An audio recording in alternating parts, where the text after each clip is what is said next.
HarperCollins presents My Perfect Friend by Sarah Clarke. Read by Sophia Engstrand. Prologue. January 2022. Simon sits up tall. The soft cushion of his chair feels wrong in this setting. His expectation formed by childhood memories of hard wooden church pews. He plants both feet, rests his clammy palms on his thighs, and tries to focus on the discomfort caused by his shirt collar cutting into his neck. He wonders if he can keep up the facade throughout the whole service, or whether he will slip to the floor at some point, bang his fists against the carpeted floor of the crematorium and scream for his life back. Beg some higher power to tell him it's all a big joke.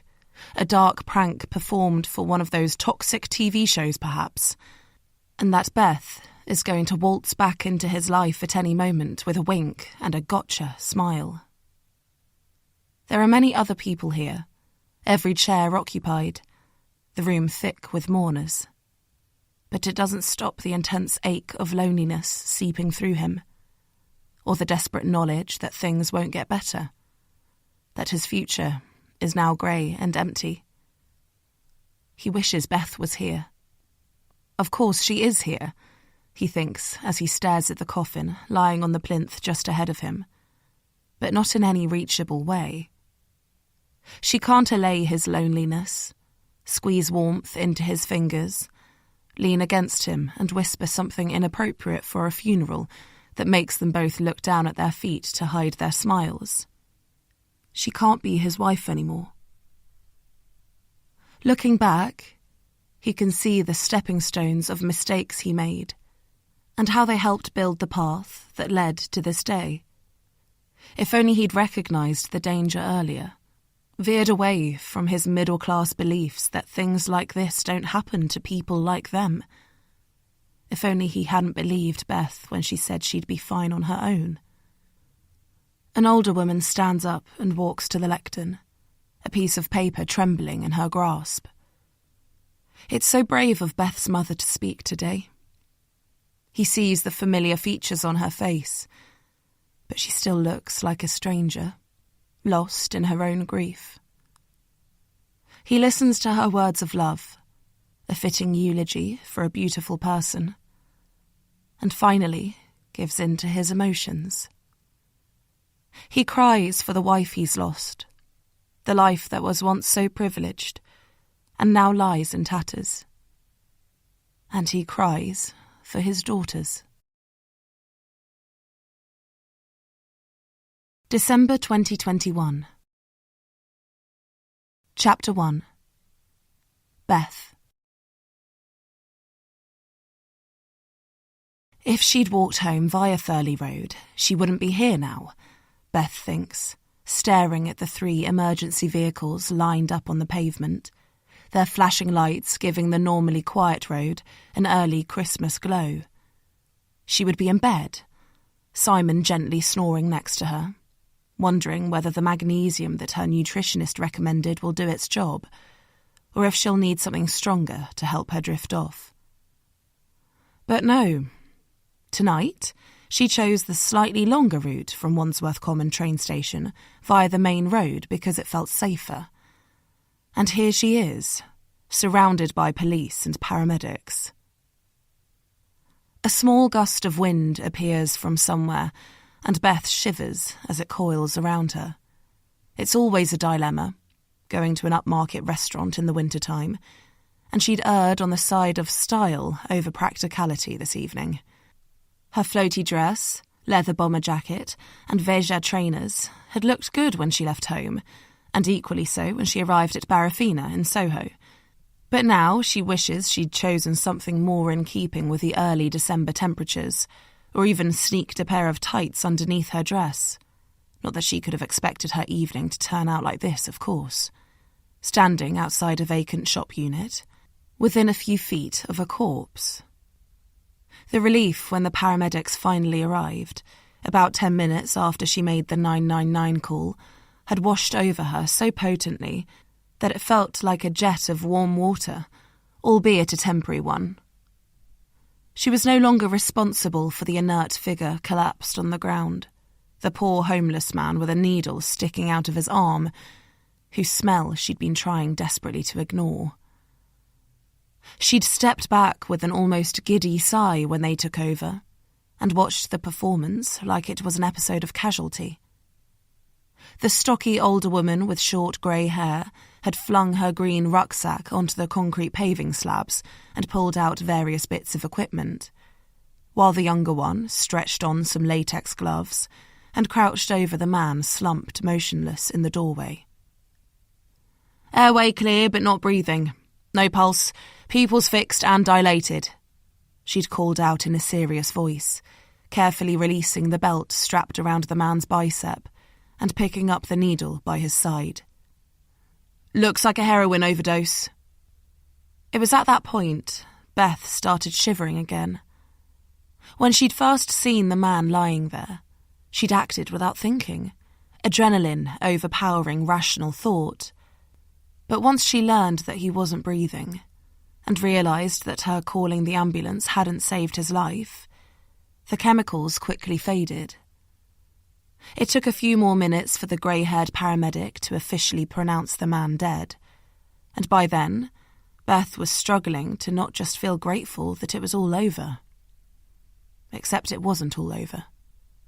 The confirmation of death into the paramedic's radio had started a new flurry of activity.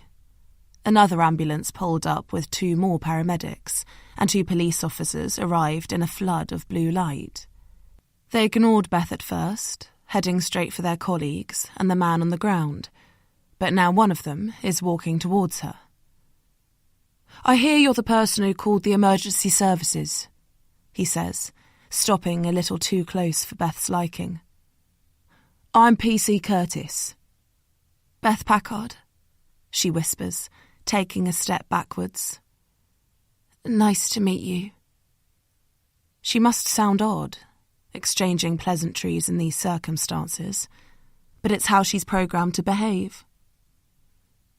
"It must have been a shock," he continues, "finding him like that. How are you doing?" He pauses a moment, taking in her summery outfit. "I can ask one of the paramedics to get you a blanket from the wagon if you're cold." Beth smiles warmly at the pale-faced police officer. Not because she wants a hospital blanket, she wouldn't trust that it had been properly laundered after its last recipient, but because smiling warmly is her default. She probably did it on purpose once upon a time, when she first discovered the advantages it could bring. But now it's just a habit, a defence mechanism in uncomfortable situations. And she's certainly feeling uncomfortable right now. "I'm fine. Thank you, though," she says, hoping that she sounds genuine. He seems nice enough, not one of those misogynist policemen that you read about in the press. "My super just called.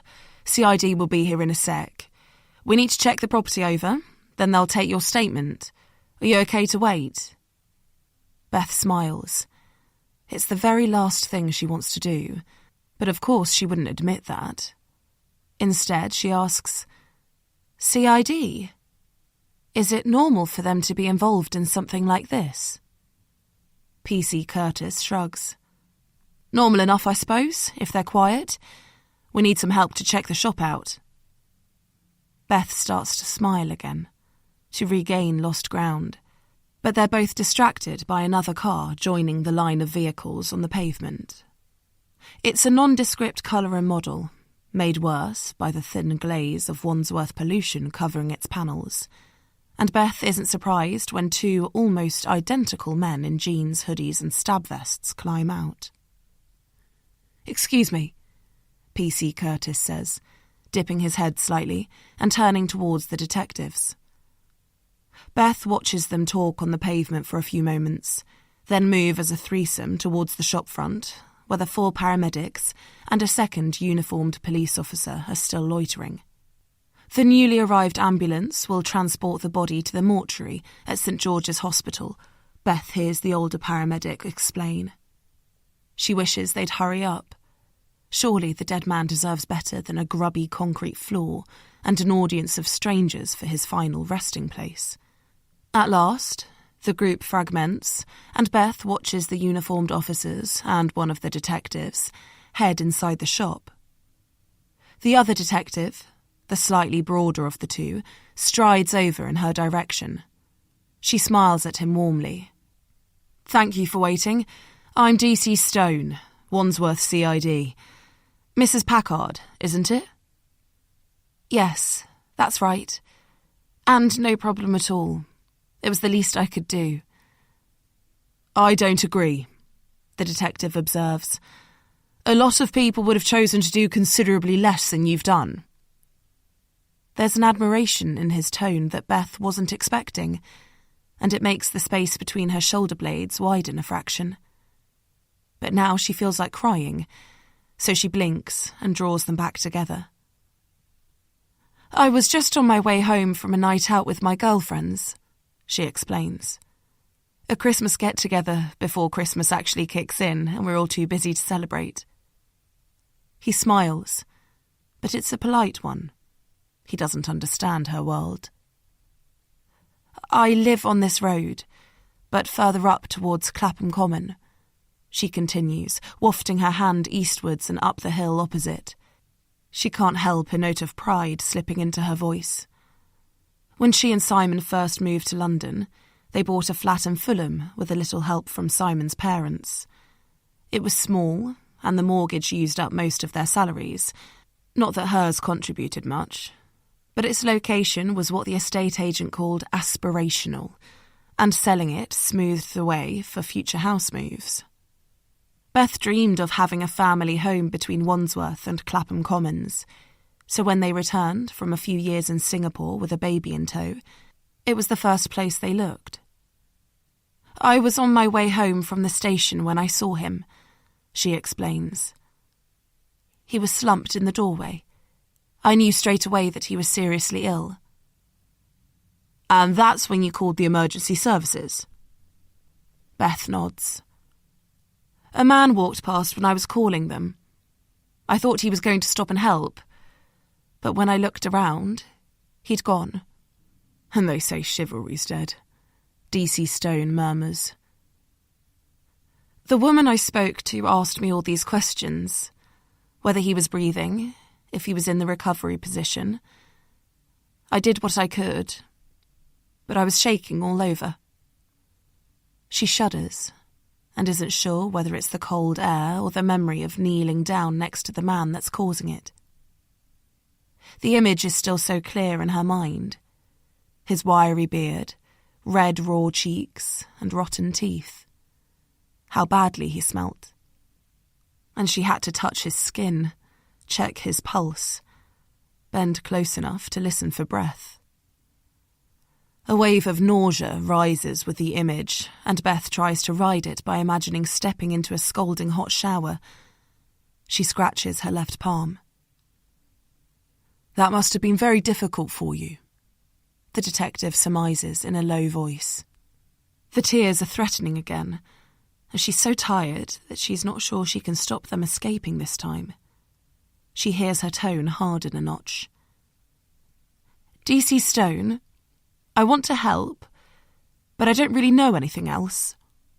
I'm tired, and I'd love to go home." "Of course I understand," he says, but his body doesn't move, and Beth knows she's not free yet.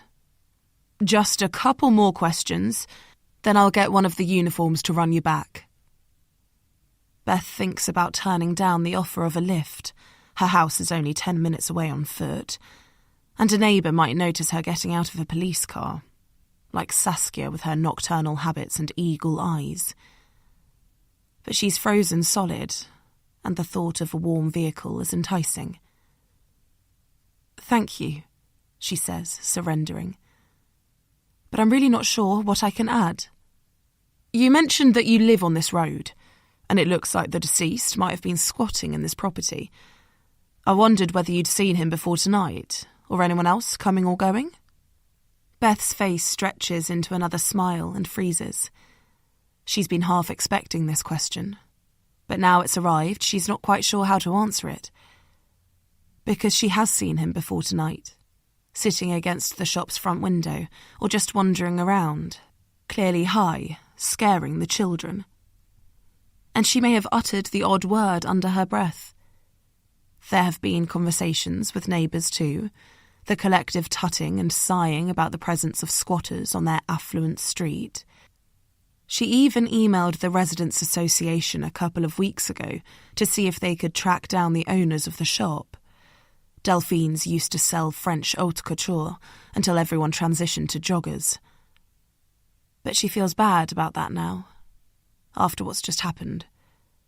And it's not like it's relevant to the man's death. Not that I can think of, she says, hoping that the white lie doesn't show on her face. Okay, well, a noise bursts out of the shop, followed by a muffled shout. Excuse me, DC Stone says, twisting his body. Beth watches him run inside, his shoulders hunched, ready for action. The paramedics have left now, the body too, so Beth's alone in the darkness. She eyes the hill opposite. Her house is up there. She's told the detective everything she knows, and the police have clearly got their hands full inside the shop. She should just go home. She wonders if her legs will defrost if she moves them. The noise gets louder, the shouting clearer, and Beth can't help turning to look. 4 people went into the shop, but 5 are coming out, and one of them is in handcuffs. He's more boy than man. Fucking pigs! I was fucking sleeping! He screams, his voice slurring from drowsiness or alcohol. He's tall and skinny, with a mess of curls leaking out from a black beanie. You can't fucking arrest me! He continues shouting. This place is commercial property. Don't you know the fucking law, plod? And where's John? Have you nicked him too? He dances clumsily towards the street as DC Stone holds his wrists behind his back with one hand and his shoulder with the other, trying to move him forward in as straight a line as possible. We've found 3 wraps of heroin, mate. I know that's against the law, the other detective says, walking next to him, his bored tone showing this kind of chat isn't new to him. That's not mine. I don't do smack. Do I look like a junkie? Were you living in that shop? I was having a kip inside an empty building because it's fucking Arctic out here. He pauses for a moment, then tilts his head and glares in Beth's direction. What are you staring at, lady? A second of silence passes. Then Beth gasps when she realises that he's talking to her. She should look away, but her head appears frozen too now. Stop scaring the locals, Mark, DC Stone says, giving him another shove towards the police car. But the boy resists, pushing back against his captor and maintaining eye contact with Beth. Hey, I recognise you, he says, his voice slowing. John always reckoned you'd be the one to get us kicked out. Looks like he was right. Beth makes the effort to drag her eyes away and tries to smile warmly at DC Stone, but his attention is elsewhere. I bet you did this, didn't you? Mark goes on. Got the police to chuck us out onto the street, in the middle of the night too. Heartless bitch. Look, you are talking out of your arse, mate, DC Stone growls. This woman tried to save your friend's life, and that's how you thank her. What? What are you talking about? The boy sounds both angry and scared now, like a wild animal in limbo between fight and flight. Everyone stops walking, and DC Stone sighs. Look, sorry to tell you this, but a man was pronounced dead here a short while ago. Suspected overdose. Could that have been this John you mentioned? John's dead. His voice cracks. He shakes his head furiously, then lifts it skywards. I thought you said she saved him." "I said she tried to save him, but it was too late. He died before the paramedics arrived." Beth watches the boy's face crease. His eyes jam shut and his mouth stretch into a grimace. He breathes hard and his chest heaves, but no tears appear on his face. "I bet she didn't try." He snarls suddenly, tipping his head forward and staring at Beth again. "She couldn't give a shit about us. She's probably glad he's dead." He spits out. Beth flinches and draws her hands up to her face, as though she needs to protect herself from his vitriol or his saliva. "Don't be stupid, Mark," the detective says, resuming his shuffle forwards. "And then she gets me arrested, dragged off her precious street. One dead, the other in a cell. Problem sorted." He laughs with such bitterness that it makes Beth shudder again. DC Stone opens the back door of the police car. "Well, think again, missus, because you don't get rid of me that easily," Mark shouts. "I'll be back, you stuck-up bitch." His voice trails off as the detective shoves him into the car and slams the door shut. Chapter 2. Beth. "Come on, girls, time to go, or we'll be late for school," Beth says, not daring to look at the state of the room she's leaving behind. She likes the house to be spotless by this stage of the morning, but everything is out of kilter today. While she tried to hide it, she was shaken up by that second squatter and the anger he directed at her last night. Her attempt to cover up her distress clearly didn't wash either, because DC Stone insisted on driving her home himself, and then waking Simon to warn him to look out for signs of shock. That led Simon to making Beth a chamomile tea to relax her, while asking a multitude of questions that wound her up. After a long hot shower and half a sleeping pill, she knew magnesium wouldn't cut it, Beth had finally drifted off at about 4 a.m. So when her phone started blaring Nina Simone's Feeling Good, still her favourite song, 3 hours later, it had been almost impossible to get up. Her hands are shaking as she pushes open the front door, and 10 steps later, their ornate iron gate. She reaches down to squeeze Martha's and Ava's hands in an effort to instill some resilience into her own, but they both seem to sense her ulterior motive and wriggle free. Her jitters could be down to the lack of sleep, or the traumatic way her evening ended, but they could also be the result of catching eyes with Saskia when she climbed out of the detective's car last night. And knowing it's only a matter of time before her neighbour and closest friend, she supposes, grills her about it. She would much prefer to put the whole experience behind her, but sadly, Saskia isn't the type to let a drama go unscrutinised. "Beth, darling," she sighs. Saskia lives directly opposite, and they usually walk to school together.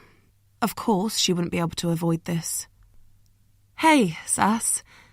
How are you?" she asks in what she hopes sounds like a casual, indifferent tone. Saskia is an ex-journalist and has an uncanny way of wheedling out any story that piques her interest.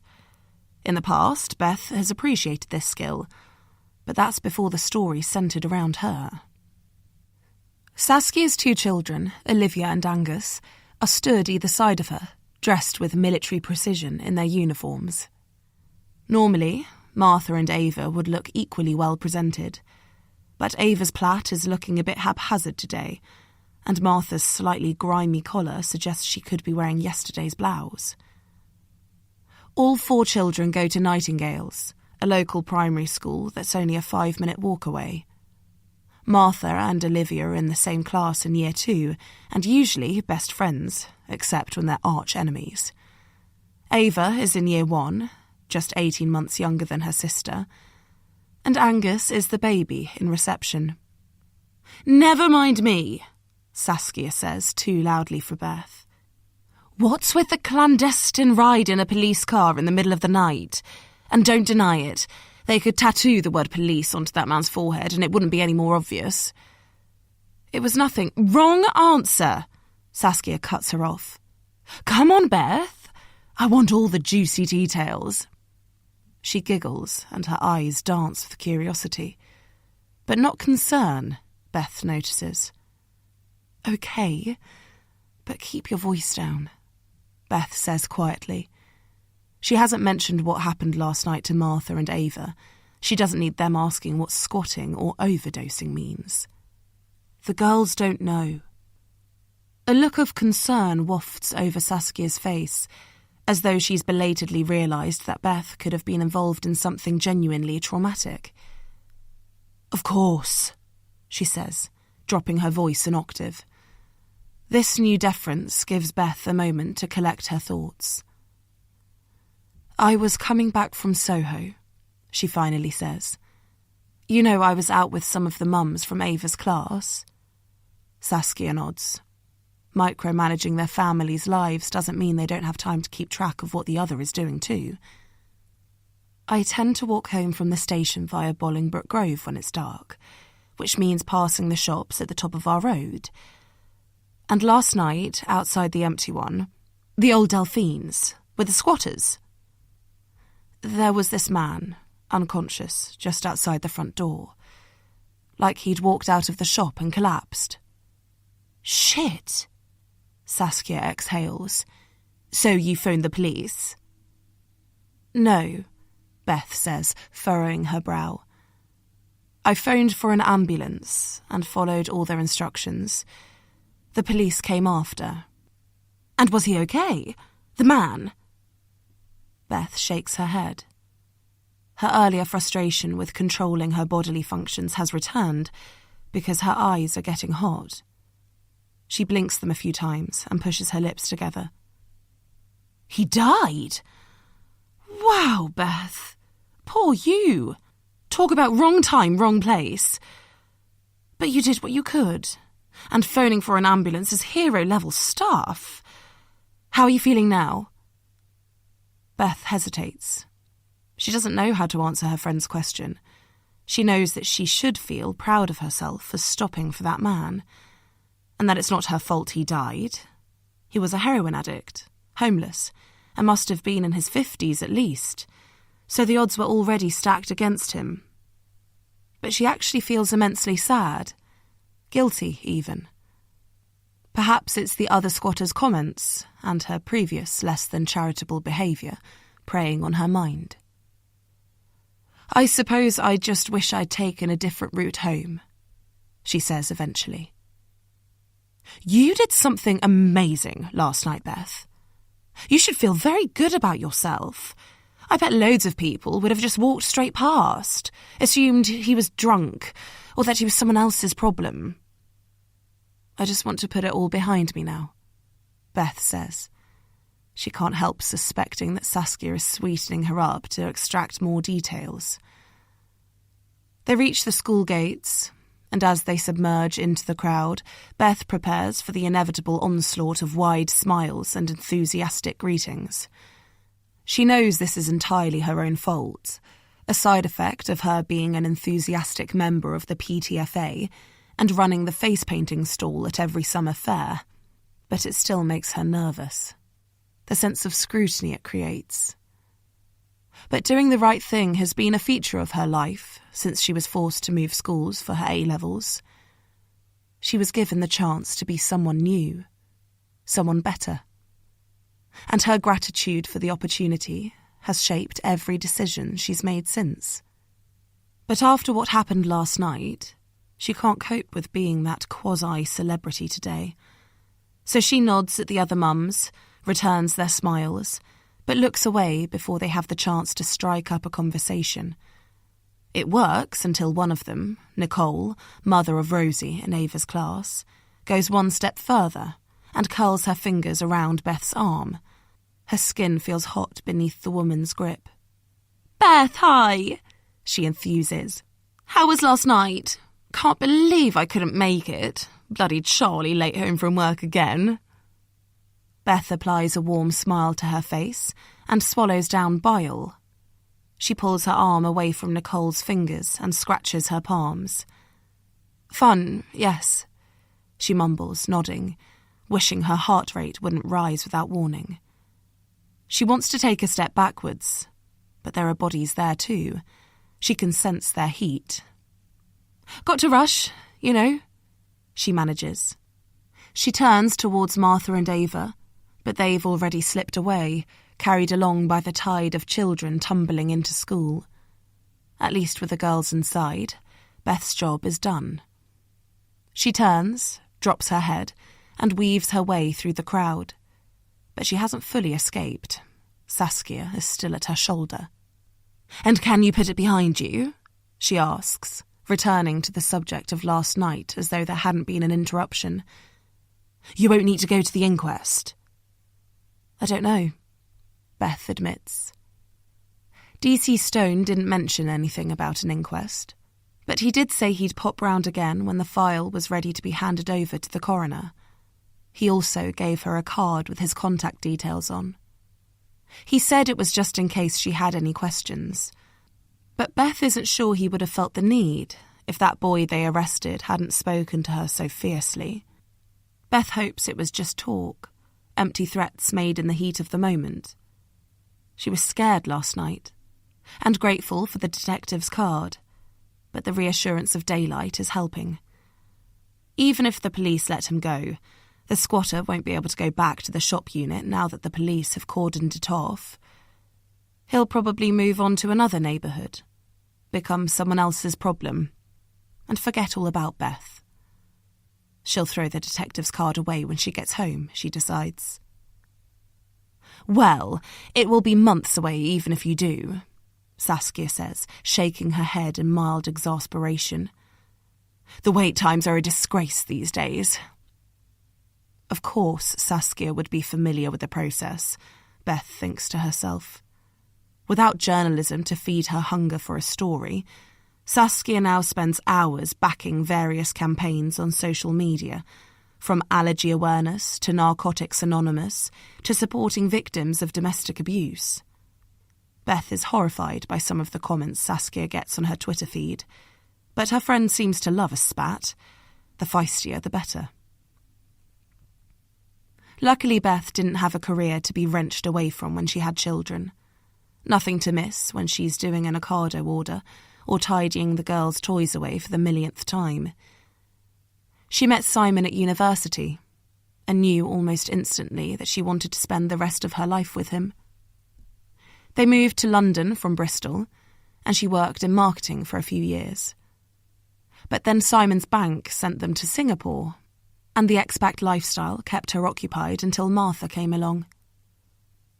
They reach Saskia's house and pause on the pavement. "Coffee?"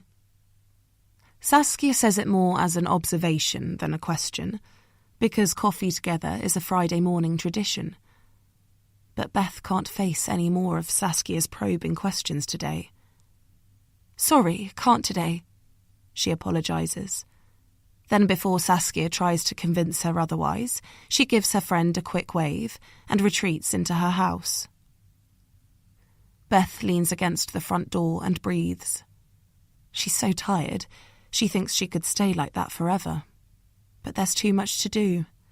At least Simon took Luna for a walk before he left for work this morning, and it must have been quite a hike. While her eyes are staring adoringly at Beth through the sliding glass door that separates the entrance hall from the open-plan kitchen, her body is hardly moving, just her tail going up and down like a serpent dancing to a Nick Cave track.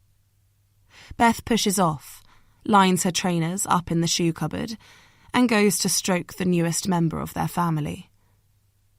Beth was against the idea of getting a dog, but was outvoted, and they picked up their 8-week-old cockapoo from a breeder in Herefordshire in the summer. Beth has warmed up a bit since then. She likes the unconditional love and constant tail wagging that Luna provides, and the morning walk or run helps keep her in shape. But she still struggles with the muddy paw prints, the dog hair, whoever said poodle breeds don't molt is misinformed, and the dog smell that seems to emanate from all four corners of the house. As Beth crouches down to stroke Luna, she takes in the view of her kitchen. A lidless carton of butter littered with dark crumbs, a mug smeared with a coffee rim, and Ava's cloth tiger hanging over one of the 2 discarded cereal bowls. 12 hours ago, her life was designer gin and tonics and Soho-style tapas. Now she's exhausted, and her house is a disaster zone. There's a policeman's business card on the island unit, and her body hasn't quite stopped trembling. A surge of rage sweeps through her, anger with herself for letting things slide so badly. She stacks the dishwasher, wipes the surfaces, polishes the appliances, runs bleach down the sink, and sweeps and mops the floor. She sprays and resprays the glass doors until every last smear is gone. By mid-morning, the kitchen looks perfect, but it's not enough. So she starts on the cupboards, emptying them out, spraying and wiping, returning the contents according to shape and size, until the inside looks as immaculate as the outside. But it's still not enough. With a sense of surrender, she walks up 2 flights of stairs and into her bedroom like a zombie. She tries not to look at the bed, but of course she can't help it. With a surge of annoyance, she removes the throw, 4 pillows and 6 scatter cushions. She straightens up the duvet and methodically replaces the accessories one at a time. When it looks perfect, she allows herself to turn away and walk the few steps into her dressing room. She opens the wardrobe door, and finally, a veil of relief floats over her. She keeps the pills inside the toe of a winter boot, an old pair that she never wears anymore. She was first prescribed diazepam before she met Simon, and it's always been her little secret. She weaned herself off it completely in Singapore, but there have been a few relapses since then. Motherhood can be challenging, and over the years she's managed to squirrel away a collection of foil strips in her boot. Just one to get her through today. That's all she needs. She places a pill onto her tongue and walks into the ensuite bathroom, dipping down under the tap. The water is icy cold, and she enjoys the feel of it running onto her stomach, carrying the much-needed crutch. With her brain finally calming, she straightens up and stares into the mirror. People have been telling her that she's beautiful for half her life, and that should be enough time for the message to sink in. Her hair is just brown, but people say it reminds them of dark chocolate. Her eyes get lots of compliments too, for their size and the length of her lashes. And her skin tone is coveted by paler English roses, the smooth, warm tan that she sports all year round. She never gets complimented on her hands, though. She lifts them up to her eyeline and turns them at the wrists. The jitters have gone, but her skin feels rough and raw from too much scratching and cleaning. She washes them one more time, then reaches for her Jo Malone moisturiser. As she rubs it over her fingers and across her palms, she thinks about the detective's business card now in her jeans pocket, and wonders why she didn't throw it away after all. Chapter 3. Mark. Did he really admit to possession of a Class A drug this morning, just so that he could get released with a caution?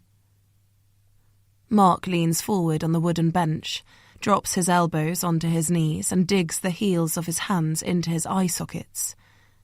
He can't believe he was arrested in the first place, just because John checked out before he got to inject all of his gear. It was like that detective, D.C. Stone, was punishing Mark for his only mate in London dying.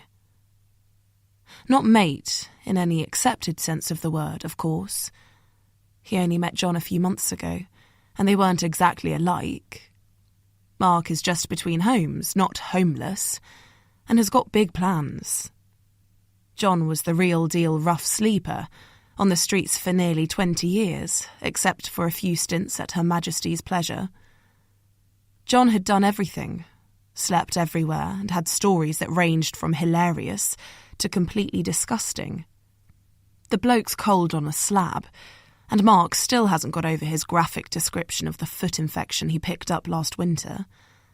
It's why Mark washes his feet every day religiously, even if it's in some stinking public toilet block. His own stories are pathetic in comparison with John's. A few drinks and a bit of a temper were all it took for him to end up sleeping on Clapham Common. But despite all that, they got on like mates. When they first met, Mark was still part of the rat race with a job and a roof over his head. It was a shit job, media sales for magazines nobody reads, and a tiny bedroom rented off the aunt of a mate from back home. But he was on the right path. At least, that's what people said. John's only job was selling wraps of smack for some big-shot dealer from Battersea in exchange for free drugs. And his home was a fluid range of spots on Clapham Common or Holy Trinity Church floor when it got really cold. Mark started hanging out by the skate park on the Common during the summer. With his salary, it was the only way he could escape the suffocating box of his bedroom after another shit day of working from home. And it turned out to be one of John's regular spots. Neither of them could skate. John struggled to walk half the time. But they'd watch the kids doing their tricks and laugh when they fucked up. After a while, Mark started picking up a 4-pack from Tesco's. John would make 1 can of lager last the same time as Mark's 3, and Mark wouldn't comment if John disappeared to jack up.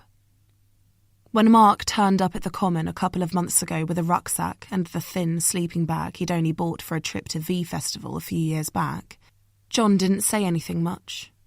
He just found him a place to sleep and lent him a blanket. So maybe they were mates after all. Now, Mark lifts his eyeline and slides his hands under his chin. His head feels heavy, and he wonders if it's grief or just the after effects of a night in a police cell. Although at least it was warm in there. That metal excuse for a bed was far from comfortable, but the radiator pumped out a heat that he hasn't felt since the day he found John on Clapham Common and slept under his blanket, the same day that Stu chucked him out. That was the final injustice, after a shit show of disasters, and the one that dealt a killer blow to his dream. With a sigh, Mark leans back against the wooden slats of the bench and extends his legs over his rucksack. After he accepted the caution, Mark was free to leave Wandsworth Police Station, but it was made clear to him that the squat is permanently off limits, which is pretty irritating because after 4 weeks of bedding down there, it was starting to feel like home. John had pleaded for the front room with a big window as soon as they arrived, and Mark had been happy to oblige because he wanted the storeroom out back, somewhere private to work out how the hell he was going to get his life back on track. The electricity supply had been turned off, but there was running water and various extras like an old sofa. John won that in an arm wrestle, but expected Mark to lug it to the front room for him, and a cardboard box full of biscuits and long-life milk. They'd been given an old camping stove by a day centre in Clapham, and Mark had been able to have a cup of tea first thing in the morning again. It's gutting to think all that effort has gone to waste. In a fit of frustration, Mark kicks at the hard concrete with his heels. Some part of his brain is telling him not to blame that woman, that she did a good thing, phoning the ambulance and trying to save John's life. But then her image takes over. Her look-at-me dress and those big doe eyes, thinking she's better than him and John. Too blinded by her own arrogance to realise the only thing that separates them is luck. She's been trying to get them off her street ever since they moved into that shop, threatening them with some residents' association legal action, pulling her kids close every time she walks past. She's never once asked how she could help. Even that night, earlier in the evening, she'd been at it. Mark had gone on a vodka hunt, and John was fuming about her when he got back. Then, a few hours later, not only does she rid the street of them both, she has a ringside seat. The fucking irony of it. But he knows he must stop dwelling on her, because he's got more immediate problems to solve, like where the hell he's going to sleep tonight. Theoretically, Cambridge is an option.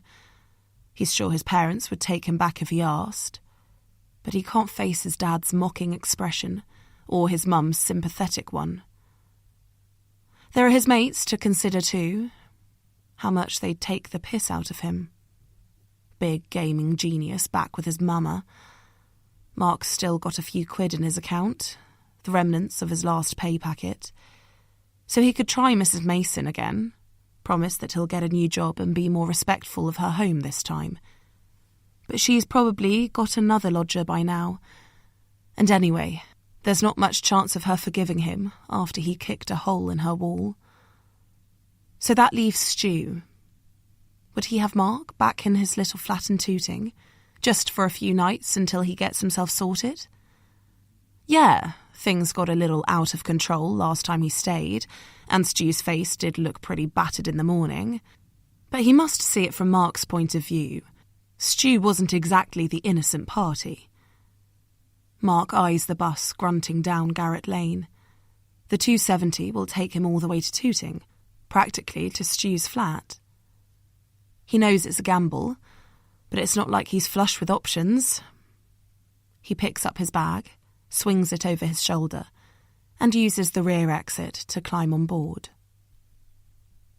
"You've got fucking cheek coming here." Stu glowers at Mark from the doorstep, his arms crossed and feet planted so wide that they're almost touching the walls of his hallway, as though he's transformed himself into a child's safety gate. "Look, I'm sorry for losing my shit that night," Mark says, trying to sound conciliatory, which is hard because he's tired, hungover and still pissed off with the arrogant prick stood in front of him. "But I was hammered, and it was ages ago now." Mark smiles and hopes that the cold wind is carrying the stench of his unwashed body in the opposite direction. "You kicked the crap out of me in my own home, even after I offered you a place to stay when that old lady threw you out. I know, and I was grateful, but when you smashed my Mac, I just saw red. My whole future was on that computer." "It fell," Stu snaps. "It was an accident." "It cost me over $1,000, Mark explains. "My game design portfolio was sat on its desktop." "That doesn't excuse what you did. I thought you were going to kill me." "Don't be stupid," Mark scoffs. But Stu's claim ruffles him, because he can't really remember hitting his old work colleague.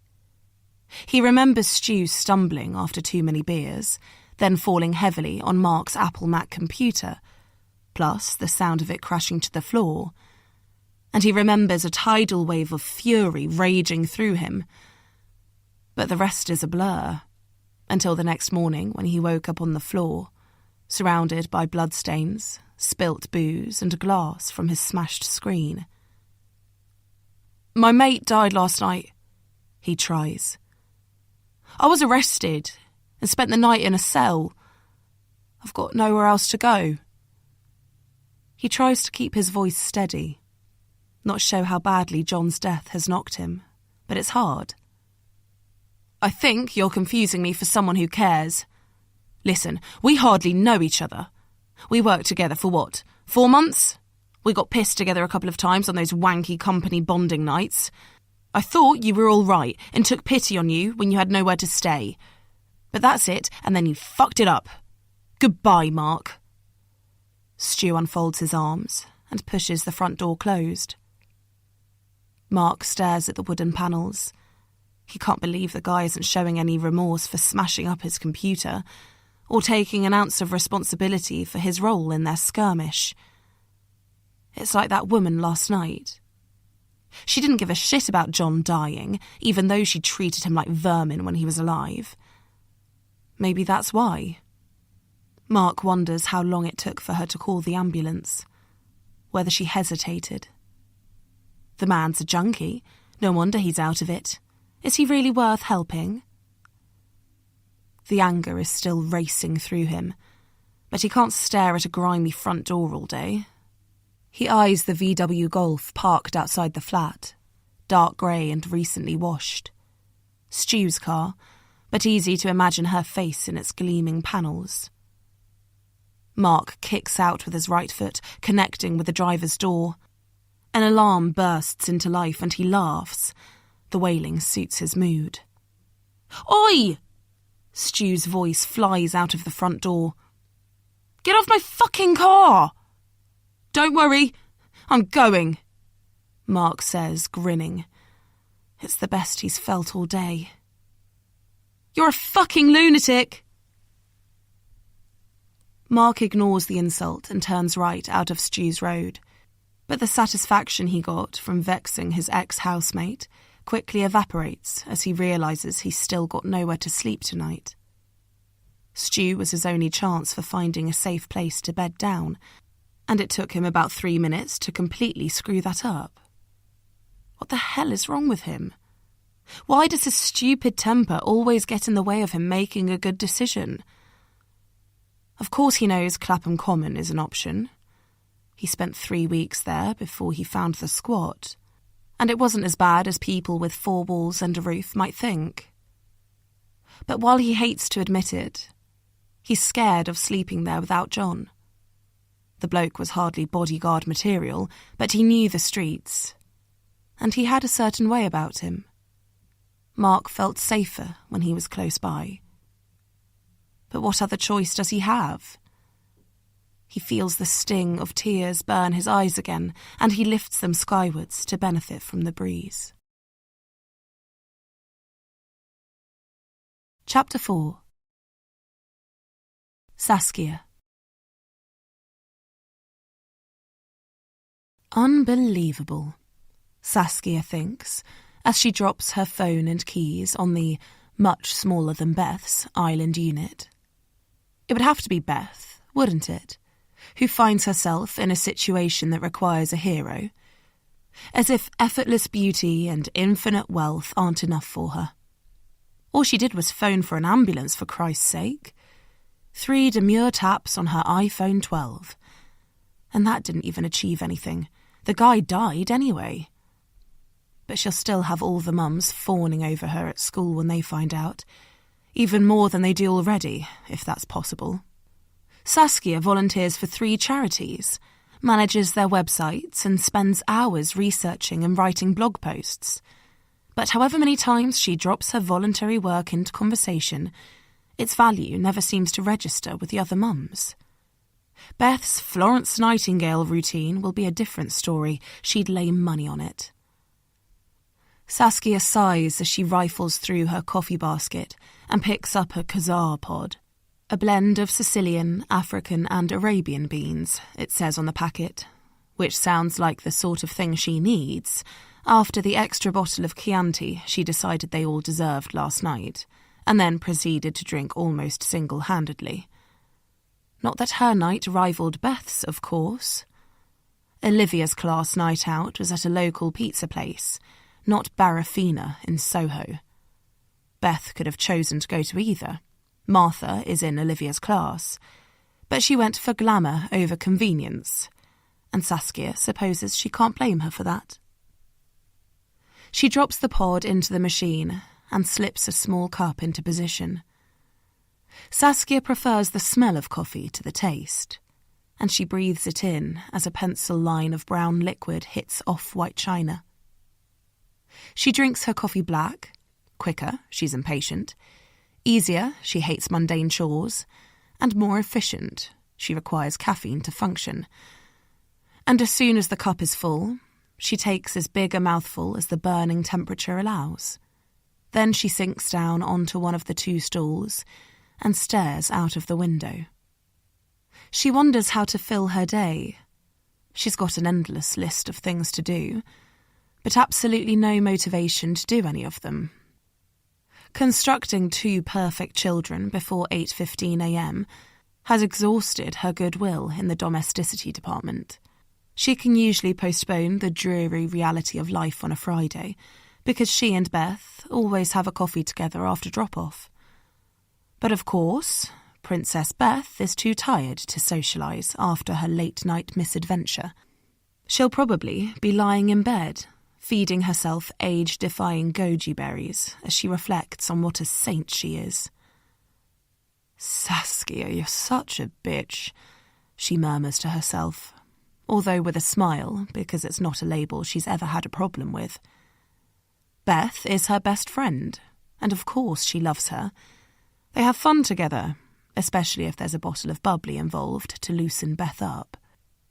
She'll invite her over for kids' tea, Saskia resolves, with a glass of wine, of course. It's the least she can do after Beth's stressful evening. Taking another sip of coffee, she slides her phone open and wonders which social media account to get lost in for the next half an hour or so. She clicks into Instagram first, but closes it a second later. She's already had enough of beautiful mums with perfect homes and seemingly no financial constraints for one morning. She hovers her thumb over the Twitter icon next, but she'll need another coffee before venturing into that arena. So eventually, she chooses My Neighbour. There are the usual uncontroversial posts with legions of incensed comments underneath, and the worn-out cyclist versus motorist versus pedestrian debate. Saskia skirts over the dog poo posts. Not relevant. She's way too selfish to fulfill her children's dreams. And the posts that pit her socialist values against her maternal instincts. Kids mugging kids is both a social injustice and a terrible crime. But the post about a man chasing away an opportune Amazon package thief gives her an idea. Saskia giggles as she hits New Post and decides how to start her story. Beth is going to get the adulation anyway, so it may as well be on Saskia's terms. And this way, she might get a slice of the glory too, as the pen behind the most exciting news to reach their area since Rosie Huntington-Whiteley moved in. Beth didn't give much detail this morning, but once Saskia starts typing, she finds it doesn't matter too much. As a journalist, she was a meticulous fact-checker, so it's a joy to be able to stretch the truth a little in the barely regulated world of social media. She finishes her post by adding a photo of Beth. She would never choose an unflattering one. That would overstep the mark of decency. But in Beth's case, those don't exist anyway. So she picks the first one she can find and clicks upload. Chapter 5. Cat. Cat scrapes the soggy cornflakes into the bin and looks at the clock on the wall. She's on late shift today, 11 till 7, which means she's got 15 minutes before she needs to leave for work. She holds the empty bowl under the tap and waits for the water to run hot. It takes ages, as usual, and she shifts from foot to foot, trying not to think about how much perfectly good water she's wasting in the process. All those different stages of purification, all that potential discarded. Finally, the water runs warm enough to detach the last of the stubborn flakes, and she flips the bowl onto the drainer. Her flat isn't big, and the rooms all merge into one. The kitchen is too small for cupboards, so Kat keeps her crockery in the living room. But that means there's no wall space for a TV in there, so she spends most of her time in the bedroom. Except her bedroom shares a wall, a couple of bits of plasterboard attached to a thin wooden frame, with the man who lives next door. She thinks it's gaming that he's doing, not actually shooting motherfuckers in the head. But either way, his shouting keeps her awake at night, so she falls asleep on the couch in the living room most evenings. It's a fluid space, her flat. Kat sighs as she drags her duvet off the blue velour sofa, a second-hand purchase from Gumtree when she could finally afford to move from her bedsit in Streatham, and walks the few steps to her bedroom, rolling her shoulders in an attempt to dislodge the crick in her neck. She launches the duvet into the air, and it lands in a heap on her bed. Then she walks 3 steps to her left and slips into the bathroom, pulling the door closed behind her and twisting the lock. It's an unnecessary level of security for someone who lives alone, but her morning routine has always carried a sting of shame, and it's a hard habit to break. Her skin requires the most work: cleanse, tone, moisturise, treat, cover.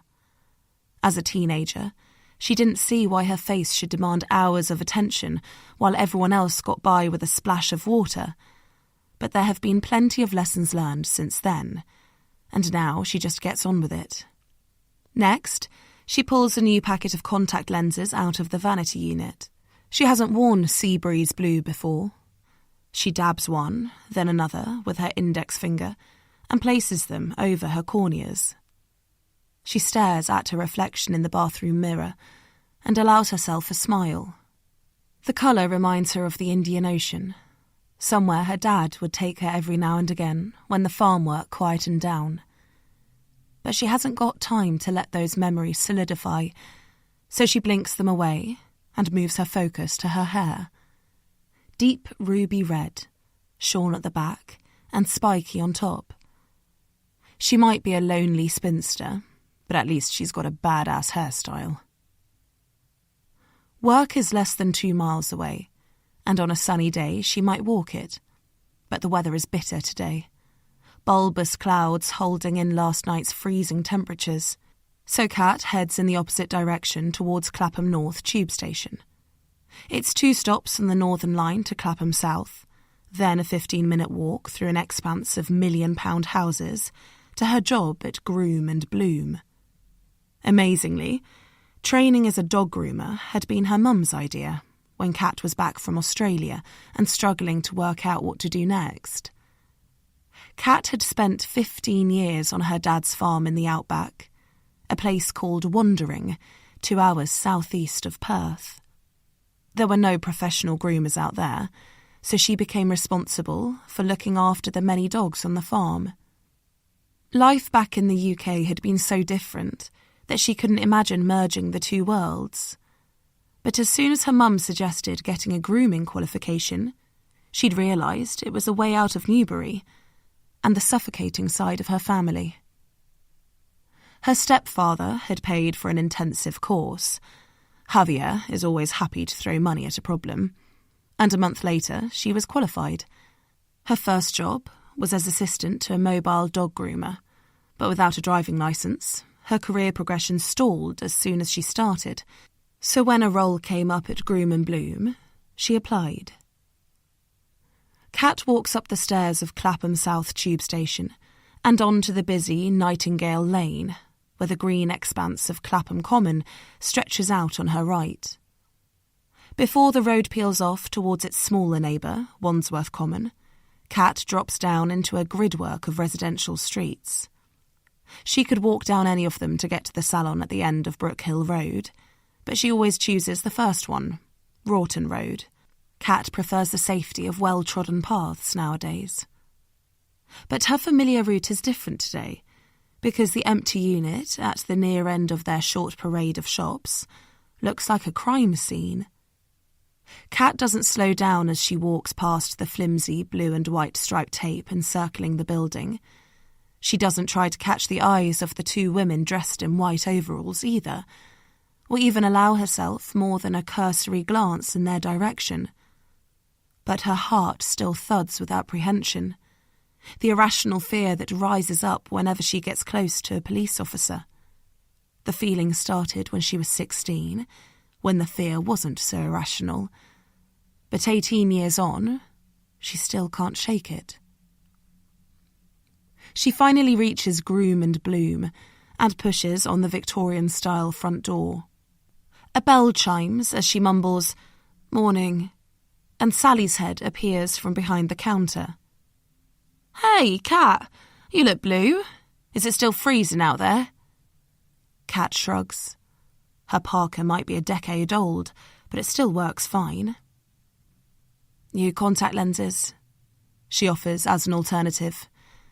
"Maybe that's it." Sally squints and stares into Kat's eyes. It makes her feel uncomfortable. But it's over in a second, and then Sally is pulling back and snapping her fingers with a smile. "Yes! Oh my God, you look so different. I loved the green, but I think I might like the blue even more. One day you might show me your real eye colour. I bet that's beautiful too." Kat feels embarrassed now. She's not good with compliments either. "What's with the police outside Delphine's?" she asks, changing the subject. "Oh, yeah, that's sad," Sally says, her voice dropping an octave. "Oh? There've been those squatters there?" "Yeah, what about them?" she asks. "Well, one of them died last night. He was found outside the front with a needle in his arm." "That's terrible." "Loads of drugs inside the shop too, apparently. You don't expect that sort of stuff to go on around here." Kat thinks about her own block of flats, so close geographically, but a world away in terms of expectation. There could be a whole gang of drug dealers inside one flat, and no one would raise an eyebrow. "How do you know? Did you speak to the police?" While Kat's voice would malfunction if she got anywhere near a police officer, she bets Sally has no such qualms. Her boss loves working front of house, swooning over puppies and giving advice to owners as she hands dog treats out to their pets. It's what makes them the perfect working partnership, because Kat much prefers hanging out with the dogs in the grooming room. "No, I read it on My Neighbour, put up this morning by that Saskia Tomes who's always posting stuff. She told a right old story, all about the woman who found the guy, how she tried to save him. There's even a picture of her with a really cute dog. Hang on, take a look." The work keyboard rattles as Sally's fingers fly over it.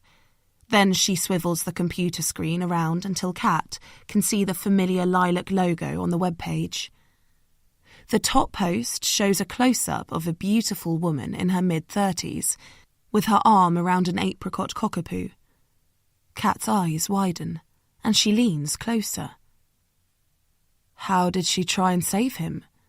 she asks, staring at the photo, ignoring the body of writing underneath. The woman's eyes are striking. She reminds her so much of... Kat feels hot suddenly and has an urge to scratch her face. "Phoned the ambulance, did chest compressions and all that. No first aid training whatsoever. Just her instincts kicking in, apparently." Sally screws her eyes in thought. "Not sure I would have been brave enough." "She was all alone?" Kat asks, still staring. The similarity is mind-blowing. Could it be her, nearly 2 decades on? She peers a bit closer. She looks more polished, and the name is different, but that doesn't mean anything. She could easily have changed that. And perhaps it's not surprising that she'd want to start over after everything that happened. But living in London, near Kat's work? Yes, on her way home from a night out, apparently. God, can you imagine? Having to get up close and personal, all on your own, not knowing if the man's going to die, vomit or mug you. Kat drags her eyes away from the screen. As she reaches for the long apron that she always wears at work, exposing the limbs of the cactus tattoo that sprouts from her left wrist along her forearm, she wonders how she would react if she found a rough sleeper unconscious in the street. She would probably walk away. Not because she's heartless or thinks homeless people don't deserve her help, but because she's scarred, unwilling to be linked to what might end up as a crime scene again. Then she thinks about the picture of the woman in the My Neighbour post, and how it's just the sort of thing her doppelganger from 2 decades ago would do. Is it her? "She's stunning too, isn't she?" Sally says wistfully, interrupting her thoughts. Those eyes. She lives on this road, apparently. In one of these double-fronted villas near the top, I think. Really? Kat blinks. She can't imagine the resolute teenager that she remembers living in such luxury now, but she's not sure why. Even back then, she never really knew her, however much she thought she did. Sally looks at her quizzically, misreading her disbelief. She looks the type, don't you think? Sorry. Yes, Kat mutters quickly. And luckily their conversation is interrupted by the bell chiming. Kat looks up to see a fluffy poodle dragging a woman inside, her high ponytail bobbing in time with his tail. As Sally beams her welcome, Kat uses the opportunity to slip through the orange and charcoal striped canvas curtain and into the back room. Her heart is beating too fast, different memories rearing up, and she needs to calm down before she can start work. She uses her usual preparation routine to regain control, checking the water temperature, opening a fresh packet of treats to coax her four-legged clients through their grooming session, and it works to a degree. Her heart rate settles, but her mind remains absent, remembering a teenage girl who changed the path of Kat's life forever, and wondering if the woman who stopped for a man lying in the street is the same person. January 2003. Chapter 6. Catherine. Catherine feels hot suddenly, and claustrophobic, standing in the assembly hall surrounded by her year group, the breath of the boy next to her stinking of day-old garlic. It's freezing outside, but the radiators are on full pelt, and the body heat from 200 students is mushrooming. Her face starts to itch. She flares her nostrils and looks at the stage. Her head of upper school, Mr. Thomas, is leaning over the lectern, trying to look casual. There's a girl sitting behind him, a sixth former, with her ankles crossed. Her long hair is the colour of dark chocolate, and it falls in waves over her shoulders. Her eyes are a shade lighter, more like milk chocolate, and her skin is smooth and tanned. Catherine assumes she's one of those girls, beautiful and bitchy. "Quiet, please," Mr. Thomas calls out. Then he turns his shoulder and flings one arm towards the girl, like a talentless ballerina. "Some of you may already know Becca Fisher in Year 12, he says. "Becca only joined us for sixth form, but she's already making quite an impact."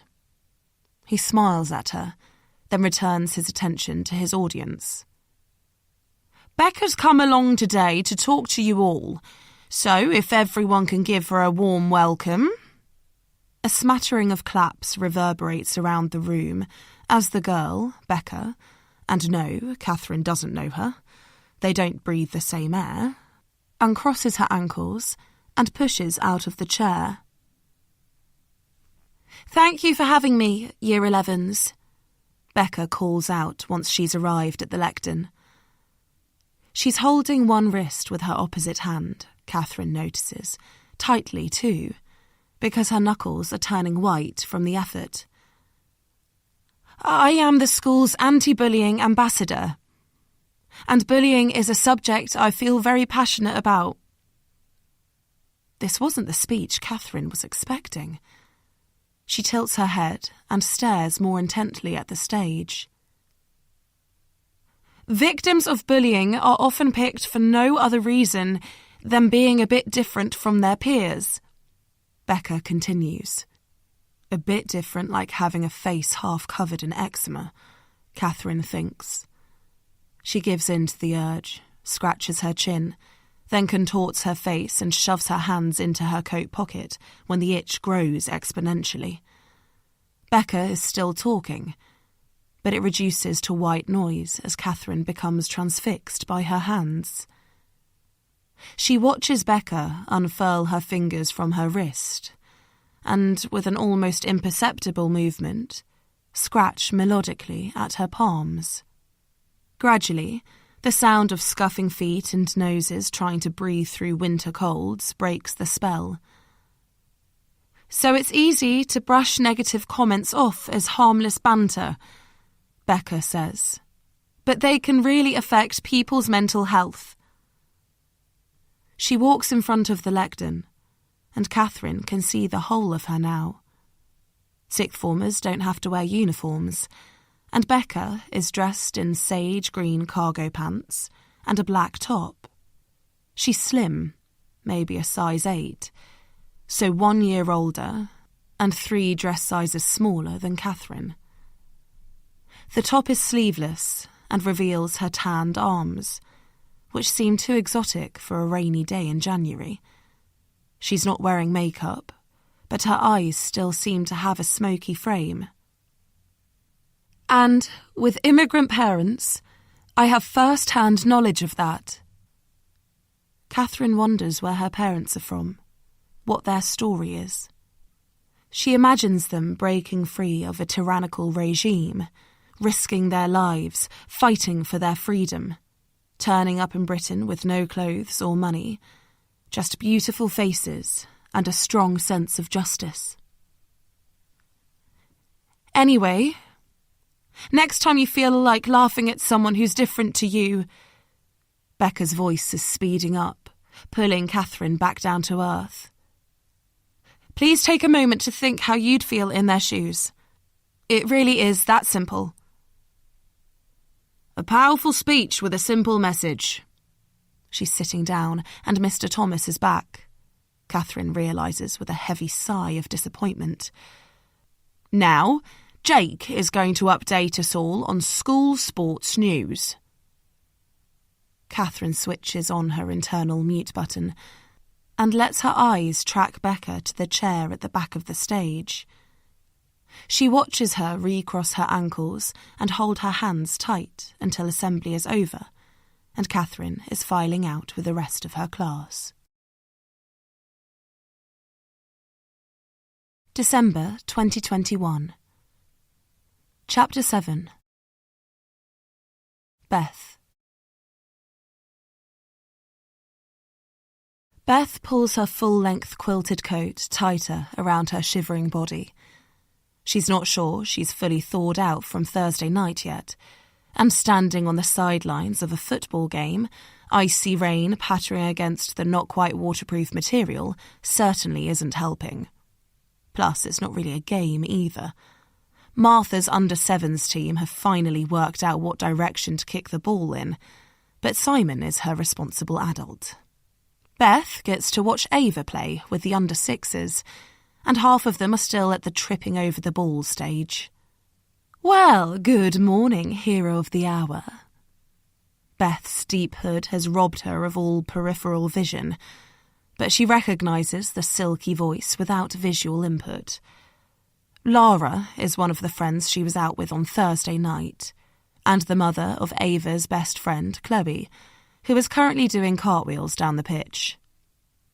"Hi, darling," she says automatically, then pauses as Lara's words sink in. "Wait, what do you mean by hero?" "You roaming the streets, caring for the vulnerable like some modern-day answer to Call the Midwife. Hey, Chloe, gymnastics is this afternoon. Try to keep your eyes on the ball or at least stay the right way up," she calls out towards the pitch. He was a homeless drug addict, not an East End mum-to-be about to go through life-threatening labour. Beth murmurs in response. "Anyway, how do you know about that?" "Brilliant kick, Chloe!" Lara claps her hands, then lifts up her thumbs as her daughter scuffs the ball with the sole of her foot. "I read it on My Neighbour last night. It was trending as their top post. Your friend Saskia put it on there, I think, so it was full of her usual drama." "Saskia wrote about me on My Neighbour?" Beth can feel her heart kick up a gear at the thought of strangers reading about her actions on Thursday night.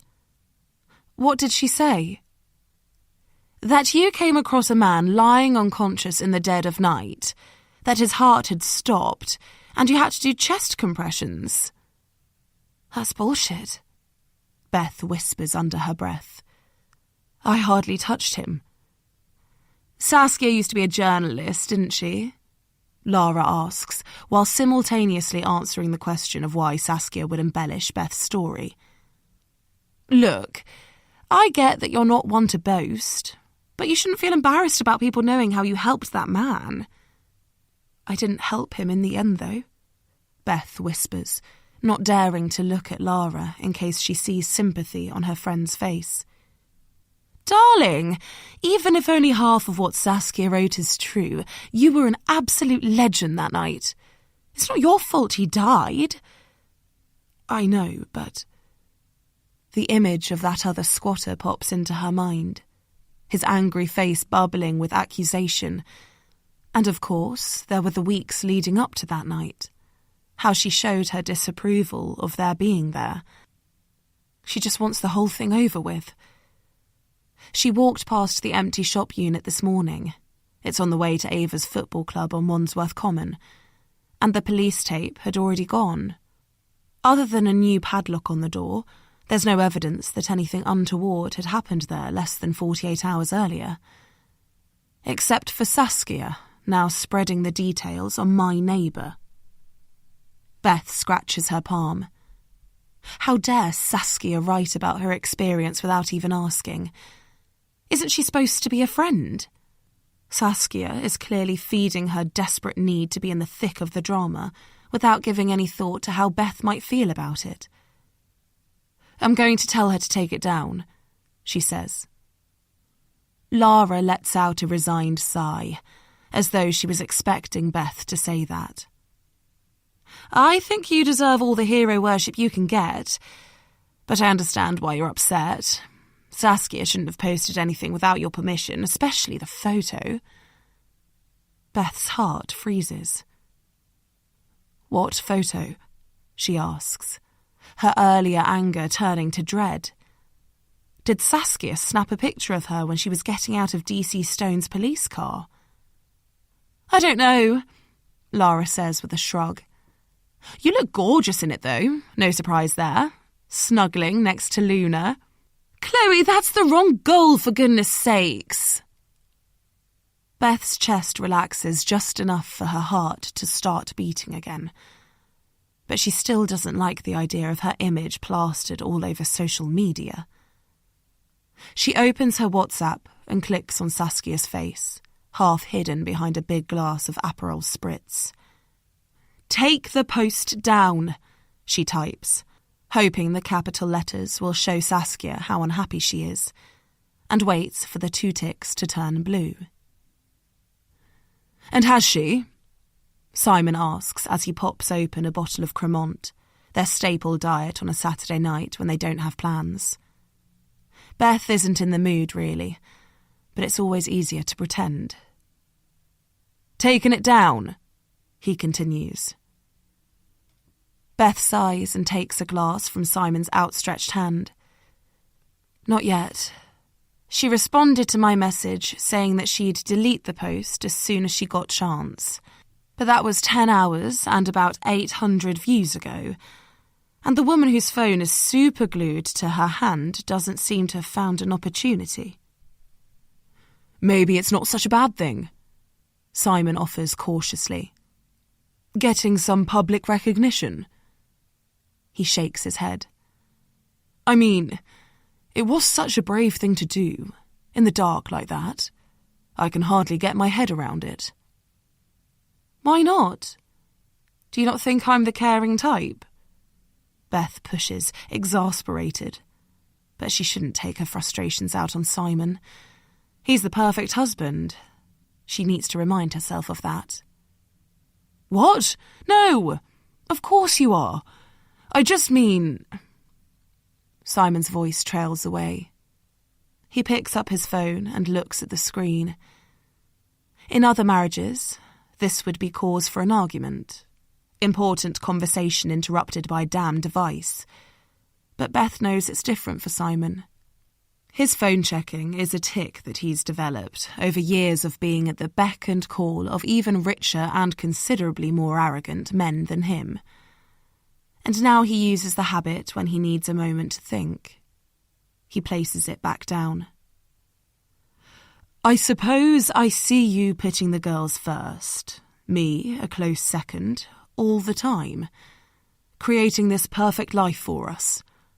To step away from that, put yourself in potential danger, I guess it's an extra quality I didn't know you had. Beth takes another sip of the sparkling wine. It's true that she behaved differently on Thursday night, more impulsively. She didn't spend time weighing up the pros and cons of action or considering how it would look to her peers. But how can she explain that to Simon? How can she tell him that, in the moment when she saw the man lying there, she became someone else? Not a stranger, but the person she used to be, before she met him and built a different kind of life. He just caught my eye, I suppose. His face was this deathly blue colour, so I knew he was in trouble. I couldn't leave him once I'd seen that. Otherwise I'd have that image of him in my head forever. Simon reaches across the island unit and takes Beth's hand. I didn't think I could love you more, he says, stroking her fingers and circling the large solitaire diamond of her engagement ring. But you've proved me wrong. His eyes look suggestive, Beth realises with a start. The girls are fast asleep now, they say. We could take the rest of the bottle upstairs. To buy time, Beth opens her hand and allows his fingers to slip between hers. Then she looks up at his face and tries a platonic smile. They have a good marriage. They've been together for 16 years, married for 10, and she still loves him very deeply. She loves his loyalty, his strength of character, his ability to provide so handsomely for his family. But she doesn't always love him touching her. She knows that's her problem, not his. And sometimes, like when he's fresh from the shower, damp hair glistening and white towel wrapped around his waist, his arms are welcome. But not tonight. She can't be that person tonight when there are so many thoughts swirling around her head. Did she really do enough on Thursday night? Will the other squatter follow through with his threat? And why the hell hasn't Saskia taken down that post yet? Her phone buzzes on the hard stone, and they both jump. It's on silent, but the grind of the vibration is louder than any sound in her options menu. Beth expects it to stop after 2 buzzes, signifying a text or hopefully a WhatsApp message from Saskia, confirming she's deleted the post. But it keeps buzzing, and Beth belatedly realises it's actually a phone call. She stares at it another moment, wondering who it could be. No one phones her anymore.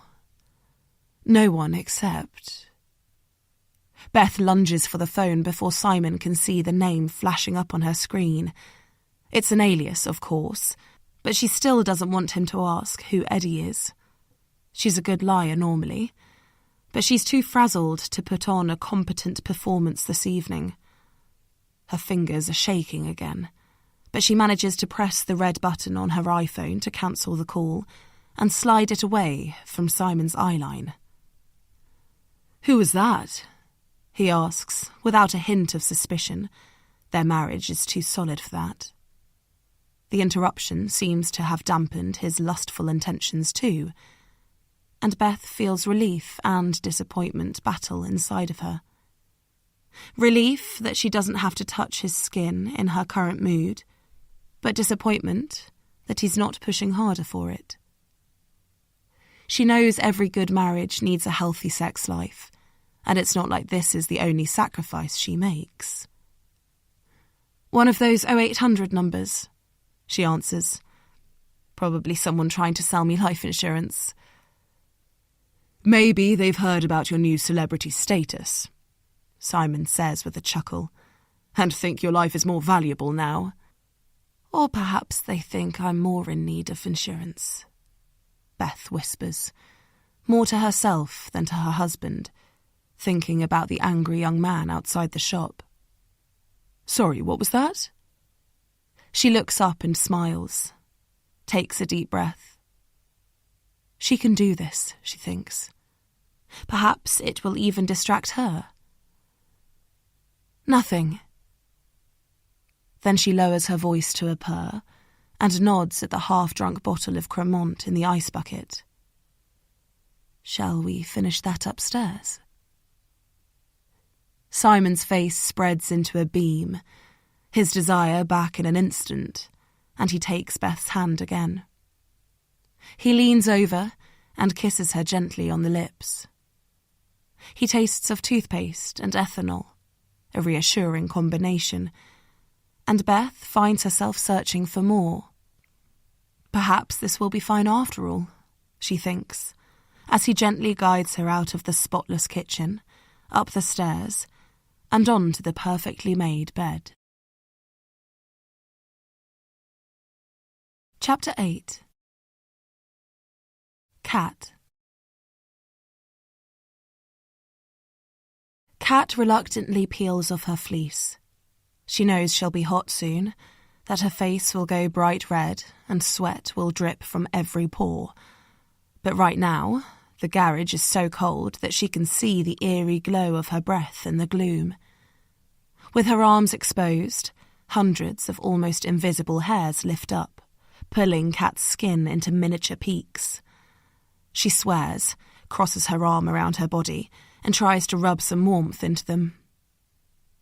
As she does so, Kat allows herself to enjoy the deep curve of her arm muscles and the feel of their hard strength underneath her palms. There was a time when she could sink her fingers into her flesh, and it would yield with pathetic acquiescence. But her dad had a punch bag on the farm, hanging in the centre of a dilapidated barn, and one night he invited her to train with him.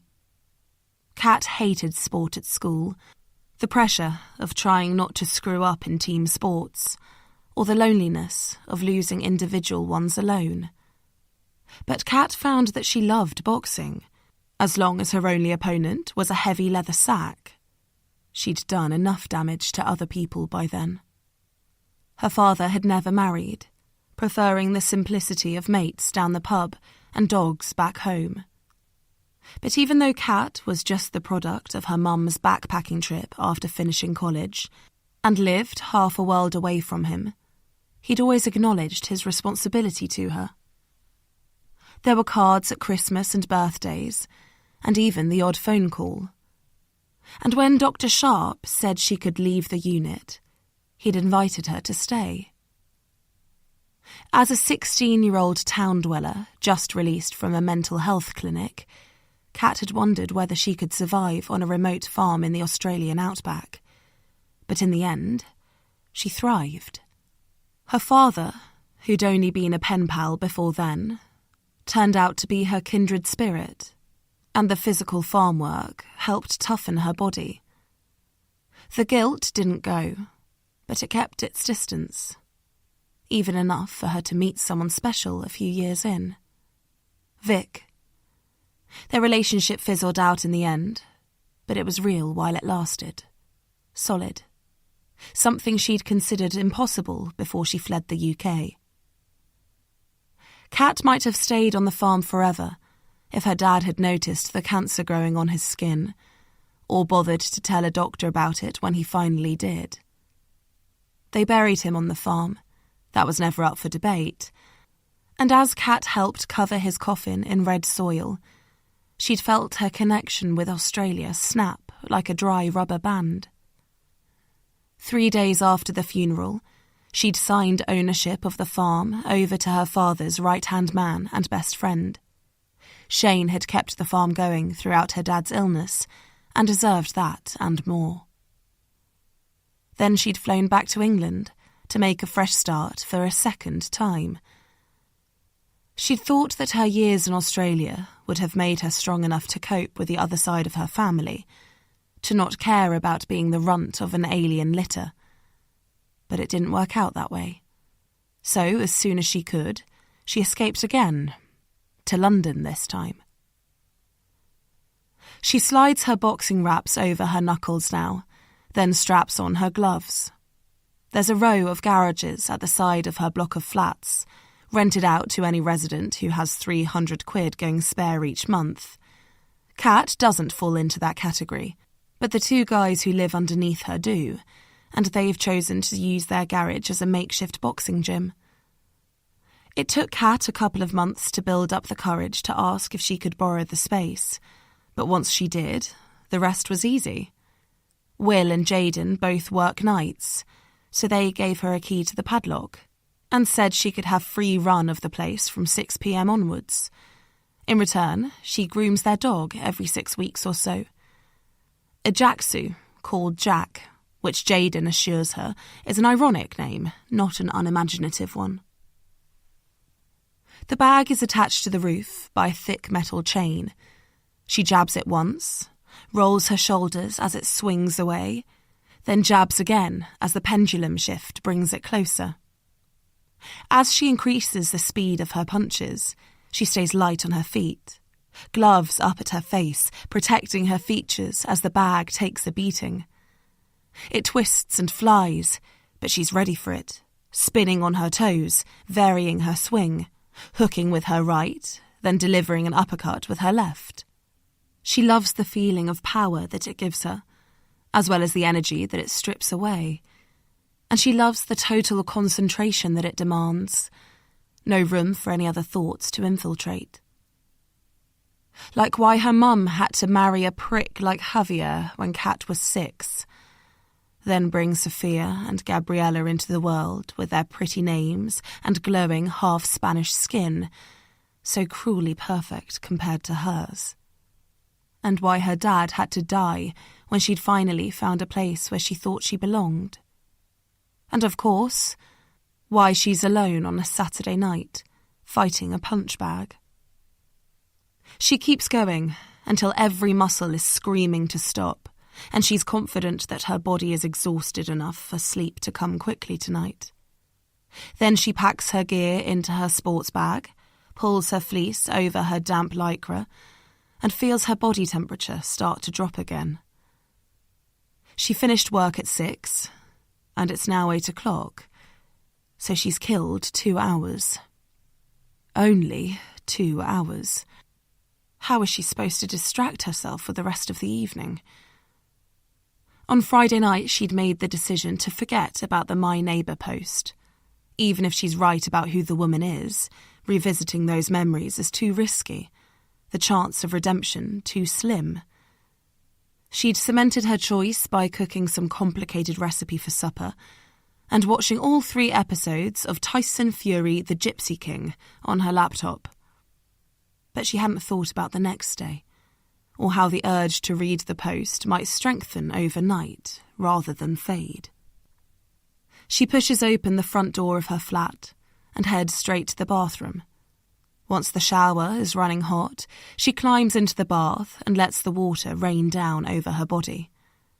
She closes her eyes and lifts her head into the path of its flow. She doesn't really believe in God, or karma, or destiny. But there is something fateful about Beth living on the street where she works.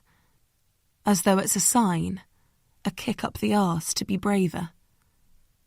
She is 34 now, Kat reminds herself, not the naive 16-year-old unable to read signals anymore. And anyway, all she wants to do is read an article about Beth on a social media website.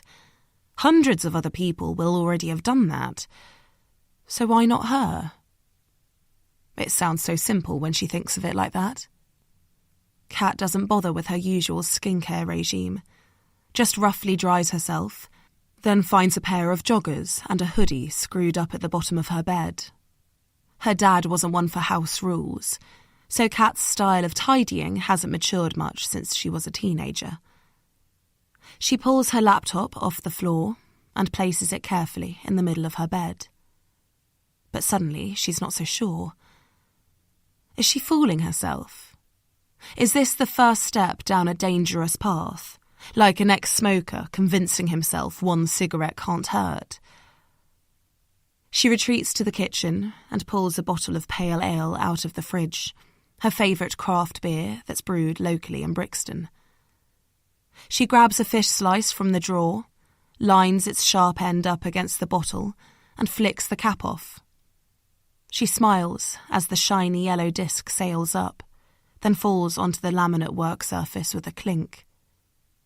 It's a trick her dad taught her on her 18th birthday, and it became part of the routine every time they had a drink together. Tonight, it's enough to give her the confidence to return to her bedroom and the glowing laptop. She takes a long gulp and opens the website. She clicks the Between the Comments section, and it's still the first post that comes up. Before she can stop herself, Kat runs her fingers over the woman's image on the screen. The sky behind is indigo blue, and her chocolate brown hair is glistening under an out-of-shot sun. It's definitely her. Everything about her is familiar. The high cheekbones, huge brown eyes, and tanned skin. 18 years have left their mark, of course, but in some ways, Beth looks younger than her teenage self. Her hair is bobbed now, and her skin seems even smoother, if that's possible. Kat runs her hand over her own cheeks and feels the lumps and bumps of eczema scars. Her skin problems were so intertwined with her plummeting mental health back then that she's come to think of them as war wounds. Is she really contemplating opening them back up? But she's a different person now. Physically, the wobbly flesh has gone, along with the eczema, watery grey eyes, and lank, dark blonde hair. And she's stronger on the inside too, more stable. She can do this. With a sigh, Kat forces herself to look away from the photo and focus on the post underneath it. It's long, 5 paragraphs, and reads more like a short story than an overview of the event. The author, Saskia Tomes, describes herself as Beth's closest friend. Kat wonders exactly how close they are. There's a tiny picture of Saskia next to her name, but she's mostly hidden behind a big glass of some orange cocktail, and Kat can't see her features. She clicks on her name and scrolls through her activity, then onto her other social media accounts. Saskia Tomes is clearly a keyboard warrior, fighting for the vulnerable from the safety of her £1 million home. Kat gets distracted for a while, clicking from one link to another until she has 20-odd tabs open on her laptop. When she's satisfied that she knows enough about the woman who claims to be Beth's closest friend, she returns to the original post. Sally had gone into lots of detail when she relayed the incident at work yesterday, so Kat doesn't learn anything new. But reading the words takes her to the scene, and she shudders as she wonders how Beth must have felt in the moment. Kat reads all the comments underneath the post too. The admirers and the critics, the fanatics and the downright arseholes. The 47th comment is a video with just the words #LocalHero. It plays automatically as Kat hovers over it, and she realises that it's mobile phone footage of Beth. It's dark, and she's crouching down in front of Delphine's with her back to the camera. The deceased man is in shot too, but Kat can only see his legs splayed out in front of him as Beth's frame is obscuring his upper body. Even the grainy footage projects something warm about the scene. A well-heeled lady bending down for the lowest in society. Kat wonders if Beth was scared at all. The post calls her a local mum, so there must be at least one child, maybe more, and she's bound to be married. Did she consider them before approaching the man? Kat feels sure that the teenager she remembers would have stopped, but she knows motherhood can change people. Not Beth, though, it seems, and that makes Kat even more desperate to rekindle their friendship. Of course, it's important that Beth doesn't find out who she is straight away, not after the way things ended. But there isn't any chance of that. Everything is different about her. Even her Berkshire accent diluted to nothing in Australia. No, the danger is not in Beth recognising her. It's whether Kat can keep her emotions in check this time. February 2003. Chapter 9. Catherine. Happy birthday, dear Catherine. Happy birthday to you. Catherine wishes she were dead. A faulty plane plummeting to earth, maybe, or a flying tree root from a freak storm. Even a crazed gunman barging in through the front door, taking them all out in a blaze of glory. Anything to end the misery of celebrating her 16th birthday like this. Time to make a wish, love, her mum says, holding out a plate weighed down by birthday cake, the glimmer from 16 candles casting creepy shadows over her face. Kill me now, Catherine wishes silently, before taking a couple of steps forward. She wants to be excited about the 3 tiers of chocolate sponge oozing with buttercream, and her taste glands are playing ball. But she knows her mum will ruin the moment. Her eyes will shine with hope that her daughter demurely refuses a slice. And when she doesn't, they'll turn more desperate, silently plead for Catherine to slide the plate away after a couple of mouthfuls, for the sake of her skin, or figure, or long-term health, or some other fun-stifling bullshit.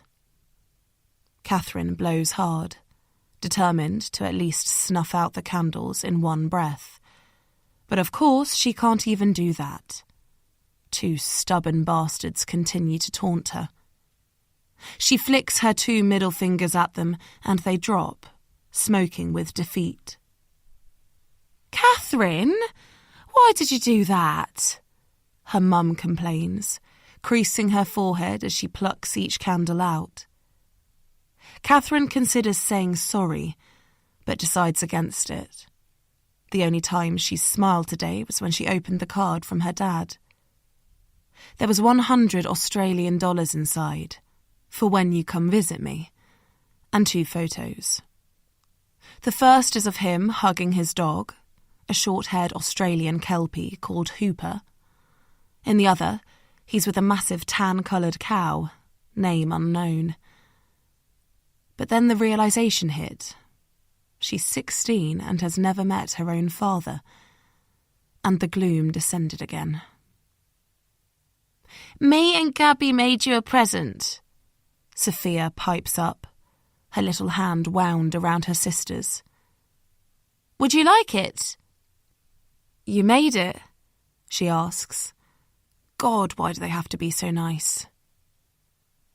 Well, sort of. Sophia looks up at Javier, who nods his head in encouragement, his features slack with adoration. Daddy helped us a bit. It was his idea, but me and Gabby drew the cover all by ourselves. Sophia, why don't you let Catherine open her present before you tell her all the details? Javier suggests gently, an affectionate tease in his voice. Oops, Sophia giggles, and Catherine tries not to notice how sweet the sound is. She watches Sophia pick the present out of the small pile on their dining room table and proffer it towards her. She peels off the wrapping paper and pulls out a hard-backed book with blank pages inside. The cover is a blast of colour. Catherine's journal is written in large bubble writing, and there are drawings of flowers, trees, and most of the cast of Toy Story spread across the front and back. She runs her thumbs gently over the designs. "I love it," she says, half meaning it. "They spent hours on it, huddled over their little table in the playroom, heads together," Javier says. Catherine scratches her cheek.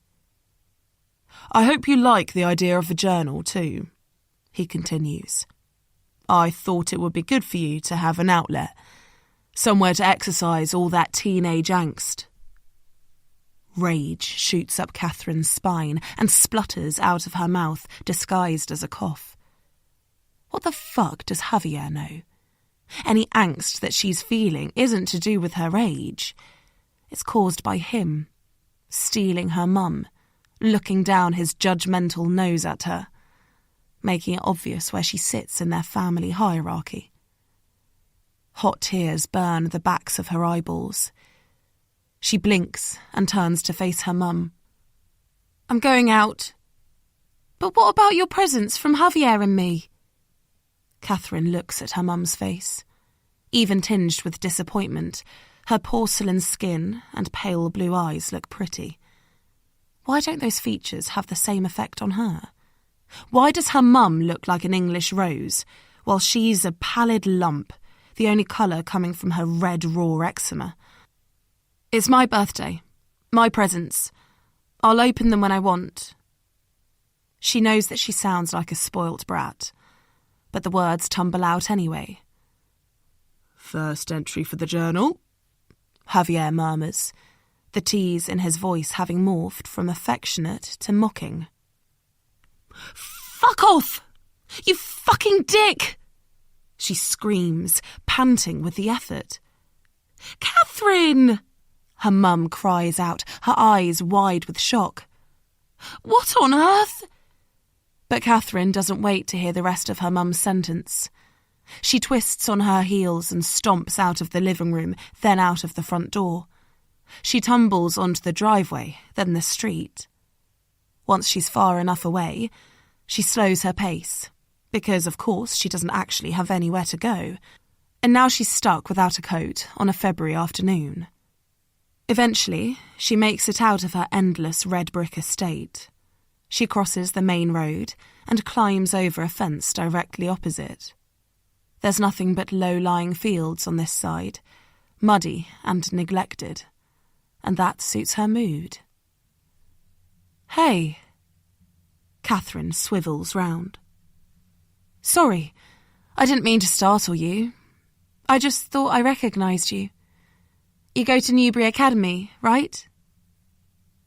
Becca Fisher, in black leggings and spotless army green wellies. What is she doing here? And how could she possibly recognise Catherine? No one ever notices her. She manages a weak smile and something close to a nod. "I'm living over there." Becca gestures towards a short row of narrow-rendered houses on the perimeter of the field. Neat and tidy, but small. "Needed a bit of fresh air," Becca continues. "What about you?" Catherine blinks. She never confides in anyone. She made that mistake once in Year 7, and the name of her first crush spread faster than an airborne virus. But for some reason, her instincts tell her that she can trust Becca. "It's my birthday today," she starts cautiously. "Happy birthday." "My mum did this big family tea. Cake, presents, my half-sisters. And you needed some time out." Catherine looks up into Becca's eyes. "Yeah," she whispers, and feels the warmth of Becca's smile. "I'm dealing with some stuff," the older girl says.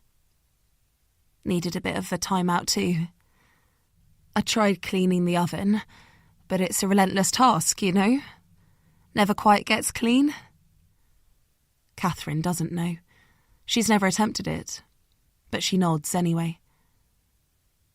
I thought if I could master the oven, then maybe I'd feel better about the other stuff. Stupid, hey?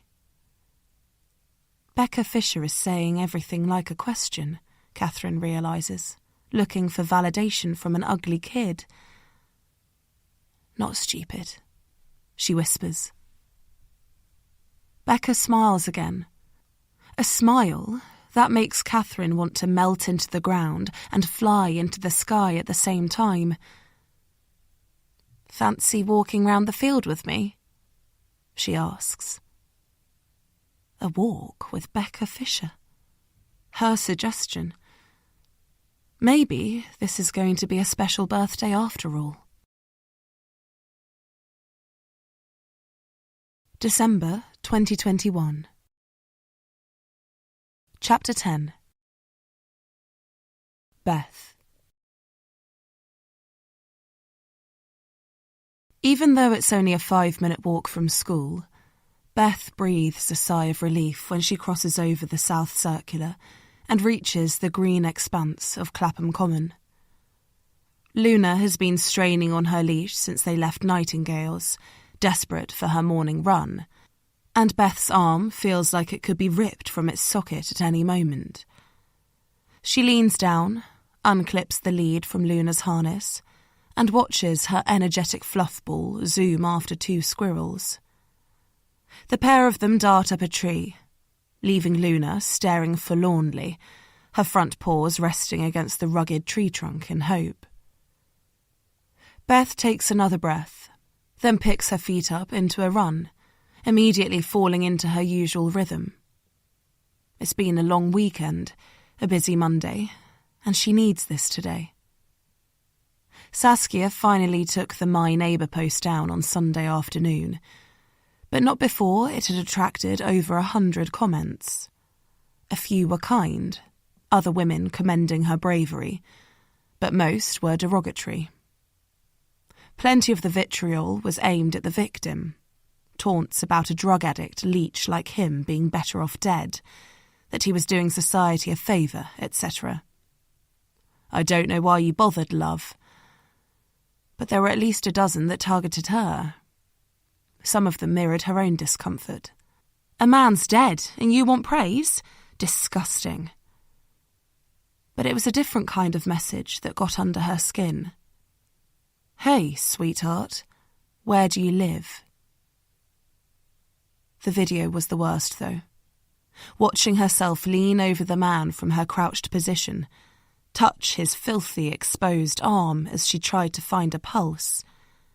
Without the benefit of adrenaline or purpose, it had made her feel sick, and even more furious with Saskia. She was also horrified that someone had been watching her, the man she saw probably, but prioritised catching the saga on their smartphone rather than coming over to help. At least there didn't seem to be any comments from that other squatter, no accusations or threats. She spent the whole weekend trying to convince herself that his silence is proof that he was just reacting in the heat of the moment, shouting before thinking because he was half asleep, half drunk, and had just found out his mate was dead. That it's all over now. Beth arrives at Clapham Bandstand and pauses. The circular platform with its upside-down teacup roof is a central marker on the common, and 6 paths branch out from it like a pedestrianised roundabout. She chooses the first path on her left, which takes her along the edge of woodland and towards the football pitches. She's careful to keep Luna in her eye line. There have been too many stories about dog thefts for Beth to ever let her guard down, but otherwise she lets her roam free. That dog needs to be worn out. The pitches are empty. No matches played on a Tuesday morning, and it's a lot quieter away from the playground and smattering of cafes. Dark clouds have formed in the sky, and the threat of rain seems to be keeping people away. Beth usually loves the solitude of running alone, but today she finds herself searching for the reassurance of others, of strangers doing familiar things. She shakes her head in annoyance. Is this how life is going to be now? Scared of her own shadow? That squatter kid will have forgotten all about his threat, so why can't she? Especially with her background. Beth started running when she was 14. It was an excuse to get away from the chaos of her home and forget about the gypsy taunts she suffered at school. Those streets were far more dangerous than where she is now, and as she'd pounded the pavements, she'd imagined running somewhere with views and fresh air and no one lurking in the shadows. Somewhere like Clapham Common. And yet here she is, feeling like that scared teenager all over again. The woods on Beth's left provide a thick barrier to soak up the pollution from the road, but in her current mood, the towering oaks and horse chestnut trees look ominous in the low light. She sees two thick-chested men walking through them, heads together, deep in conversation. They're not interested in her, of course they're not. But what if they were? What if they tried to drag her into the woods? She looks at Luna, splashing through puddles, chasing birds. She'd be no help. Beth's skin is fizzing now, tiny needles of adrenaline pricking the back of her neck. Damn it. And damn the kid who threatened her. She wants to run the fear off, but her heart is racing too fast, and shadows seem to be jumping out from every angle. She swivels on her toes and starts heading back towards the bandstand and the busier section of the common, a little faster, just in case. She's sprinting now, running away. Even though there's nothing there, she can sense Luna at her heels, thinking this is a game. Tears start to sprout, but they've become ones of frustration and of regret for choosing the wrong route home on Thursday night. Beth sinks her key into the lock. She'd felt better as soon as her feet found concrete and Luna was reattached via her lead. But as she looks at Luna now, her grey belly and the clumps of mud hanging from her two long curls, her mood dips again. Shit, she murmurs under her breath. We really need an outdoor tap. She pushes the door open, then reaches down to pick Luna up. But the dog is too fast. She pelts inside and runs across the entrance hall towards the kitchen, leaving smears of muddy footprints along Beth's light oak parquet floor. Luna, no! Beth cries in exasperation as she watches her once cute pet spray tiny mud pellets out of the secret pockets of her fluffy coat. Is this a bad time? Beth gasps, spins around, her heart lurching towards her mouth. Sorry, I didn't mean to startle you. DC Stone puts his hand up in apology and takes a step backwards. I thought I'd stop by, to give you an update, he adds. Beth looks at him. He's wearing jeans and trainers with a logo she doesn't recognise. He doesn't have a coat on, just a navy sweatshirt, and she wonders why that is. A way of guaranteeing an invite on this cold and drizzly day? Or did he just leave his coat in the car by mistake? Mind if I come in? It's freezing out here. Of course, she answers, smiling warmly, belatedly remembering who she is. Give me a second to banish Luna to the garden. As you can see, Beth adds, gesturing to the floor as she walks down the hall, she's in my bad books. With Luna locked outside, Beth has no choice but to sit down next to DC Stone and look at him expectantly. She wants to banish him too, really, to explain that she's not part of his world, not anymore. But of course she can't do that. How's the case going? She asks instead. Have you found a next of kin? Yeah. The deceased was on the system. Been inside a few times over the years. His name's John Smith, so it's lucky he was, to be honest. We checked the prison logbook and there's a sister.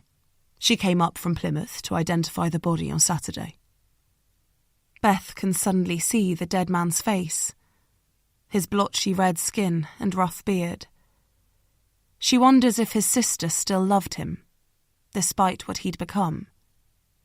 She wants to take a sip of water, to hide behind her bottle for a moment, but she's worried DC Stone will notice her shaking hands. That's good, she mumbles. That he has someone to take care of things. The file will be passed on to the coroner today, DC Stone continues, nodding. Uniforms spoke to the neighbours. There's no sign the shop unit was being used as anything more dodgy than a squat, which means it's a civil matter. And the post-mortem didn't show anything suspicious, so there's nothing else for us to do, our end. That's good, Beth says again.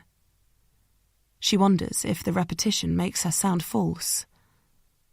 Poor man, she adds. But she realises that she means it too.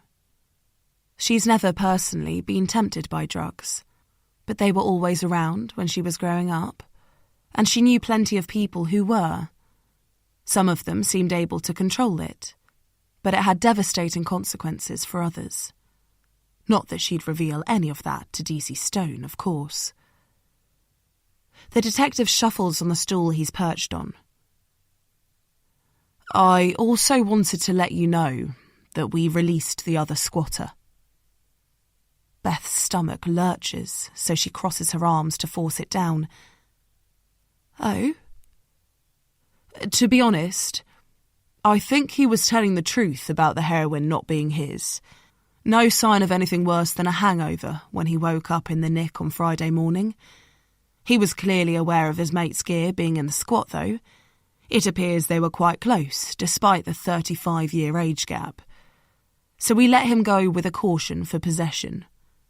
He's only 18 and has no previous, so hopefully he'll use this as a warning to turn his life around.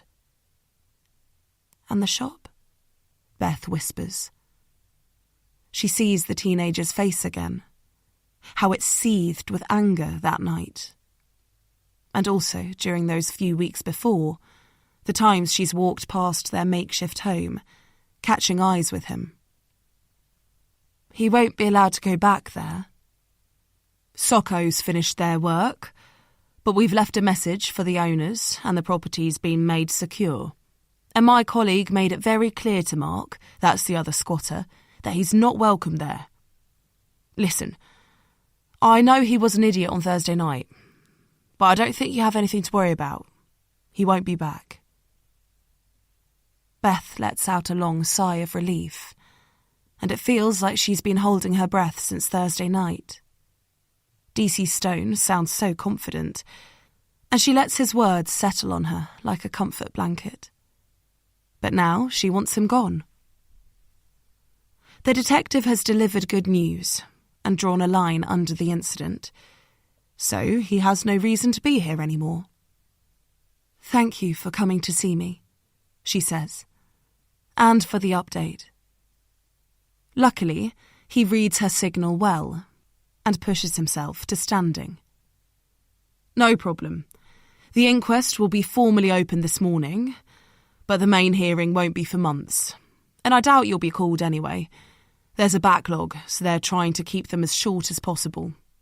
I imagine it'll just be us lot and the ambulance service asked to attend. The news keeps getting better. It really is all over. Beth feels an urge to punch the air, but she smiles warmly instead. Of course, if I can help in any way, I'm happy to. DC Stone nods and mumbles his thanks. As he turns towards the hallway, he notices Luna, still half covered in mud, staring at him through the glass doors. I'll leave you to the dirty hound then. He chuckles, then saunters towards the front door without waiting for an answer. But instead of reaching for the latch, he laughs again and bends down towards the doormat.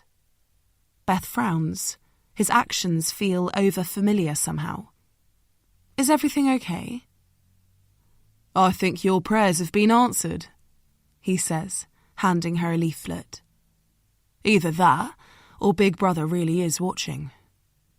Then he reaches for the latch, pulls open the door, and disappears down the steps. As soon as she's sure he's out of view and she can peel the smile off her face, Beth looks down at the shiny piece of paper in her hand. Groom and Bloom, Pet Boutique and Grooming Salon, is printed at the top. And there's a handwritten note underneath the title. 20% discount with this leaflet. She looks at the pitter-patter of mud prints on the floor, the tangle of cockapoos staring at her through the glass, and smiles. She's not a fan of surveillance, but serendipity is a different matter. Chapter 11. Mark. Mark stares at the imposing Georgian townhouse and hesitates. It seemed like such a good idea on Saturday night, a few cans in, and egged on by the others on the common. But now he's sober, he's not so sure. What even happens at an inquest? Ted is another regular rough sleeper, and he acted the know-all, shouting that it's a public building and that Mark can just stroll inside. But the blood-red, 2-metre-high wrought iron railings surrounding the building are giving him different vibes. But it does look warm in there, which is enticing after 3 nights sleeping on Clapham Common, freezing cold and petrified. Mark knows there are hostels for rough sleepers, churches that open their doors in winter, but he doesn't want to go down that road. If he surrounds himself with hopelessness, chances are he'll get swallowed up by it too.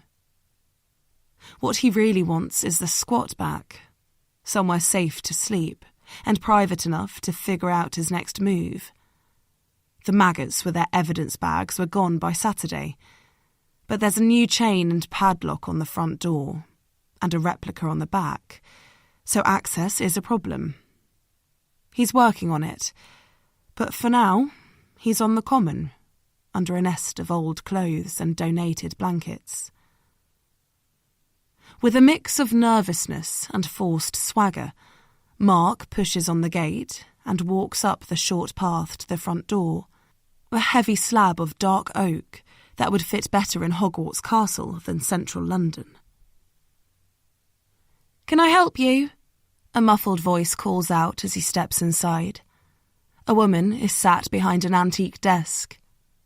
There's one of those plug-in heaters by her feet, and it's glowing red, but she's still wearing a thick black jacket and a grey scarf that's wrapped so many times around her neck that half of her face is missing. "I'm here for my mate's inquest," Mark explains, trying to sound like he has every right to be there, which he does. Ted said so. "Name of deceased?" John Smith." Mark isn't sure he'd have remembered John's surname if it wasn't the dullest name on earth. "Sorry, no John Smith on my list." Mark hardens his expression. "It's Tuesday today, yeah?" Sleeping rough can mess with your diary if your phone runs out of juice.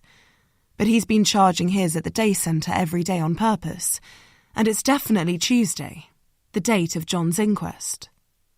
No one told him formally when it would take place, but he overheard the Plods mention it when he was waiting to be released on Friday. "I was told John's inquest is today."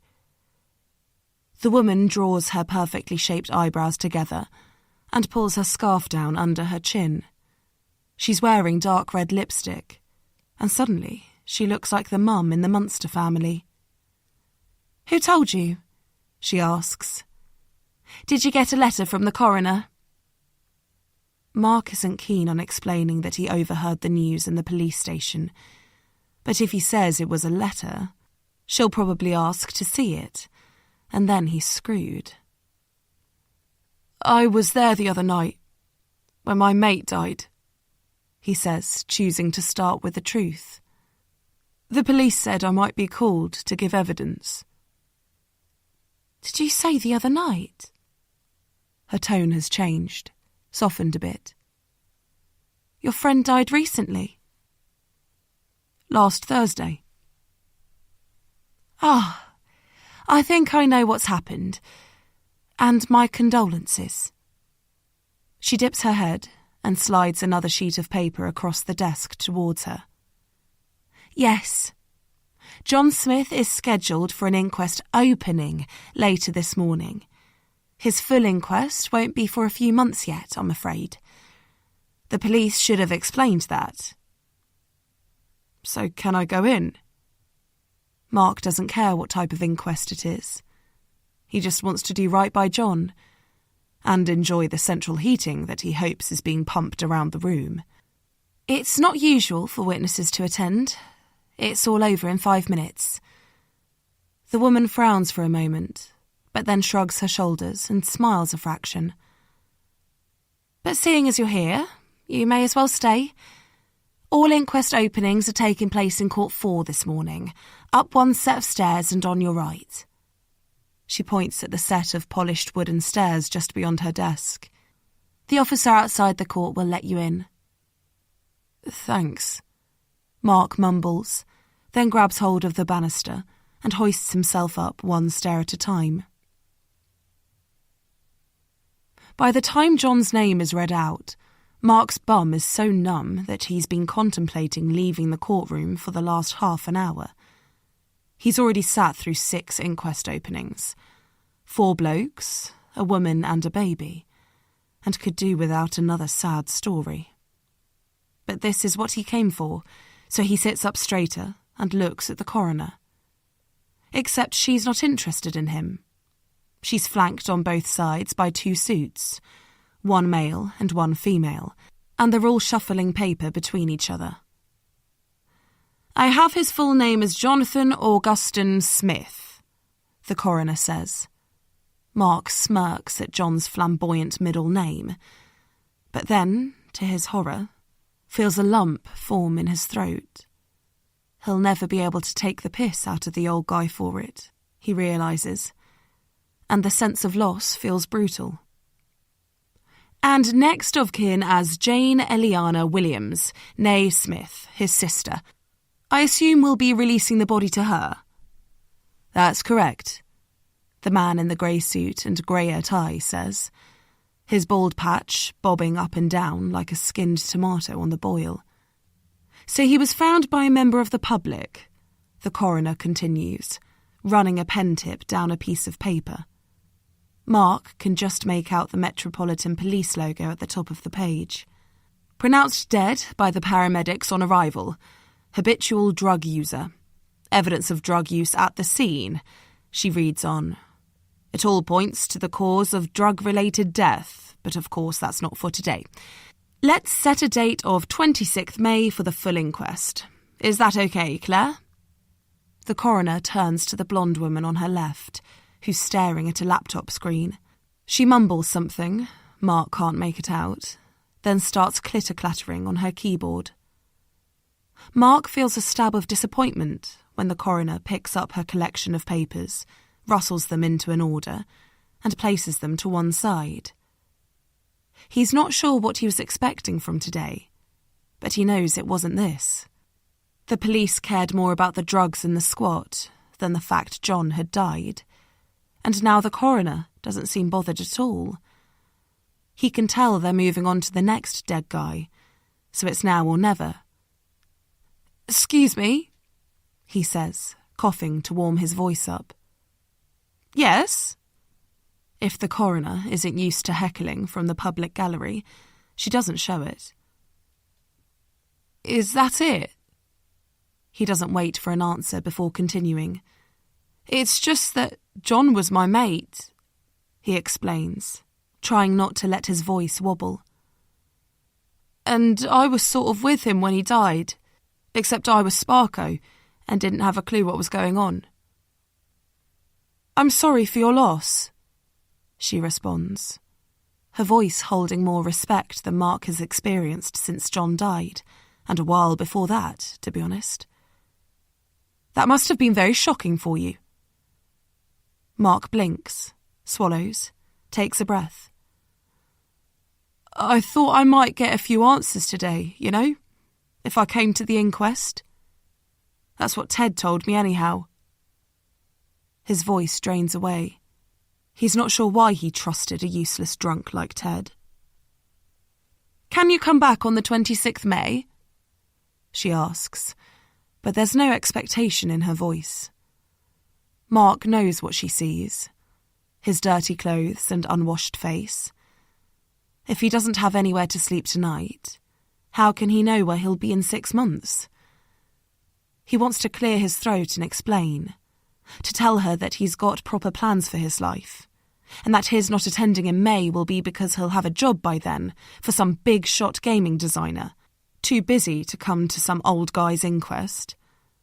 But at best, she wouldn't care, and at worst, she wouldn't believe him, so he just shrugs instead. Dunno, he mumbles. She pauses for a moment, and the only sound is the rustle of her suited minions shuffling papers. What would you like to know? She asks eventually. What does he want to know? How John managed to give himself an overdose when he'd been shooting up for over 20 years without any trouble? Or is he looking for evidence that it wasn't the drugs that killed him at all, that it was somehow the fault of that witch with a pretty face, death by contempt? How he died, I suppose, he mutters into the cuffs of his coat. Of course you do. The cause of death is very important. That's why I make sure that I consider all the evidence before drawing my conclusions. So it's not definitely the drugs, then? He asks, hope escaping through his tone. The coroner is quiet for a moment, assessing his words. Do you have any reason to think there might be a different cause? How does he answer that? Suggest that bitch tutted John to death? He was a pro with a smack, he chooses. And always used the same dealer. I can't see him getting the amount wrong, or the gear being dodgy enough to kill him. As he says the words, he realises he means them too. John dying like that doesn't make sense. The coroner's eyes dart towards the pile of papers, then back again. Drug-related deaths aren't always overdoses, she says. Or the result of impurities either. Mark screws up his face. What? An error in the way the drug is injected can also cause death. Mark's eyes widen. Is that how John died? If users are under the influence of drugs, or if it's been a while since their last injection and they're suffering from withdrawal, shaking hands and so on. He fucked up the draw. Mark blinks. Please don't. Mark shakes his head, an apology of sorts. Then a sense of realisation creeps in. What if he was drunk? He asks, standing up and rubbing his clammy hands down his jeans. Could that have caused him to do it wrong? He wants to throw the chair across the room, but it's attached to the floor.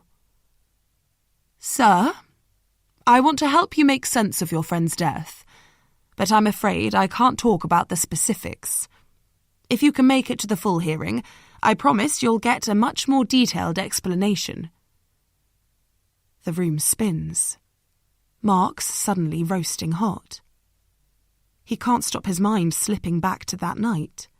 The beers and vodka he and John shared before Mark hit the deck, and John moved on to other things.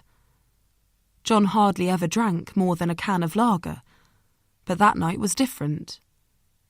When Mark was out getting booze, that woman had walked past, all dressed up, and told John that he scared her children and that he should find somewhere else, somewhere more appropriate to squat.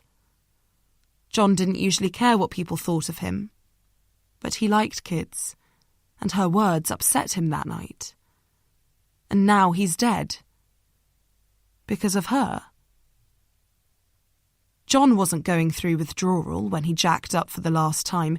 He was drunk, proper hammered, on Mark's stash of booze. Mark would laugh at the irony if he could stop the anguish contorting his face. The police arresting him for possessing a drug that wasn't his, while completely ignoring the empty bottles of alcohol that caused John's death. Does that mean this is his fault? Did he kill his only mate in London? No. It was her fault. John got drunk because of what she said, what she called him. And now she's acting like the local hero because she was there to watch him die. Mark looks up at the coroner, her concerned face. Then he gives her a small nod of thanks and backs out of the courtroom. Chapter 12. Cat. Cat rubs hard at her midriff, but it's pointless. She can't quell the sick feeling bubbling inside her belly. It's been building all morning, ever since she saw Beth Packard's name on the schedule when she first arrived, and now it's threatening to spill out. Fear and excitement mixing like oil and water. It was Sunday morning when Kat decided she was going to try to orchestrate a meeting with Beth. But she didn't have a chance to put her plan into action until her day off on Tuesday. She'd left the flat early, when the sky was still black, and walked over to Clapham Common. The darkness had eventually lifted as dawn broke, and Kat had tried not to see the splash of red across the horizon as a warning sign. She'd dropped onto Brook Hill Road and then wandered up and down the hill, watching people come and go from the big houses. Office workers, looking smart and vaguely put out that they couldn't work in their pyjamas that day. Teenagers with untucked shirts and heavy backpacks, grunting goodbyes and slamming doors. And younger children swinging book bags and skipping or scooting down the hill. The door to one of the double-fronted houses had opened at exactly 8:10, and 2 little girls had walked out. They could have been twins, except that one carried an air of leadership.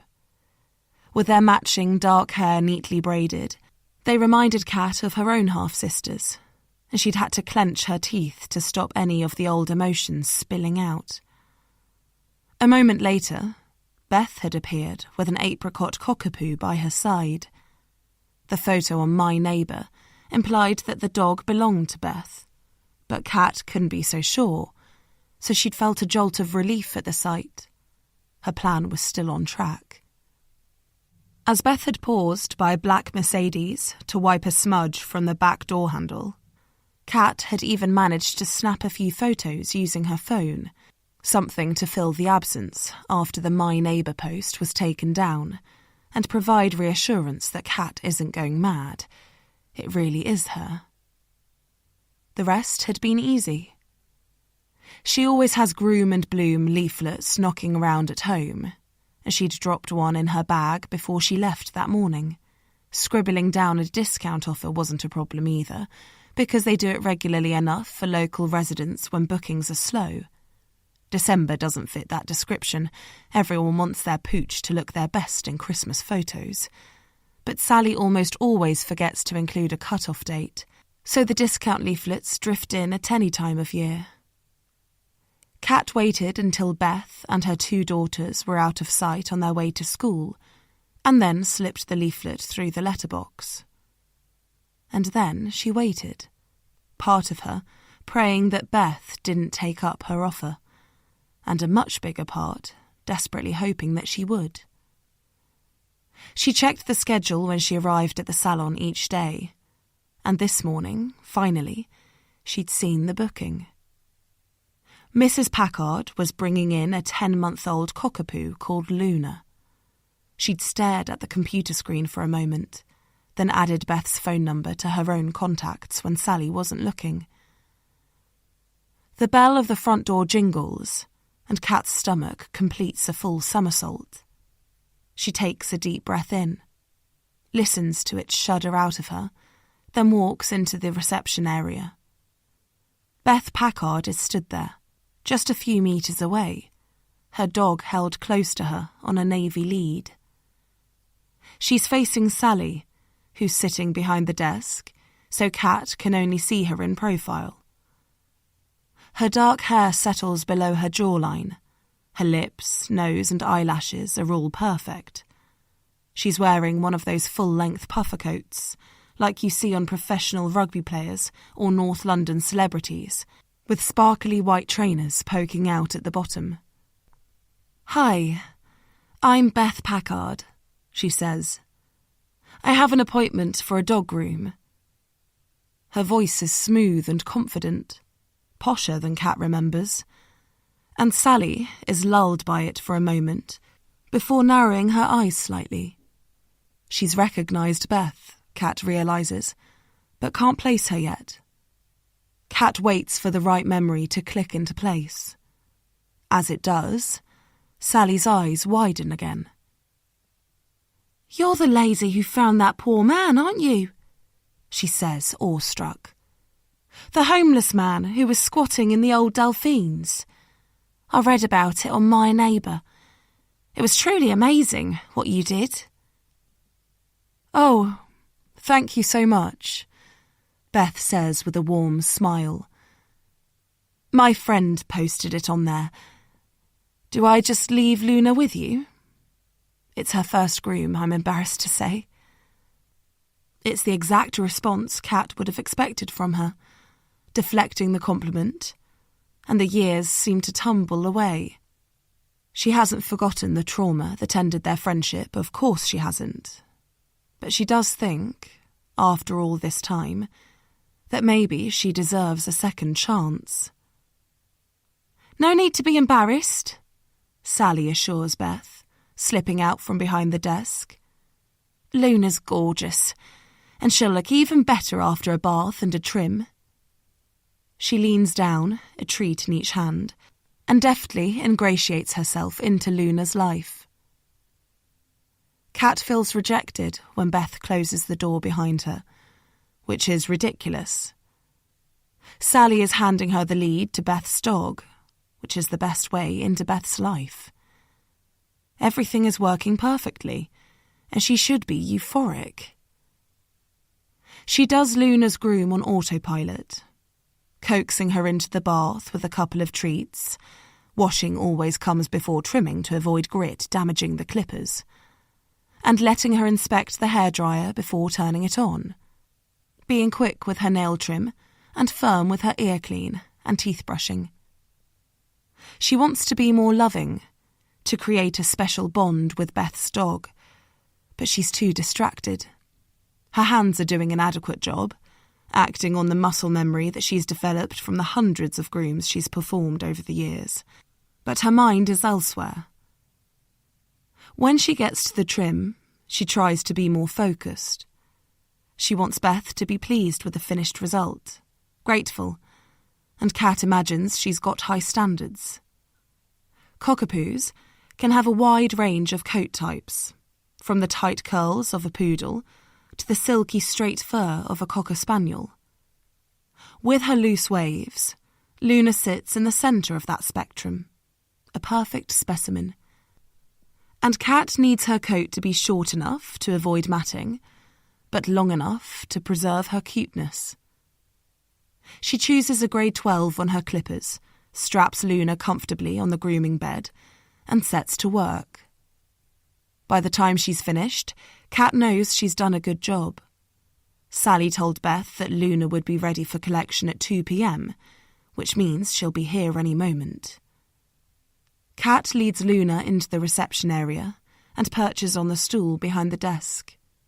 Sally is on her lunch break, so it's just the two of them, as she nervously strokes Luna's soft ears. Waiting for Beth reminds Kat of before, all those times when she'd hang around, hoping for a sliver of Beth's attention.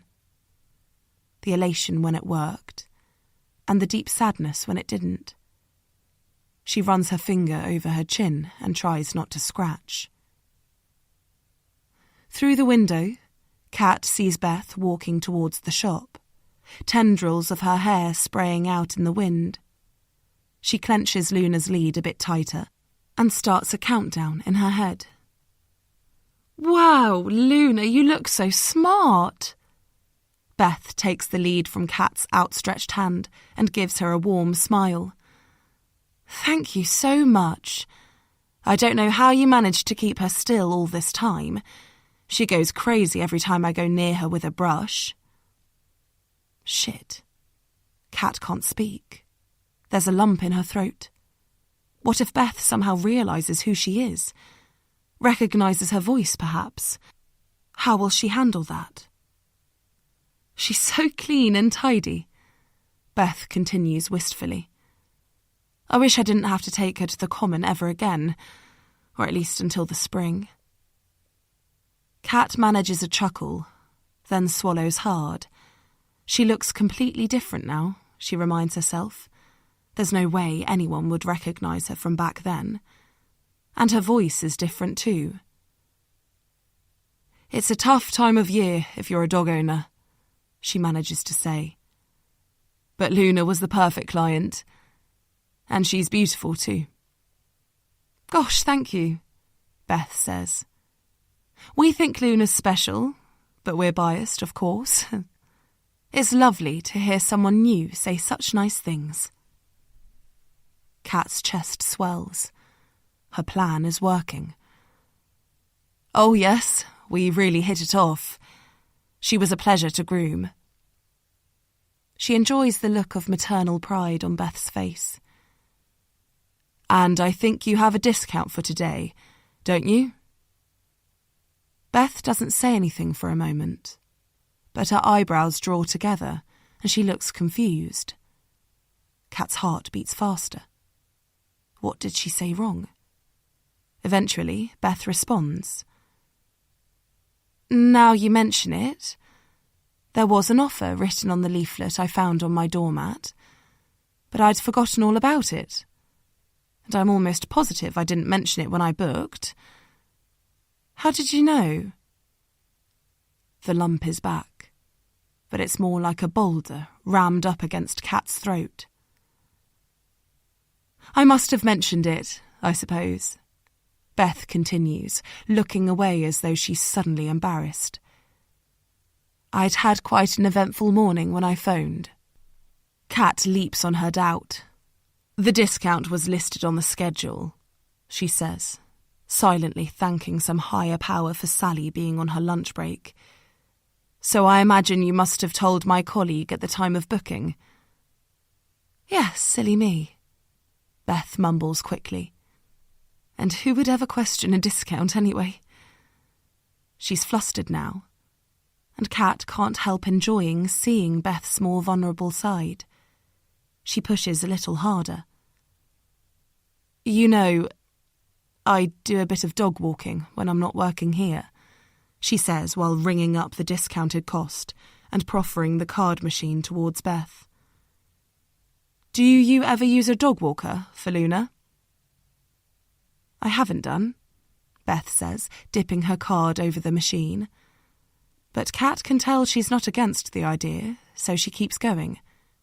"Well, I'd love to walk her, if it would help you out at all.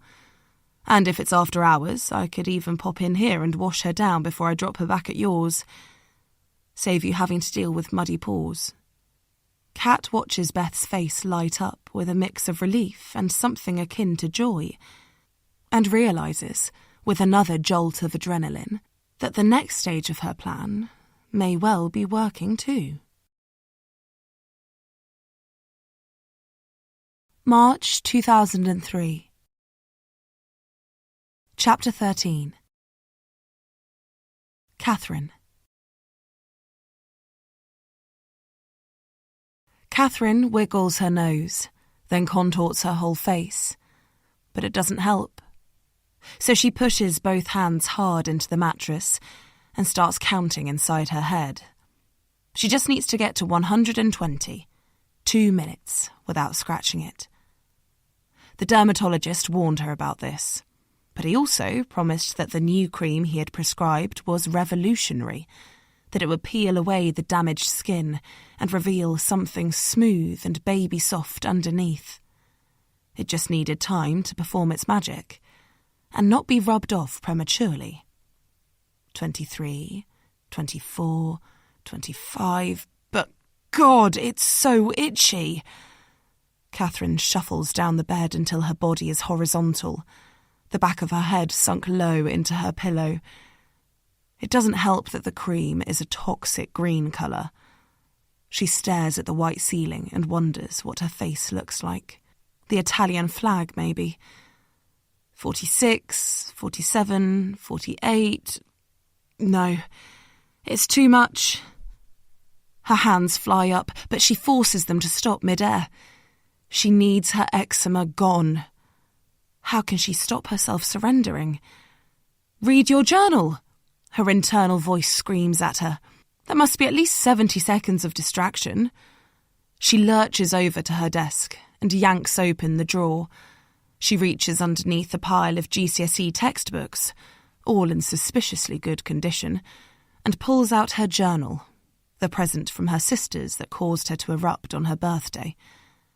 Since she's managed to erase Javier's involvement, she started writing in it, and is secretly enjoying having somewhere to offload her thoughts, a place that doesn't have an opinion of its own, or a voice to remind her that eczema breeds in refined sugar, you know. With a contorted face but deepening resolve, Catherine drops back onto her bed, but pushes against the wall and draws her legs up towards her. She picks up her pillow and shoves it between her stomach and knees to create a wobbly table for her journal. She doesn't want to write in it now. What would she say? I smeared toxic waste on my face today. But she flicks through the pages to her favourite entry, almost 2 weeks old now. Thursday, 2nd of March, when Becca saved Catherine. Lunchtime. Mum had made me this salad thing. It actually tasted okay, but I knew people would have taken the piss out of me if I tried to eat it in the dining hall, or say something like, "Yeah, well, it's about time you went on a diet." So I ate it at one of the picnic tables outside. But then Jade Carrington and her mates turned up. They were laughing at my Rugrats lunchbox. For fuck's sake, Rugrats! Then Jade got a pen out of her bag and said she wanted to play dot to dot on my face. She's such a bitch. An ugly, stupid, nasty bitch. Obviously I didn't tell her that. Too much of a wimp. I just kept pushing her hand away and trying not to cry. But the more I resisted, the more she forced the pen on me, and the more they all laughed. But then Becca showed up. She was with 2 of her friends, and she still stopped, told Jade to quit being such a bitch, and said that she was embarrassing herself the most. Jade's face was hysterical, and her shoulders hunched over as she walked away. Ha ha ha! And then Becca told her friends to go on without her, and she sat with me for the rest of lunch. Turns out we like the same music, Radiohead and Bjork, and the same TV shows, Dawson's Creek and Buffy the Vampire Slayer. She was so easy to talk to. She smelled amazing too. Apparently it was impulse-free spirit. I'm going to get some on Saturday. And even better, I now know which house is hers.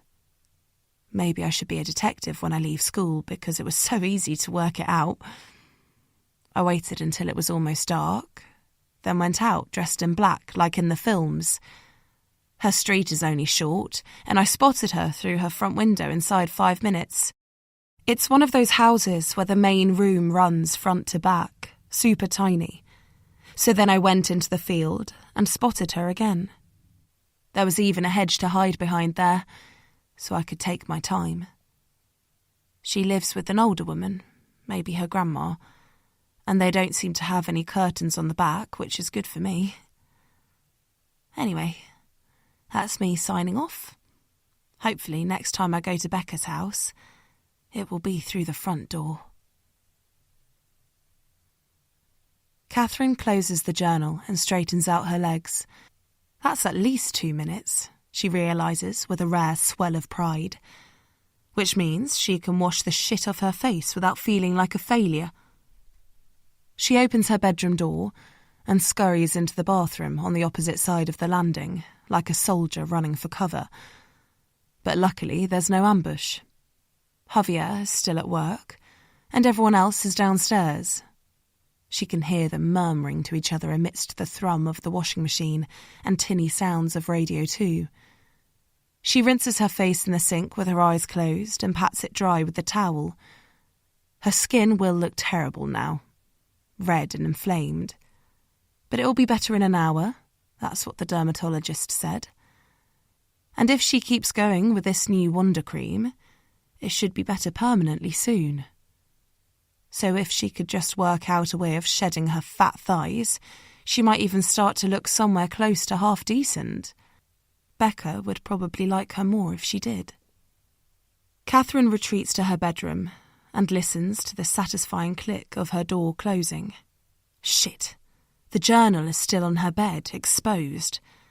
She grabs it by the spine, but with the pages loose, shiny paper slips out and drops to the floor.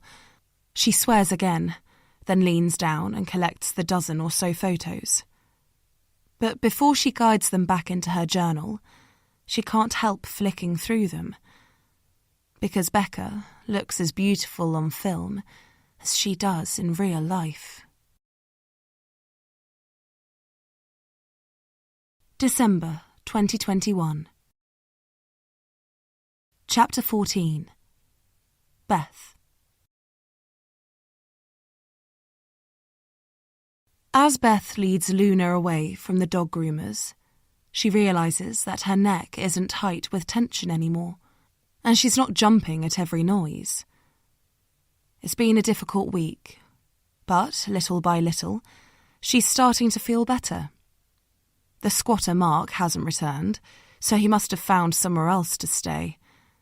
And he can't still be angry with her, not now he's had time to realise how crazy his accusation was. And now seeing Luna so smart too.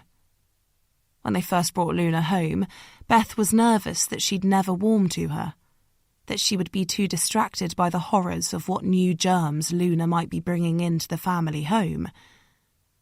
But her floppy ears and adoring eyes seemed to cast a spell, and after setting some strict hygiene parameters, Beth found she enjoyed having a puppy around, and even appreciated the excuse to wash the floor multiple times a day.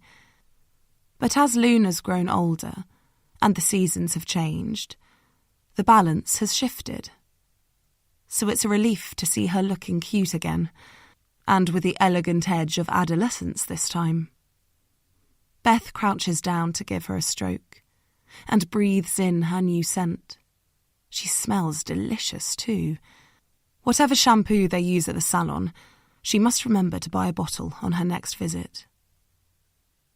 As she resumes her walk home, Beth thinks about the groomer. Perhaps it's not surprising that she was so taken with Luna. She was the absolute stereotype of an animal lover. In fact, when she said her name was Kat, Beth struggled not to laugh. She was very muscular, but in an outdoorsy way. Like she dragged trucks up hills rather than lifted weights at the gym. Her hair was blood red and spiky, and there was a striking cactus tattoo on her forearm. Her eyes were strange, though, a bright tropical blue that didn't seem in keeping with the rest of her. As Beth starts up the hill, she considers Kat's offer. Luna is used to having 2 walks a day, But ever since Tuesday morning, Beth has been finding excuses not to take her out in the evening. If she can feel scared in winter's excuse for daylight, how would she feel after dark? Her fears about the squatter attacking her might be receding, but not enough to convince her that nighttime walks are safe. Simon takes Luna out when he's home, but he's got a work trip to Dublin next week. She wouldn't normally trust an offer made by a random stranger. She'd do research and choose a professional company with references and insurance.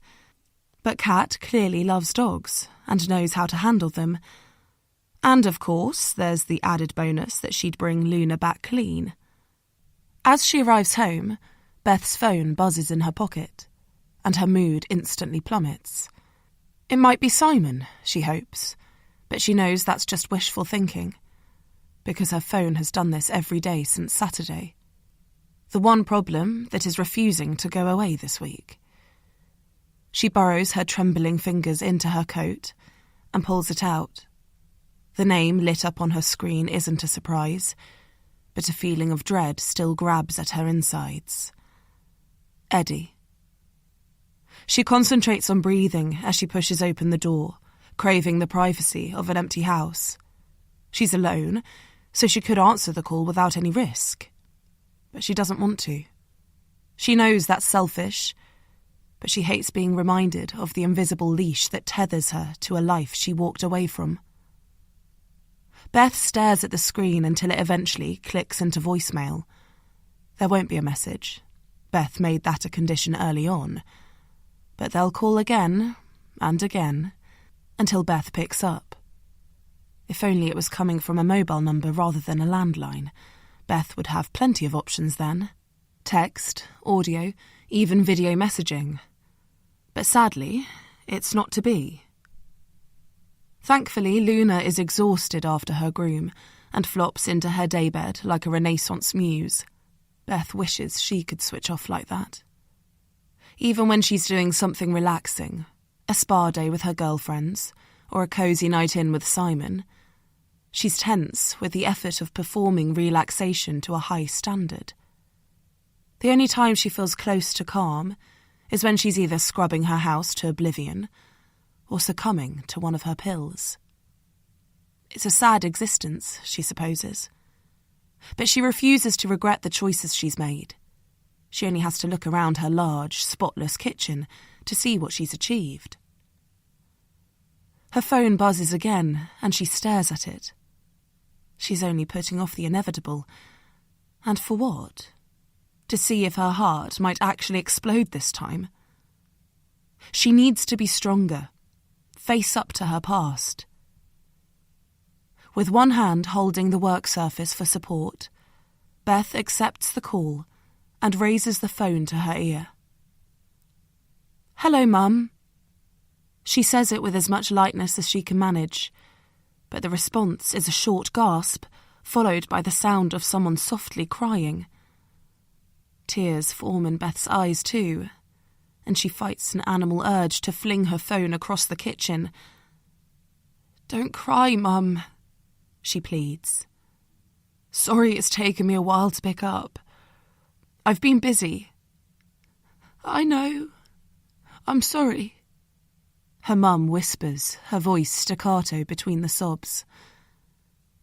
"I don't want to disturb you at work, or wake you up. What time is it there?" Beth closes her eyes and transports herself to her pretend job in her imaginary office in Singapore. Their roots may be international, but her parents haven't left England in decades, which luckily means they have no knowledge of different dialing tones or country codes for mobile phones. "It's night time," she whispers, "but I'm still at work. We had a board meeting this morning, so I'm catching up." "I wish you didn't work so hard," her mum says, both fear and reproach in her voice. Beth's mum moved to England from West Germany when she was 18, nearly 50 years ago, and from Romania to West Germany 4 years before that, when the now infamous floods destroyed her home. but Beth can still hear the hard H's and rolling R's of her Eastern European accent. "It is not good for you," her mum continues. On one hand, it's a hypocritical comment. The woman who worked at least 2 jobs throughout Beth's childhood, admonishing her for having one. But Beth knows what her mum's referring to. The problem that sparked their separation, and how it will never truly disappear. That Beth's job doesn't even exist makes her mum's fears even more heartbreaking. "You mustn't worry," she says on autopilot, her voice flat.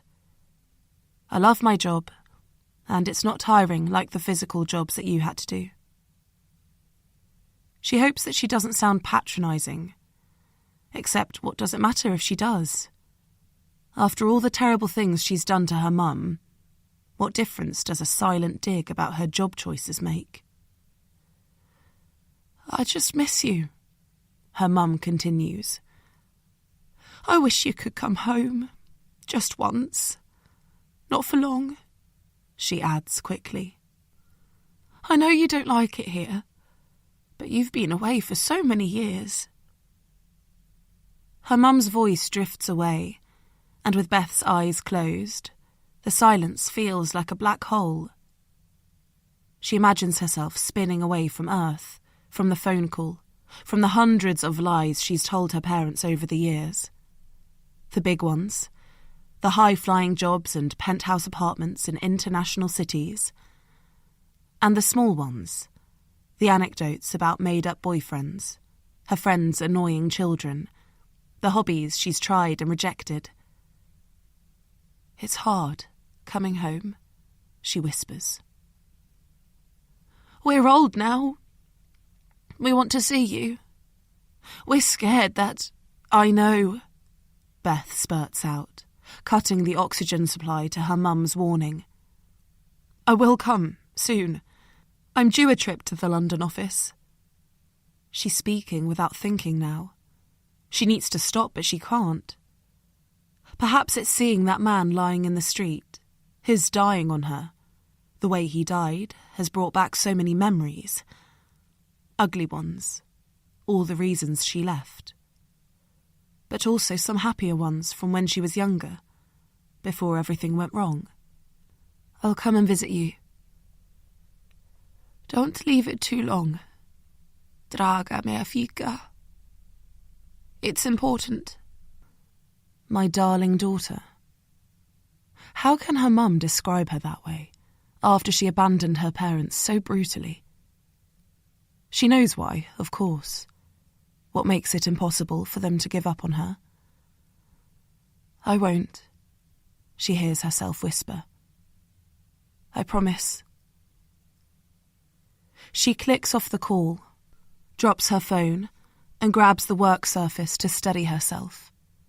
The room is still spinning, but she knows it will pass, that the anxiety will finally roll away, and she'll just be left with a messy residue, like the disrupted sand after the storm has gone.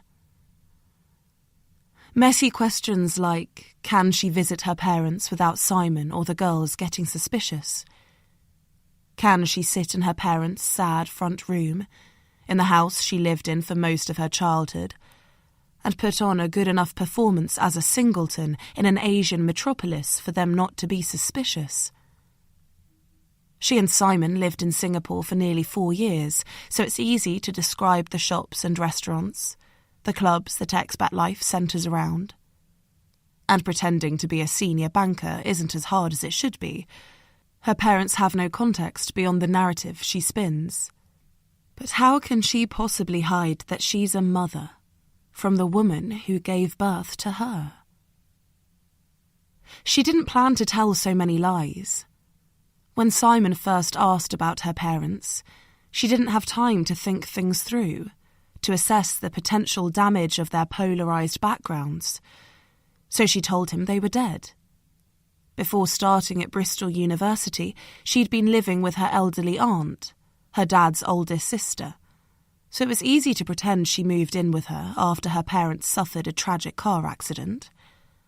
and lying to Simon about her parents meant lying to them about him. It was kinder than refusing to introduce him. She hadn't considered what might come next. Living together, marriage, becoming a family. But the further she climbed into Simon's life, the higher the stakes got, and the bigger the lies. Beth scratches her palms and realises how sticky they are. She thinks about stroking Luna. Perhaps the shampoo the groomer used isn't so lovely after all. Or maybe Luna's fur has been cross-contaminated, carrying the germs of other dirtier dogs. In fact, she can feel them burrowing through her skin now.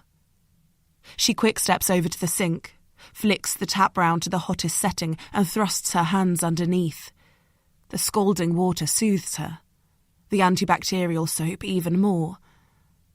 But now she can see smears on the glass surface of the induction hob, and 2 crumbs where it meets the white quartz worktop. She feels sick, suffocated by the dirt floating around her. She holds her breath. She mustn't let the germs in. Then she runs into the utility room, pulls out a freshly laundered towel and buries her face in it. It smells good, like the forest near Saint-Tropez that they visited last summer, and it allows her to breathe, momentarily shutting out the other terrors swirling around her kitchen. But the reprieve is over in seconds. She needs more than a memory of fresh air. She grabs her house keys and whips the sliding door closed.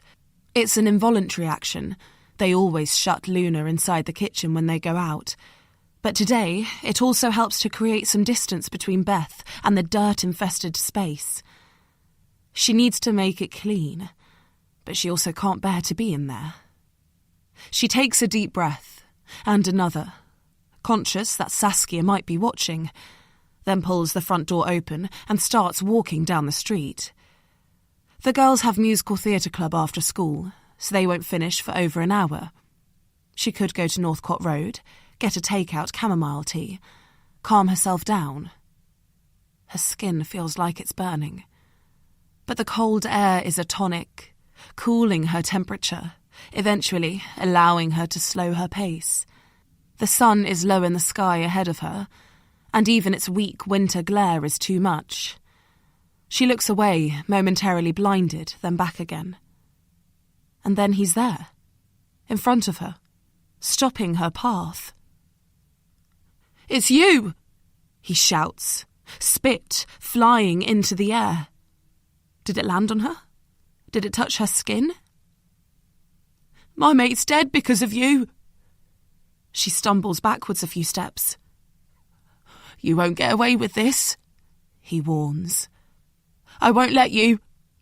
Beth pushes down on her trainers, darts across the road. She doesn't check for cars, but it still feels safer, more visible than trying to outrun him on the pavement. 3 women pushing buggies on the opposite side are like magnets, emitting an aura of safety, and Beth slips in behind them.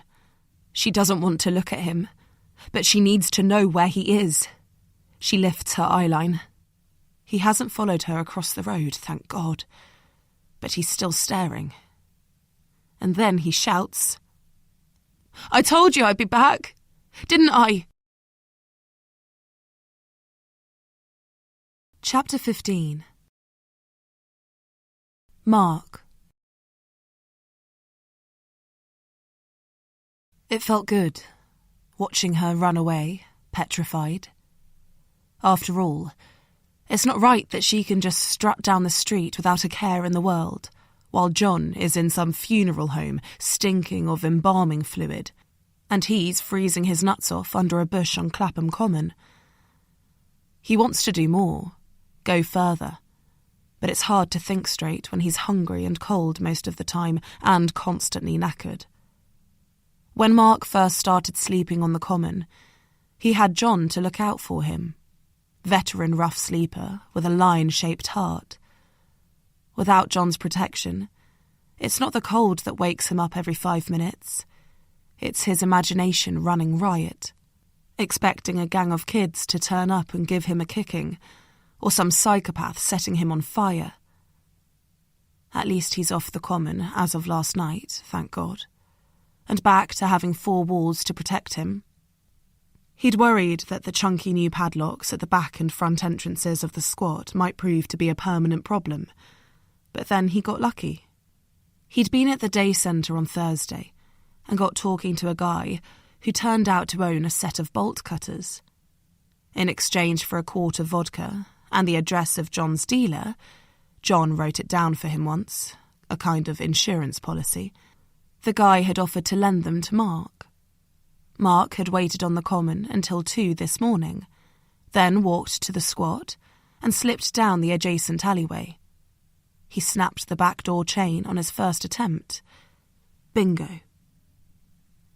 Mark moves a bit further up the hill. Brook Hill Road is long and straight, so it's easy to keep her in his sights. After their exchange, the woman ran off and hid behind some mums pushing buggies. But they soon veered off down one of the side roads, so she's on her own again now, scurrying back in the direction she came. He wonders if his presence means she's feeling the same insipid dread that has crept over him every night since John died. He hopes so. And she can't stay out forever either.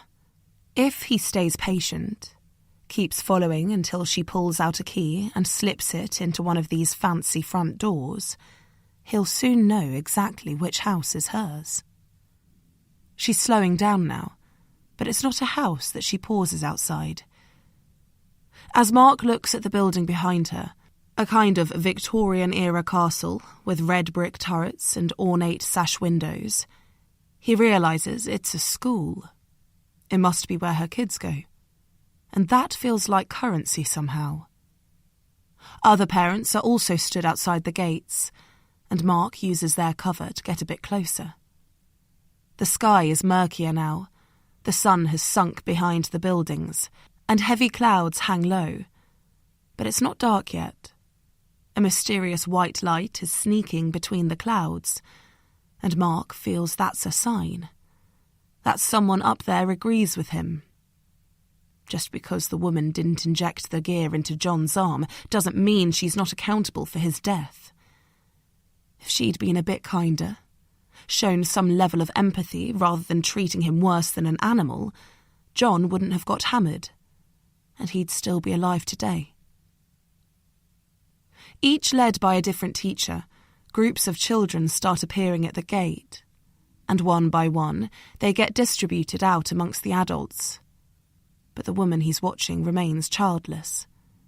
She just leans against the railings with a fake smile on her face, greeting other mums as they come and go, like the Queen holding court.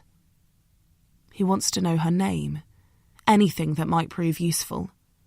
But the mums who stop call her darling or honey or love. Eventually, a tall woman with a mane of blonde hair and crow's feet by her eyes stays for longer than the others.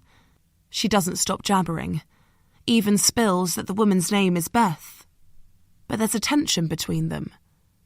After a while, the blonde gives up and disappears into the crowd of lookalikes, leaving the woman, Beth, staring after her, a blank expression on her perfectly designed face.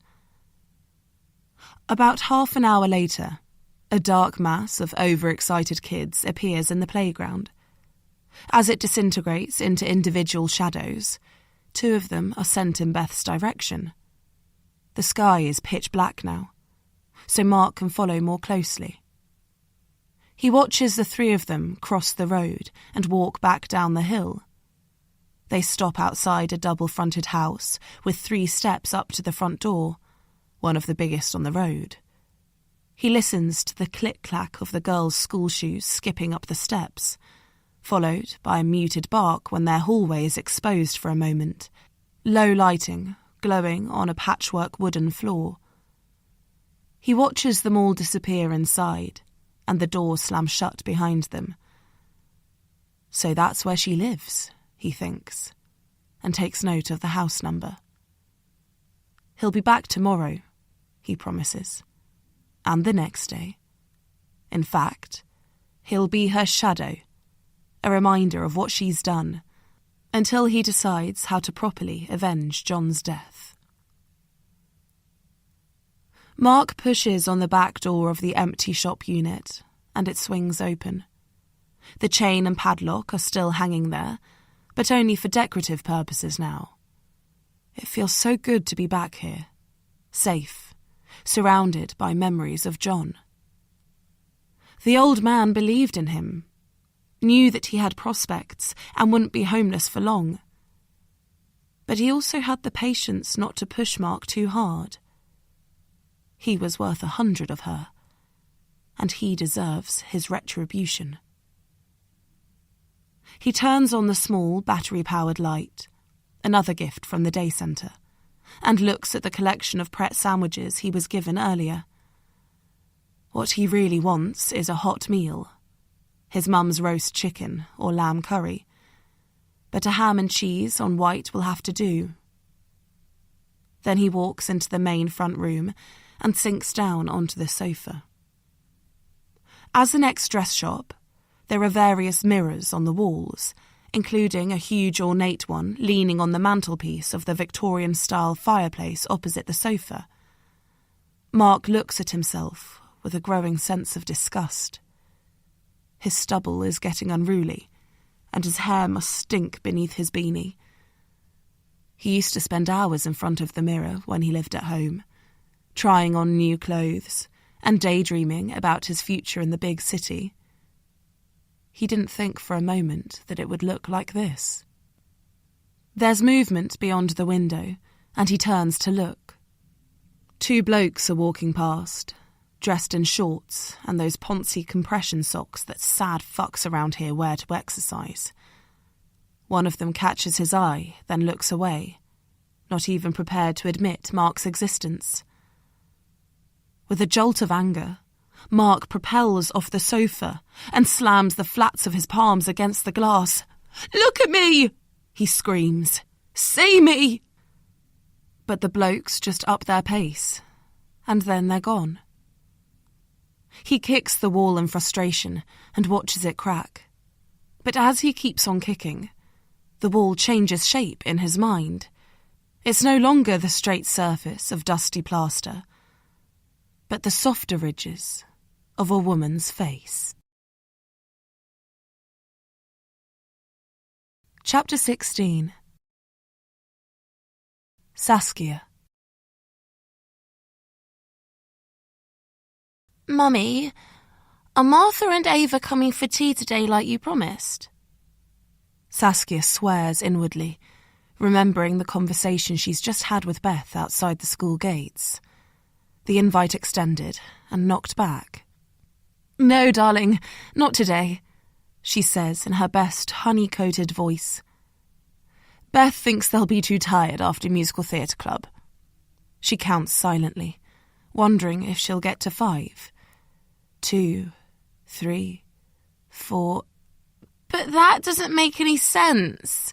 They always come for tea on Friday, after musical theatre club. I know, sweetie. And they didn't come last week because they were too tired. I understand why you're disappointed. She tips her head to one side and tries to look sympathetic. But the watery film that's now spreading across Olivia's eyes isn't helping. Not because she's unmoved by her children missing out on their routine Friday playdate, the highlight of their week, but because there's a more dominant emotion wanting to express itself. Because why the actual fuck should Beth always get her own way? Why is it always Saskia or Saskia's children who have to make sacrifices, pander to the Packard's fragile dispositions? If Beth is in the mood for socialising, then Saskia is expected to be there, along with every other hand-picked friend in the area. The 3-line whip of high-end Nappy Valley. But the same rules don't apply when Saskia is sad or lonely or bored half to death by her inconsequential existence. And now Beth is expecting an apology for the My Neighbour post too. There was nothing but compliments in that piece. But still, Saskia is the bad guy, trampling on Beth's right to privacy or some such bollocks. and Beth was so overdramatic about the comments that the post attracted too. Of course there's going to be some nasty ones. That's why my neighbour thrives, for Christ's sake. But there were loads of positive ones too. Someone even posted a video of Beth looking like Florence Nightingale in that floaty whistles dress. And yet she's still pissed off. Mummy? Saskia snaps back to the moment and looks at her daughter. Olivia is worth 10 of her. The girl has somehow managed to inherit all of Saskia's good qualities. Strong principles, dogged perseverance, work ethic, and none of her bad. Not yet, anyway. There's still time for the FOMO and penchant for cocktails to kick in, she supposes. Yes, honey. Do you think it's because Martha doesn't like me anymore? Rage rises and circles inside Saskia's chest like a lone shark. Olivia, darling, she says, crouching down and taking her daughter's hands in hers. It's absolutely not because Martha doesn't like you, okay? In fact, it has nothing to do with Martha or Ava, she adds. Well, what is it then? They can't still be tired. Saskia sighs and straightens up. She opens the fridge and picks a half-full bottle of Sauvignon Blanc out of the door. Beth is upset with me, she finally says, pulling a glass out of the cupboard. God, that needs a wipe-over. And pouring a generous measure. I think this is her way of punishing me. That's mean of her. Adults can be mean. Olivia screws up her face like a cartoon character, or more accurately, how everyone is born to express themselves before they realise life is a continuous game of poker, and showing your hand must be avoided at all costs. But I thought Beth was your best friend. Saskia smiles and nods, then takes a large sip. Poker face. She is my best friend. We've had a little falling out, just like you do sometimes with your friends. It's not a big deal. I only told you so that you don't worry about Martha. I bet we'll have made up by next week. Do you promise? That we'll be friends again? Saskia takes another gulp. As the initial hit of alcohol spreads through her limbs, the idea becomes more palatable. Maybe she should just apologise. Curtsy, even. Then Princess Beth will forgive her, and they can both move on. Life's too short to hold a grudge, especially when the friend in question lives directly opposite and their children are best friends. And that Martha and Ava will be allowed to come for tea next Friday, Olivia goes on. I really want to show them my elf on the shelf, and it's the last day of term, so we might not get another chance, she pleads. Saskia draws her daughter into her midriff and strokes her hair. It's long and blonde, like her own, but without the chemicals. Saskia's not the maternal type. When she first announced her pregnancy, the general reaction was more akin to shock than delight. But as it turned out, she's fairly passionate about it. Not the chores element, homework, washing, signing school trip waivers, but the fundamentals of motherhood. Loving, championing, protecting her children. She does that part like the stereotypical lioness. Of course I promise, she whispers, and silently challenges Beth to dare turn her invite down again. Chapter 17. Cat. You're different now, Cat. Body shape, eyes, hair, even your name, everything about you. So this time, it's going to be different with Beth too, okay? The words ring out in the small bathroom as Cat stares into the mirror. She thinks about the old saying, that talking to yourself is the first sign of madness. But she knows that's not true. Madness thrives in silence, when the only voice you listen to is the one inside your head. And it's not like she could say these things to anyone else. Kat churned through her regular weekend activities. Visits to the garage to punch some of the tension out of her shoulders, walks across the common, her heart clamping down every time she saw an apricot cockapoo. But she was just killing time, really, waiting for the message that finally beeped through this morning. When she read Beth's text asking if she could walk Luna after work today, Kat had felt a heat spread through her, a warm glow down her arms, and something hotter burning her neck and cheeks. It was happening. She still needs to be patient, to give Beth time to feel relaxed around her. But she's chosen this path and she's walking down it. Kat hadn't told Beth that it's her day off. Stopping at Beth's on her way home from Groom and Bloom was one thing, but if she revealed that she'd be making a special trip, it might seem overzealous, or give some hint of her ulterior motive. Even worse, it might cause Beth to change her mind, and Kat couldn't bear that. Kat pushes herself off the sink and away from the mirror. Her heart is already racing. She can't imagine how she's going to feel when she stood outside Beth's house, ringing her doorbell, seeing her standing on the threshold. But she needs to hold it together, because Beth mustn't get suspicious. With the way their friendship ended, Beth would be unlikely to welcome Kat with open arms if she knew her true identity. Kat lifts her frayed parka off its hook by the front door and walks out of her flat.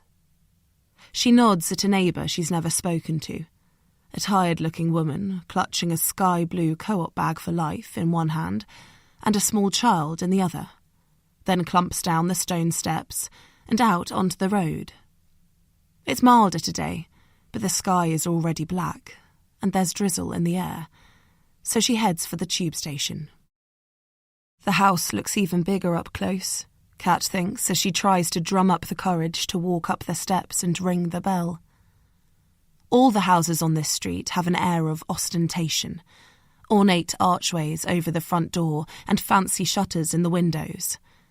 But Beth's is double the width of all the others. The front door seems to loom over her while her feet stay welded to the mosaic-tiled pathway. Kat can hear noise inside, a child gabbling. The tale is too fast and high-pitched for Kat to decipher any of its meaning, but the sounds of normal life settle her nerves a notch, and she takes 3 tentative steps upwards. She wonders if Beth will invite her in, or just hand Luna over at the door. Will they chat for a while, as friends?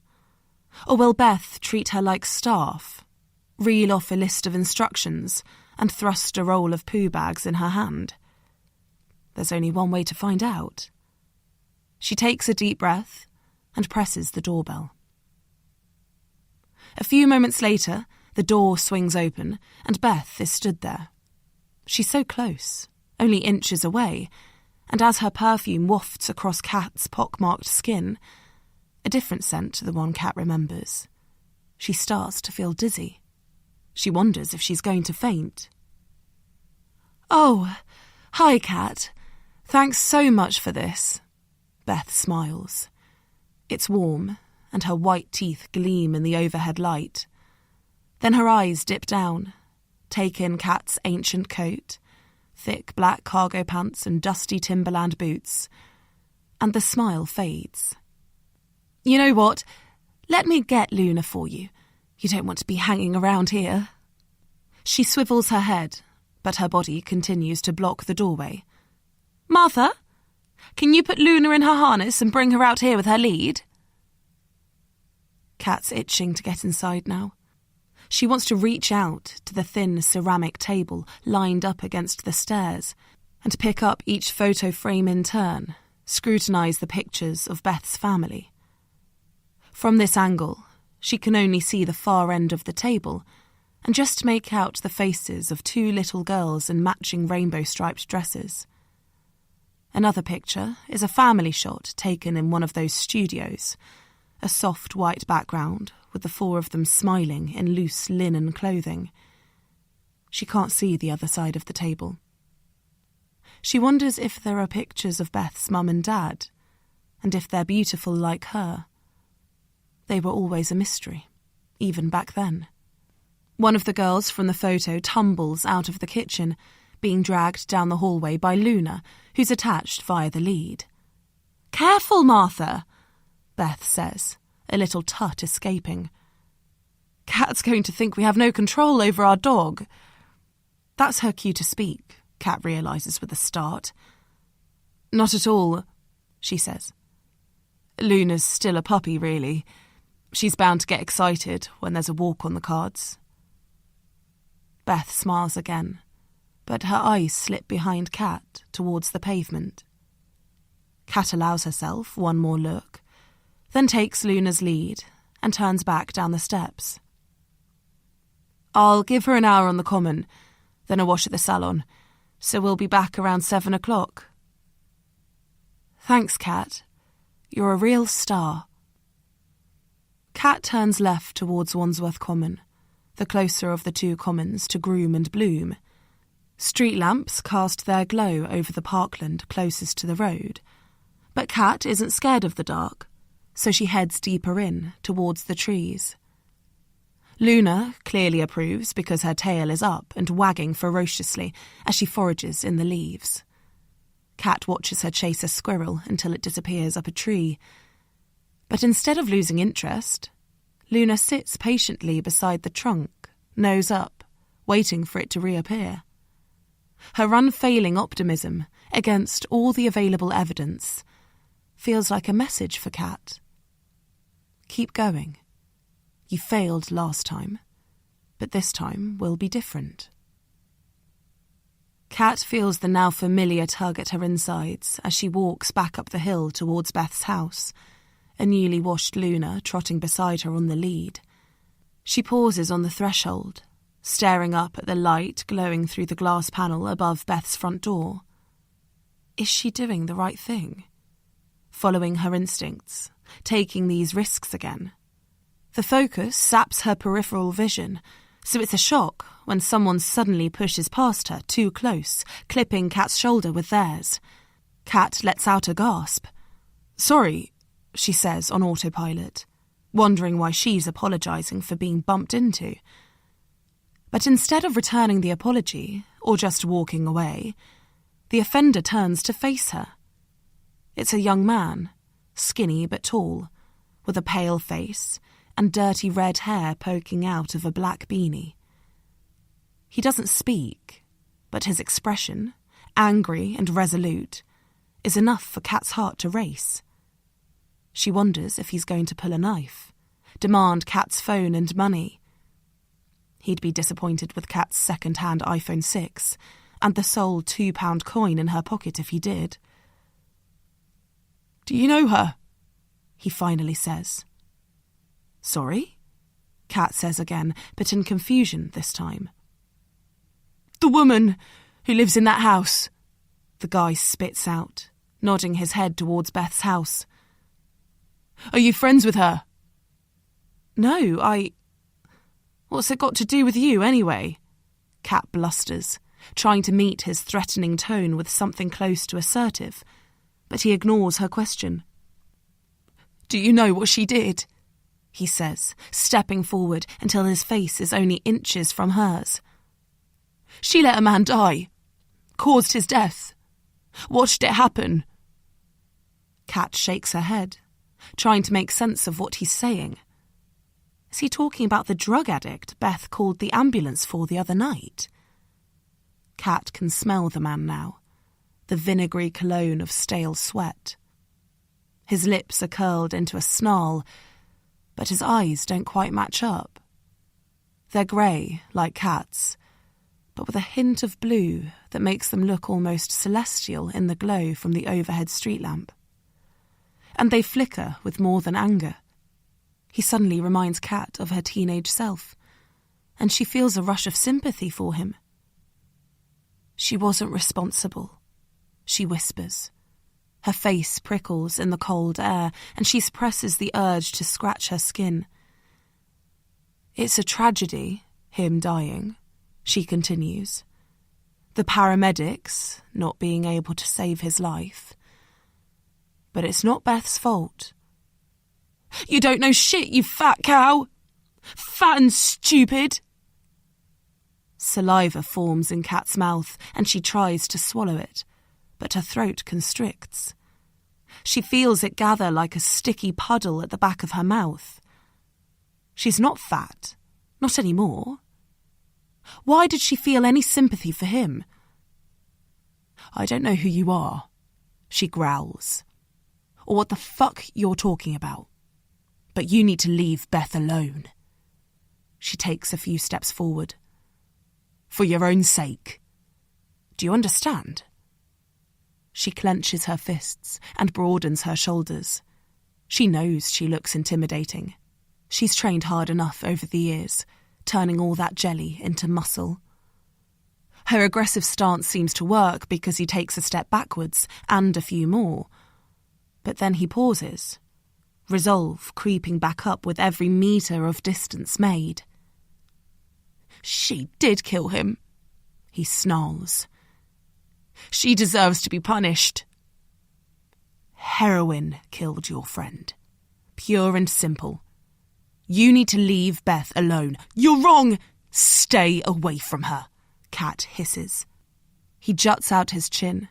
She's the real scum, not John, he growls. Then he gives Kat one last look of disgust and turns back down the hill. Kat watches the black-clothed figure disappear into the dark night, then turns back towards Beth's front door. Despite what has just happened, she feels totally calm, because she knows Beth better than he does, better than anyone around here. April 2003. Chapter 18. Catherine. Catherine zips her coat up to her neck. She knows it makes her look even more like a balloon, but she's freezing. If she tried moving a bit, she might warm up, but she can't risk it. Can't risk them seeing her. Because how would she explain that? Her mum doesn't know she's in town either, let alone in Victoria Park. Not that Catherine lied to her, it just sort of happened. She was hanging out on her estate, but then found herself walking down Becca's street. She nearly got caught too because two of Becca's friends turned up. One Catherine recognised, Clara, and another one she didn't. But luckily she managed to hide behind a neighbour's car when Becca opened the door. The three of them left together soon after that, and Catherine followed. She even got on the same bus as them without being spotted. The three sixth formers are in the skate park now, sat on the edge of the concrete quarter pipe, legs dangling over the side, drinking cans of cider, and talking too quietly for Catherine to hear. It's funny, watching them. Part of her aches to go over there, to sit down next to Becca, clink cans and lean in, create some distance from Clara and that other one with peroxide hair. But a bigger part of her enjoys watching, imagining what could happen, rather than risking sounding stupid or worrying about how Becca might react. Ever since that lunchtime when Becca stood up to Jade on her behalf, she's been doing a lot of imagining, daydreaming about them spending time together. She worked out that Becca uses public transport rather than the school bus, so she swapped her mode of transport too, and now they bump into each other quite regularly. Becca always smiles at Catherine when they pass each other, and twice, when the seat beside her has been empty, she's nodded at it. That's when Catherine's heart has almost exploded, because she gets to sit next to Becca, their shoulders practically touching, for nearly half an hour. She's not sure what it means. The tingling on her skin, coupled with a squirming in her belly. but she knows she likes it. The older girls are sat with their shoulders touching now. There's plenty of space, so Catherine doesn't see why they need to be so close. She grabs hold of the low tree branch that's providing her camouflage and grips it tightly, feeling the rough surface send tiny jolts of pain through her skin. Clara, with her oh-so-cool afro, drops an empty can over the edge of the pipe, and Catherine listens to it skitter along the smooth concrete. Then Clara lowers her head until it's resting on Becca's shoulder. Catherine takes a deep breath. Clara has good skin, too. Her dad is Caribbean and her mum is Irish, so of course she doesn't have to worry about being pale or using toxic eczema creams that don't fucking work. Kat bites the inside of her cheek and circles her tongue around the flap of dead skin. Eventually, Clara rights herself, and a few minutes later they all push off the ground and unfurl their legs. Becca slips over the side, disappearing from view for a moment, then reappears with Clara's empty can in her hand. Catherine can still hear the other two laughing as she watches them walk towards the high street. "Where have you been?" her mum asks, but her tone is curious, not accusatory. Sing-song, even. Her cheeks are flushed and there's a smile dancing on her lips. She and Javier have got friends over for dinner, and Catherine can hear a mixture of squeals and bellows escaping from their dining room. "Nowhere special," she says. "Just out." She watches her mum run her finger down the page of the recipe book that lies open on the work surface, trying to make sense of the instructions. 1.5 teaspoons of sugar per ramekin dish, she reads. "Can you remember that for me?" She opens the fridge door and picks out a small white dish in each hand. "Where did you say you were?" She slides the desserts onto the kitchen work surface and returns to the fridge for more. Her hair hangs in pretty curls either side of her face, and she's wearing more makeup than usual. But her lipstick is smudged, the effect of having eaten 2 courses already, and the imperfection spurs Catherine on. "I was with a friend." "That's good. I'm glad you're getting out. Who was it?" Catherine pauses for a moment, then whispers tentatively. "A new friend." "Oh?" As though sensing the thickening atmosphere, Linda stops moving, frozen in the middle of the kitchen, a ramekin in each hand. "Do I know her?" "She's a sixth former," Catherine offers, her heart hammering against her chest. "But we've become really close lately." She watches her mum place the desserts next to the others, 8 in total, and take a teaspoon out of the drawer. "I really like her." She speaks so quietly that her words are barely audible, but her mum's antennae are quivering on high alert now. "How much sugar did it say?" she asks, staring at the pattern of pale yellow circles edged in white, buying time. 1.5 teaspoons per ramekin, Catherine murmurs. Linda nods, like Catherine has just said something profound, then dips the teaspoon into the sugar bowl. She takes a deep breath. "Is she more than just a friend, Catherine?" she asks without looking up. Catherine's heart skips a beat, then races fast forward as she watches her mum shake her hand from side to side, grains of sand raining down onto solid custard, because she knows what her mum is asking. And she's right, because Becca is more than a friend. She's a soulmate, the person who occupies Catherine's every thought, and the only living being who always makes Catherine feel better. Is that what love is? Does that mean they're in love? Would it matter if she was? She asks.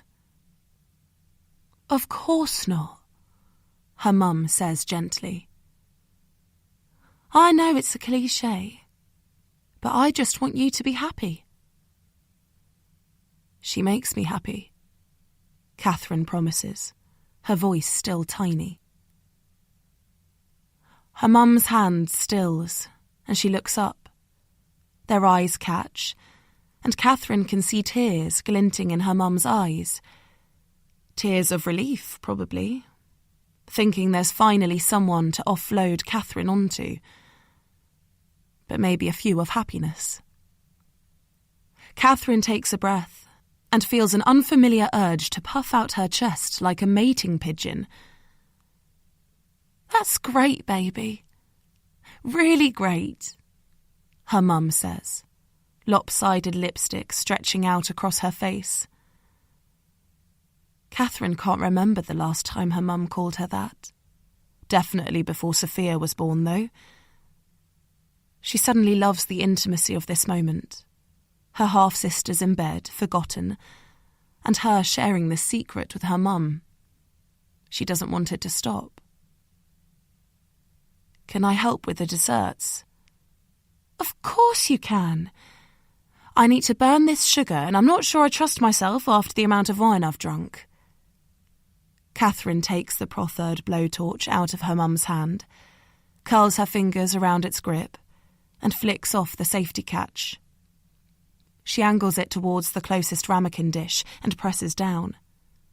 The sapphire flame is like a magnet, drawing her eyes closer. As she watches the golden grains bubble and meld into a burnt and blackened crust, she knows it will taste delicious, that its sweet crunch will mix with the soft creaminess beneath. Catherine wishes life was like creme brulee, that you could be ugly and damaged on the outside, and people would still want you.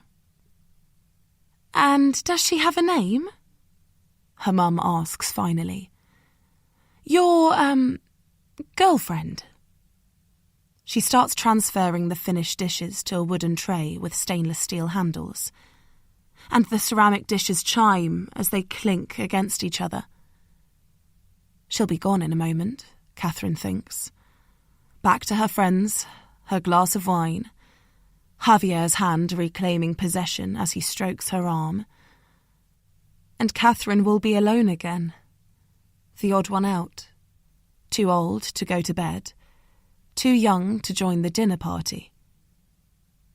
All she's really got is... "Becca," she says. She's called Becca. December 2021. Chapter 19. Beth. Beth recognises the fumble of Simon's key in the door and steels herself for the inevitable mayhem. As usual, Luna is the first in the family to notice. She lifts her head at the sound and draws back her ears. After a moment of stillness, she launches out of her daybed and flies towards the front door, paws slipping and scattering on the wooden floor. At least she's not leaving any muddy paw prints this evening. Kat did an excellent job of returning her both tired out and clean. When Beth first texted the groomer about taking Luna for a walk this evening, it was out of desperation rather than planning. Simon was working late, and she was still petrified by the memory of Mark's accusing words on Friday afternoon, and she still wasn't convinced it was a good idea. Then, when Kat appeared to angle for an invite when she first arrived, that uncertainty had strengthened. But it had been a different story when Kat dropped Luna back. The dog was exhausted and spotlessly clean, even by Beth's standards. She'd had a £20 note ready, and Kat hadn't tried to linger. The front door swings open, and Luna jumps, but Simon is ready for her. The two of them perfected this trick many weeks ago. With his elbows bent and forearms exposed, he catches her deftly. "Hey, pup, how are you?" he asks, pushing the door closed with his foot, causing Beth to wonder whether he's left a mark on the white-painted wood. As she watches Luna lick his face in answer, and him respond with a muted laugh through zipped-up lips, She can't help visibly shuddering. Why does he let Luna do that to him? Does he not realise where her tongue has been? A moment later, there's a clattering on the stairs, and their younger daughter appears. "Daddy!" As Simon lowers Luna to the floor, Ava wraps her arms around his waist and pushes her head into the slight curve of his torso, her trusted companion, Tig-Tig, still scrunched in her fist. She's always been a daddy's girl, but Beth doesn't mind their closeness. Simon is the anchor in this family, not her, so it's something of a relief to see Ava gravitating towards him. "Hey, gorgeous. How was your last Monday at school in 2021? Ava screws up her nose. "Huh?" Beth rolls her eyes at Simon before kissing him dutifully on the cheek, close to his ear to avoid the areas Luna might have licked. Then she turns to her daughter. "How was your last Monday at school before Christmas, Ava?" "Christmas!" Ava cries out, proving Beth's point in one high-volume screech. Magical elves and flying reindeers are much more exciting than some obscure concept of a new year. Martha's head pops out from behind the playroom door. "Hi, Daddy. Why are you talking about Christmas?" At 7 years old, Martha is losing her cuteness. Chubby face replaced by elegant cheekbones and milk teeth pushed out by giant slabs of enamel. Beth knows there's something beautiful forming underneath, but the transition still makes her sad. Because the older Martha gets, the more she looks like Beth. And the harder it becomes to pretend Beth's origins, her Romanian genes, the hardship of her teenage years, aren't buried inside her. "Are you talking about Santa Claus? Is he definitely coming, Mummy? Because Olivia said he's not real." "Huh?" Ava screws up her nose again. "Of course he's real, Martha," Simon says, gilding his voice with honey to hide the panic bubbling underneath. "What would even be the point of Christmas if Santa Claus didn't exist?" Beth pushes her lips together. Simon picks Church of England every time a form asks for his religious identity, and she understands he was dragged to church quite frequently as a child, but he doesn't seem to hold any actual religious beliefs. For her part, she always ticks the non-religious box. But the 10 or so years that she spent going to Mass every Sunday have left an indelible mark on her conscience, so Simon completely neglecting to mention the Nativity isn't easy to stomach. But of course, she stays silent. Simon doesn't even know she was brought up Catholic, and revealing it is a risk she doesn't need to take. "Olivia says there are 2 billion children in the world, and that there's no way one man could deliver presents to all of them in one night. He has elves," Ava points out hopefully. "And Olivia is missing the point," Simon says, sounding more confident now, warming to his theme. "Father Christmas isn't a man. Not like me or Grandpa or Olivia's daddy. He's a magical creature, a symbol of what Christmas represents. Family, kindness, generosity, charity. Presents!" Ava screeches, this time adding a spinning motion. Luna takes this as her cue to join in and starts chasing her tail and barking at the frustration of not catching it. Martha drops to her knees, her suspicions cast aside for now, and dissolves into giggles as she tries to slow the manic cockapoo down. "And presents," Simon finishes, winking at Beth. She smiles in response and takes in the view. 2 lovely daughters playing with their family pet. A handsome and loving husband, shrugging off his Hugo Boss overcoat and unknotting his Tom Ford tie. A beautiful home and privileged lifestyle. The perfect tableau. So why is she struggling to breathe? Because of a stinking teenager with a ridiculous idea in his head? Or the memory of her mum sobbing down the phone? She's worked so hard to protect what she's built. This perfect life. Surely she's got the strength to get through this blip too. She takes a deep breath, smiles more warmly this time. "Drink?" she asks. "Well, it is the last Monday at school before Christmas, I suppose," Simon answers. "Let's open a bottle of red." Beth retreats to the kitchen and pulls an Argentine Malbec out of the wine rack, pretending not to notice that her hands are shaking again. As she slides it inside the electric bottle opener, she hears Simon drop onto the stool in front of the island unit. "This is addressed to you," he says. "What is?" she asks, her back to him as she pours wine into 2 glass tumblers. "A Christmas card, I guess. I found it on the doormat." Beth turns to face Simon and hands him a glass. She takes a large sip from her own, savours the rich, fruity wine as it trickles down her throat, then picks up the white envelope. Her name is written in capital letters. Beth. The flap isn't stuck down, but it looks used. She pulls the card out, except it's not a Christmas card, and it's too late to hide it from Simon. "Feeling guilty yet, bitch? I'm watching you." Big letters, scrawled in black biro. She drops it onto the white quartz, can't stop a gasp flying out of her mouth. "What the fuck?" Simon grabs it, not a greetings card at all, just a ripped-up section of Pret sandwich packaging in a used envelope, and lifts it towards his face, as though hoping it will read differently at close range. "What's this about?" he demands when the message doesn't change. "Who would send you this?"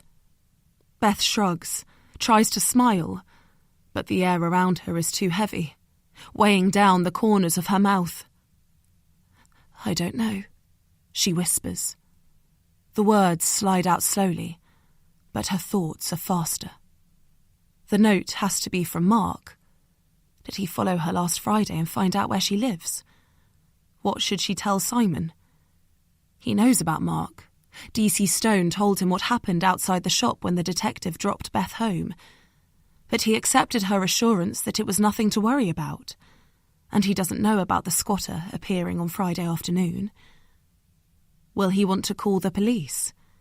She couldn't bear that. She needs this whole ugly event to be over, finished, not evolving into something bigger and more awful. "Hang on. You don't think it's that homeless kid, do you?" Simon says, invading her thoughts, his face screwing up in disbelief. "The one that shouted at you outside that squat?" He shakes his head. "If he's still angry 10 days on, there is something seriously wrong with him. We should call the police." "No, He's dangerous, Beth." Simon pauses, realization creeping over his face. "And he knows where you live. Christ! He must have followed you."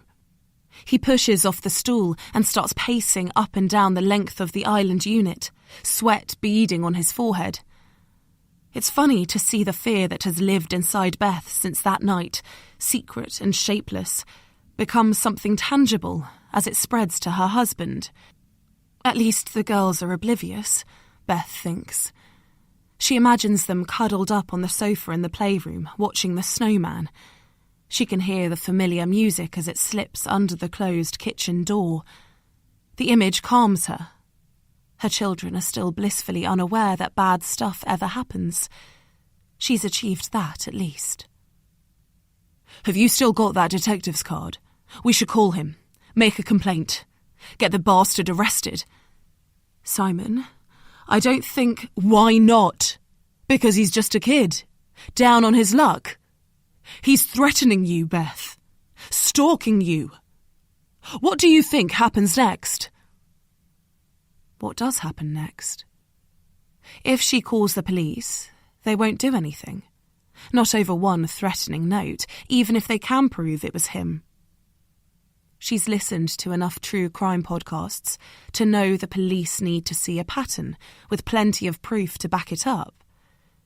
They might have a word with Mark, but he'll still be free and probably angrier, more determined to see her suffer. And more than that, she'll be connected to the vile teenager for even longer. No. She needs to keep her head down, ride the storm. She's navigated angry young men before, and she can do it again.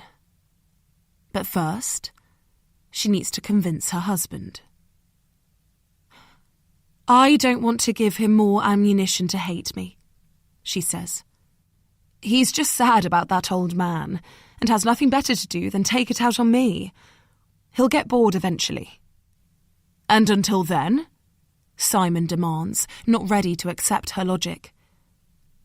I'll be careful. Beth tries her smile again, begging her facial muscles to obey. I'm supposed to fly to Dublin tomorrow. How can I go now? Beth pauses. She hates the thought of Simon leaving her for 3 days, but she can't ask him to stay after downplaying the threat Mark poses. I'll tell Saskia what's going on, she offers, while inwardly grimacing about what that will require, forgiving Saskia for her thoughtless My Neighbour post for one. She sees everything on this street, and I won't go out on my own. How can you be so cool about this? Simon asks, his voice incredulous. He has no idea how tough her life used to be, how she's learned to cope with pervasive fear.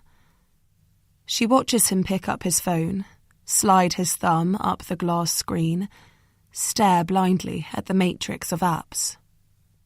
His tick is so endearing, she thinks she might cry.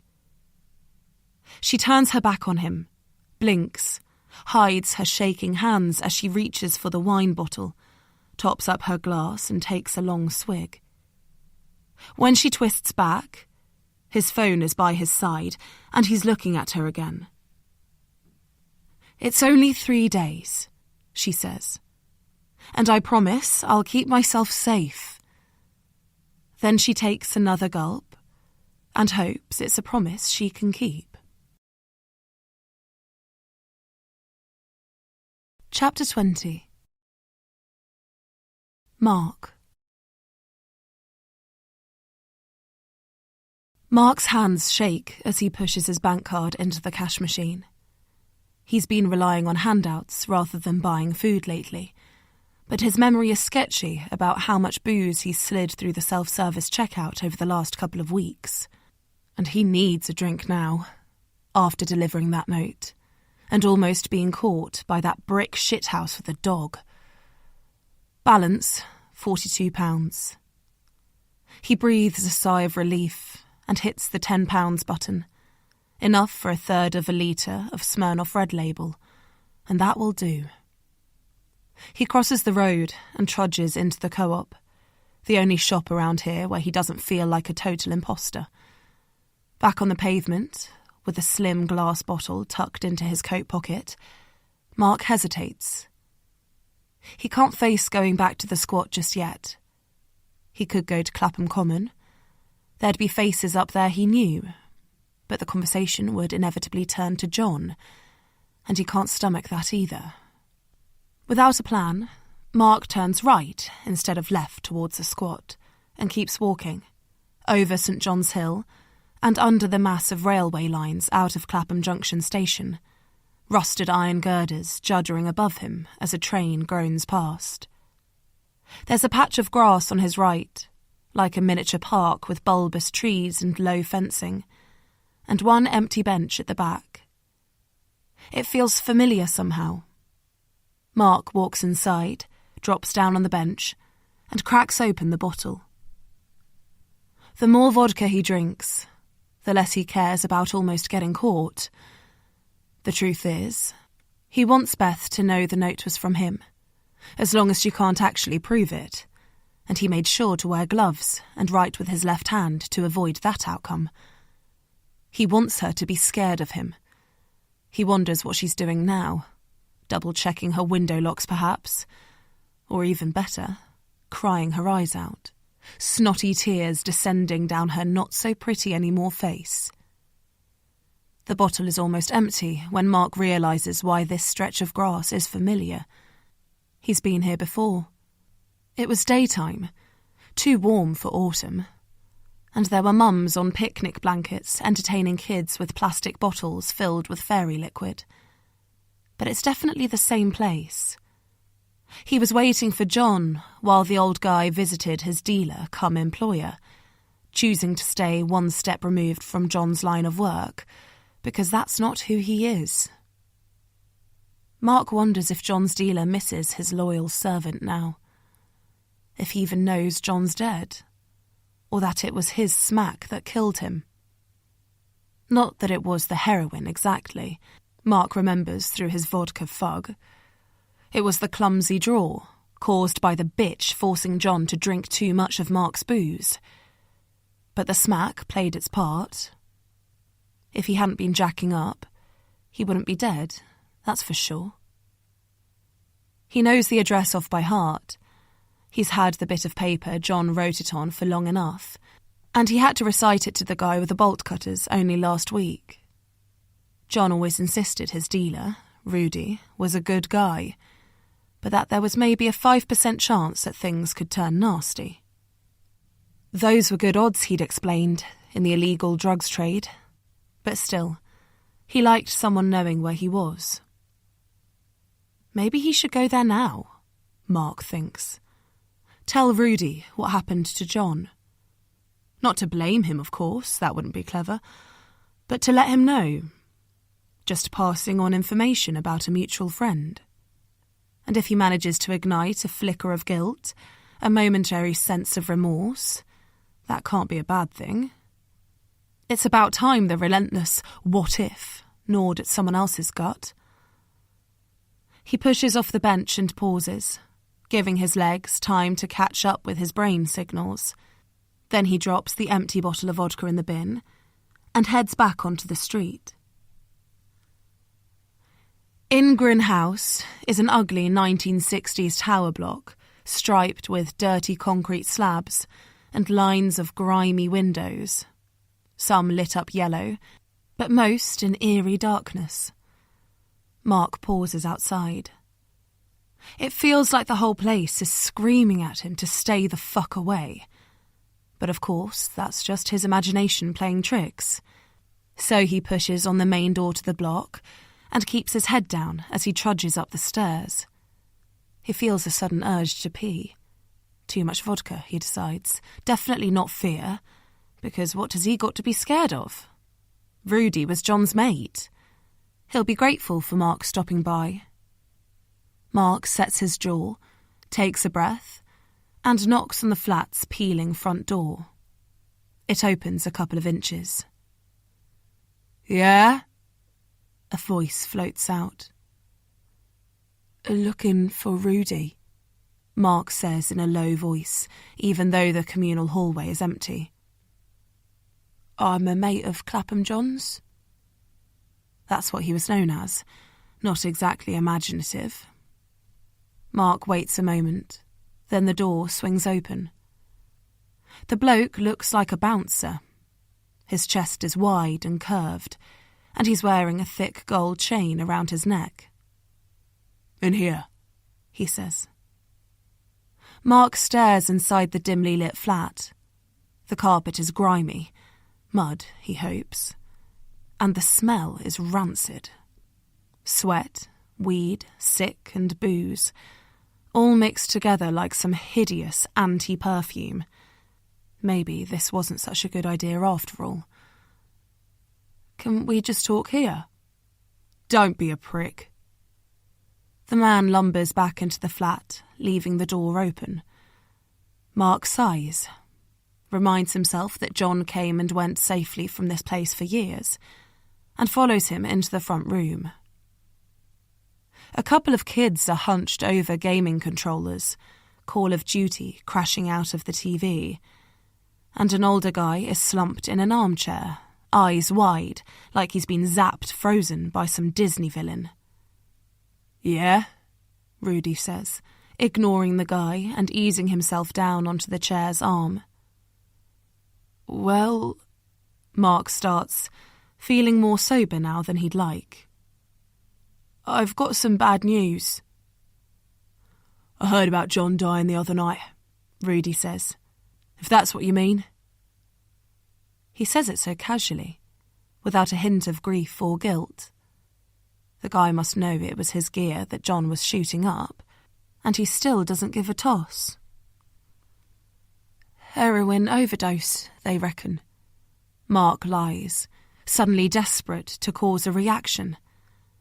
Yes, John was just some old homeless bloke with a smack habit, but he was also kind, generous, despite having nothing, loyal to Rudy for a good 5 years.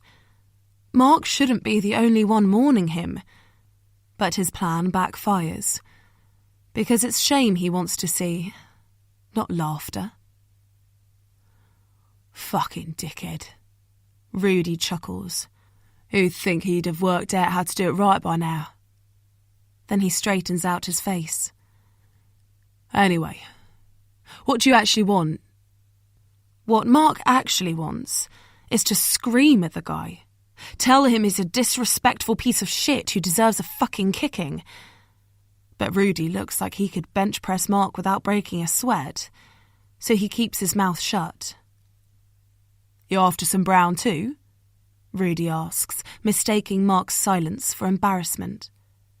He walks over to an IKEA chest of drawers in the corner of the room, the wood veneer peeling at the edges, and curls his fingers around the top drawer. No, Mark says quickly. Why do people keep assuming he's a smackhead? Oh, Rudy screws up his face. You after John's job then, is that it? No, Rudy pushes air through his nose like a horse. Well, what the fuck do you want? Because all I'm seeing is a scrawny ginger pole wasting my time. One of the kids snorts, but the clatter of his controller doesn't slow down. Apparently, Mark isn't worth that amount of distraction. As Mark listens to the throb of gunfire coming from the TV, he feels the air around him grow heavy.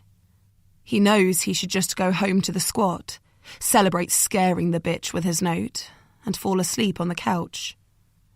After years of working for him, John never stopped being wary of Rudy, so that should tell him something. But he's pissed off that no one is taking an ounce of blame for John's death. Thought you'd appreciate the warning. You're smack killing people, he mutters. What are you saying? Rudy asks, his voice gruffer now.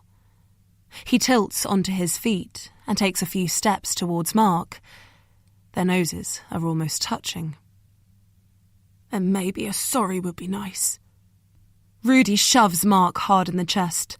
Mark lists backwards, and it's as though the movement wakes him up. What the hell is he doing? Why is he riling this guy? He reaches out to steady himself, but there's nothing to grab onto, and he stumbles backwards himself, falling onto the rancid carpet in front of the sofa. He can hear the kids laughing now, dropping their controllers, the real-life violence unfolding in front of them finally enough to warrant their interest. Mark lifts his hands to his face, palms up, part protection, part surrender. He sucks in air as Rudy's foot connects with his ribcage. More kicks rain down. A heavy trainer against his ribs, his hip bone, the backs of his legs. He draws his knees to his chest and pushes his face into the carpet, the stench of piss rising up his nostrils. The guy could pull a knife any moment, puncture his lungs or heart. He could bleed out on this floor. The images flood the backs of his eyelids as he prays for it to stop. And finally, thank fuck, it does. Now get up, Rudy growls. Get out of my flat. And don't ever disrespect me like that again. He kicks Mark again, a final warning. Mark flips his head around, grimacing with pain. Then he rolls onto his shins, a knoll of damaged flesh, and gingerly pushes up to standing. He's shaking like an addict in withdrawal, and his torso is throbbing with pain.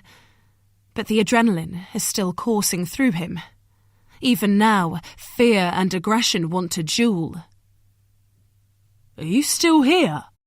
Rudy asks, his eyes smirking now he's reasserted his status. "I'm going," Mark manages. Then he edges his way towards the door, keeping as much distance from Rudy as possible in the small, overpopulated room. With his eyes focused on the dealer, he doesn't notice the small table jutting out beyond the arm of the sofa. His knee connects with its corner. Another jolt of pain travels through Mark's thigh bone as the table topples over. A plastic bag falls with it, revealing its contents. At least 50 brightly coloured foiled packets. Instantly, Mark knows what they are. He's been living on the streets long enough to recognise packets of spice. Mark looks at the dealer, and their eyes connect for a second. Fuck it. He grabs the bag and runs. He slams the living room door closed. He hears it open again a moment later, but he's already out of the flat, pelting down the walkway, swinging off the banister and flying down the stairs. "You'll pay for this, you thieving prick!" Rudy's deep scream catapults after him. "You think I won't find you?" Mark shakes the threat away, then smacks his palms against the main doorway. Out on the street, laughter starts to bubble out of him. God, he's fucking insane. But it's good to feel in control at last. It's been too long. It's busy on the main road, and he uses the cover of a double-decker bus to slip down one of the side streets. When he's sure he's not being followed, he stops, sucks in air. His body is still screaming with pain, but his heart rate begins to settle. He opens the plastic bag. He's never tried spice, but he's heard about it. So many rough sleepers use it just to pass the time.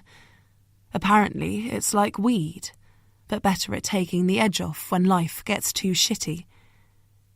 He looks at the metallic packets, thinks about Rudy's parting words, and wonders if they were worth risking another beating for. Chapter 21. Beth. Coffee? Beth asks, hoping that the lure of caffeine will be enough to persuade Saskia to say yes, even if they didn't part on the best terms last Friday. Drinking coffee with friends is Saskia's second favourite pastime, and it's too early for cocktails.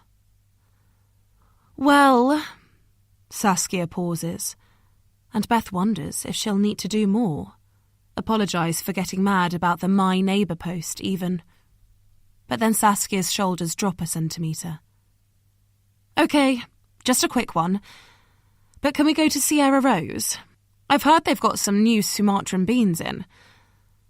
Of course, that sounds great, Beth says, with a silent sigh of relief. Although not just because she's now got the chance to tell Saskia about Mark. When she first walked out of her house this morning, she'd expected to feel petrified about being out in the open. But after spending most of the previous night wide awake, listening to Simon's heavy breathing, and wondering if she'd remembered to lock all the windows, being outside had the opposite effect. Being bathed in bright winter sunshine and surrounded by familiar people have put things into perspective. It was just a stupid note. The pathetic actions of a man-child.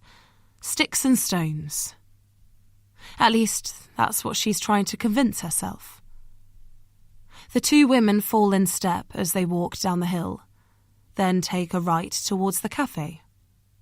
Sierra Rose is part quintessential village store and part stylish urban coffee shop, and Beth adds 3 punnets of raspberries to her flat white order. There's only one empty table, and it's right at the back, Beth realises with a rising wave of concern.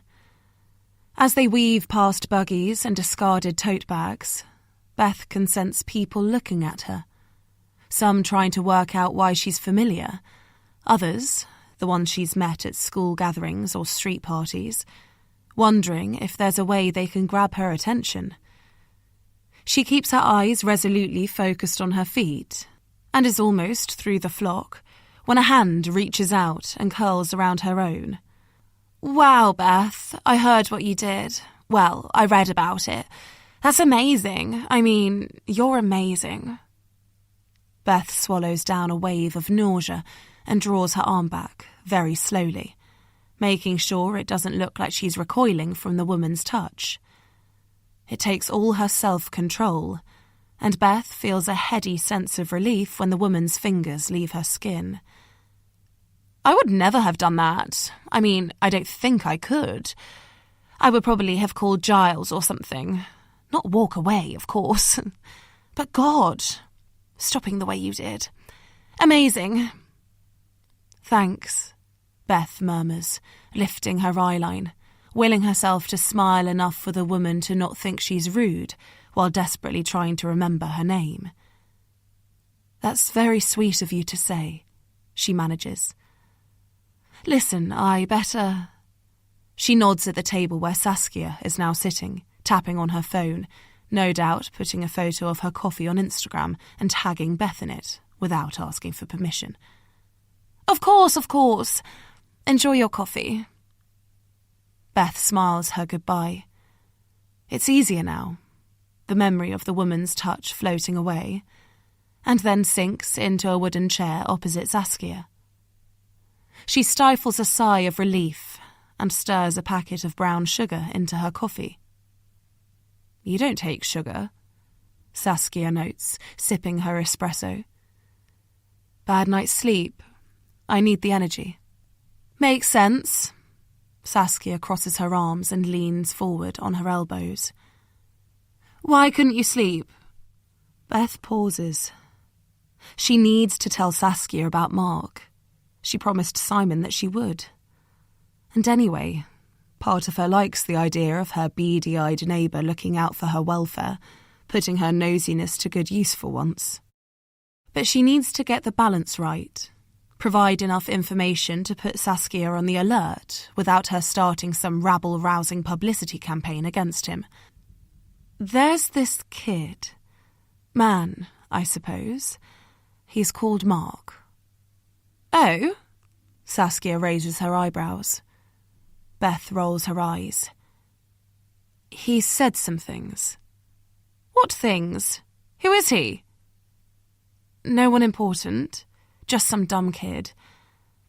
But he kind of threatened me." "Shit, Beth. What did he say?" Beth takes a sip of coffee. She can't let this escalate, nor does she want to give Simon an ally in his bid to contact the police. "Something and nothing, I promise. I'm not worried, really. But Simon's in Dublin until Friday evening, and he made me promise to tell you." "Wow, Beth. I can't believe you needed Simon to remind you who your number one confidant is." Saskia shifts her gaze, nods and smiles at the woman who accosted Beth. Lou, Beth suddenly remembers. And Beth can't work out if her friend is hurt or annoyed. Not that she has any right to be either. Saskia knew how unhappy Beth was about that My Neighbour post, but she still took 2 days to remove it, and hasn't offered a word of apology since, even though Beth made it very clear that one is required. Really, Beth wants to continue keeping her distance, to show Saskia that actions have consequences, but she can't do that now. She needs her friend's eyes. But that doesn't mean Saskia can treat her as the guilty party. "I guess I just don't want my problems to be content for your next social media post." She shouldn't risk another falling out, not now. But allowing the words to slip out is so satisfying, like unclipping a corset. But the relief is short-lived as Saskia whips her head round, eyes ablaze. "Jesus, Beth! How can you still be mad with me about that?" she demands. "Did you even read it? I called you a bloody superhero. You plastered my picture all over the internet. Don't be so dramatic. Saskia says, lowering her volume and digging her eyes into Beth's as an instruction to do the same. All I'm guilty of is telling our neighbours what an inspiring thing you did, and now you're throwing it back in my face. Beth looks at Saskia's wounded expression and imagines the child she must have been. Loved, idolised, always put first. Encouraged to think she's standing up for the little people when she's really just using their bad luck to boost her own self-esteem. She has no idea what a real wound feels like. And now you've got a top post badge, she counters, knowing she sounds petulant. And I've got a stalker. That's not fair, Saskia retaliates, her preference for low volume forgotten now. Then she narrows her eyes. Wait, a stalker? This Mark guy is stalking you? I suppose you want to put his picture on my neighbour too now? This is all so stupid. She should be backing down, apologising, blaming her outburst on stress or lack of sleep, not making things worse. But she's developed a crack in her perfect persona, and she hasn't got the energy to fix it. Well, why not? Why are you so against it? You think the police will do a better job of protecting you, with all their problems? I don't want people knowing my business. Why the hell not? What have you got to hide? Beth freezes. What's happening to her? Why can't she smile warmly at Saskia and shrug off her question with a quip about a handsome tennis coach or Botox injections? Of course she's got plenty to hide, a whole past life, but that's nothing new. She mustn't let one impulsive decision to do the right thing harm what she's built. She picks up her phone, uses Simon's trick to give herself more time, then slips it into her coat pocket. I should go. Now? No. You need my help, Beth. Pride's not going to keep you safe. Tell me about Mark. What to look out for. I'll be fine. I told you. It's nothing. Beth can't meet Saskia's gaze as she pushes the chair away and pulls her coat on. Beth, you can't do that.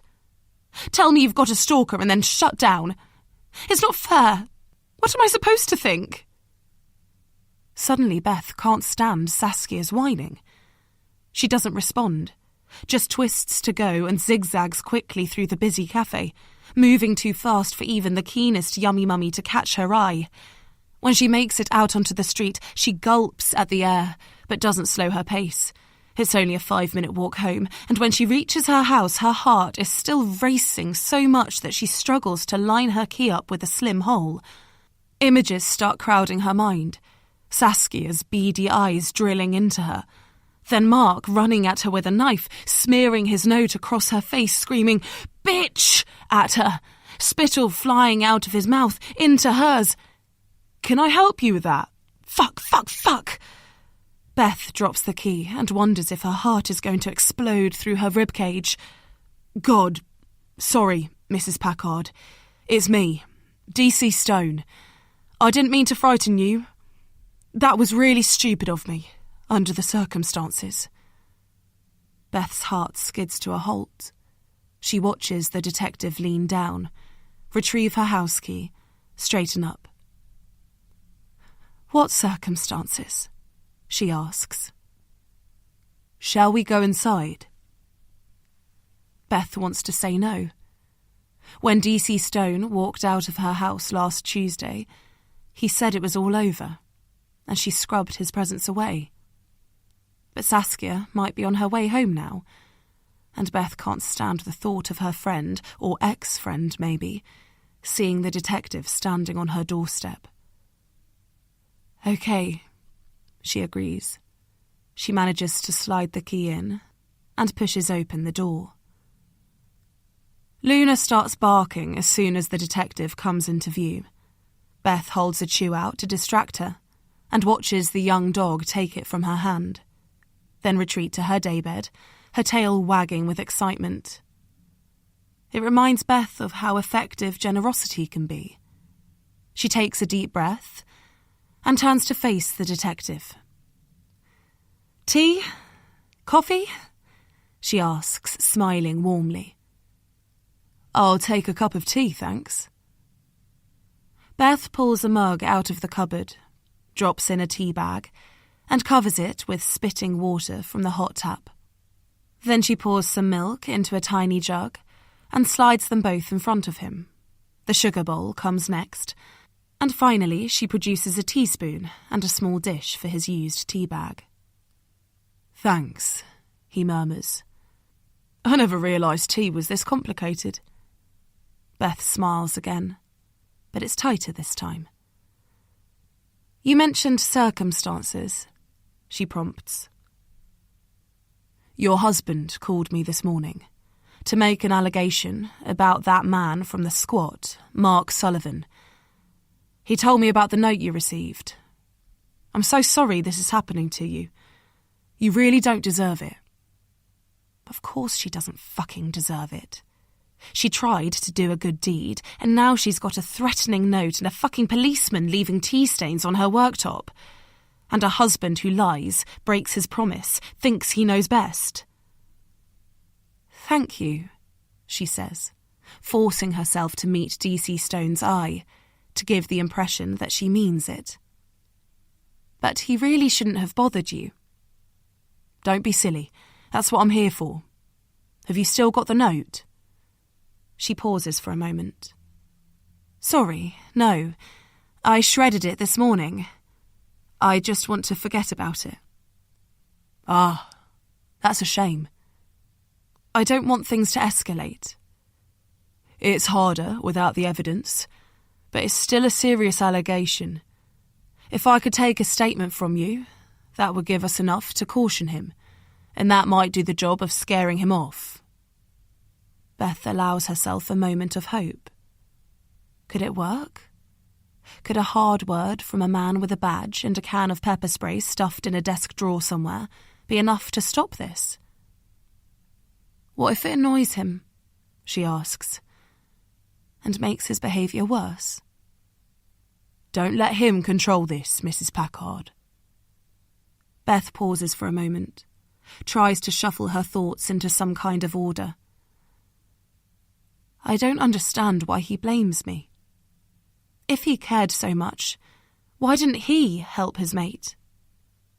"He was fast asleep in the back room when we found him, door shut, knocked out by vodka. In fact, that's probably it. Him feeling responsible, desperate to deflect the blame." "Sounds like you're justifying his behaviour now," Beth murmurs. "Definitely not. There's no excuse for what he's done to you." "I don't want... We just want to make sure you're safe." Beth looks at him. Could she trust him? Her teenage self would despise her for it. Like most people in her neighbourhood, she grew up suspicious of the men in dark blue uniforms.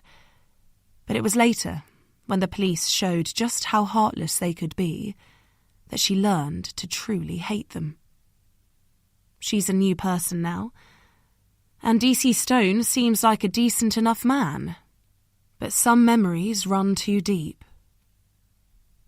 Like the memory of that newspaper article, the one written without Beth's permission, just like Saskia's My Neighbour post, and how the journalist who wrote it could only have got his information from the police leaking it. She reaches out for the work surface, blinks hard, and turns to face the pig sitting in her kitchen. "With all due respect," she starts, carefully enunciating each word.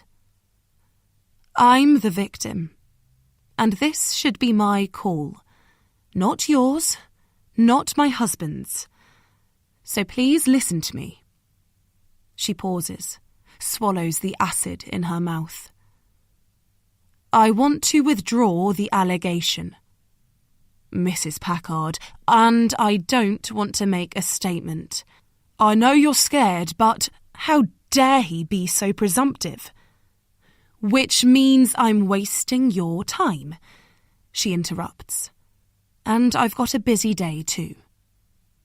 Even while her insides buck and rear, Beth manages to make eye contact with DC Stone. He holds it for a moment, then shrugs in defeat and pushes off her bar stool. Chapter 22. Kat. Kat, I've got a splitting headache. Is there any chance you could stay a bit later tonight? Sally's voice filters into the back room, and Kat puts down her scissors, the final stage in making sure her current ward, Monty the Multi-Poo, is trimmed to perfection. I've got Rolo coming in, Sally continues, the volume increasing as she walks in Kat's direction. And I'm not sure I've got the energy for that gigantic furball. Rolo is a Spanish water dog and one of their fluffiest clients. He's chocolate brown with 4 white paws, and however far you bury your fingers into his coat, you rarely reach skin. His owner likes to keep his fur long, which means he's a regular visitor at Groom and Bloom for a trim. He's usually a very welcome guest, but the playful 2-year-old isn't so much fun if you're grappling with a headache. Kat looks at her watch. She's due to finish in 10 minutes. What time's he booked in? Sally appears at the open doorway. 5. You'll be finished by 6:30 latest. Kat looks at Sally's tired eyes, her hopeful expression.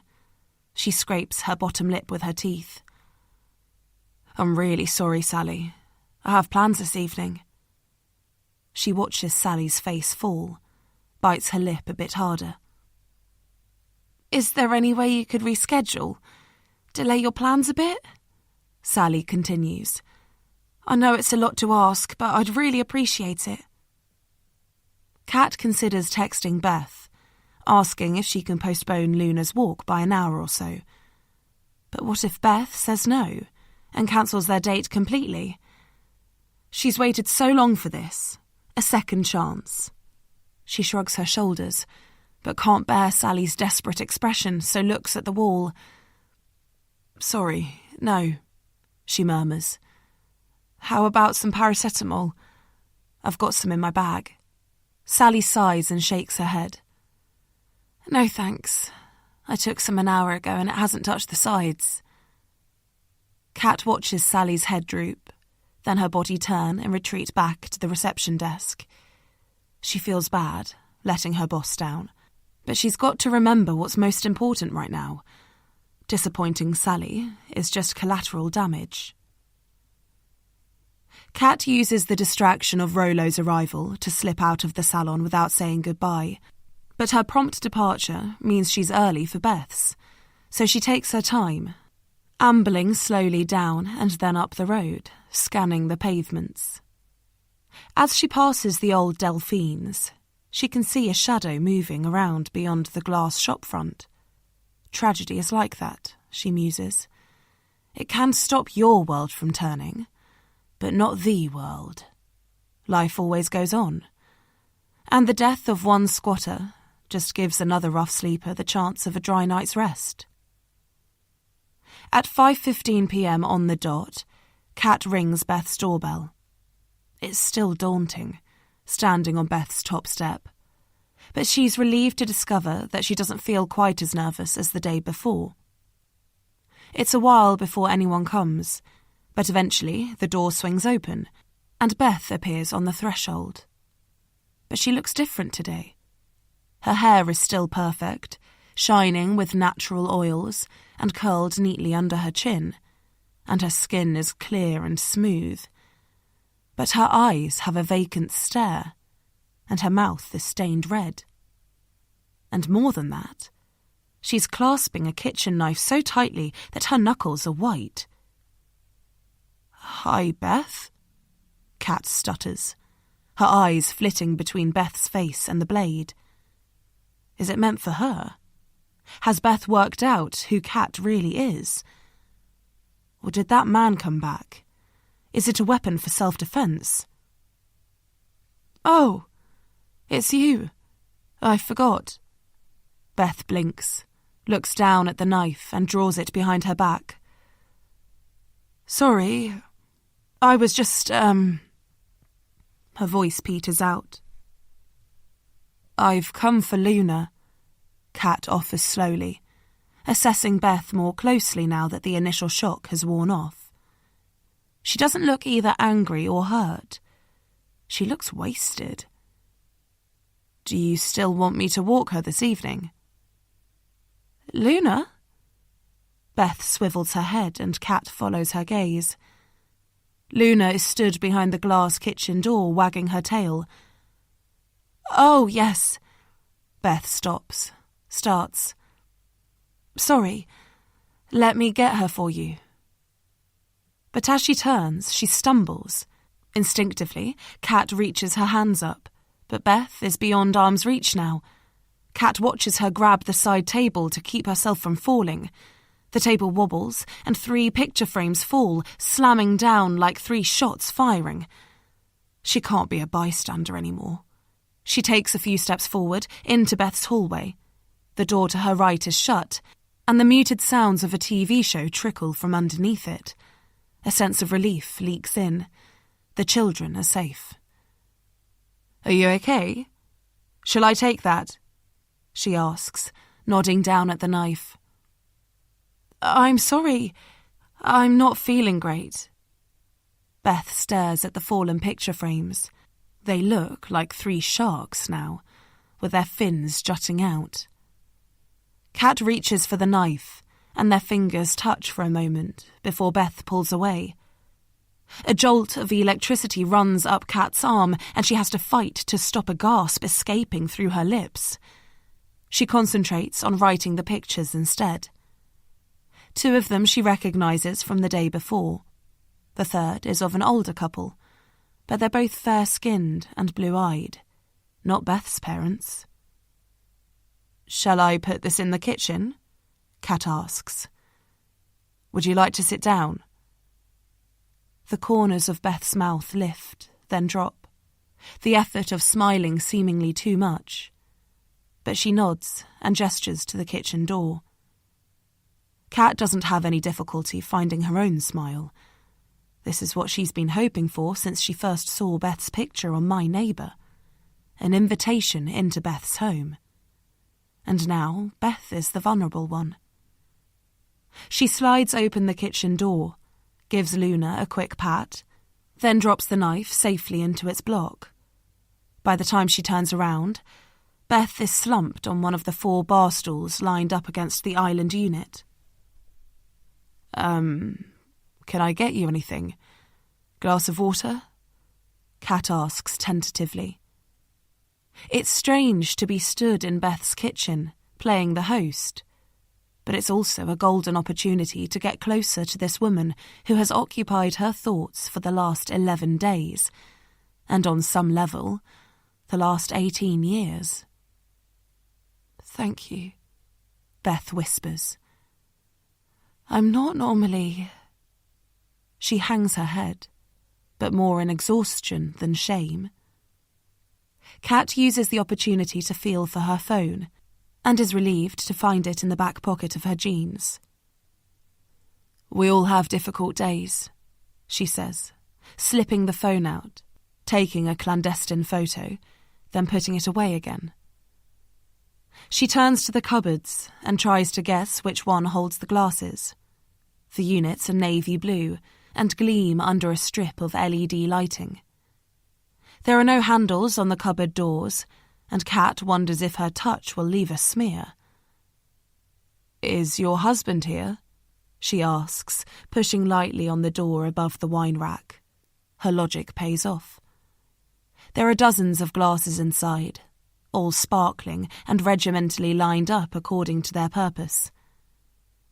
He's in Dublin, Beth murmurs. Business trip. Kat's mind races. Beth's children are here. Kat heard the TV playing in the room off the entrance hall. But otherwise she's alone, while that angry kid is out there somewhere. But telling Beth about him could make things worse. She takes the glass over to the sink. There's a filter water tap. Beth's voice, small and dulled, floats over Kat's shoulder. You just need to push the lever back. Kat wonders how Beth can worry about water impurities when she can't stand up straight. But she follows the instructions, then slides the full glass across the island. The worktop is made of one of those composite materials, quartz or corian, and shines white under the 3 brushed copper lights that hang down from the ceiling. It's perfectly clean, except for the area where Beth is sitting, which is blemished by tiny red splatters arcing around her. Shall I get a cloth? Wipe that up? Beth looks down, then careers backwards, almost losing her balance on the stool. Oh, God, I was eating raspberries. I didn't see. It's fine, Kat says again. I can clean it up. No, I need to do it. Beth swivels off the chair and lurches towards the sink. She opens the cupboard underneath, pulls out a fresh cloth and a bottle of cleaning spray. But her hands are shaking, and the bottle slips out of her grasp, falling to the floor. Beth stares at it, frozen. Kat takes her opportunity. She puts her arm around Beth, breathes in her smell, feels the warmth of her slight frame against Kat's chest. The feeling is so powerful that her knees almost buckle, but she clenches her thighs and rides out the moment. Let me help you, she whispers. I didn't sleep much last night. You have a beautiful house, but I can clean to your standard, I promise. Beth turns to look at her, and their eyes connect. Natural deep brown and imitation blue. Beth's face is so close now, 10 centimetres at most. This is much better than Kat could ever have hoped for when she left work less than half an hour ago. She wants to take it further, but she can't. She mustn't risk freaking Beth out. So she leads her charge back to the stool, inhales one more time, and lets go. She retrieves the cleaning products from the floor and sets to work on the island unit. Can I ask something, Kat? A favour? Beth's voice is so small. Of course. Anything. Can this be our secret? You seeing me like this? Kat stops cleaning and looks up. Who would I tell? My husband. My children. The woman you work with. Your clients. I wouldn't tell anyone. It's none of their business.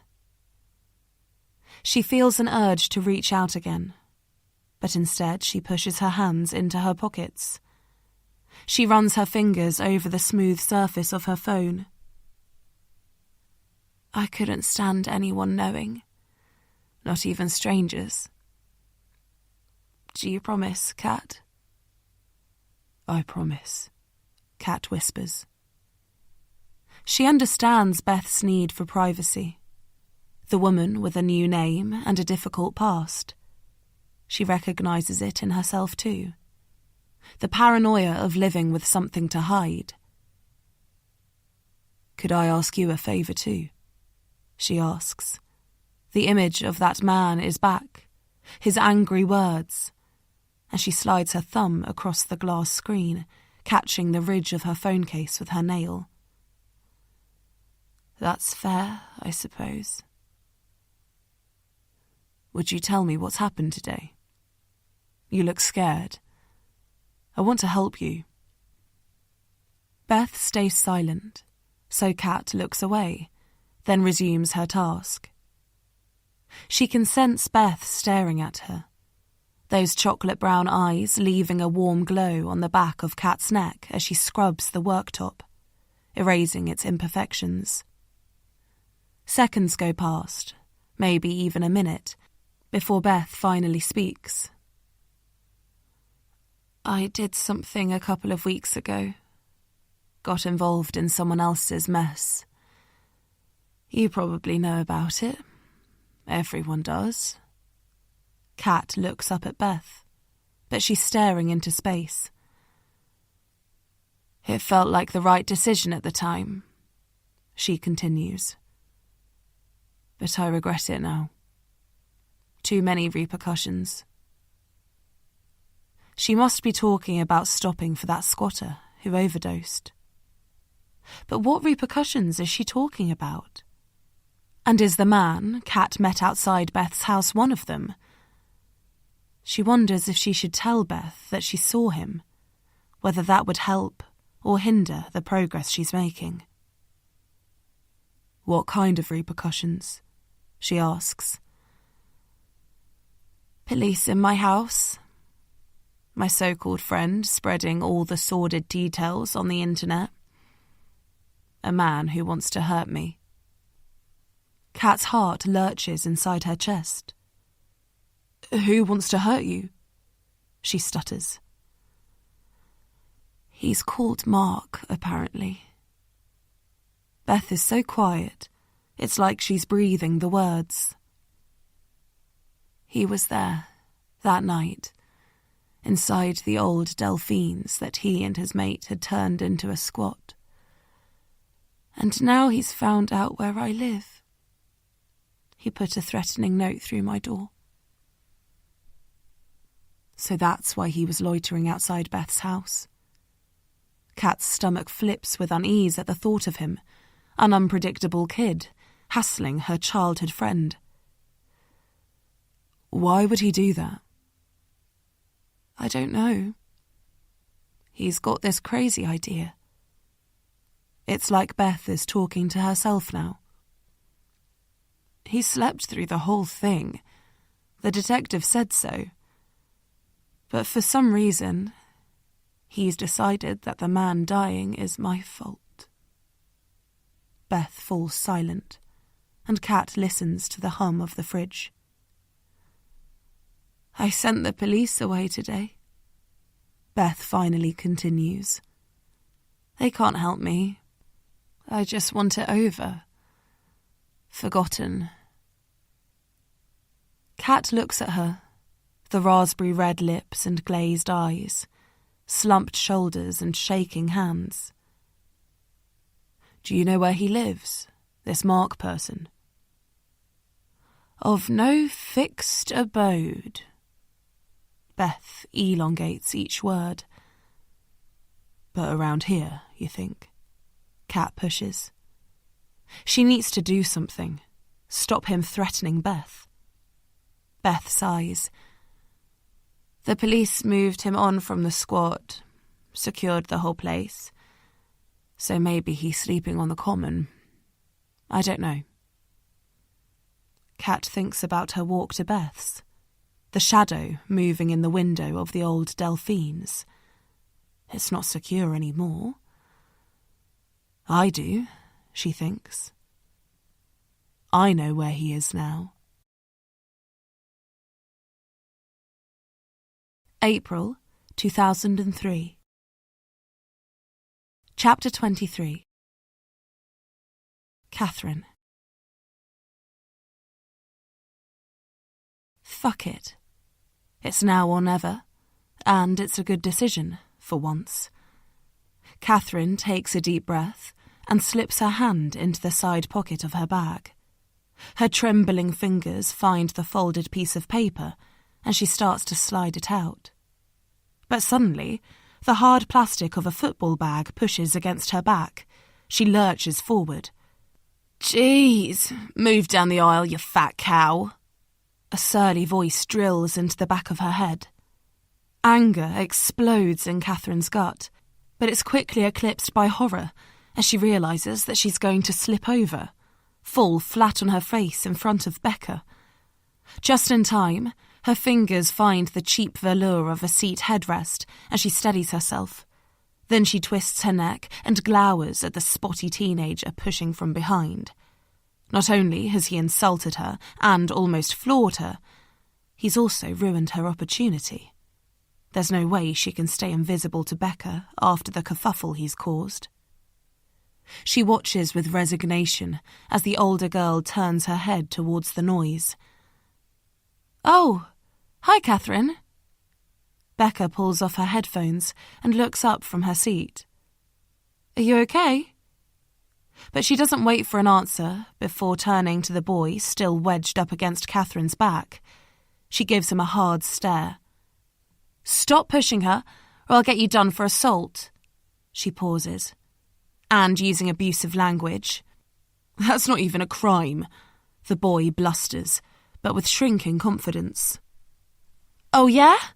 Want to test it? Catherine's heart swells as she listens to this exchange, and when Becca winks at her, she thinks it might actually burst out of her chest. Yes, she's missed her chance to do the deed that she's been planning all weekend, but there'll be other moments. And witnessing Becca stick up for her in front of that dickhead more than makes up for any delay. Thanks, Becca, she whispers. I better go and sit down. She wafts her hand deeper into the bus. Sit with me, Becca says, moving her satchel and patting the now empty seat. Catherine struggles not to yelp with glee. This is definitely a sign, she thinks. Proof that the voice in her head is right, that she's doing the right thing. A warmth spreads through her body as she throws the boy one last filthy look and sinks down next to Becca.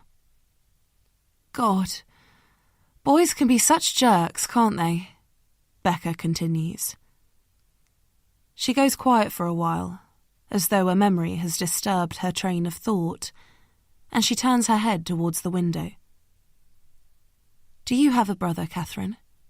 She asks without moving. No, only sisters. Catherine answers quickly, desperate for Becca to look at her again. I mean, half-sisters, she corrects. Perhaps Becca picks up on Catherine's silent prayer because she turns back to face her. Well, at least they're girls, she says, smiling warmly. And younger. I bet they worship you. Catherine pictures her little sisters, the way their eyes dart to the door when she tries to make conversation. Yes, they do, she lies. They're very sweet. Becca sighs. I love little kids. I would offer to babysit for them, but I suppose your mum and stepdad have you for that. Becca hasn't called them her parents, Catherine realises. She knows to make that distinction. You could come over anyway, help me babysit. The words are out before Catherine can stop them. She blinks as the stupidity of the suggestion ricochets around her brain. What? Okay. Maybe. Becca looks confused, weirded out, and Catherine silently screams at herself. Why did she say that? Of course Becca wouldn't want to visit her house on those terms. But then, miraculously, Becca's face breaks into another smile. You know what? That sounds fun. Then she points to her headphones. Listen, do you mind if I plug back in? I'm obsessed with Nina Simone at the moment. She gives Catherine a sheepish look, then slips the noise-cancelling headphones back over her ears and tilts her head towards the window again. Catherine slips her hand back into her bag and strokes the thin piece of paper inside. When the words tumbled out with her mum on Friday night, she even surprised herself. She's never used the label girlfriend for Becca, but the more she thought about it, the more it made sense. This is why her heart races and her belly twists every time she gets a glimpse of Becca across the playground. And maybe, hopefully, why Becca always has a smile for her. And now the idea of it being just the two of them makes her feel happier than she'd ever have thought possible. Even her mum seems to like her more, On Saturday morning, she suggested they go shopping together. And as they browsed the album charts in Woolworths, and Catherine tried not to ogle the pick and mix, her mum had asked lots of questions about Catherine's new girlfriend. The more she and her mum chatted, the better they got on. And the more excited Catherine became at the thought of being Becca's girlfriend. After that, writing a letter had felt like the natural next step. And now here they are, sitting together like it was written in the stars. They'll be at school soon, Catherine realises. Becca will disappear along with her familiar leather satchel, and Catherine won't see her for the rest of the day. She thinks about the words she wrote, how amazing Becca is, what a special friendship they've got, how it could grow into something even better. Surely reading it would make Becca think more of her, not less. She steals another look at Becca's face in profile, the soft contours of her golden skin. Then she looks down at the sand-coloured satchel. There's a sleeve on one side with no clasp. Carefully, she slides the letter out of her bag and slips it inside Becca's satchel. December 2021. Chapter 24. Mark. Mark stares at the wall opposite. It's bliss, he thinks, this feeling.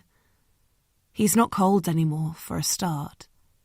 And his body doesn't hurt, even though the purple and yellow bruises all over his torso prove that he's taken a proper beating. He's floating more than flying, bobbing up and down in a cloud of cotton wool. He feels amazing. Mark was never a fan of drugs growing up, and he knows, somewhere inside his head, or maybe as deep as his gut, that he shouldn't have dabbled today. But his whole body was in agony, the pain having grown rather than shrunk overnight. And the spice was calling him. He looks at the spliff suspended between his fingers. It's only half smoked, but the tip is smouldering, dreary grey without the spark of a flame. How long has he been staring at the wall? He's got no idea, but the sky is black again, so it must be evening at least. With gargantuan effort, he picks his lighter next to him off the sofa and flicks it at the end of the joint. Then he closes his eyes and takes a long, hard toke, keeping the drug inside him for as long as he can hold his breath.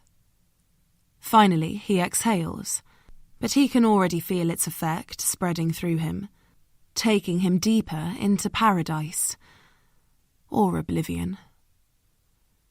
He leans back against the matted velour sofa and turns to face the window. He watches a couple walk by, arms entwined, laughing at something, oblivious to him sitting in the shadows. The woman reminds him of Beth, something in her gait, and his mind meanders back to her again. He was half expecting the police to turn up today, and he'd been planning his mix of denials and no comments about the note he delivered. But no one came, which weirdly felt like a disappointment. Like even though he's making progress, she's still controlling things. When he bumped into Beth on Friday, then found out where she lived, he'd thought he'd won. That if he hung around, reminded her what he thought of her, she'd start to feel trapped, too scared to leave her house.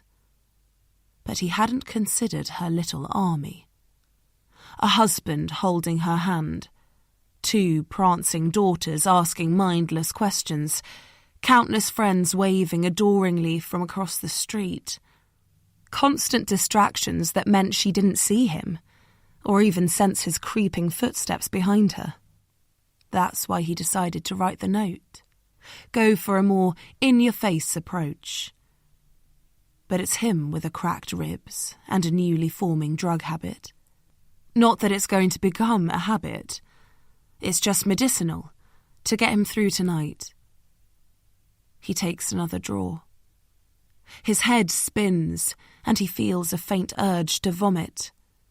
But then he takes a few breaths, and the nausea passes, so he sucks again. The joint is nearly finished, he notes, with a mix of disappointment and relief. He doesn't want the warm sunshine to wear off, the pain to return, the realities of his life to come back into focus. But he needs a straight head so that he can plan his next move, something that Beth can't shake off. He thinks about her family's excursions at the weekend. Beth with the younger kid on Saturday morning up on Wandsworth Common with hundreds of other ants in football strips. Then a family walk on Clapham Common on Sunday morning with take-out lattes and hot chocolates. The girls chasing their cutesy dog and giggling. Especially the little one with her chubby cheeks and that gap between her teeth. All of them so happy. So fucking entitled. Mark drops the end of the joint over the edge of the sofa and slides his heel across it. His head is still rammed full of nothingness, but an idea seems to be forming nonetheless. Mark opens his eyes, tries to clear the fog inside his brain. Did he hear something? Someone? The back door doesn't have a working lock, largely down to him breaking it twice. He's been shoving a few boxes in front of the door to deter any uninvited guests, and no, he doesn't care if that's ironic. But he can't remember doing that tonight. A drug-fueled paranoia starts to crawl over his skin. Has Rudy found out where he's staying? Has he come back for his drugs? Or pay back for Mark stealing them, like he promised? Dealers all have knives nowadays, or machetes. Is he about to die? The pain in his ribs flares and he eyes the window. But it's a shop front, not one that opens. Why the fuck didn't he secure the place? Protect himself? He should go and check. It might be nothing, a fox or cat or even the spice messing with his sanity. He's always been a fighter. Why isn't he backing himself now? He shakes his body, tries to instill some resilience, then stands up. He picks up a hollow metal tube from the floor, dress shop entrails, and slips through into the back room. But before he has a chance to react, a hand grabs him around the neck and shoves him against the wall of the storeroom. It's pitch black without the glow from the street lamps, and he blinks in the darkness, willing his night vision to kick in. The grip is powerful, cutting off his windpipe. It has to be Rudy, or one of his henchmen. But he can't see anything but dark clothing. His eyes swim with tears, and sweat forms under his armpits. Belatedly, he realises his hands are just dangling by his sides. What the hell is he waiting for? He goes to grab his assailant's hand, but it's like his arms are travelling through treacle. They don't even reach their destination before his neck is suddenly free again. But then he's being spun round by his shoulders. He can breathe now, but his cheek is being pushed hard against the cold plaster. His beanie is whipped off his head and fingernails buried deep into his scalp, pulling at his hair, keeping his head from moving. You stay away from her, you fucking piece of shit. He screws his eyes together, trying to strip away the spice and confusion. The voice is deep, but it's a woman hissing into his ear, not John's dealer. He should push her away, twist out of her grasp, but he can't move. Is she too strong for him? Or has the spice turned him to jelly? You're pathetic, you know that? The voice continues, swirling around his stoned head. No match for me. Leave this street now, or I'll come for you, hound you, just like you're doing to her. Do you understand me, Mark? The shock of her knowing his name jolts him. He can't help it. Who is this woman? Is she the one he saw at Beth's house? He'd called her fat then, but she was more than that. Proper built. Could Beth have hired a bodyguard? With her frame so close and his face pinned against the wall, it's hard to make out her features, but he twists his eyeballs as far as they'll go. With his eyesight adjusted to the darkness, he can just make out that she's wearing a beanie pulled low over her ears and a black jacket zipped up over her mouth. She's broad, solid, so just like that woman he bumped into. Does he need to factor her into his plans now?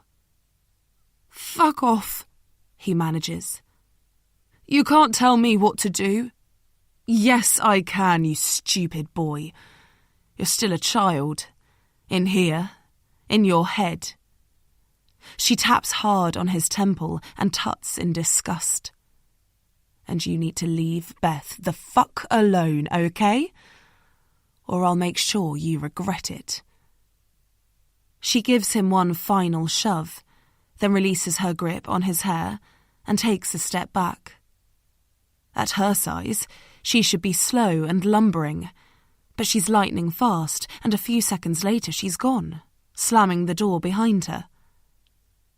He leans back against the tiny kitchen work surface, staring at the moon and waiting for his breathing to settle. That's why the police haven't come calling, he realises. Because Beth has gone private, thrown money at the problem, like all posh people do. She's hired someone to protect her. He bets she's loving it, feeling like she's won. A wave of fury rushes over Mark, and he kicks out, connecting with the sole kitchen cupboard in the room. Once, twice, 3 times. He listens to the MDF crack and splinter, and then watches the door fall off its hinges. Not this time, he whispers. This time, you're going to fucking lose. Chapter 25. Beth. Beth crosses and recrosses her legs. She looks at her hands resting tautly on her knees. She daren't look anywhere else in case there are telltale signs on her face. She still can't believe the terrible mess she got herself into last night. When that detective left, she'd felt desperate to go for a run, to expel the cortisol racing around her body. But of course, she was too scared to leave the house by then, all her earlier optimism extinguished. So she'd resorted to those familiar crutches instead, cleaning out the kitchen cupboards and scrubbing every surface. Then, when her heart rate still refused to settle, she'd crawled into her wardrobe and sliced open a new foil strip hiding in her old winter boot. One pill wasn't enough, though, so she made the stupid error of taking a second. Somehow she had the wherewithal to ask Lara to pick the girls up from school, used the well-worn excuse about waiting in for a tradesman. With Simon in Dublin, she thought she'd be able to float through the evening until bedtime, then sleep off her excesses, no real harm done. But she'd forgotten that she'd asked Kat to walk Luna that evening. Of course, the salt-of-the-earth dog walker turned up bang on time, and somewhere along the way, Beth told her about Mark. She doesn't know why she did that. There was something in Kat's voice, steeliness mixed with kindness, a touch of familiar working-class dependability that encouraged her to open up. But now she just feels more exposed. Beth is one of about 40 parents here, mainly mothers, sat in the school's main hall. She could name about half the audience, while they will all know who she is, or at least think they do. Capable mother, attractive wife, brave pillar of the community, putting her safety on the line for a homeless drug addict. They don't know that she lies to everyone she loves. or needs medication to stop herself cleaning relentlessly. She can sense the mums closest looking in her direction now. She knows they want to talk to her, to remind her that they met at a coffee morning once, and therefore have the right to press her for further details about her failed Florence Nightingale act. She keeps her head down and prays that no one has the nerve to tap her on the shoulder. At least she doesn't have to face Saskia yet. In the past, the lower school has put on a big Christmas carol concert with all 150 pupils sharing the space. But they've opted for a more intimate format this year, separate back-to-back concerts for each year group. The reception class went first, so Angus will already have delivered his solo. And no, Saskia's 4-year-old son didn't have an ounce of nerves, he announced on the way to school, while she and Saskia painstakingly avoided eye contact. He's clearly inherited his mother's chutzpah. And now Beth is waiting for Ava's Year 1 performance to begin. Unfortunately, Saskia will be back in an hour for Martha and Olivia's festive turn. Finally, there's a rustling in the wings.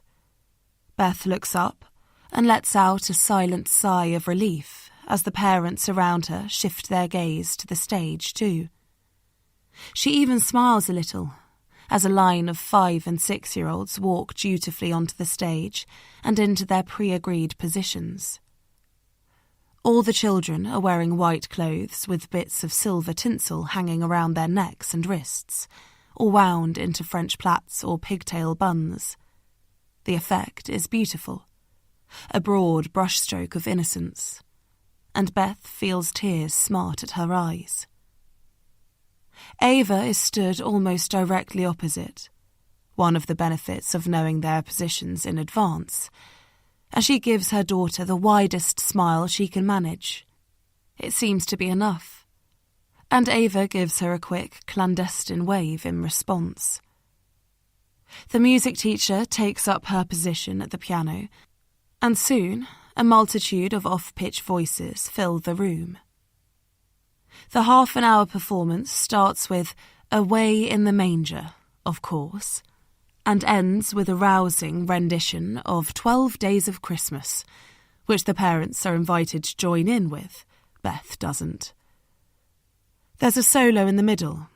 Ava's best friend Chloe, who is luckily a better singer than football player, and a short speech by the head of lower school wishing everyone a happy 2022. Beth wonders whether that will be true for her, if she can somehow navigate a path through her estranged parents, an angry stalker, and a growing dependence on prescription drugs. She takes a deep breath. She's dealt with adversity before, very effectively, and she will do it again. There are coffees and mince pies laid on between shows, and Beth gets caught in the general tide moving in that direction. But she wants neither, and eyes the fire door instead, wondering if she can hide outside until Martha's concert starts. But before she gets the chance to escape, she hears someone calling her name. Saskia has spotted her. She must have just arrived, and is holding up 2 cups like a peace offering. With a sigh, Beth shuffles over to her friend. She takes a deep breath, blinks, and arranges her face into a warm smile. "Sorry about yesterday," she starts. "I was tired. I shouldn't have taken it out on you." "Nothing to apologise for," Saskia counters, shaking her head. She eyes a plate of mince pies, then looks away.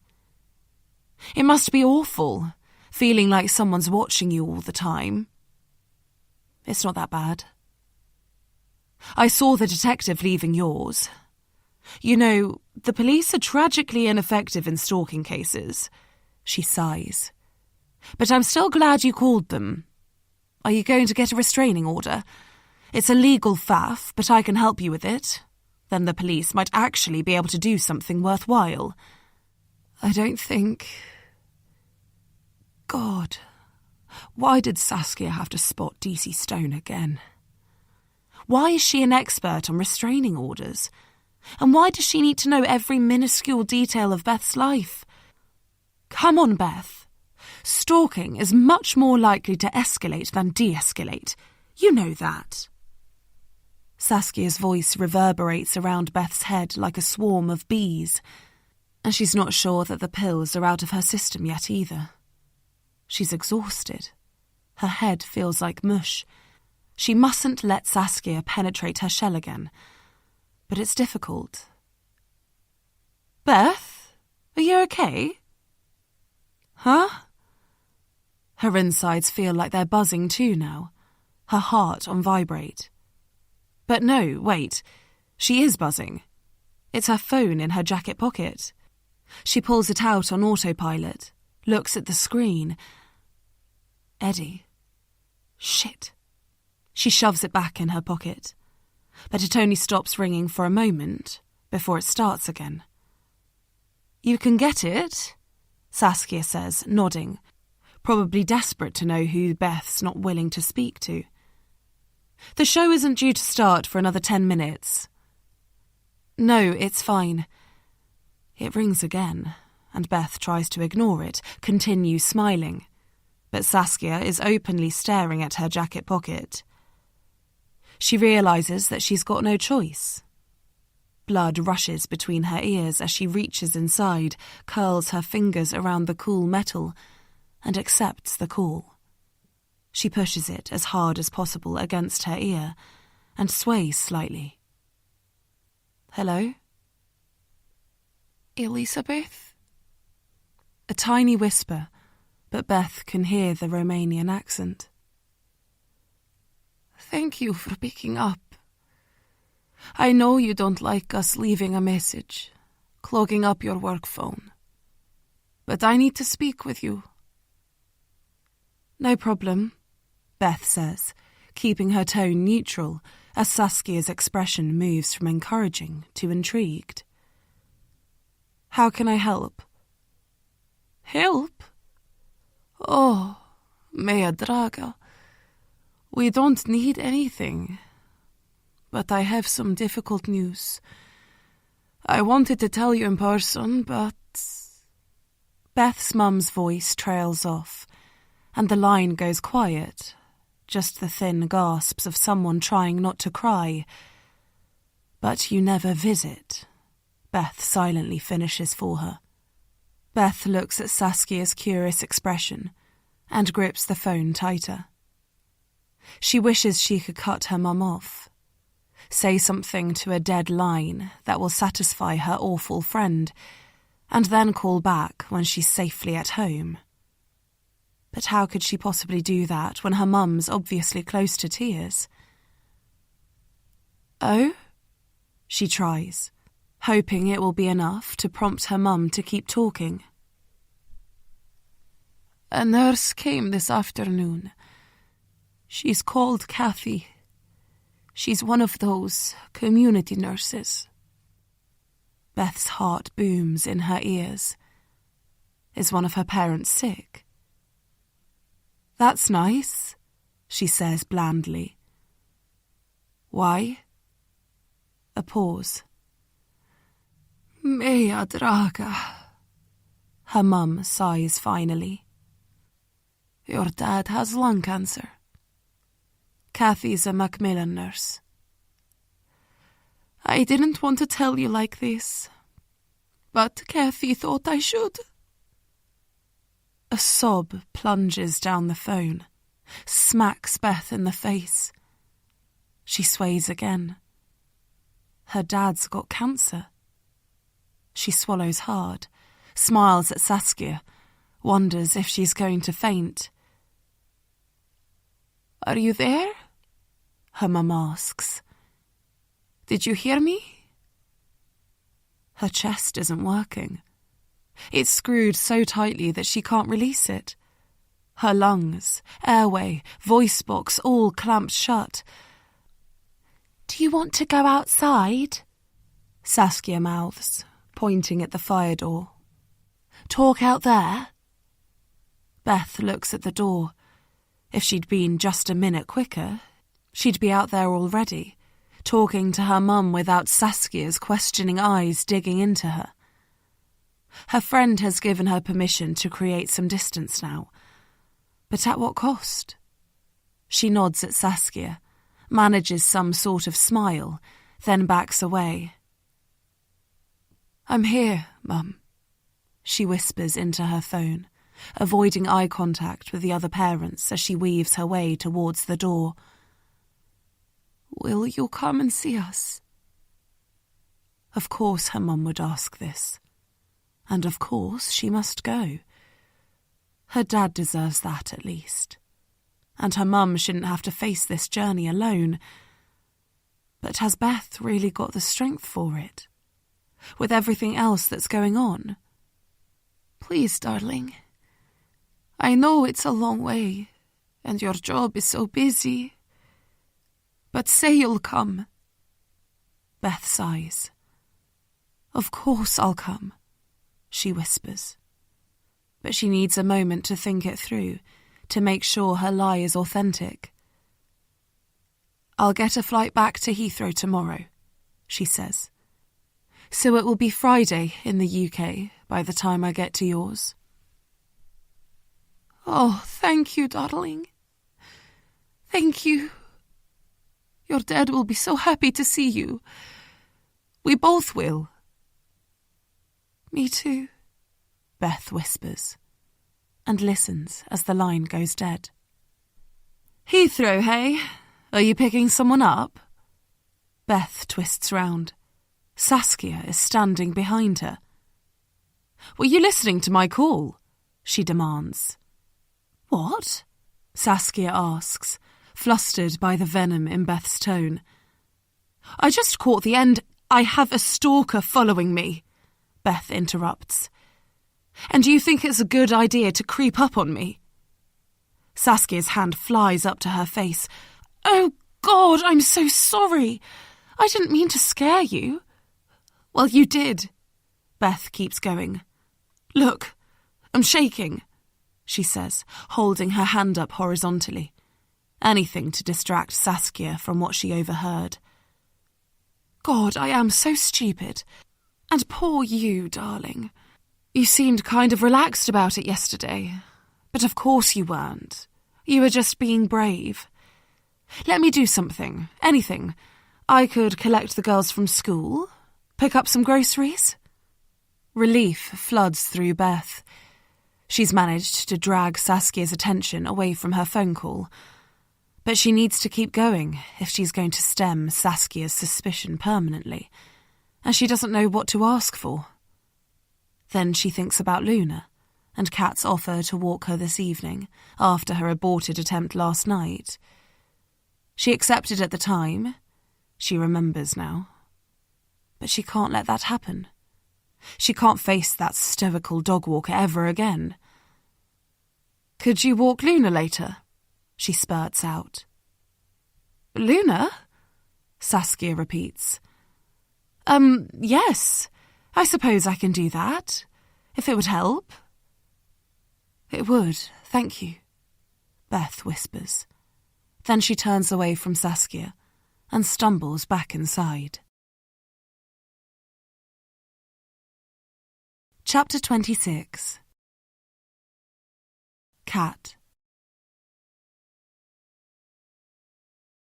Kat is putting in a rare appearance behind the reception desk when the bell above the door jangles. She looks up. But it's not a customer, not even a dog owner. "What are you doing here?" she asks, her voice rising an octave with each word. "Well, that's not much of a welcome," her mum responds in a tone somewhere between offended and confused. "I'm here because you invited me." "I did." Kat walks out from behind the desk, and they share an awkward hug. Kat like a teenager in a sports car, heavy foot-swapping between accelerator and brake, and her mum slow and formal, like she's trying to pinpoint the right muscle memory but having to rely on a stock response instead. As Kat pulls away, Her mind starts rattling through the sporadic conversations they've had over the last few months. Her mum and Javier still live in Kat's childhood home, and she avoids visiting as much as possible. But she does still phone her mum from time to time, and usually after a few bottles of Brixton Pale Ale, so it's possible that she suggested a visit. You said that I should come and see where you work, that it would be nice for us to spend a bit of time together, just the two of us, her mum explains, pulling off her tawny knee-length coat and draping it over one arm. She's wearing an elegant sage green woolen dress underneath, a stark contrast to her daughter's camo pants and sweatshirt. Kat considers her mum's words. That is the sort of thing she'd say once alcohol had loosened her tongue. Even at 34, she hasn't managed to completely cull her dreams about their building a better relationship.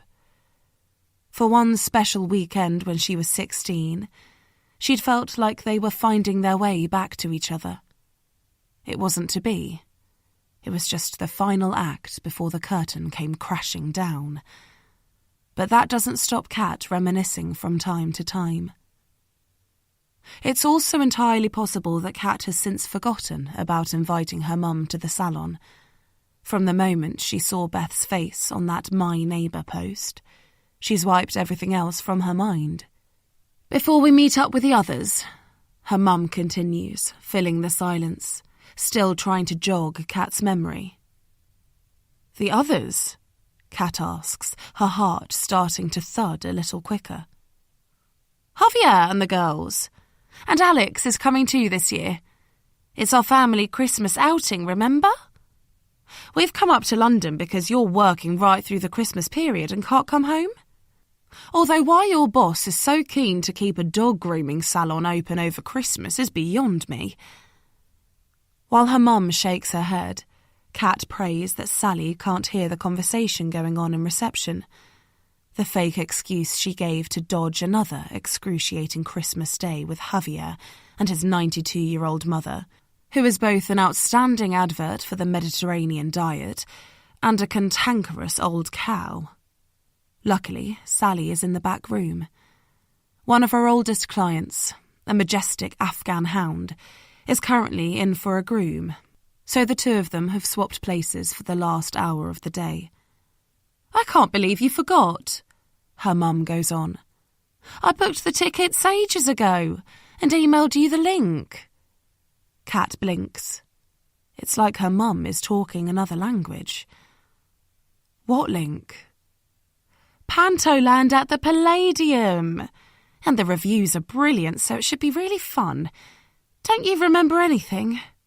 She adds with an exasperated sigh.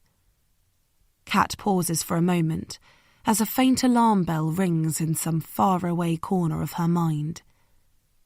That's tonight, she says, not looking for an answer. It's clearly tonight, but playing for time.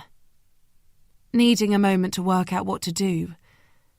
Last night, Beth accepted her offer to walk Luna this evening, and after the progress she made in Beth's kitchen, she can't miss the chance to visit again, especially with Simon still out of the country. But her mum has travelled all the way to southwest London to collect her. How can she get out of their trip to the West End now? I'm sorry, Mum, she starts. I've made plans tonight. I know. Linda's voice hardens as her patience wanes. A theatre trip with your family? No, I mean plans here, in Wandsworth. Plans I can't cancel. Kat adds a level of gravitas to her tone, hoping that it conveys the importance of the event she's committed to, without having to actually explain it. I can show you around the salon before you go, she adds hopefully. Introduce you to my boss, Sally. Linda bats away the olive branch. Our Christmas family outing is a plan you can't cancel, she counters icily. Do you not think that Sophia and Alex might be busier than you? They're working all hours at the hospital, but they still manage to book the time off. Gabriella is missing out on teaching 2 Pilates classes and told her agent not to put her forward for any auditions today. It's not that difficult, you know.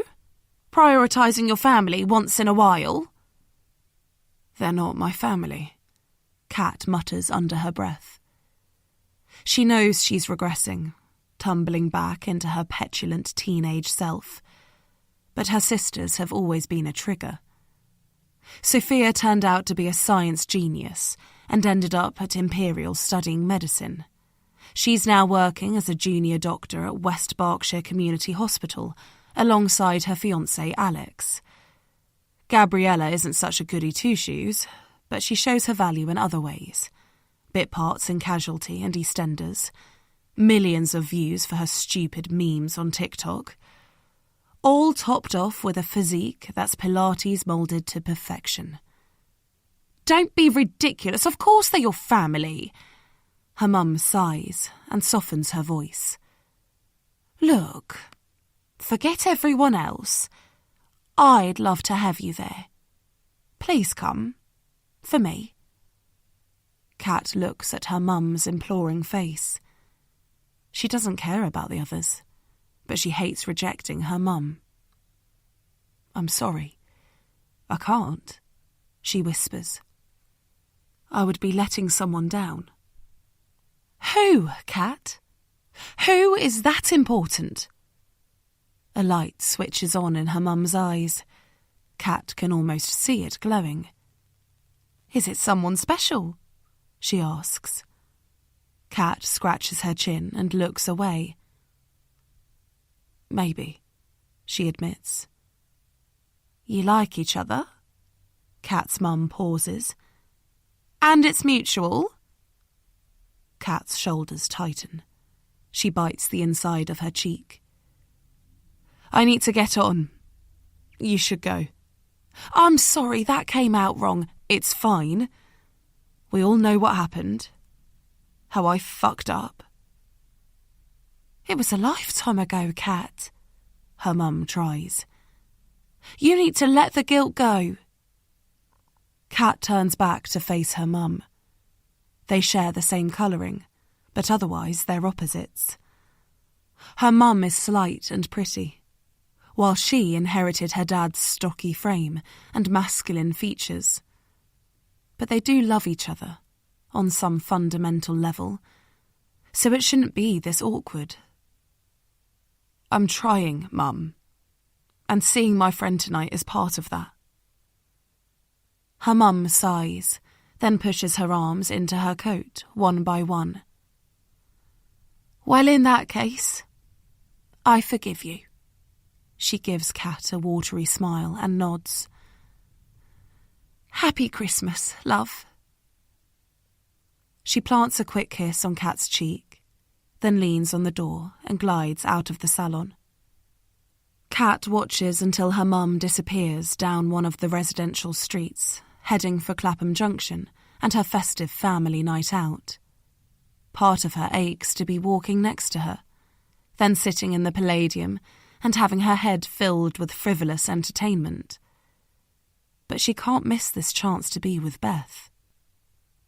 She checks her watch, then picks up a pad and pen and walks over to the display shelves. Sally had asked her to do a quick stock take before she finished for the day, and it's good to have something mundane to concentrate on. As she's noting down the 8 packets of Pet Munchies salmon bites, her phone buzzes in her pocket. She fishes it out and reads the message that is lit up on her screen. Hi, Kat. Don't need you tonight after all. Friend walking Luna for me. Thanks. Beth. Kat grips the phone. Rage jerks through her like a lightning strike. It's there, then gone, but it leaves her breathless. She's given up a night with her mum to help Beth out. She risked her own safety confronting Beth's stalker last night, and now she's being dismissed like she's staff. Kat pulls at the collar of her shirt. The stench of buffalo chews and rabbit's ears fills her nostrils. She grabs her parka, then flings open the front door. It's freezing outside, and she lets the icy air cool her cheeks as she pauses for a moment to catch up with the thoughts swirling around her head. She thinks about Beth's text. "Friend walking Luna for me." She bets it's Saskia, the woman who wrote that My Neighbour post. She lives across the street too. Something Kat discovered when she dropped the Groom and Bloom leaflet through Beth's letterbox, recognising her from the photos she found on the internet. And of course, a woman like that would want to get involved, act the saviour, muscle her way further into Beth's life. Kat flicks her hood over her head and zips it up to her chin, enjoying the sense of anonymity it creates.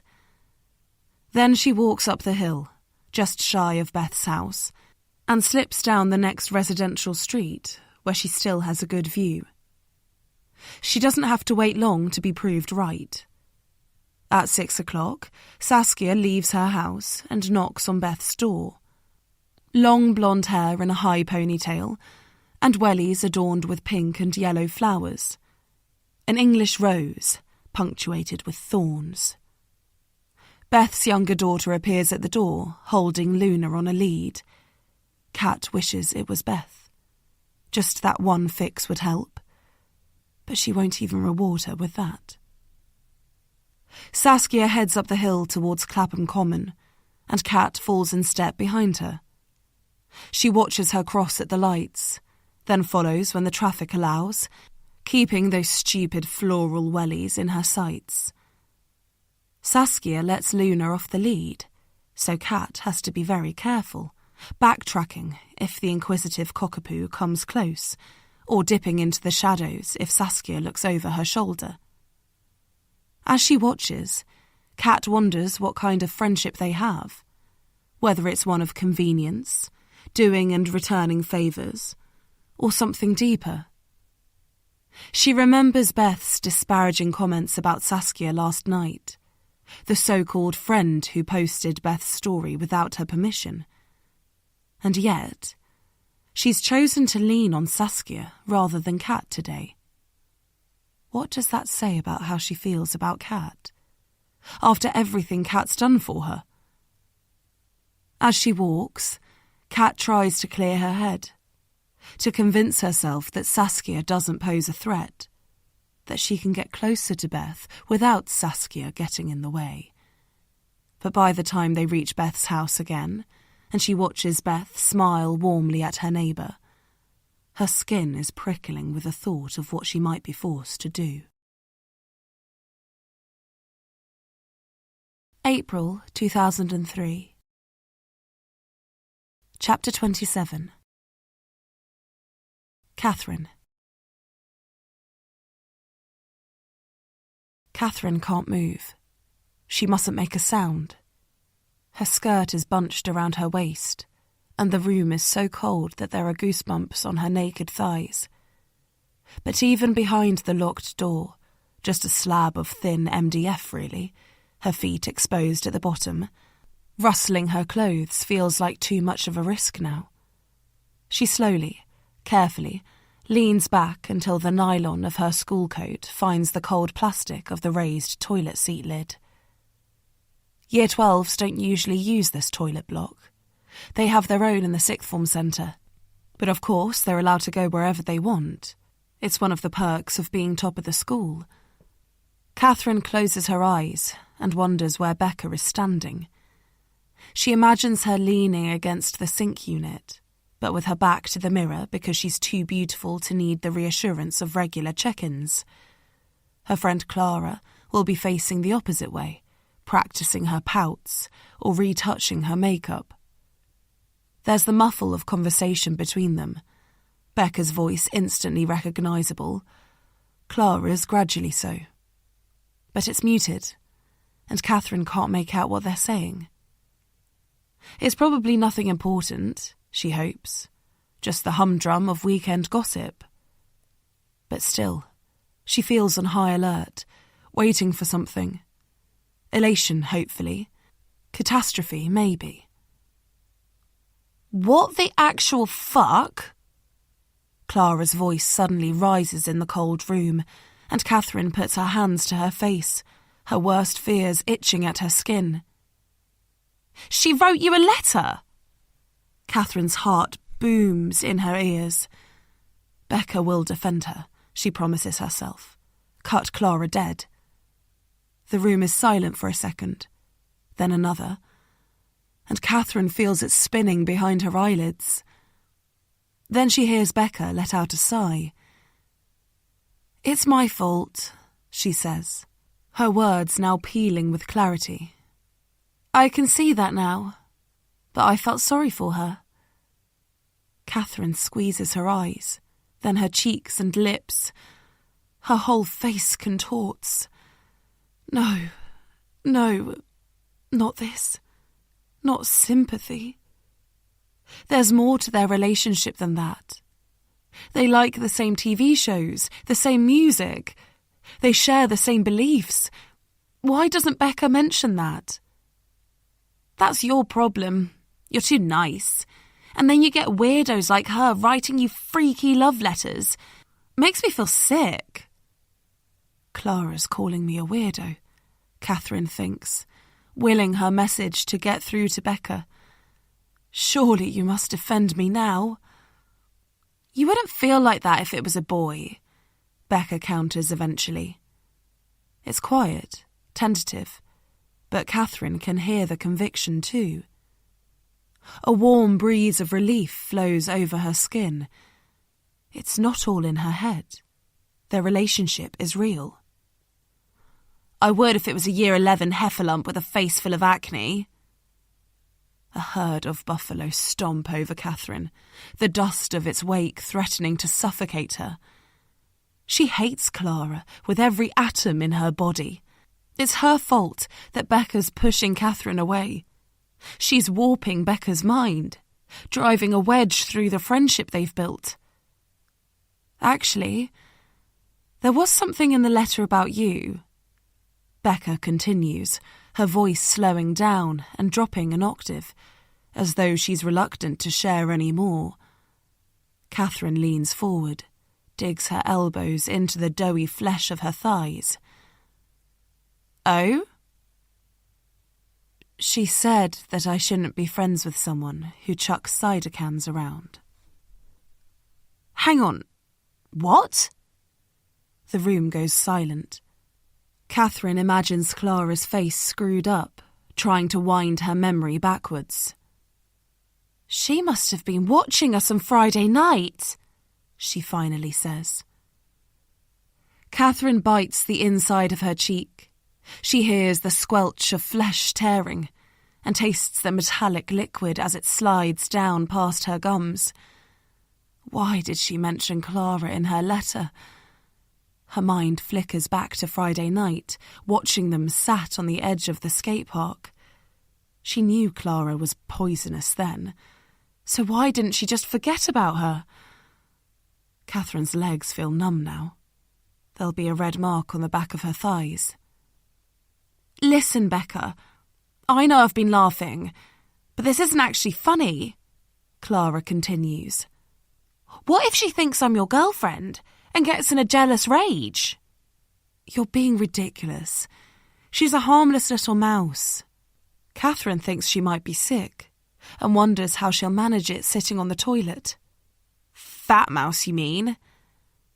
Catherine wants to vomit in Clara's face, spew regurgitated carrots in her eyes. Don't say that. Look, she's just a lonely girl who's developed a crazy crush. It happens.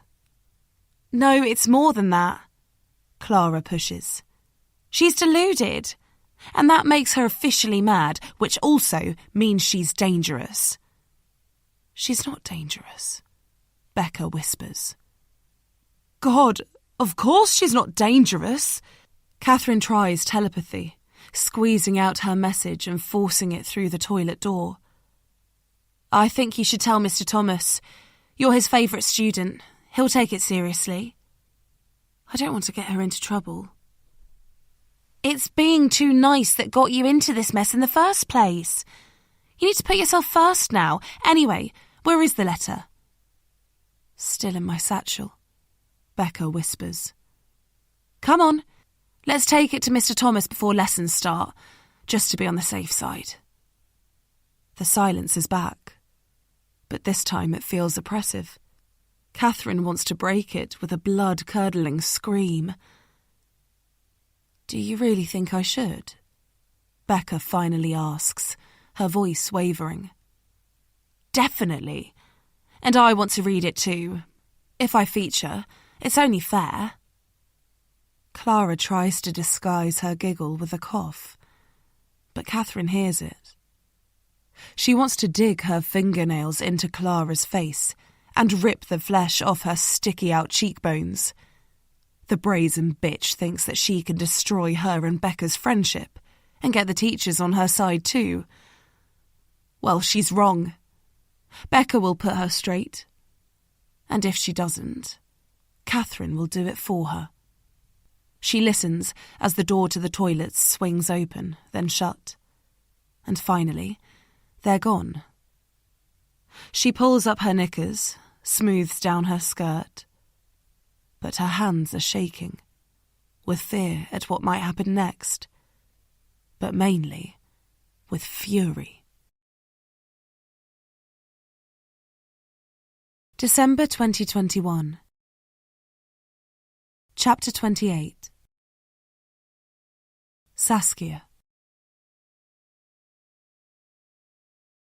Saskia walks into her hallway, steps out of her wellies, and slides down onto her backside, with her spine pushed up against the radiator.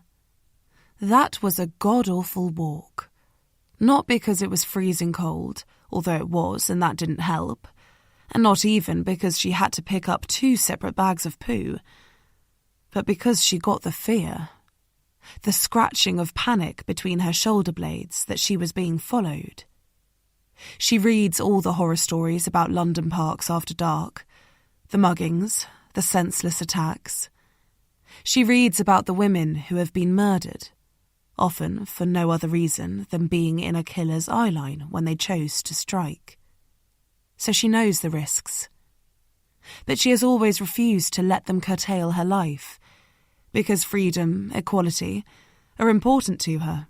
She believes that she is entitled to walk alone safely after dark, and so she must practice what she preaches. But tonight, she was scared. She couldn't stop thinking that someone was behind her, that she's got a stalker of her own. While she can barely admit it to herself, she wonders if it's jealousy.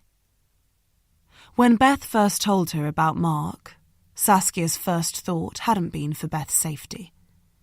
It had been much less charitable. Well, of course you'd be the one with a stalker, like some sort of celebrity, wouldn't you? And she can't help wondering if she's created an imaginary stalker of her own as a way of competing with her supposed friend. But that doesn't really make sense, because she doesn't have an imagination. She's not that kind of writer. She might embellish facts slightly to make them more exciting, but her brain isn't wired to make things up from scratch. Could she have dreamed up the feeling of eyes on the back of her neck, or the shadow that seemed attached to her by some invisible, ominous leash? Are you comfortable down there? Saskia looks up and gives her husband a sardonic smile. Just thawing out. Tim nods thoughtfully. Would you move for a glass of wine? Obviously. Saskia shakes the strange thoughts out of her head and holds both hands out for Tim to pull her up.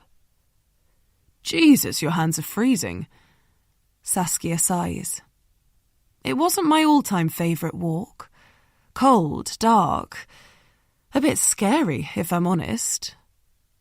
Well, at least you're back in one piece. And you're always saying that women should be able to walk alone at night without feeling scared. Saskia heads down the narrow hallway and into the kitchen. You're right, I suppose. Maybe Beth having a stalker has put me on edge. Reminded me that, very frustratingly, men's physical dominance means they've always got the upper hand. I think you're being a bit dramatic. It's Clapham Common, not downtown Caracas. Beth was too scared to walk there, Saskia points out. Perhaps it's her own fault for always banging the feminist drum, but it would be nice if her husband could appear a little more concerned about her welfare. It's different for Beth, though, isn't it? She actually does have a stalker, a genuine threat, so it makes sense that she wouldn't take the risk. But it's all right for me, you mean? Your wife? Saskia suddenly feels boiling hot. God, this can't be a hot flush. She's only just turned 40. And takes a long gulp of the crisp Chablis. At least he's poured her a glass of wine. Well, you offered to take Luna, he reminds her. And you're, I don't know. He pauses to find the right words. You're more robust than Beth, he shrugs. She's just one of those people who's a bit more fragile. Like a precious doll. Exactly, Tim says, relieved that Saskia is on the same page as him at last. She eyes her now half-full glass. She wants to throw it at him, bang her fists against his chest, remind him that she should be his precious doll, not Beth. But that would be overdramatic, and a waste of delicious wine. She takes another sip. You could have walked Luna instead, you know.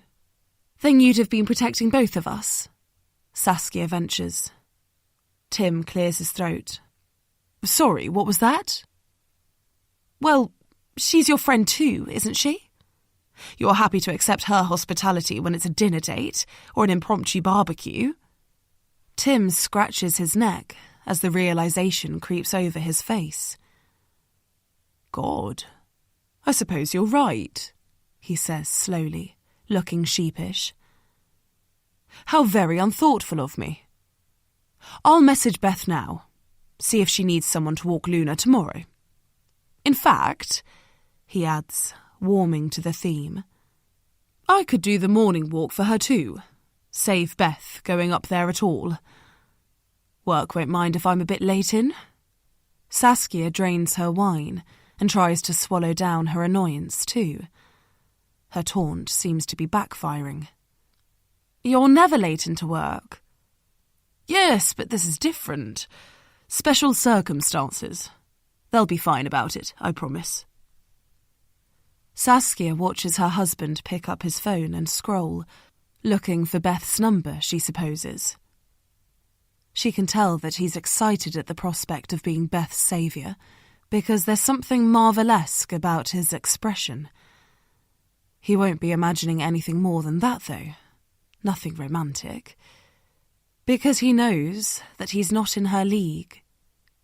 He's in Saskia's league instead. Division 3, maybe. Chapter 29. Kat.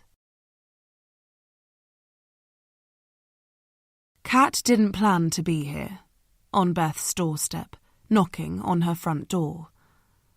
Just like she didn't mean for the youngest daughter, Ava, to have seen her through the playroom window.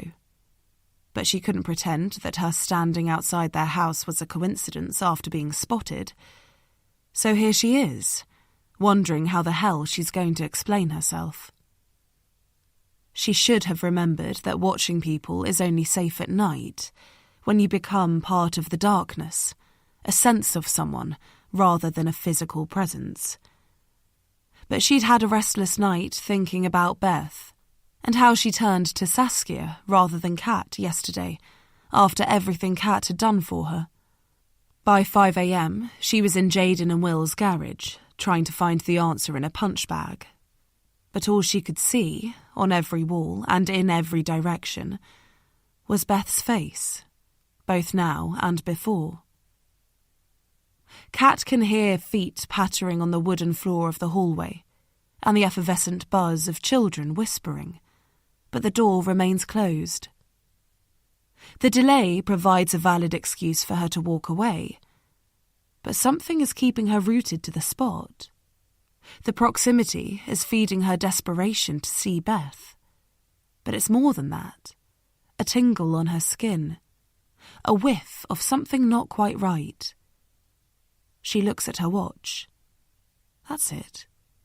It's past 8 o'clock on a Thursday morning, and Ava is watching TV in her pyjamas with a cloth tiger in her mouth. Why isn't she getting ready for school? And where is Beth? Fear lurches in her tummy. Has Mark been here? Has he ignored her warning and come after Beth anyway? A thought suddenly blindsides her. Could she have made things worse? She rams the door knocker hard against the wood. The whispers get louder, more frantic, allowing Kat to hear the girls' conversation. I'm going to answer it. No, don't. Mummy says it's not allowed. Why not? We're kids. We need help. Kat catches her breath. What help do they need? Why hasn't Beth appeared?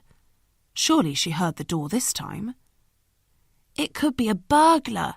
It's not. It's the lady who walks Luna. Are you sure? Positive. I saw her through the window. Kat pushes her hands deep into her pockets. Adrenaline is flying through her, which she knows from experience means that she's not completely in control of her limbs. Open up, she whispers to the closed door. Please. A second later, her plea is answered. The door swings on its hinges, and Kat tries to smile at the two nervous-looking girls stood opposite. Hi there. I'm Kat, she says in her most upbeat voice. Luna's dog walker. We know, the older one says. Martha. I told you, Ava adds triumphantly. Is your mum at home? The jubilant look disappears as Ava shrugs, then lets her bottom lip droop. She's asleep, she whispers. She won't wake up. Kat's mind races. Beth had clearly taken something on Tuesday evening. Did she do the same again last night? Kat knows how pills can transform you from a caged tiger into a stoned sloth. Or is it much worse than that? Has Mark found a way into her home? Did you try and wake her, Ava? The words tumble out on top of each other. She tries to smile, to reassure the little girl, but it pulls her face out of shape. I did, Martha says. I shook her arm. She opened her eyes for a bit, but then she rolled over and went back to sleep. Kat takes a deep breath and slowly exhales, enjoying the feel of her heart rate settling. Beth is alive. She imagines her lying in a king-sized bed, wrapped in a goose-down duvet, her dark hair splayed out across the pillow. Then a new thought enters her mind. Opportunity. It sounds like Mummy is really tired, she says.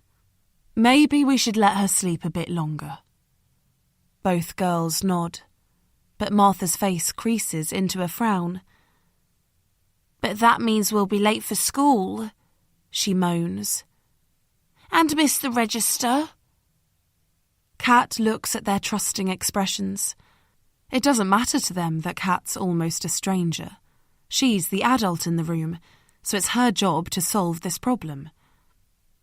I could walk you to school if you'd like. But what about our breakfast? Kat laughs. She always approves of people who put their stomach first. We could have some of Granny's mince pies, Martha suggests. They came in a big red box yesterday, with a ribbon and everything.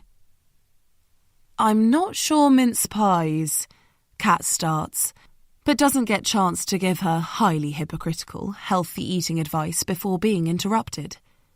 No, they're yucky, Ava announces, crossing her arms. Liar!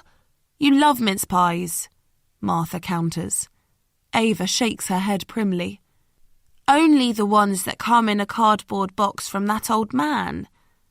Kat can't help smiling. Mr. Kipling has always been her favourite too. But Granny uses Prue Leith's recipe, and she's from Bake Off, Martha says in a voice that suggests her argument has clinched it. I don't care. They taste weird. No, they don't. As the girls' voices rise, Kat looks towards the kitchen in panic. She needs to stop the argument escalating. How about I make some pancakes? She suggests. Pancakes?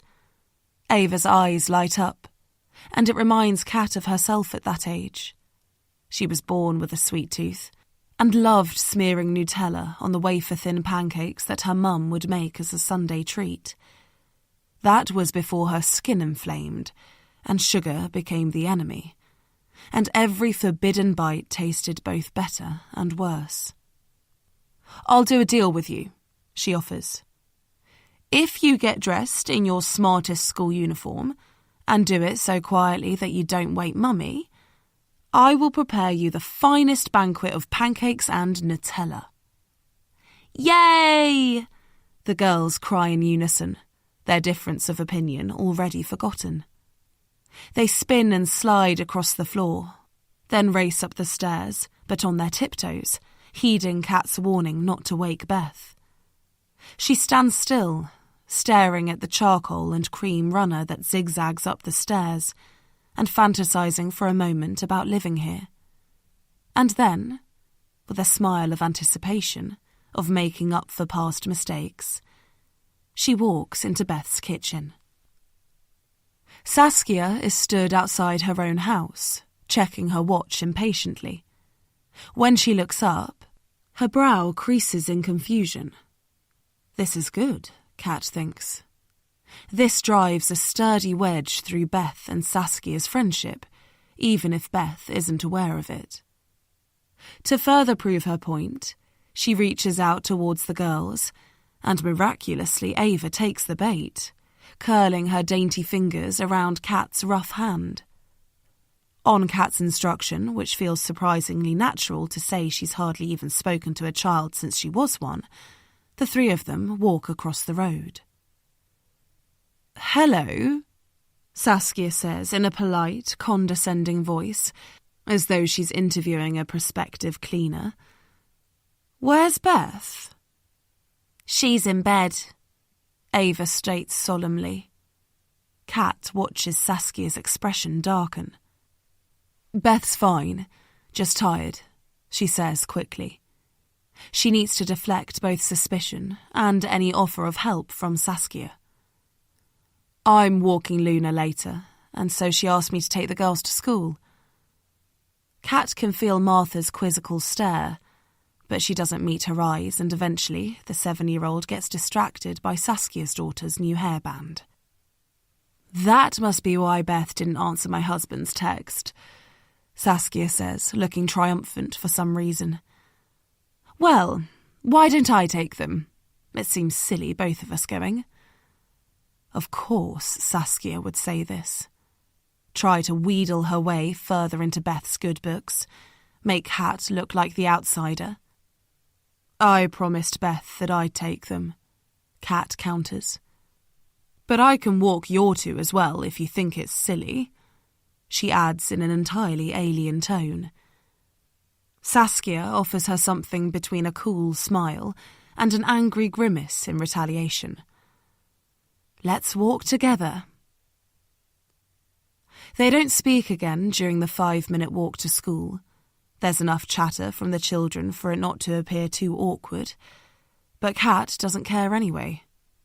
The less comfortable Saskia is, the better she feels. All 4 children race into school as soon as they arrive, and Saskia makes some excuse about a bar class and scuttles off. With a new level of hope rocking in her tummy, Kat looks at the unfamiliar door key in her hand and starts back down the hill. Luna is asleep in her daybed when Kat walks inside, and the house is silent. She breathes in the now familiar smell, a mix of bleach and cedarwood diffuser, and wonders where to go first. She knows that Beth could wake up at any moment, and that she'll need to explain herself when that happens. But her urge to search, to discover, is too strong for that risk to hold her back. She doesn't bother with the playroom, and the study turns out to be full of Simon's work stuff. A few books on the shelf, but mainly wires and cables snaking up from plug sockets and 2 big screens sat angled on the desk. The kitchen is clearly Beth's domain, but it doesn't reveal much either. Beth still craves cleanliness and order, but Kat had worked that out on Tuesday evening. There are 6 expensive hand creams under the sink, and Kat rubs some Clarins lotion between her palms. She inhales its citrusy perfume, so different to the medical creams she's used to, and wonders if she's brave enough to go upstairs. Being found perched on a bar stool in Beth's kitchen is one thing. Being caught lurking around bedrooms is quite another. But there might be something interesting up there. Kat saw windows in the roof, which means there's a loft bedroom, or more likely, a full-on suite, with wet room and walk-in cupboards. She's sure that's where Beth will be, which means she can risk checking out the first floor. Carefully, silently, she climbs the stairs. Her heart is thudding when she reaches the top, but the stillness around her calms it. The bedroom door to her right is adorned with multicoloured wooden letters spelling Martha. She gently pushes on the door and slips inside. She opens the wardrobe door, stares at the perfect line of hangers, and walks her fingers through the rainbow of clothes hanging off them. From navy to pale pink, with a dazzling mix of colours in between. She reaches up on her tiptoes and slides her hand across the top shelf. What is she looking for? Beth's private journal, her innermost secrets neatly written down, like Kat used to do. As if it would be that easy. All she finds are a collection of Tiffany boxes filled with trinkets and jewellery, saved for when Martha becomes an adult and has her own standards of beauty to retain.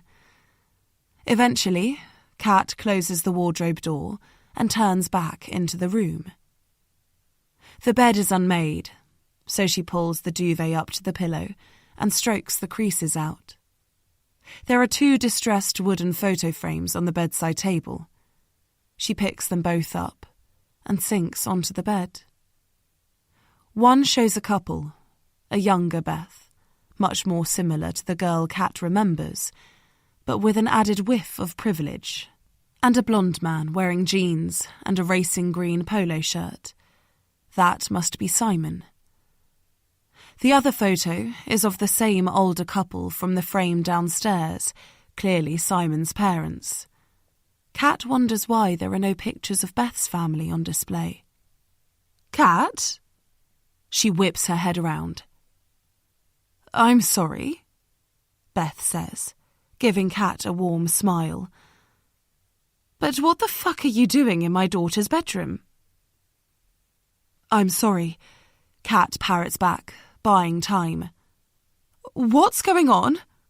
Panic rises in Beth's voice as the strangeness of the situation sinks into her just-woken brain. Where are my children? Kat needs to stem her fears before they escalate, before Beth throws her out. They're at school. They're fine, I promise. Beth's eyes flit around the room until they land on Martha's wall clock. Then they widen. How can it be 9:30? Why didn't they wake me? And why are you here? I was passing. I knocked to see if you wanted me to walk Luna. She stutters. It's my morning off. She stands up and smooths down Martha's bed for a second time. Ava saw me. They told me you were sleeping, and I thought it would be nice for me to take them, you to get more rest. After everything. She tapers off and stares pleadingly at Beth. You took them to school? What about their PE kits? and an extra bag to bring their artwork home in. She rubs the heel of her hand against her forehead. They didn't mind you taking them. Kat has no idea what the girls shoved into their backpacks when she instructed them to get their stuff, but she doesn't think now's a good time to admit that. They have everything they need, and they liked it, I think. I made them pancakes for breakfast, she adds. I cleared everything up. Beth leans back against the wall. She looks tired, harassed and scared. Kat knows she should feel sad, but she can't help pleasure creeping in, because Beth's vulnerability is a chance for her. Thank you, I guess, Beth whispers eventually. I did have a bad night. I'm sorry to hear that, Kat lies. And thank you for getting the girls to school on time. Kat's heart booms silently. It's my pleasure. Chapter 30. Beth.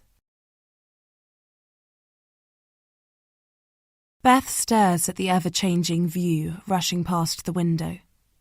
The historic charm of Richmond upon Thames, followed by its grimier neighbours, Feltham and Staines. Then into the countryside, the genteel conurbations of Virginia Water and Sunningdale, and past the world-famous Ascot racecourse with its royal connections. But she doesn't see any of it. Her head is too full. She interlaces her fingers and squeezes them together, but they feel naked without the ridges of her engagement, wedding and eternity rings. The revealing jewellery that is currently stacked neatly on her bedside table, so she pushes them back into her jacket pocket. She's determined not to touch the seat.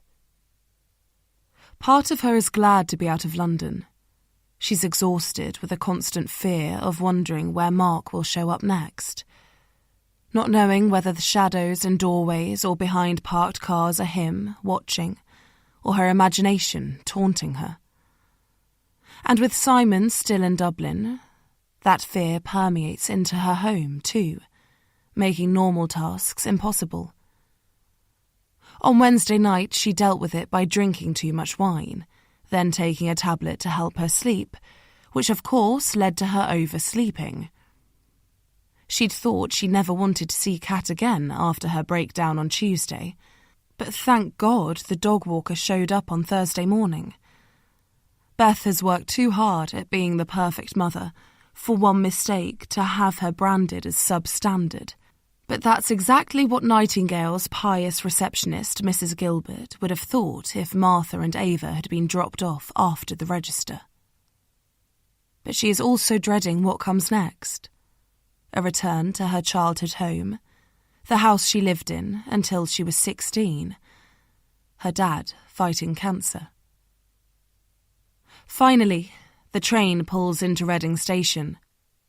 It's the last stop, so Beth waits until everyone else gets off before pushing out of her seat. As she does, a thought suddenly flashes up. What if Mark followed her here and is on this train? He could do anything to her. No one knows she's here. She was extra vigilant at Clapham Junction, scanning the platform as she waited for the train to arrive. But still, she might have missed him. Her eyes whip left and right as she walks away from the platform and towards the concourse. The station has had an upgrade since she last visited. Lots of gleaming glass and shiny stainless steel, plus a curved roof with a nautical feel. As she walks towards the exit, she remembers how different it was when she was growing up here. The snack shop that wasn't much bigger than a cupboard, but still managed to stock every chocolate bar you could think of, and the shabby flower stand with the owner who would try to flog bunches of wilting roses to every man in a suit. Beth decides not to take a cab to her parents' house. The walk will give her time to prepare herself. As she veers left out of the station, She tries to conjure up the Beth her parents remember, then layer on a decade-long glamorous career in international finance. God, she feels sick. How on earth is she going to be able to hide who she really is? She finds their rare, short-lived telephone calls difficult enough, so how can she possibly keep up the pretense for hours in their company? Her only hope is that her dad's illness distracts them from her lies. She knows that's selfish, but survival often is. Reading is a growing town, and Beth doesn't recognise half the buildings. The shiny glass accountancy firms that have sprung up close to the station, and the red brick blocks of luxury commuter flats. But some things haven't changed. Forbury Gardens, where she hung out when things became too difficult at home. The crumbling ruins of the old abbey, where she would daydream about her escape. She crosses over the narrow river, and gradually the landscape changes. She avoids making eye contact with a group of teenage boys and takes a left onto her parents' street. It's a long, deteriorating road, and she walks for a good 15 minutes, almost to the end, until she reaches number 205. She takes a breath and knocks on the white PVC front door. An old woman with grey shoulder-length hair opens it. She lifts one hand to her chest and drops her head to the side. Tears sprout in her eyes. "You came," she whispers. "Hello, Mum." Beth's voice is croaky, and she coughs to clear it. "Such a long way. You must be exhausted after your journey. How was the plane ride? Did you come from the airport?" The questions rain down. "No, I arrived late last night." The first lie of many. "I stayed in a hotel close to Heathrow." "Still, you must be tired." Her mum peers at her, looking for evidence of a long-haul flight. Beth doesn't need to worry. She's certain that she looks much worse than 13 hours on a plane could achieve. But she still squirms under her mum's gaze. "Are you going to invite me in?" she asks finally, smiling warmly, trying to break her mum's stare. "Of course! Silly me! You must be hungry, thirsty." Beth waits for her to stand back from the doorway, and then steps inside. But the hallway is narrower than she remembers, and her mum is too close now. She'll want a hug, Beth realises. Of course she will, after 10 years apart. But Beth can't allow that. She's already teetering on the edge, and her mum's touch would be like kryptonite. She needs to create more space, and knows the front room is just behind her. She reaches back for the door handle. It feels sticky under her grasp, and a wave of nausea rises up. But she swallows it back down, and manages to push the handle down. Beth blinks. She'd forgotten about the large family photo above the fireplace, the only non-essential item she ever witnessed her parents buy. It's of the 4 of them, smartly dressed, heads together and smiling, before Beth stopped being able to handle such togetherness. Before Eddie died. It's been almost 2 decades since her brother lived in this house. But his ghost is here in other ways too. The Star Wars VHS tapes that Beth can just about see in the open drawer under the TV, the faint sick and bloodstains in the carpet, the splinters in the wooden doors, and the deep cracks on her mum's face. She feels an intense urge to turn and run. She was 15 when she first saw Eddie vomit on the floor. Her mum told her it was a stomach bug, but Beth knew that was a lie. her maternal instinct to protect them both at play. Because it's impossible to hide a secret like drug addiction when you share a bedroom. She remembers watching her mum scrub at the carpet with an old sponge, then squeeze the mix of sick and soapy water into a bucket. There was a small tear in her mum's rubber gloves, and Beth remembers imagining the remnants of Eddie's sick crawling inside and staining her mum's fingers. It was around then when she started washing her hands in scalding water, cleaning her few precious things so ferociously that she ruined most of them. Eddie was 19 when he died, but he'd been taking drugs for a few years by then. It started with hash, when he was supposed to be at school. Beth would find him lying on his bed when she got home from a run, smoking a joint and complaining about how shit his life was. She'd consider reminding him that he used to have ambition, that he'd talked about going to university or joining the Navy, but she never did. She just hoovered her half of the carpet, all 2 square meters of it, and plugged her tinny Argos headphones in.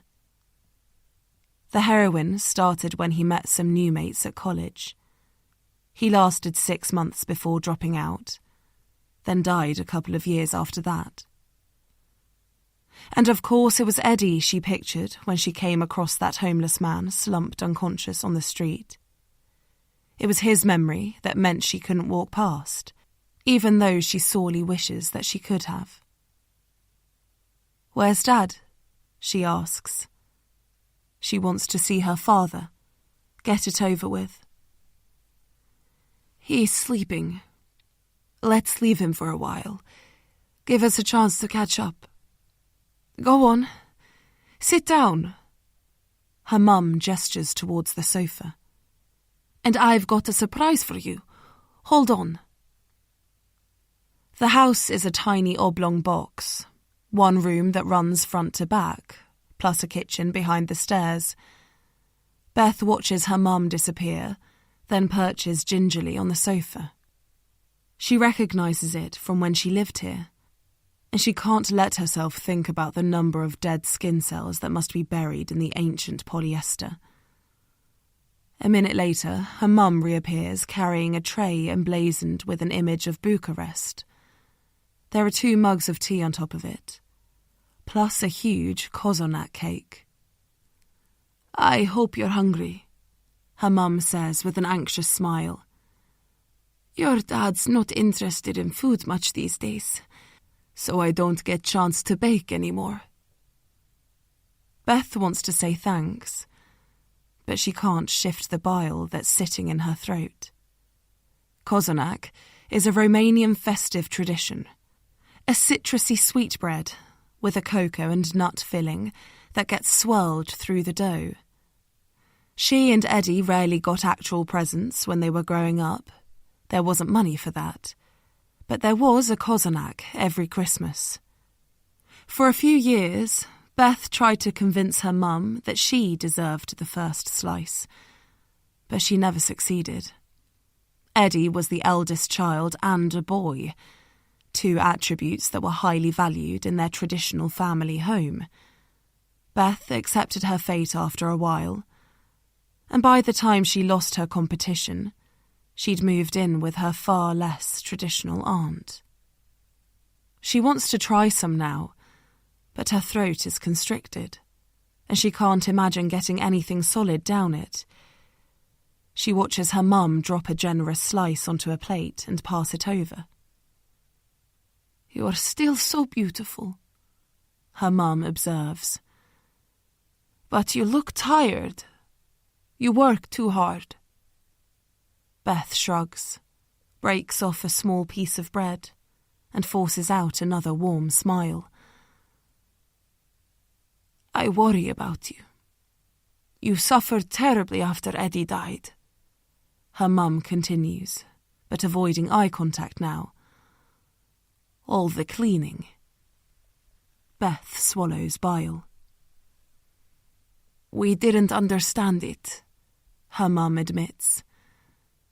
We didn't want you to leave us, but it felt like the right decision to give you some space. It helped, Mum. It was a good decision. Beth turns to look out of the window. A boy cycles past on a black and red bike, and she tries to concentrate on the spokes of its wheels. But it doesn't work. The images still come. Eddie in the bedroom they shared.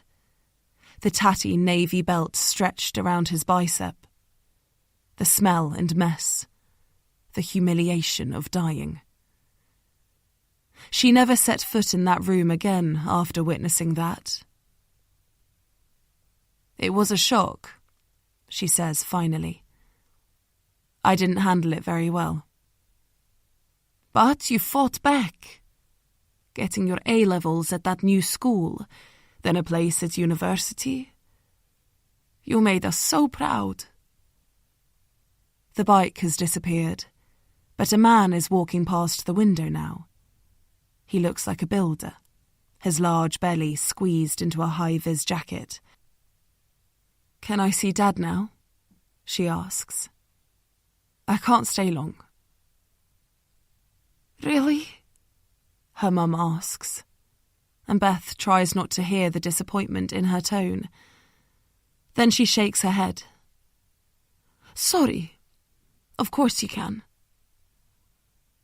Beth uses her thigh muscles, not her hands, to push up from the sofa.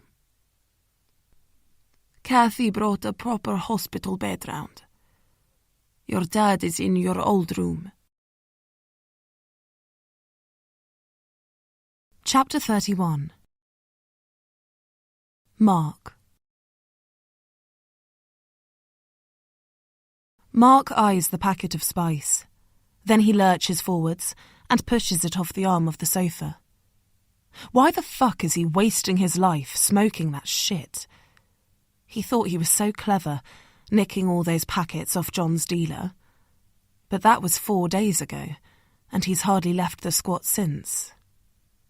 He's got no idea when he last ate or washed, and the only highlight was getting overpowered by a fucking woman. He needs to cut the spice out and get on with his plan. With way more effort than it should require, he pushes off the sofa and stands up straight. He can see the brightly coloured packets better from this angle. Maybe he should have a little smoke before he heads outside. To chill him out, stop him feeling so fucking angry. But the urge is strong enough to act as a danger siren as well. There's just enough of the old him left to know it's a stupid idea. That one smoke will lead to a second and third, like it has done since Tuesday night. And he'll spend another day holed up in this cold room, barely conscious. And she'll have another day to parade around like she's done nothing wrong. He drops his face into his hands, fingers splayed out, and scratches at his hairline. His head is crazy itchy, but he's not sure if that's down to spice withdrawal or his hair needing a wash. Both are equally humiliating. Come on, Mark, he hisses to himself. You're better than this. He scrunches his eyes closed and forces himself to think about his future, his design portfolio, floating on a cloud somewhere, begging him to give it some daylight. His dream to become a proper game designer one day. There was a text from his mum too a few days ago. She's expecting him home for Christmas. He thinks about the decades-old Christmas lights flashing a greeting from the tatty hedge in his family garden.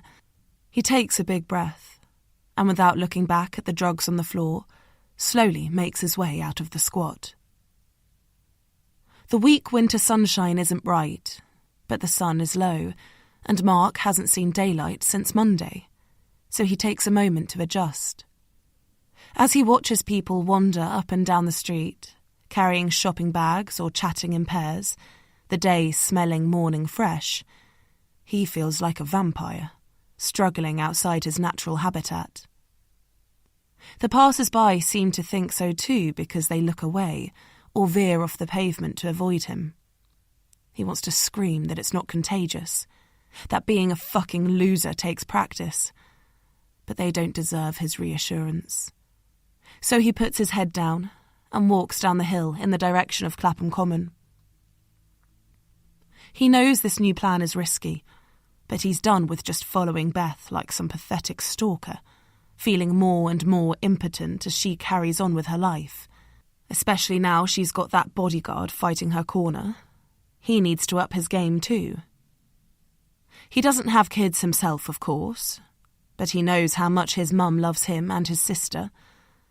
So if he can get to one of Beth's daughters, preferably the younger, cuter one, then that has to spark something. Fear, upset, guilt.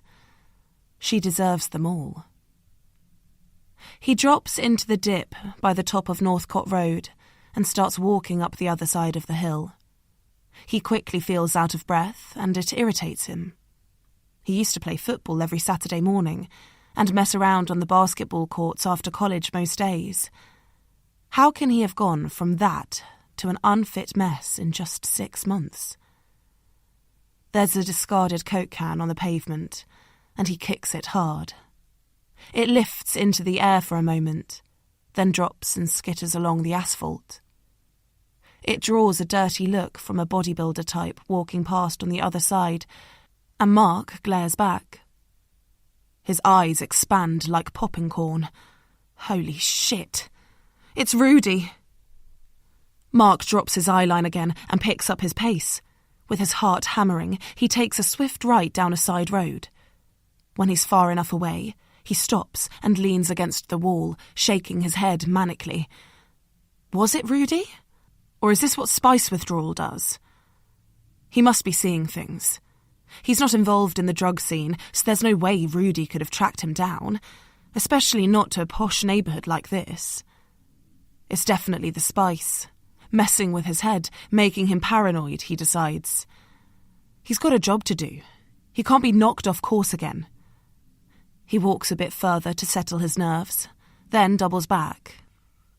Whoever it was has disappeared by the time he reaches Brookhill Road again, so he swears with relief and carries on up the hill. On his first approach, he walks straight past the school. He doesn't want to be captured on their CCTV.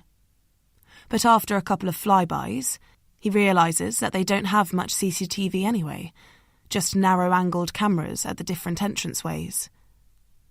Quaint London primary schools clearly don't worry too much about intruders.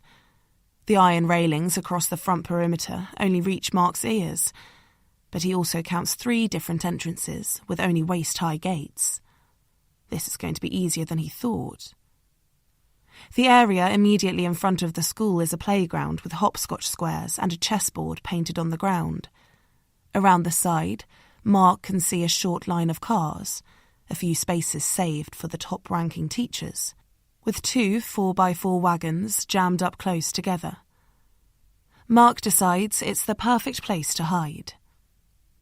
He waits until the pavement is clear, then quickly vaults over the gate closest to the parking area, making sure he's facing away from the camera. He knows he's taking a massive risk. A teacher, caretaker, maintenance worker, or anyone could spot him in a second, and there's a big chance they'd phone the police. But he reckons the prize is worth it. With a clattering heart, Mark makes it across the 10 or so metres of open space without being noticed, and quickly slides down between a Honda CR-V and a Volvo XC90. He bends his knees into his chest and leans against a tyre. His phone is out of juice. He hasn't thought to charge his battery while the spice has been the priority, but it doesn't matter. He's inside the school boundary, and it will be break time at some point. He remembers enough about school to know it will be mayhem for those 20 minutes. So long as he's quick, he shouldn't get caught, especially as he knows exactly who he's looking for. Chapter 32. Beth.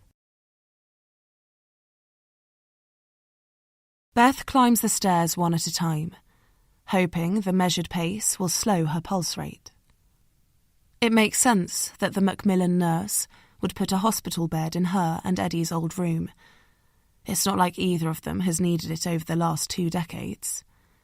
She just wishes she'd considered this in advance, given herself chance to prepare. She has so many reasons to hate the room. First, the growing humiliation of sharing such a small space with her brother. Then, seeing his body lying there in all its filth.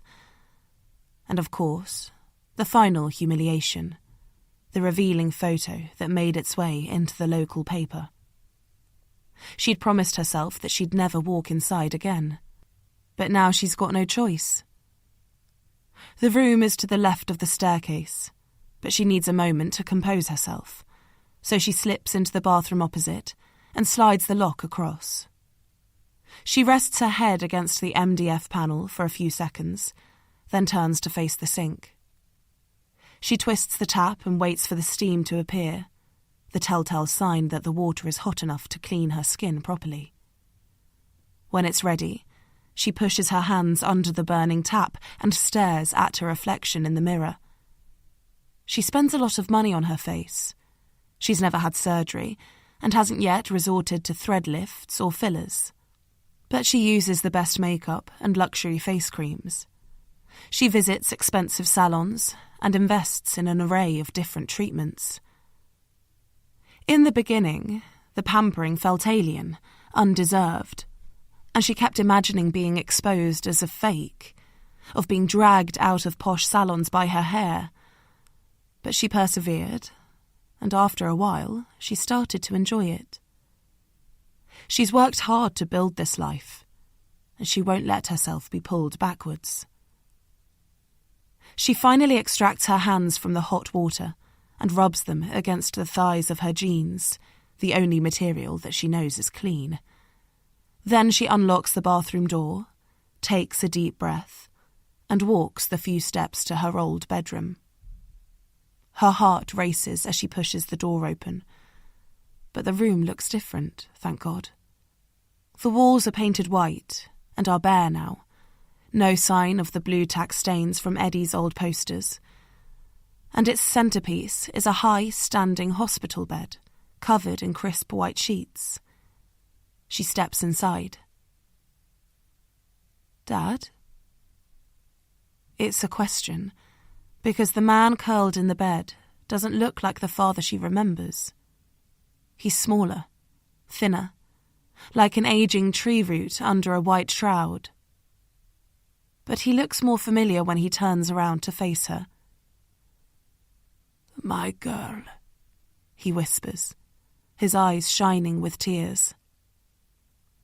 "I'm sorry that you're seeing me like this." Pain burns through Beth's chest. Why has she left it so long? She surges towards him, but then breaks. What happens if she touches him? Would she revert to the old Beth? She can't allow that, because she has a whole life in London, a successful one, and a family who rely on her. And it's not like this estrangement is her fault. She hovers, inches away from his bony frame. "The fags finally caught up with me," he whispers, his voice croaky and expression sheepish. Beth smiles wanly at her dad's admission, but the urge to touch him has receded. She can smell him now, not clean like the sheets, but a musty old man odour. She feels numb suddenly, doesn't know what to say.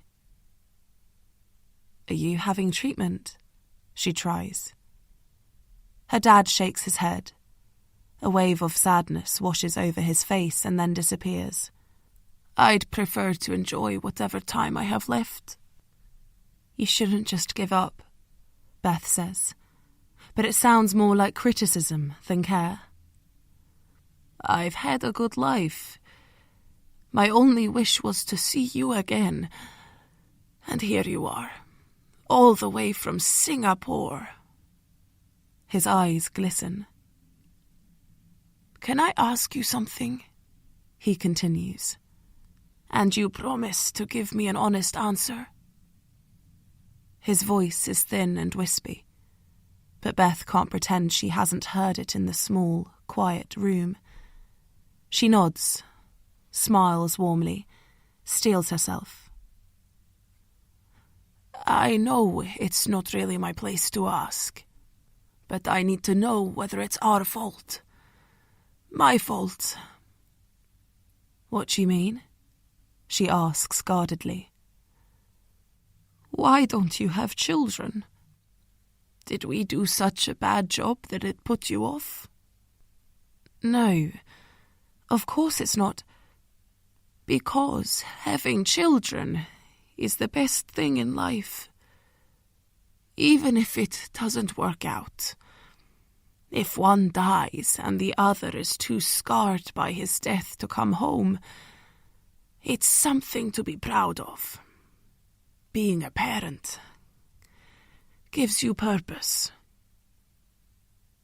Beth feels a desperate urge to tell her dad about Martha and Ava, to reassure him that she has that purpose, that all the lies she tells are to protect her babies. But she knows it would be too cruel to announce it now, when he's so frail, that he's been a grandparent for 7 years already. And of course, there would also be the fallout of her mum finding out. 1,000 regrets threaten to overwhelm her, but she must stay strong. A few more hours and she can go back to the cocoon of her luxury life. She scratches her palm, wonders whether she's trapped dead skin cells under her nails, and yearns to wash them again. Perhaps I'll change my mind, she offers. Anything to soften the desperation on his face. There is still time, she whispers. That would be wonderful, he whispers back. She sees him smile with relief and wishes that she could tell him about Simon too, the man who's protected her since university. Not in a physical sense, he's no broad-chested superhero, but by his privilege, his distance from the life she led before. Beth's phone suddenly rings out in her pocket and she jumps. She usually keeps it on silent, but she switched the volume on when she left London, a way to assuage the guilt of her secret excursion. She draws it out of her pocket and looks at the name on the screen. Her eyes widen and she flips it over, just in case lung cancer has improved her dad's eyesight. I need to take this, she says, standing up and pointing at the phone. For a moment, her dad looks curious, like he might ask who it is. Work, boyfriend, father to his now possible future grandchildren. But then his eyes droop slightly, and he nods. With an invisible sigh of relief, Beth backs out of the room and shuts herself in the bathroom again. She leans against the thin door and prods her screen. Hello? Are the girls okay? Ah, thank goodness. Mrs. Packard, I was worried you weren't going to pick up. Mrs. Gilbert, the school receptionist, sighs into the phone. Mrs. Gilbert is in her late 50s, stick-thin, and wears her glasses on a silver chain around her neck. Beth imagines her calmly twirling the tiny links between her fingers. The girls, please. I need to know they're okay. Of course you do. My apologies. Both Martha and Ava are safe and well, but there has been an incident, and Ava is a bit distressed. Mrs. Cromarsh thought it would be a good idea if you came to collect her. Collect her now? Beth's heart rate increases. She's 2 hours away from school. Why is Ava upset? It's nothing really. A storm in a teacup. But there was a young man hanging around the playground at break time. What? A moan escapes from Beth's lips. Please don't let it be Mark. What do you mean hanging around? She presses. Please, God, tell me he didn't touch her. A wave of nausea rolls over her, and she grabs the radiator to steady herself. She wishes it would burn her, but it's cold. No! Well, we don't think so, Mrs. Gilbert admits. It was actually a member of the public who noticed him, through the gate. Screamed at him, apparently. That alerted the playground supervisor, who sent him on his way. It was over in seconds.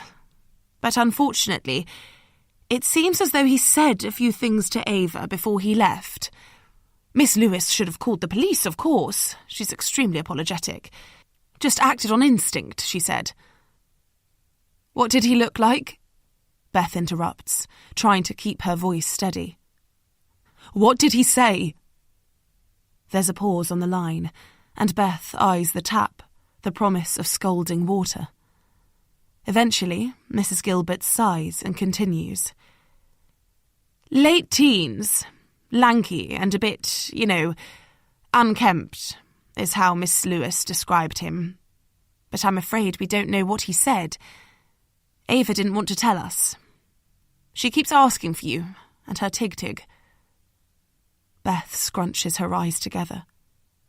The receptionist has described Mark.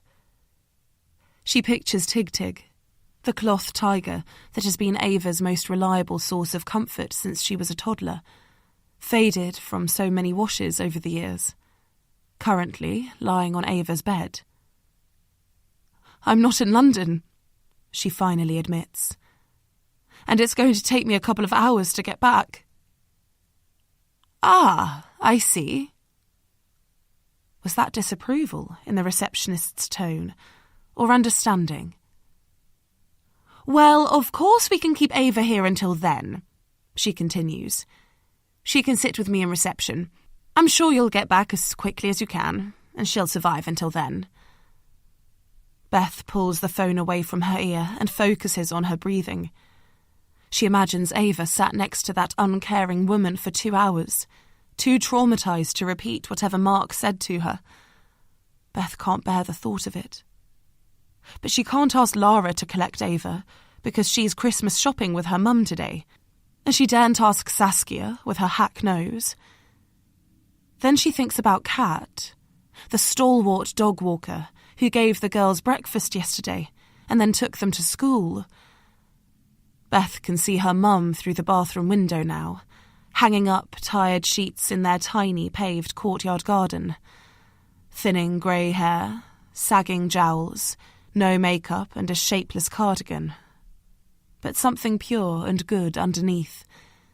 The same feeling that she gets from Kat. She returns the phone to her ear. A friend of mine will pick Ava up. Her name is Kat. Ava knows her. And she'll take Martha too. I want them both at home until I've spoken to Mrs. Cromarsh about your inadequate security. She finishes the call and then, with shaking hands, scrolls down her phone until she finds Kat's number. Chapter 33. Saskia. What to do, what to do. Saskia paces up and down her hallway, hands on her hips, brow furrowed, no doubt adding deeper lines to a face that really doesn't need any more. God, what would have happened if she hadn't walked past the school at that exact moment? What would that repulsive man have done to poor little Ava? The playground supervisor was useless. There was a tatty beanpole of a resentful teenager in her jurisdiction, and she didn't even notice. Just twirled her lanyard around her fingers and stared off into space. To be honest, Miss Lewis is barely in her 20s, too young to understand the high premium that children carry, so it's really the government's fault for paying such shitty wages. She should have done more herself, Saskia realises. But once she'd screamed at the disgusting kid, and he'd stared back at her with those piercing, angry eyes, she'd felt exposed, like the infrared dot of hate had been transferred to her own forehead. All she could think was that she wanted to get away from him, flee the scene and hide behind her locked front door. Does that make her a coward? Either way, it's left her stricken with indecision, because she has no idea what happened next. Is Ava okay? Has Mark been hauled off in a police car? Or did he run away before the school reacted? Judging by the responsiveness of the dreamy playground supervisor, Saskia can't help fearing it's the latter. Normally, she would call Beth in a heartbeat, fill her in on the details, and offer to help in any way she could. While knowing that Beth would politely demur, of course she'd need to be the hero of her own story. But things are decidedly chilly between them at the moment. She thought walking Luna the other night would have warmed things up, but Beth still chose that steroid-popping dog walker to help out with the girls yesterday morning, and she hasn't replied to Tim's text, much to his disappointment, the only silver lining. She wouldn't mind so much if any of it made sense. But what crime has Saskia actually committed? Championing Beth in their community? Worrying about her? Beth was so cross with her after taking that phone call at the school Christmas show. But for what? Mentioning that she'd overheard Beth talk about a trip to Heathrow. London's biggest airport is hardly an embarrassing destination. Beth was probably just arranging to pick Simon up from his flight home from Dublin. In fact, didn't she say he was getting back today? A sense of shame fans out inside Saskia's chest, and she drops down onto the naughty step. Is Beth at Heathrow now? She imagines her friend's phone ringing in the brightly lit airport concourse, the look of concern on her face when she sees it's the school calling, and then the guilt when she has to admit that she's not close by, that she's taken the school at its word and delegated her children's care to them. Do you even get phone signal in an airport these days? Perhaps Saskia should call her after all, check her line and offer to collect Ava until Beth can get back. But what if Beth's not at Heathrow, but at home, has even picked Ava up already? Would she think Saskia was calling to pry, or to demand some sort of praise for saving Ava in the first place? Saskia rubs her fingers against her temples. God, it's not like her to be so indecisive. A thought suddenly flashes up in her head, and she whips her phone out of her back pocket. She can't believe she didn't think of it earlier. She knows exactly how to find out where Beth is.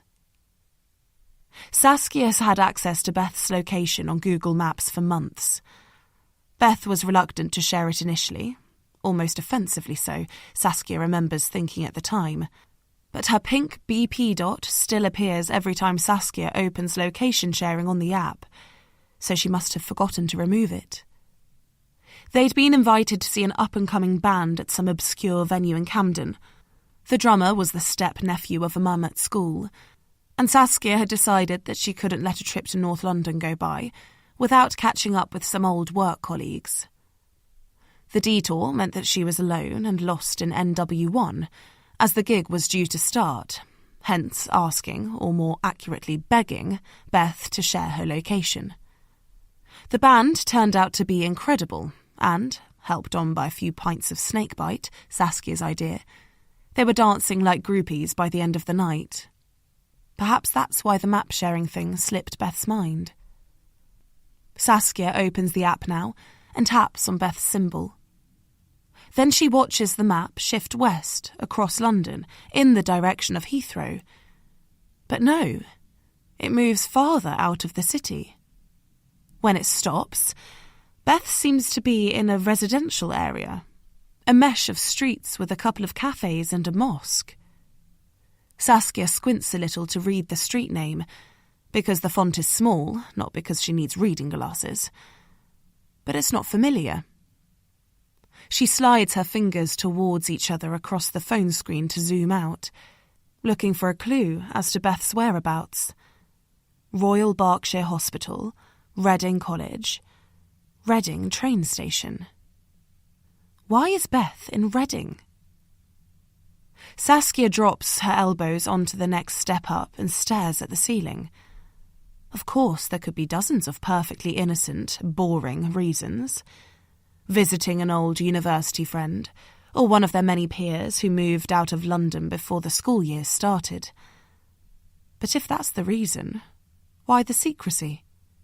And it doesn't explain why Beth snapped at Saskia for overhearing her phone conversation the other day. Reading is farther away than Heathrow, a longer journey back to London.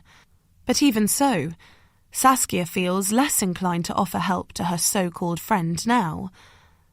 Partly because her instincts are screaming that Beth won't be pleased about being tracked to Reading, and partly because why the fuck should she always be there for Beth, when Beth clearly doesn't extend the same courtesy to her?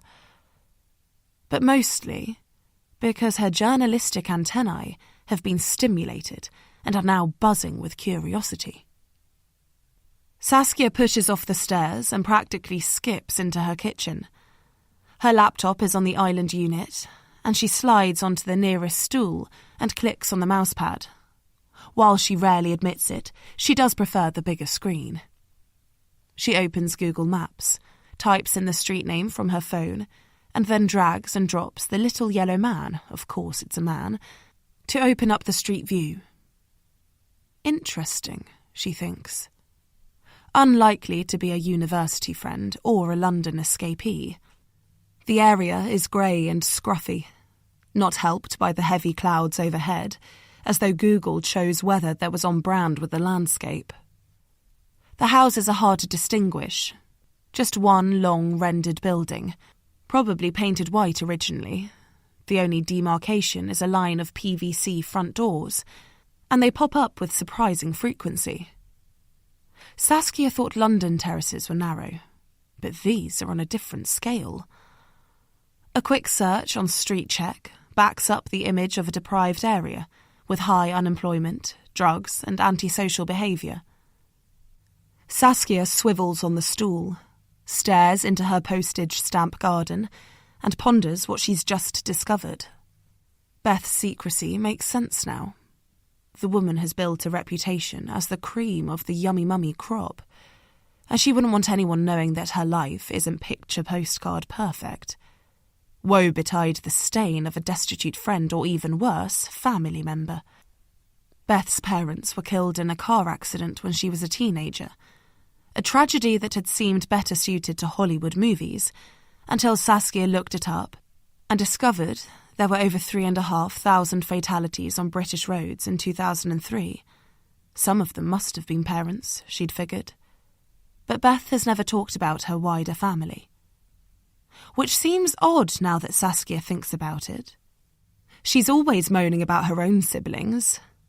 Her baby brother, who'll always be the favourite because he got a first from Oxford, and her sister who moved to Australia and now collects Iron Man tattoos like Saskia tots up hangovers. But Beth never mentions anyone.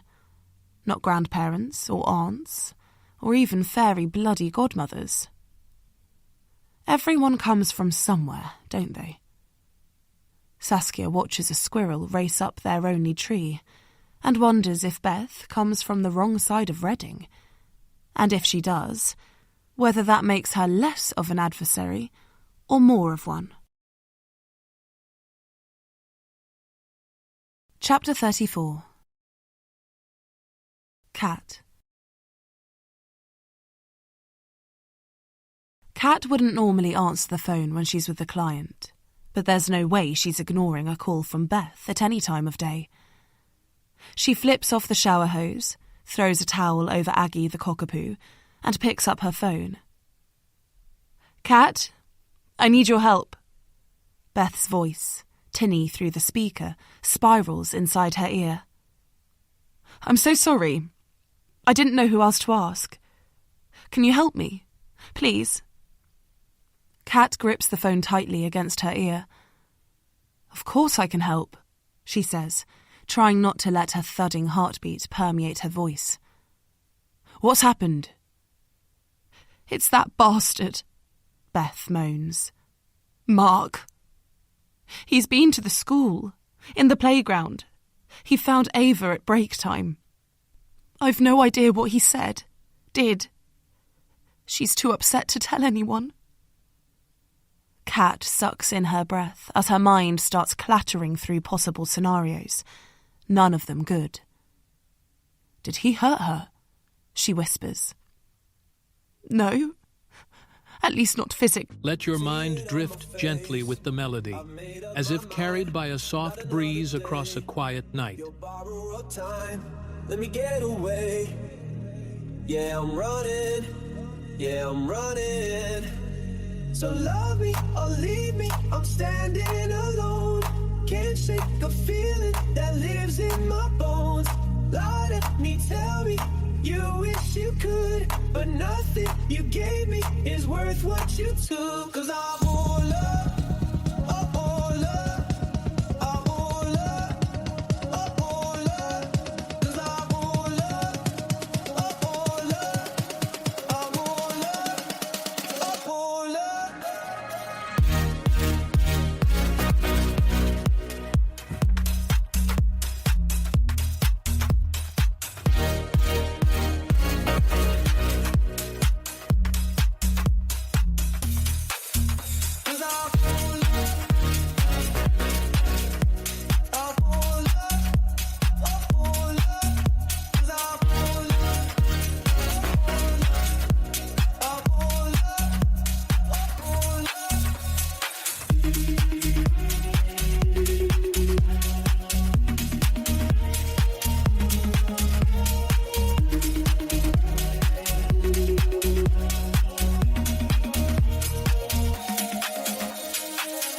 Slowly beating in, sitting towns out alone.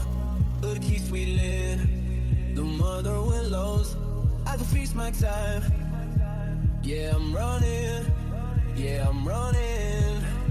So love me or leave me, I'm standing alone. Can't shake the feeling that lives in my bones. Lie to me, tell me you wish you could, but nothing you gave me is worth what you took. 'Cause I won't love, I won't love, I won't love, I won't love. 'Cause I won't love, I won't love, I won't love, I won't love.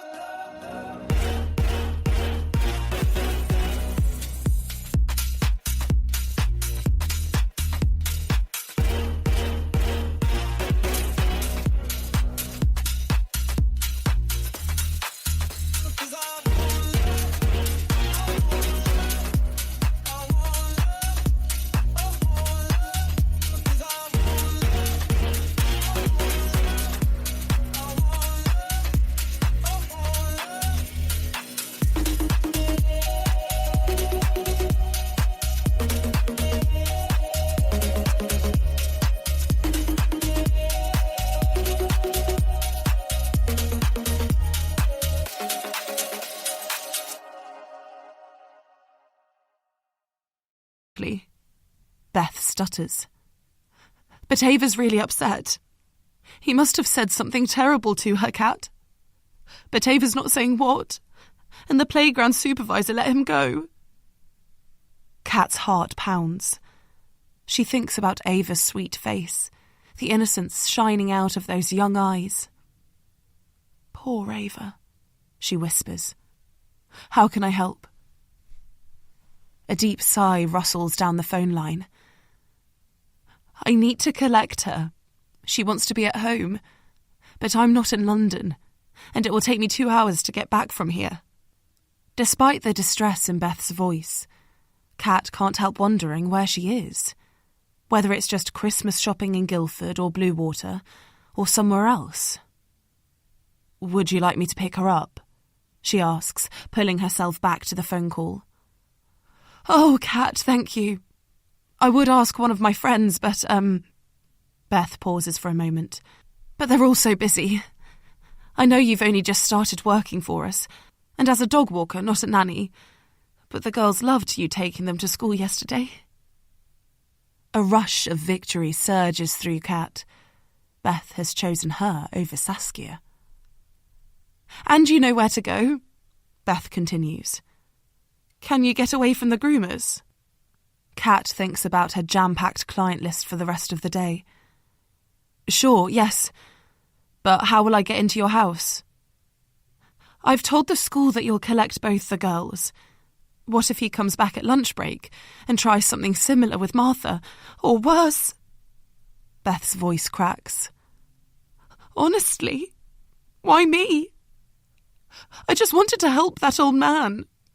And now everyone is gossiping about me, and a vile man is terrorising my daughter. It's so unfair. Kat can't stop a warm glow filtering through her. She knows it's not appropriate, not amongst all these threats and upset.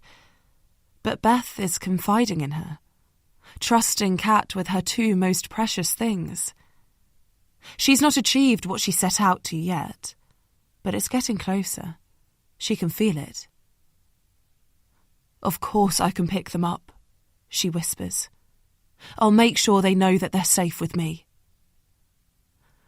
"I knew I could count on you, Kat," Beth whispers.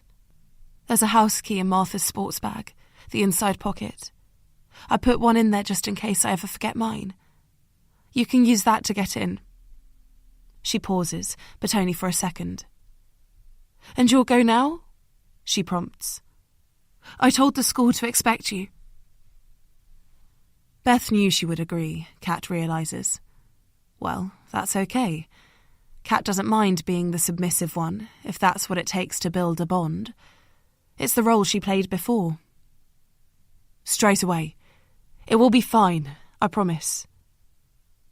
She finishes the call, takes a deep breath, and strides into the reception area. "Everything okay?" Sally asks. "Not really, no," Kat says, faking a grimace. "My neighbour just called. Apparently my front door is wide open, and it looks like someone has kicked it in."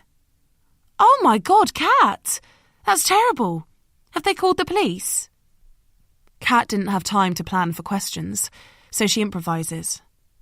"I think so," she stumbles. "It wasn't a great line. Is there any chance I could go? See for myself?" "Of course, you must," Sally says, nodding her head vigorously. "I'll finish Aggie's groom. Just let me know what's what, yes?" "Thanks, Sally," Kat says, grabbing her coat from the hook. "I'll be a couple of hours max, I promise." She gives her boss one last grateful smile, then pushes on the front door and steps into the cold. Kat feels the school's receptionist stare wash over her and tries not to flinch. "And you're a friend of Mrs. Packard?" the skinny woman says, peering over her old-fashioned spectacles, the politeness of her words almost fully obscured by the suspicion in her tone. "I walk their dog, Luna, and mind the girls sometimes," she adds quickly. "Ah, I see." The receptionist visibly relaxes as she works out the connection between one of their most glamorous parents and the mound of solid flesh with red hair and a large tattoo standing in front of her. Staff clearly makes more sense than friend. "Let me get Martha and Ava for you," she says, standing up. "They're waiting in the nurse's room." She pauses for a moment, as though assessing how much to say to this obvious interloper. "Mrs. Cromarsh will call Mrs. Packard this afternoon once she's back home," she finally offers, before disappearing through a side door. A few moments later, she returns with Martha and Ava in tow. "Hi, Kat," Martha says, adding a nervous wave. "Where's Mummy?" Ava asks, her lip wobbling. "I want Mummy." She looks so vulnerable.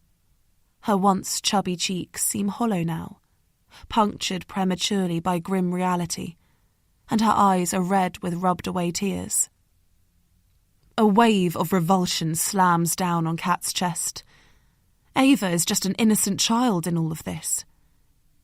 And it's her job to comfort that child, Kat realises with growing panic. Sweat forms on her palms as the receptionist's glare burns into her skin. Because she's got no idea how. She's always been rubbish with people. But Ava needs someone to make her feel better.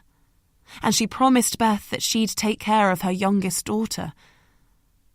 Kat scratches her chin and thinks about the scared puppies she has tried to put at ease at Groom and Bloom. Confidence, eye contact, and lots of treats. Perhaps that works with small children too.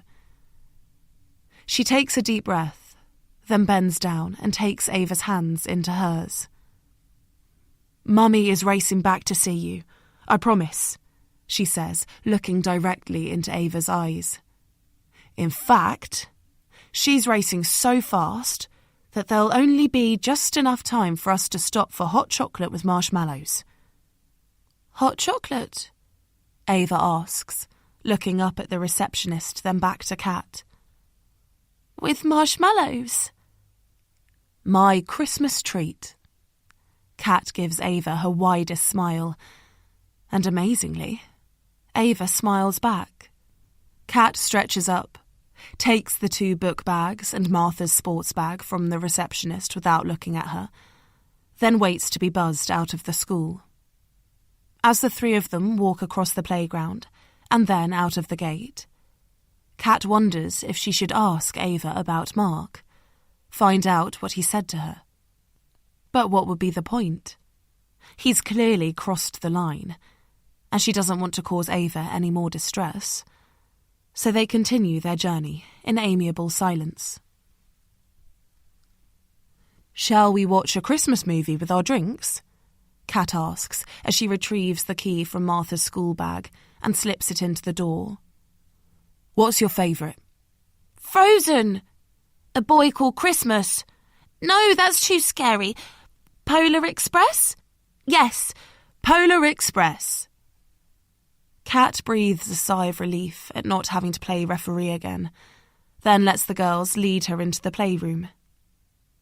They both curl up on the sofa with their hot chocolates.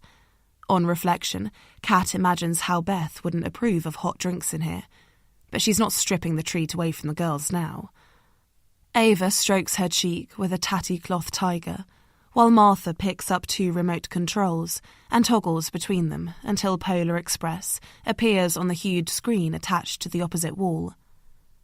Kat has a Netflix account too, but only an ancient laptop to watch it on. It's not quite the same experience. Gradually, the girls get drawn into the movie, transfixed by the magical train and its northward journey. Kat looks at her watch. It's been an hour since Beth called her, so it will be another hour before she gets back. Now that Ava seems calm, the itch that she felt yesterday is growing again. "Girls, I'm just popping out to the toilet, okay?" Ava turns her head towards Kat for a moment, smiles, then looks back at the screen. Children appear to bounce back from trauma easily, but Kat knows that's not the case. Every bad experience nestles itself somewhere, ready to pounce when life gets more challenging. She gives Ava's arm a gentle squeeze, then slips out of the room and pulls the door closed behind her. Carefully, she walks up the first set of stairs, then takes a second flight a bit faster. She guessed right. Beth has a suite, not a bedroom. A sprawling master with a super king-size bed, layered with velvet throws and silk cushions. An ensuite, tiled from floor to ceiling in cream limestone, with an enormous shower and wide double basin. And a walk-in dressing room with fitted wardrobes running the length of each side. A mix of emotions tingles on Kat's skin as she takes it all in. Fear, excitement and hope, all fighting for dominance. She runs a hand over the different materials, the cool tiles and soft bed linen, then eventually steps into the dressing area and slides open the left-hand wardrobe. It's Beth's. Kat isn't surprised to find every item of clothing hanging neatly. Jackets, dresses, skirts, blouses, and an assortment of jeans, ordered according to their cut, colour and wash. The bottom of Beth's wardrobe is dedicated to footwear. On the left, there's a wall of designer shoeboxes, like a scene from Sex and the City. On the right, there are about 10 pairs of boots lined up in height order, from knee length to ankle.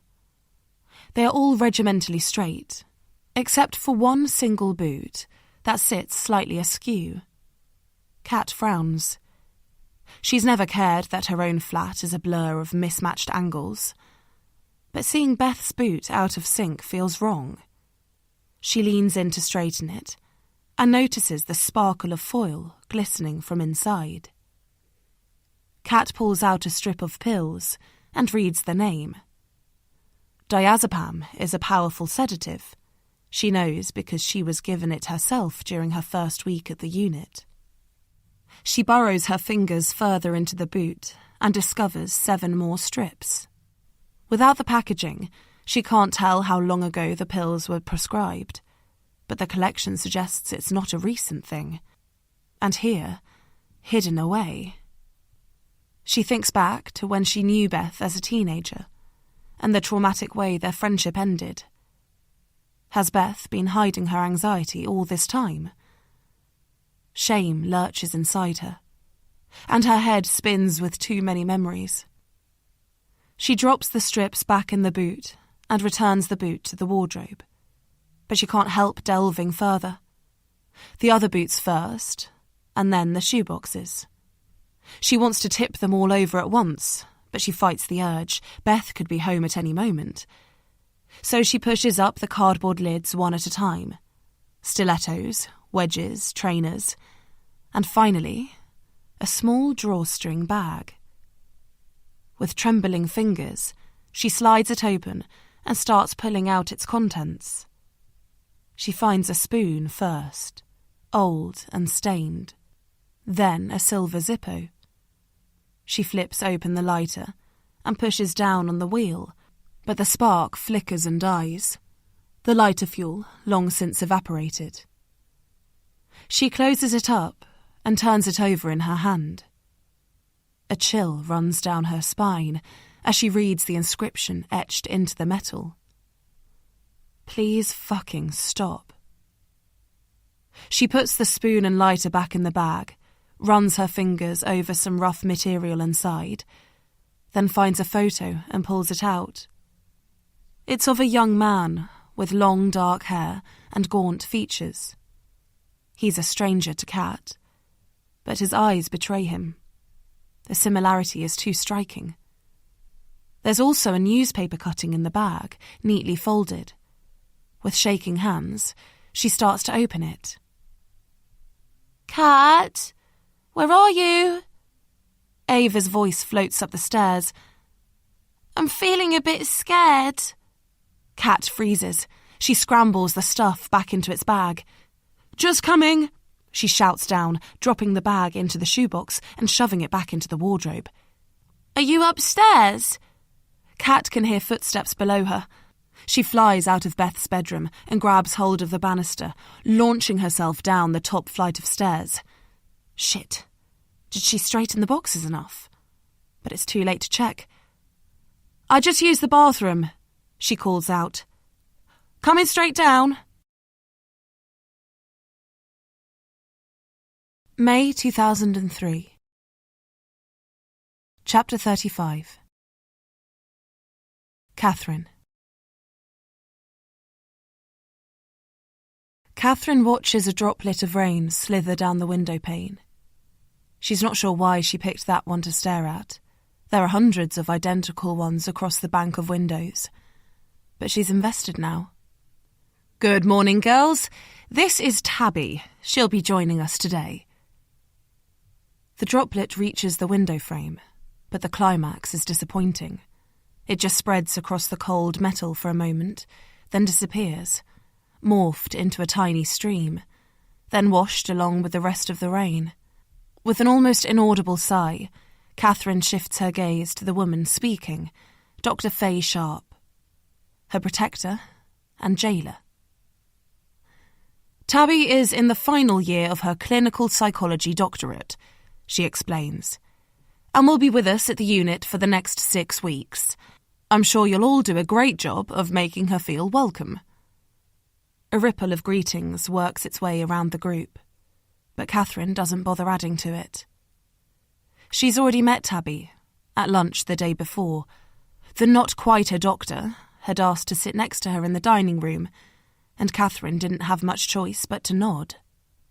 Tabby had curled her long blonde hair around her ear and shrugged at her good fortune to have found a spot in the less-than-half-full room. But Catherine can't blame the psychology student for planning the encounter. Who wouldn't be curious about the girl in bandages brought here by the police? "It's lovely to meet you," Tabby says to the group. Then, excruciatingly, she shifts her gaze. "Although Catherine and I met yesterday, didn't we?" Everyone in the room turns to look in Catherine's direction. Instinctively, she puts her hands up to her face, hiding her shame, or maybe just the red raw skin around her mouth and chin. Her eczema is like a rat. When everything good in her life dies, her skin disease continues to thrive. "Yeah," she mumbles, silently begging for that to be enough to halt the exchange. It's her jailer who comes to her rescue. "Great," Dr. Sharp announces, drawing her hands together and producing a muted clap that Catherine doesn't think was intended. "Of course, there's no pressure to say anything this morning, but does anyone have something they'd like to share? And please, everyone remember that this is a positive space," she adds. With her head low enough to avoid all eye contact, Catherine scans the circle of her peers. She hasn't attempted conversation outside the group. She knows that she's incapable of making friends. What happened with Becca is proof of that. But they all know her story, because she blurted it out in only her second meeting. She's not quite sure why she did that. Maybe it was the sedatives loosening her tongue, but it felt more like self-flagellation, wanting to see the horror, the disgust on the faces of this ragtag group of teenagers with a variety show of mental health issues. Could I say something?" Everyone turns towards the ghost-like girl sitting closest to the door. Her pixie-cut hair is dyed so blonde it almost looks blue, and her ears shine with tails of silverware. "Of course, Molly. And take your time." "Thanks." Molly blinks at the clinical psychologist. "In my one-on-one session, I talked about why I self-harm. Not the big why," she says, raising her hands and flickering her fingers. "Not the existential reason why I hate myself, but the smaller why, the pleasure it brings." "And you'd like to talk about that here?" "I wondered whether other people felt the same, and why it happens. I mean, if I cut my finger on a piece of paper or whatever, it hurts like hell. So why do I like it when I do it to myself?" "That's a really good question." Dr. Sharp nods, then scans the room. "Does anyone else feel like Molly?" "I know why she enjoys it," another girl mutters. Tasha, Catherine remembers. She's only 14, and this is her third stay in a residential unit, so she gets a bit of kudos for that. "My therapist on the outside explained it once." "Thanks, Natasha. Do you feel comfortable sharing your therapist's explanation with the group?" Tasha shrugs, looks down at the laminate floorboards. "It's to do with your brain," she says. "There are 2 parts, I can't remember what they're called, that process your pain, and that's both emotional and physical pain. When you're feeling really shit, if you cut yourself, you reach peak sore. But physical pain always subsides somehow, and it takes the emotional pain with it." She slides her socked foot along the floor, and the shushing sound is louder than Catherine would have expected. "It doesn't last long, but whatever." "That's exactly right, Natasha," Dr. Sharp coos. "And thank you for also pointing out that the relief is short-lived. Our job here is to come up with ways to reduce the emotional pain in a less destructive and longer-term way. Does anyone have any ideas on how we might do that?" Silence follows for a while, every girl hoping someone else will fill it. But eventually one of them surrenders. Catherine can't remember her name. Talking?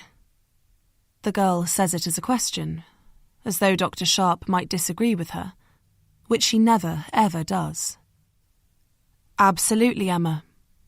Talking through problems is fundamental to recovery. Writing things down? Journaling is another excellent way of processing negative feelings, Amira. Dr. Sharp smiles at the dark-haired girl, then widens her gaze to take in the whole group. When she zeroes in, Catherine knows what's coming. 3, 2, 1. Catherine, do you have any ideas on how to lessen any emotional pain you might be feeling? Of course she does. Travel back in time and not go to that assembly, or not storm out of her house on her birthday, not meet Becca at all. But would she really want that? To miss out on what they had, even though it ended so badly? Because the images are still vivid in her mind. Becca's beautiful face and perfect skin, her kind eyes and wide smile, her protective hand on Catherine's arm. But there are other images too now. The way her body fell and crumpled. All that blood. I've got one. A small voice chimes, saving her from Dr. Sharp's encouraging stare. Catherine looks up. It's the girl sitting right next to her, her fingers tightly interlaced in her lap.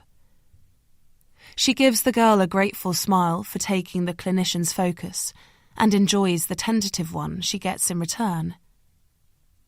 Keeping busy. Having tasks to focus on. The girl continues. That can be really helpful, Ellie, Dr. Sharp says, although her voice is uncharacteristically reticent. Catherine, what do you think? She tries again. She bites her cheek. Absolving for my sins, she murmurs. Sorry, I didn't hear. Doing something good, she says louder, looking at the new girl who came to her rescue. Helping someone in need. December 2021. Chapter 36. Beth. Beth skids to a halt on the corner of Brookhill Road. Her knees start to buckle. She reaches out, finds the rough surface of yellow London brick, someone's garden wall, but it feels grimy. She imagines the dirt seeping into her fingertips. Her heart starts galloping, and she pulls her hand back, rubs it against her jeans. What's she going to do? She raced back from Reading, a screeching taxi to the station, then a fast train to Clapham, and a sprint from there. And she's only a stone's throw from home now. But she can't make the final steps. Not with Mark curled up on the pavement opposite her house, his lanky legs folded under his chin. He looks like a victim, she realises. A sad, homeless man who's missed out on life's chances. Not at all like the truth of it. A nasty piece of shit who's happy to traumatise a little girl. And what else is Mark capable of? If he's reckless enough to approach Ava at school, what would he be willing to do to Beth? She's heard the stories. Stalkers who follow their victims night and day, whom no one takes seriously because they seem so passive. Then one day it changes. Except it's all too late by then. Because they're sitting in a police cell claiming mental illness, and a woman somewhere has had her life ruined forever. Acid in her face, a knife in her chest, or even just a memory that she can never erase. Is that what's going to happen to her? Maybe she should get it over and done with. Walk right up to him and tell him to do his worst. Perhaps it's what she deserves after all the lies she's told, the people she's let down. Like her ill father. She didn't even say a proper goodbye. Just made some excuse about a difficult client as she waited for the cab. What kind of daughter does that? The kind who puts her nuclear family first, of course. Simon, Martha, and Ava. The 3 people she loves most in the world. She's got nothing to apologise for. She can be faster than him, she decides. Slide her house key between her fingers just in case. Then sprint the 100 metres, slam it in the keyhole, and be inside her house in seconds. Yes, she can do this. Hold the panic at bay for long enough. She fumbles in her bag, finds the cold metal, and takes a deep breath. Then she runs. As she gets closer, she can hear him calling her name. His voice too deep for a skinny teenager, but she doesn't look in his direction. Her heart is pumping madly, but she slides the key in, pushes hard on her front door, and slams it shut. She closes her eyes and takes a deep breath. "Mummy!" Ava races up and flings her arms around Beth's waist. "There was a man," she whispers into Beth's midriff. "He said mean things about you." The man who is lurking outside their house right now. She inches them both away from the front door. Her throat constricts. "Let me just wash my hands," she pleads. She wants to be reassuring, like a mum should, but she's too tense. She needs a moment to collect herself. "I was scared, Mummy." "I know, honey."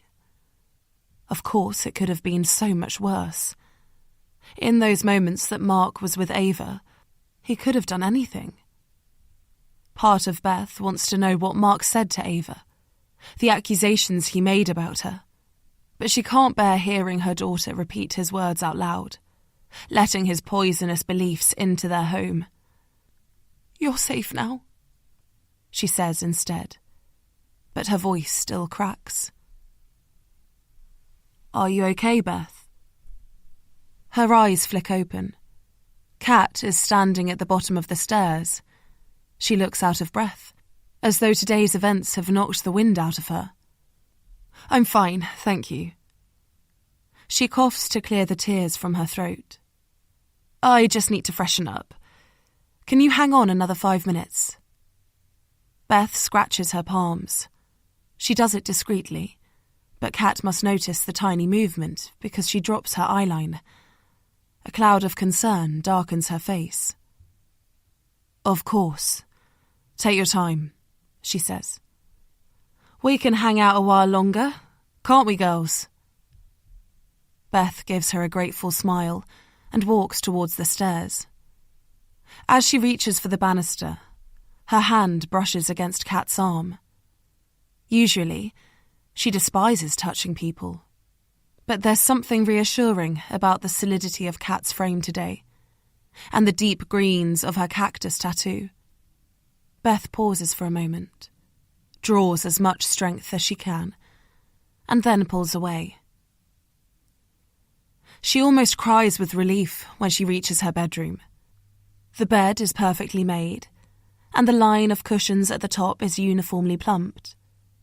Every surface is sparkling, and as Beth breathes in, the faint scent of cedarwood adds to her growing sense of calm. She picks her rings off her bedside table, then walks into her bathroom and turns on the tap, the hot water providing a more powerful tonic. She edges the temperature up higher as her skin craves more, and scrubs her hands with Aesop exfoliating wash. As its tiny pieces of pumice scratch away her skin, the memory of her decrepit father and decaying childhood home fades a little too. Finally, she feels strong enough to reach for a towel and place her rings where they belong. That's when she notices that her wardrobe door in the adjacent dressing room is open a fraction. Fear tingles on the back of her neck as her eyes dart around the room. Has he been here? In her most private of spaces? Can she sense his presence now? "Don't be stupid," the rational part of her brain screams. She saw him outside only a few minutes ago. He can't be in her bedroom. But could he have been here earlier? She takes a few jagged steps towards her wardrobe, but the irrational side is fighting for dominance again. Was it definitely him that she saw outside? Could he have come in via the garden? What if he is behind those doors, ready to attack her as soon as she opens them? But she needs to know what he's done. She takes a deep breath. The knocker on the front door rattles below her. She gasps, her head spins. Of course he's outside. Has he got the audacity to try to muscle his way in through her front door? She twists on her heels and races out of her room and down both flights of stairs. "Don't answer it!" she screams, but it's too late. Kat is opening the door. Beth sucks in a scream. "Sorry, I can't believe I forgot my key." Beth almost cries with relief. She's never felt so happy to see her husband. "Simon," she whispers. Simon scans the hallway, 3 scared faces. "What's happened?" "Oh, Daddy!" Ava cries out, curling herself around his leg. Then the playroom door swings open. Luna arrives first, flying into Simon's arms, oblivious to the dense atmosphere. Then Martha comes next, and soon it's a tangle of limbs and fur. Beth tries to draw strength from the scene, at least enough to work out how much of what's happened to tell Simon. She wonders if she's got enough energy to conceal the bits that must stay secret. "A scary man came to the school," Martha pipes up. Simon's head swerves towards her. "What?" "He spoke to Ava. He made her cry." "I didn't cry." "Simon, can we talk about this later?" Beth squeezes the words through her constricted throat. She watches him pull his phone out of his pocket, then, seconds later, slip it back in. "No. I want to talk about it now. Is it this Mark character?" Beth bites her lip and stares at the floor. There's a tiny indent in the mahogany wood, next to the table leg. She imagines dust collecting there. "Have you contacted the police? Because if you haven't, Beth, we're doing it now." "Simon, not in front of the children," she whispers. "But he's targeting our children now, isn't he?" Beth blinks in shock. Simon never raises his voice with her. "Or in front of Kat," she pleads. Simon turns to Kat. "You're the dog walker," he spits out, but his face instantly drops. "Sorry, that was rude." "Kat picked us up from school," Ava interjects. "I wanted to go home." "Why didn't Mummy pick you up?" He turns towards Beth. "Where were you?" He sounds so accusing. "She bought us hot chocolates." Ava's voice trembles. "Shall I go?" Kat's voice, calm and strong. "Now that you're both back." "How much do we owe you?" Simon pulls a slim wallet out of his back pocket, following etiquette despite the circumstances. Only his trembling fingers defy him. Beth watches him squeeze it open like a Venus flytrap, revealing a wad of different-coloured notes. Her phone vibrates in her pocket. She sways, lets it ring out. "Is 50 enough?" Simon mutters, still agitated. Beth wishes Kat wasn't leaving. She suddenly realises she doesn't want to be alone with her husband. "We don't ever use nannies," he mutters, "so I've no idea."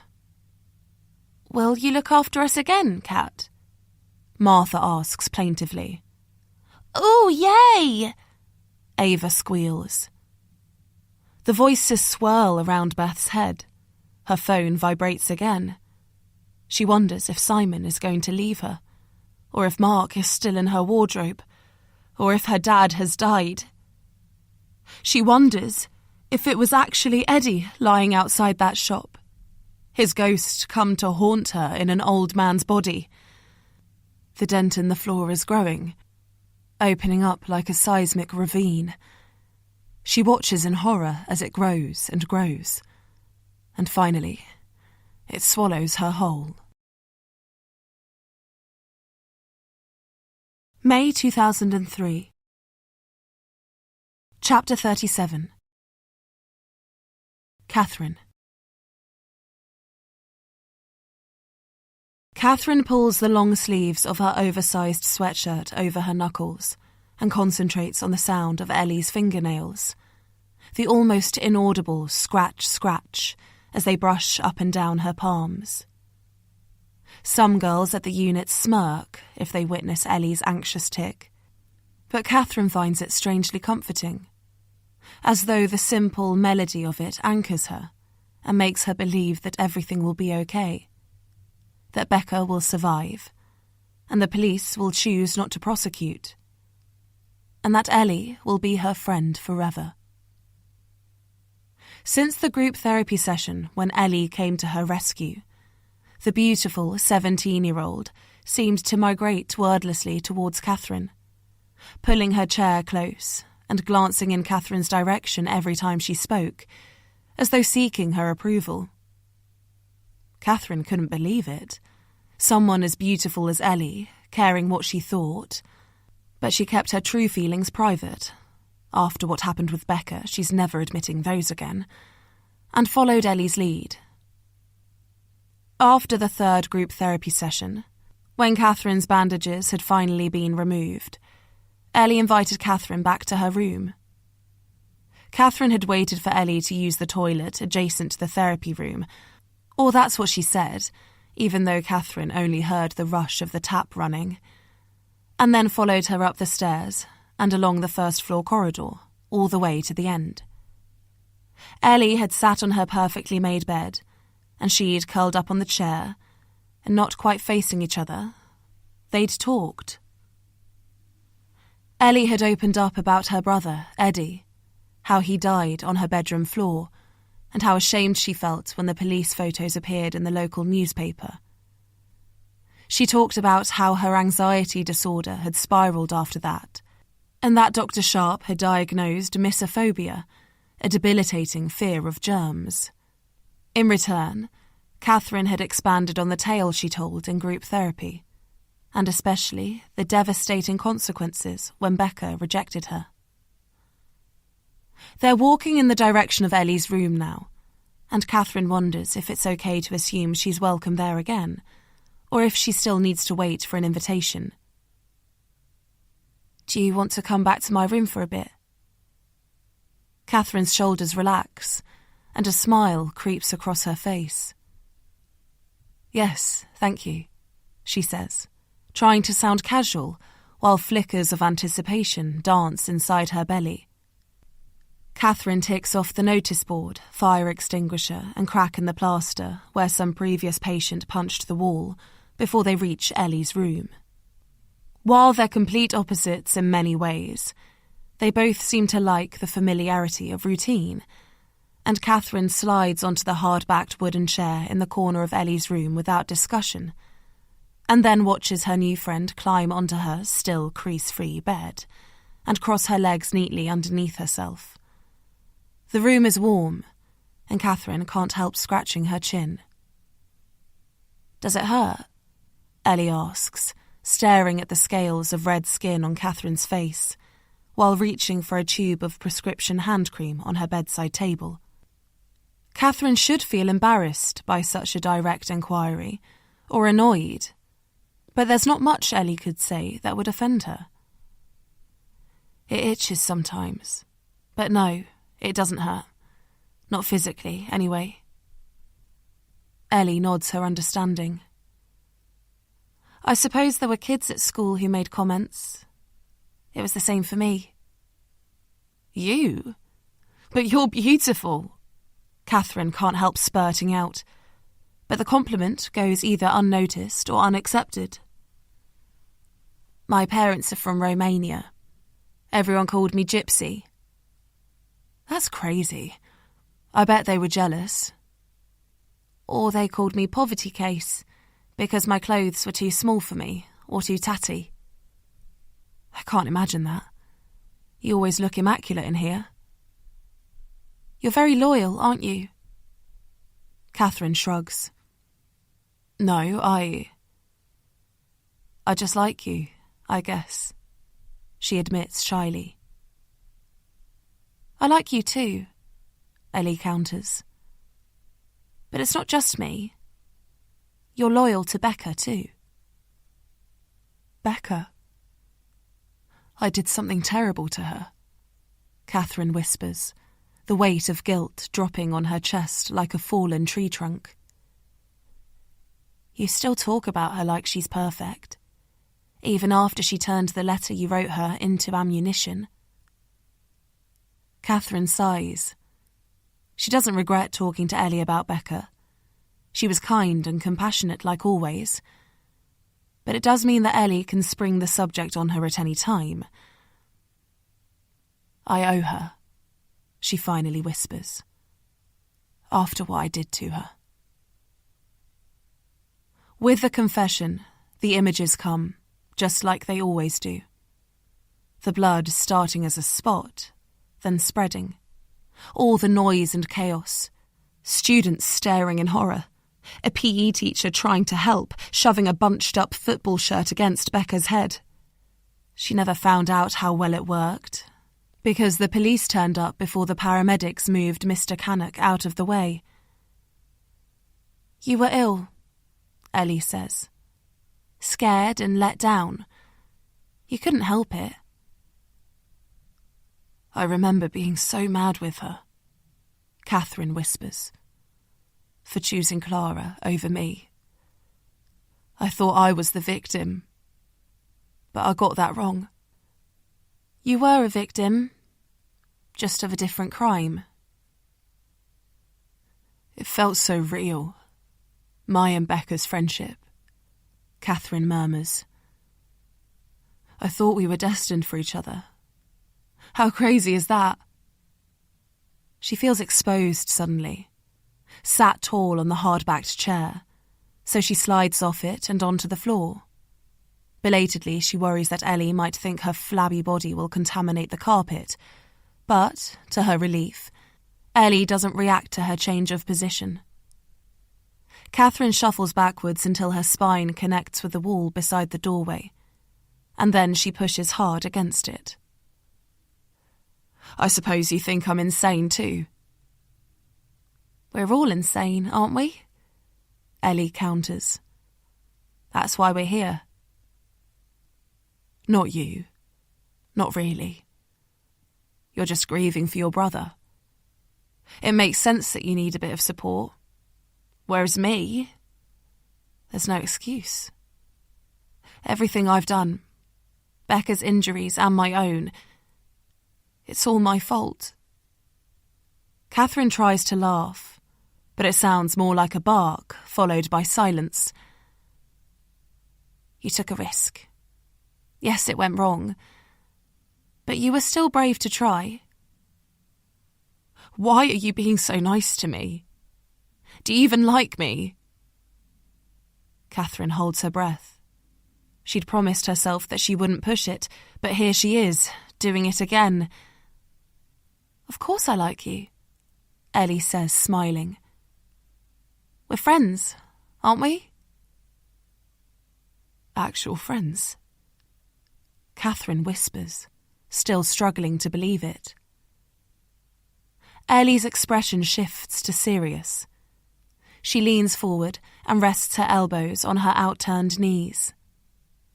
Listen, I know that you think you're worthless, that your shape is too big and your skin too damaged, and so how could anyone possibly like you? Yes, Catherine whispers. Exactly. Ellie shakes her head. But being a good friend isn't about how beautiful you are. Catherine stares, wide-eyed, transfixed. It's about loyalty, being there for each other, forgiveness for past mistakes. I'll always be there for you, Catherine whispers. I know you will. And that's what makes you the best friend I've ever had. December 2021. Chapter 38. Cat. Cat draws her knees up to her chest and pushes her back against the wall. She used to do this as a child, push as hard as she could, in the vain hope that she would disappear into the plasterboard, become part of something there, but unseen. It was a ridiculous hope, with the bulk of her then as well as now, but she feels the compulsion all over again.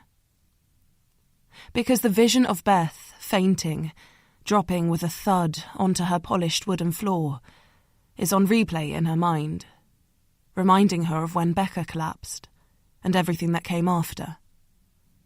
Like meeting Beth at the unit 18 years ago, or Ellie, as she called herself then.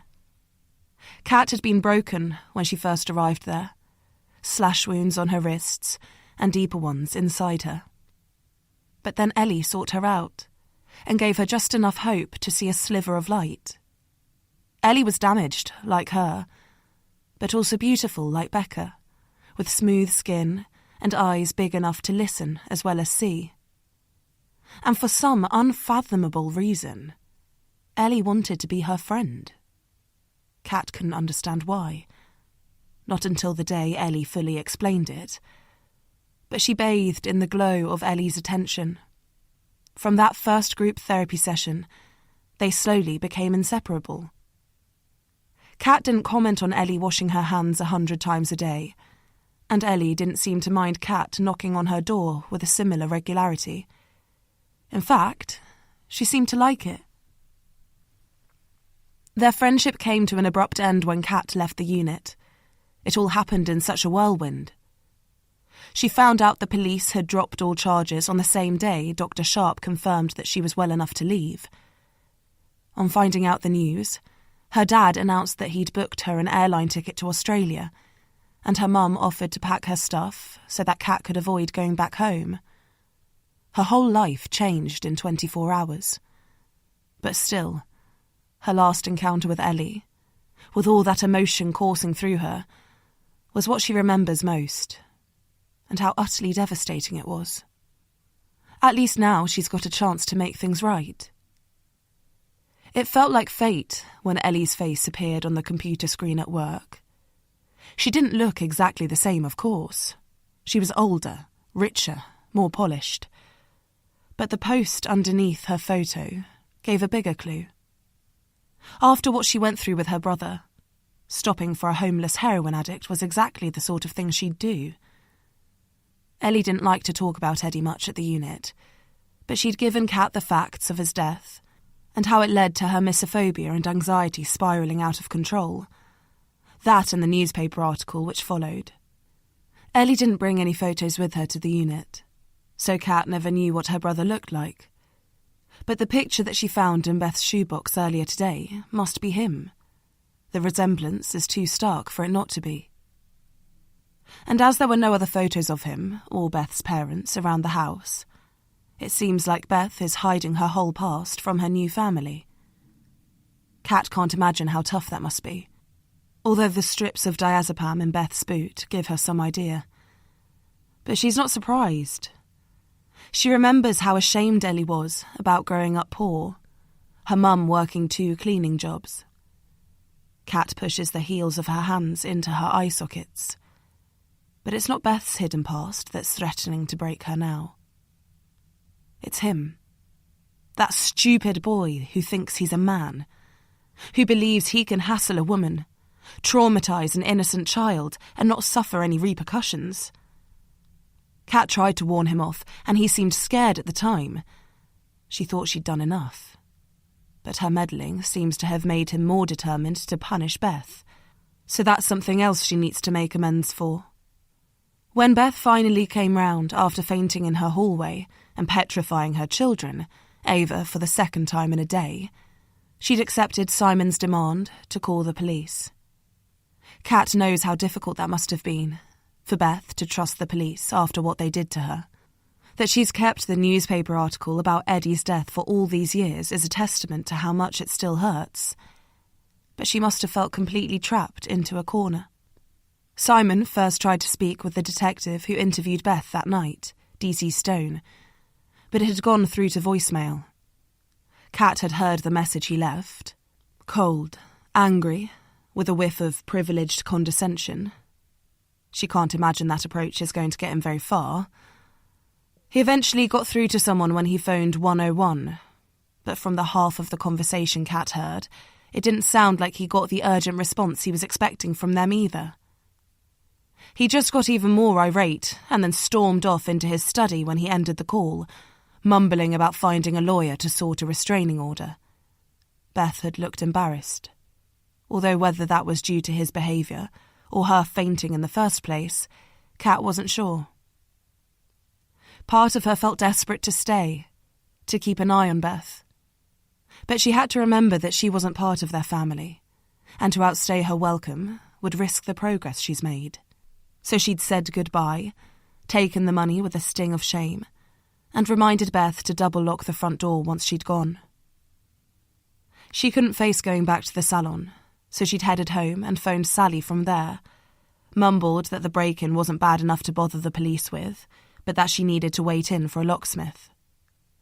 Of course, Sally had been characteristically understanding, and guilt had flared in Kat's chest once more. But she'd swallowed it down. Beth is her priority now. Which means she can't sit scrunched up on her bed, disappearing into her teenage shell. Taking a deep breath, she opens her eyes, unfurls her legs, and pushes off the bed. She wants a beer, something to take the edge off. So she navigates through her messy living room and into the kitchenette.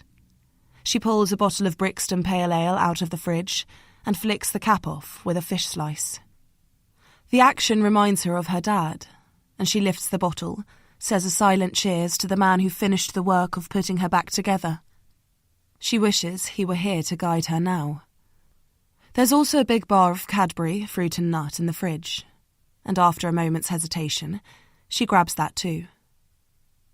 She takes her stash over to the sofa and lowers down into its familiar lumps and bumps. Clearing up this mess feels like her responsibility now. It has done since she saw Beth's photo, really. Payback for the way things ended between them. But the feeling has grown as they've reconnected. When Beth brushed against Kat's arm on the stair earlier and looked straight into her eyes, Kat had panicked for a second, worried that Beth had recognised her, even though there's nothing of Catherine left.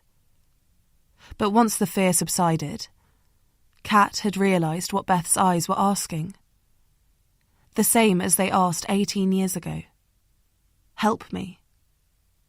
But Simon has called the police now. Except, realistically, what difference will they make? Kat has kept herself away from the law, and the people paid to impose it, since their investigation into Becca's injuries all those years ago. But she's heard the stories, how stalkers are able to hound their victims unchecked for years before the police take it seriously. And even then, the onus is still on the victim to collect enough evidence to prove their stalker's guilt. Mark has already shown that he doesn't scare easily, and Kat can see that Beth hasn't got the strength to live with his toxic behaviour. Which means she needs to do something. Chapter 39. Mark. Mark kicks the wall, harder.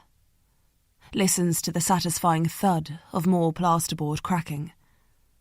What the hell kind of worthless prick is he, trying to freak out a kid? Turn a little girl against her own mother? From the minute he saw her little face crumple, he knew he'd gone too far. But of course it was too late by then. He'd already called her mum a cold-blooded killer, an arrogant bitch who was happy to watch a defenceless old man die. How fucking ironic that it was Beth's neighbour who caught him, stopped him from doing anything worse. What? Is he supposed to feel grateful to her now? He thought the school would phone the police. almost wanted them to by then. But that girl with the lanyard just pointed at the gate with her jaw quivering. He'd left sharpish, of course he had, but he hadn't gone far. He wanted to wait outside Beth's house again, not to scare the little kid, or even Beth, but just to check she was okay. Kids bounce back, that's what people say. But he needed to see it with his own eyes. The little girl had turned up a while later with her sister and a take-out cup in her hand. Her eyes were dry, but red and puffy. And it was that bodyguard with them, not Beth. For a moment, he'd felt justified. The woman couldn't even be bothered to pick up her youngest daughter after what she'd been through. But then he'd realised that the kid was getting punished twice. And then Beth appeared, her face like a ghost's, her perfect hair all messy from running. She'd nearly collapsed against that brick wall, and he'd questioned his judgment for a second time. Now, with a sudden urge to throw himself to a pride of lions, he chooses the only thing in his arsenal and drops backwards onto the sofa, his arms flailing over the back and his legs splaying out at different angles. With his arms high, he can smell his own stink and it makes him feel sick. What the hell has happened to him? Was it only 6 months ago that he came to London with a rucksack full of fake designer gear and a head full of hope? Now he's just a homeless dickhead with a spice habit and a baseless grudge. Of course it's not her fault John died. It's his. His booze, his encouragement, his selfish need for a drinking buddy. He looks at the packets of spice now, still scattered across the floor where he left them this morning. Maybe it was Rudy he saw earlier in the street when he kicked that Coke can on his way up to the school. Maybe the hard-as-fuck drug dealer has worked out where he's staying and is going to bring his machete and slice him up, or stab him with a little kitchen knife, but right in the heart because Rudy will know how to do that. Fuck it. Fuck the shame and the inevitable piss-taking. He needs to get out of this city and sort his life out. Stop terrorising innocent people. Stop smoking spice. Stop living like a rat, scared of being attacked by gangsters. But he can't turn up in Cambridge looking like he does now, and he needs to charge his phone. He'll stay here for one more night, he calculates, then go to the drop-in centre tomorrow. Even if he has to queue for hours to use the shower, he'll do it. Maybe get a haircut if that woman with a sun tattoo and a pair of clippers is there, and take advantage of their complimentary plug socket. Then, when he looks half decent, he'll get over to Stratford somehow, and then use his last 20 quid for a bus ticket to Cambridge. It's a plan. A good one. As long as he doesn't think about his parents' disappointed faces, or his inevitable spice withdrawal, or the fact that his shame will travel with him. He pulls the sofa cushion from behind his back and flings it across the room, right at the mirror resting on the mantelpiece opposite. The cushion is soft, but it's heavy, and the mirror sways in protest. The cushion drops first, but bounces away, so when the metal frame hits wood, the glass inside shatters. The noise splinters his hearing as tiny shards of glass land on his skin. Fucking metaphor, he mutters to the empty room, but he gets no response, so he tries again. Fucking metaphor, he screams. But after bouncing off the walls, that cry dies unanswered too. Everything is fine again. Chill. What he said to that little girl doesn't matter. What he stole from Rudy doesn't matter. No one cares that he stinks, including him, and his mum and dad are too far away to worry about. He sucks on the joint and feels the pure joy of it. Tomorrow is another day. It'll be his day. With all his dreaming, he doesn't hear the intruder come in this time. Not until he can see them too.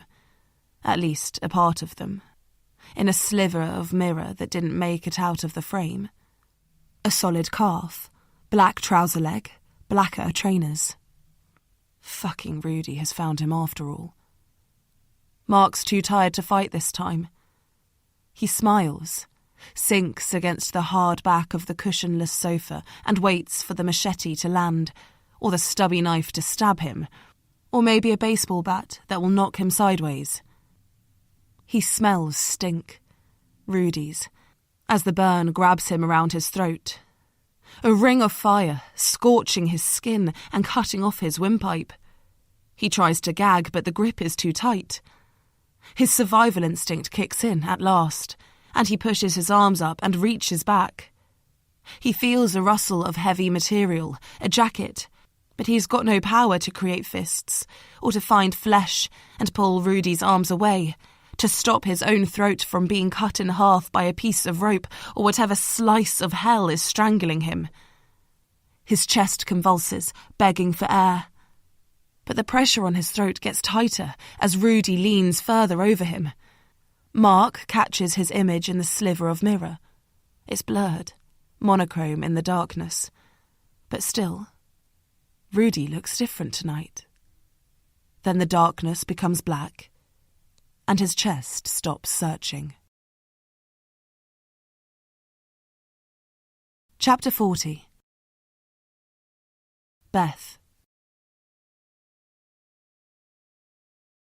There's a thin line of light between the blind and the Velux window. It's bright enough to wake Beth up, and she stares at it now, picking at its meaning. There's the promise of a beautiful day. The line is too bright for the sun to be hampered by clouds, and it also tells her that it's late, at least 9 o'clock. She's not surprised that she's slept in, though. Simon encouraged her to take a sleeping pill last night. She'll be slow for the rest of the morning too, no doubt, but it's worth it. Beth rolls from her side onto her back and lifts her hand to brush Simon's side of the bed. She's also not surprised that he's gone. He will have got up for one of the girls or the dog, whichever dependent was the first to demand some attention, leaving Beth to sleep because he will have wanted to feel like he's helping. He'll be sat in the kitchen now, she imagines, with a coffee and his laptop, the girls munching on Cheerios by his side. He always checks his email first, in case one of the partners at his investment bank has summoned him. But this morning, she guesses that he'll move swiftly on to the mission that consumed his evening yesterday, getting Mark arrested, or at least under a restraining order and away from their family. Beth pushes back the duvet and stretches her lean frame against the mattress. She likes that it's sunny. Yesterday was such a terrible day, seeing her father so ill, letting Ava down, finding her private things tampered with, disappointing Simon, that she didn't think she could survive it. In that split second when she fainted, she wished it was something more permanent. But by the time she came round, with both Simon and Kat peering over her, wide-eyed with worry, she'd started to feel better, like she'd been put to the ultimate test and had made it through, and now a prize was due. The prize of something good happening for once, she prays. She usually showers before bed, but she'd been too exhausted last night, so the urge is strong now. As she walks through her dressing room on the way to their ensuite, she notices that her wardrobe door is shut now. Simon must have noticed and closed it. She shudders at the memory of finding it askew when she got home yesterday, then sets her jaw and looks away. She has never seen Simon as angry as he was yesterday afternoon, and he continued to blaze when no one from the police called him back. She knows he won't rest until Mark's under investigation. Involving Ava was a red line for him. And of course, Beth will support him. She'll have to now. But she won't mention the possibility that Mark might have broken in. She will not have the police's grubby hands looking through her things. With the pleasure of underfloor heated stone tiles beneath her feet, Beth leans over and turns the shower on.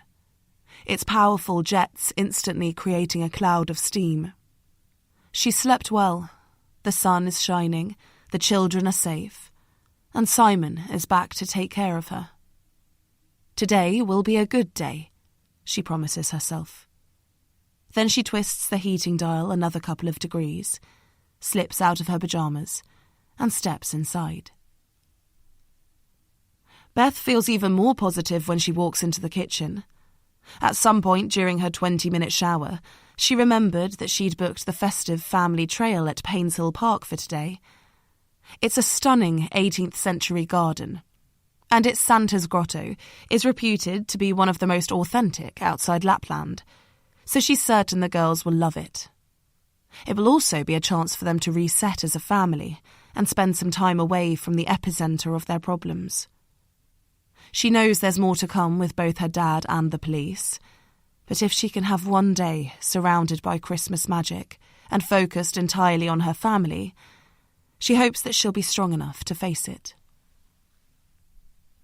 Morning. Hi, Mummy, Ava sings. You really like lions at the moment, don't you? Simon looks at her quizzically, but she's too caught up in her daughter's innocent gaze to provide any explanation. Ava seems more at ease than Beth could ever have hoped for after what she went through yesterday. Beth knows that could change, and going back to school next term might be difficult for her. But for now, it's good to see her smiling. Hey, guess who we're going to see today? She asks, while reaching down to both pat Luna and check her paws aren't dirty. Granny and Grandpa. No, Beth starts, straightening up. Well, actually, yes, Simon pipes up, looking sheepish now. I called Mum this morning, asked if we could stay with them for a couple of days. Sorry not to run it past you first. I just thought, with everything going on, it would be nice to get some country air. He pauses. And have a break from London for a while. His meaning is clear. A break from Mark and his threats. And Beth understands why he would want that. But the Surrey countryside will provide that too, and the girls shouldn't have to miss out on seeing Father Christmas. We can't go today, she says, shaking her head. At least, not until later. Why not? Simon asks. Football has finished for the season. He pauses, glances at the girls, then lowers his volume. And it's not safe for you to be here. Don't worry, we won't be here, Beth explains. I've booked the Christmas trail at Painshill Park, with Santa's Grotto as the grand finale, so we'll be out of town anyway. Wait, what? Martha pipes up. Ava gasps open-mouthed and pushes her palm against her chubby cheeks like she's auditioning for the Sound of Music. Are we seeing Father Christmas today? Will we get a present too? Martha asks. I told you he exists, Ava mumbles victoriously. Simon smiles, but it's tight and doesn't reach his eyes. He's clearly not happy with Beth sabotaging his plans, and she wonders why. He's usually so easygoing. The booking is 11 until 1, so we could go to your parents this afternoon? Please, Daddy. Ava slips her hand inside Simon's and gazes up at him. He sighs. Well, okay, but let's at least take our overnight bags with us. Then we can go straight to Granny and Grandpa's from there. Simon's parents live in Hertfordshire, the opposite side of London from Painshill Park, which means they'll almost drive past their road on their journey northwards. Beth feels sad that he's so desperate to avoid his own home, because it reminds her of how she felt growing up. A new surge of anger wells up as she realises how much damage Mark has caused. A weekend away to recharge, she whispers. Then we'll sort this Mark problem together, okay? He smiles at her, but she can't help feeling like there's a new barrier between them. Chapter 41. Joseph. Joe Stone parks up next to the line of ambulances and kills the engine. He hates hospitals. He's hated them since he was 15 when his appendix burst, and the school decided to call 999 rather than wait for one of his parents to pick him up. They were both there in time to sign the forms for the operation, but having to writhe in agony in front of his 25-year-old and super hot history teacher was enough to put him off all things medical for life. So it's a shame that, with his job, he ends up in the hospital fairly regularly. "Ready then?" he asks, clicking his seatbelt free and reaching for the door handle. "Yep, let's do it," Jason says in response, his colleague in CID and best mate in the force. Everyone reckons they look alike, the two J's as they're known, but Joe is quietly confident that he's the better looking of the two. They push on their respective doors and climb out of the unmarked Vauxhall Astra. They're heading for the St James wing of St George's Hospital, which means going through the main entrance. Joe nods pleasantly at the 3 patients in wheelchairs sucking on cigarettes outside, while silently passing judgment. Then the 2 of them walk past the sweeping reception desk and towards the lifts. He notices a few passing glances from other visitors. However averagely they dress, people always seem to be able to spot a copper, but the staff don't bother to look up. A detective heading up to ICU is too run-of-the-mill for that. As the lift light shines that they've reached the first floor, Joe waits for the door to slide open and takes a deep breath.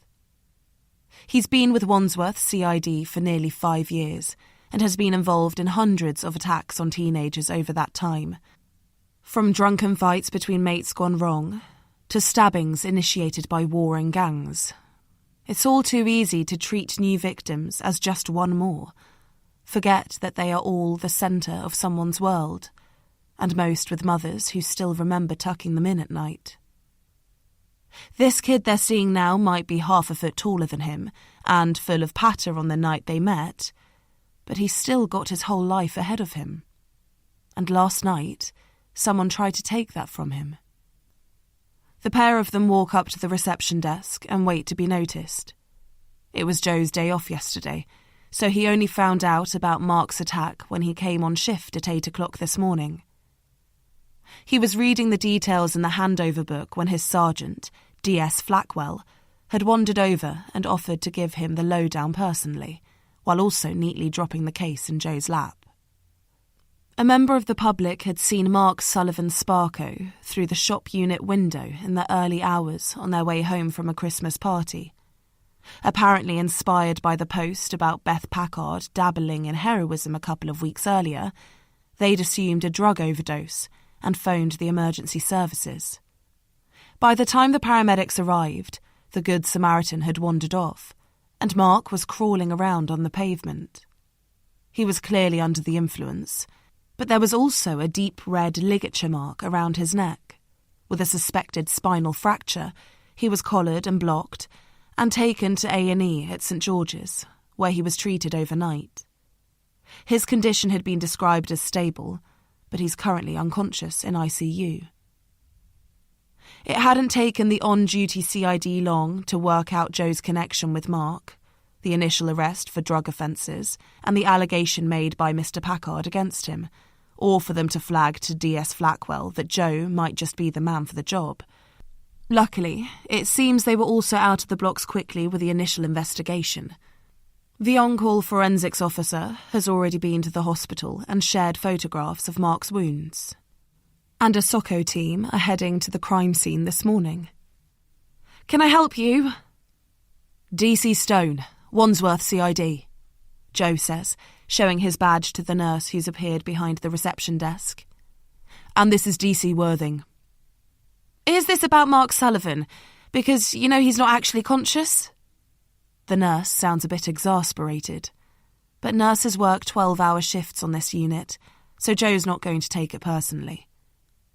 Her name badge shows that she's called Gloria Faithful, which feels like the perfect name for a nurse. "And your forensics guy left an hour ago," she adds. "Yeah, we know," Joe says, trying to sound grateful for her insight.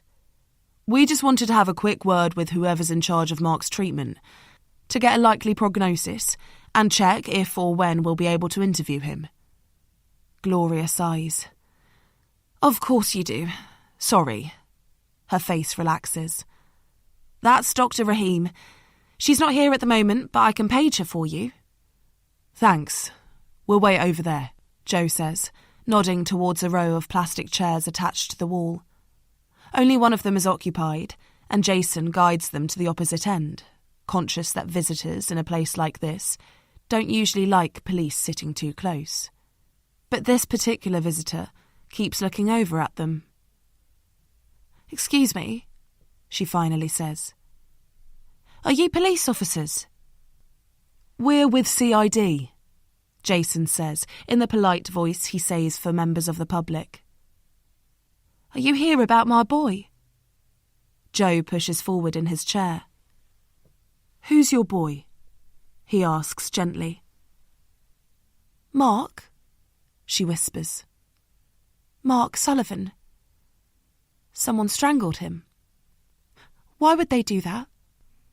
Her face crumples, and tears snake down her cheeks. She looks like the kind of mum who would remember tucking Mark in at night, Joe thinks. You're right, Mrs. Sullivan. It is hard to understand why anyone would behave like that. He sighs, to prove that he's still not immune to the horror of violent crime. But DC Worthing and I are investigating what happened, and we will find out who did this to Mark. The nurse said he'd been sleeping rough, in an old shop, that he'd been doing drugs. But it doesn't make any sense. Mark hates drugs. He was working, trying to get a job with one of those game designers.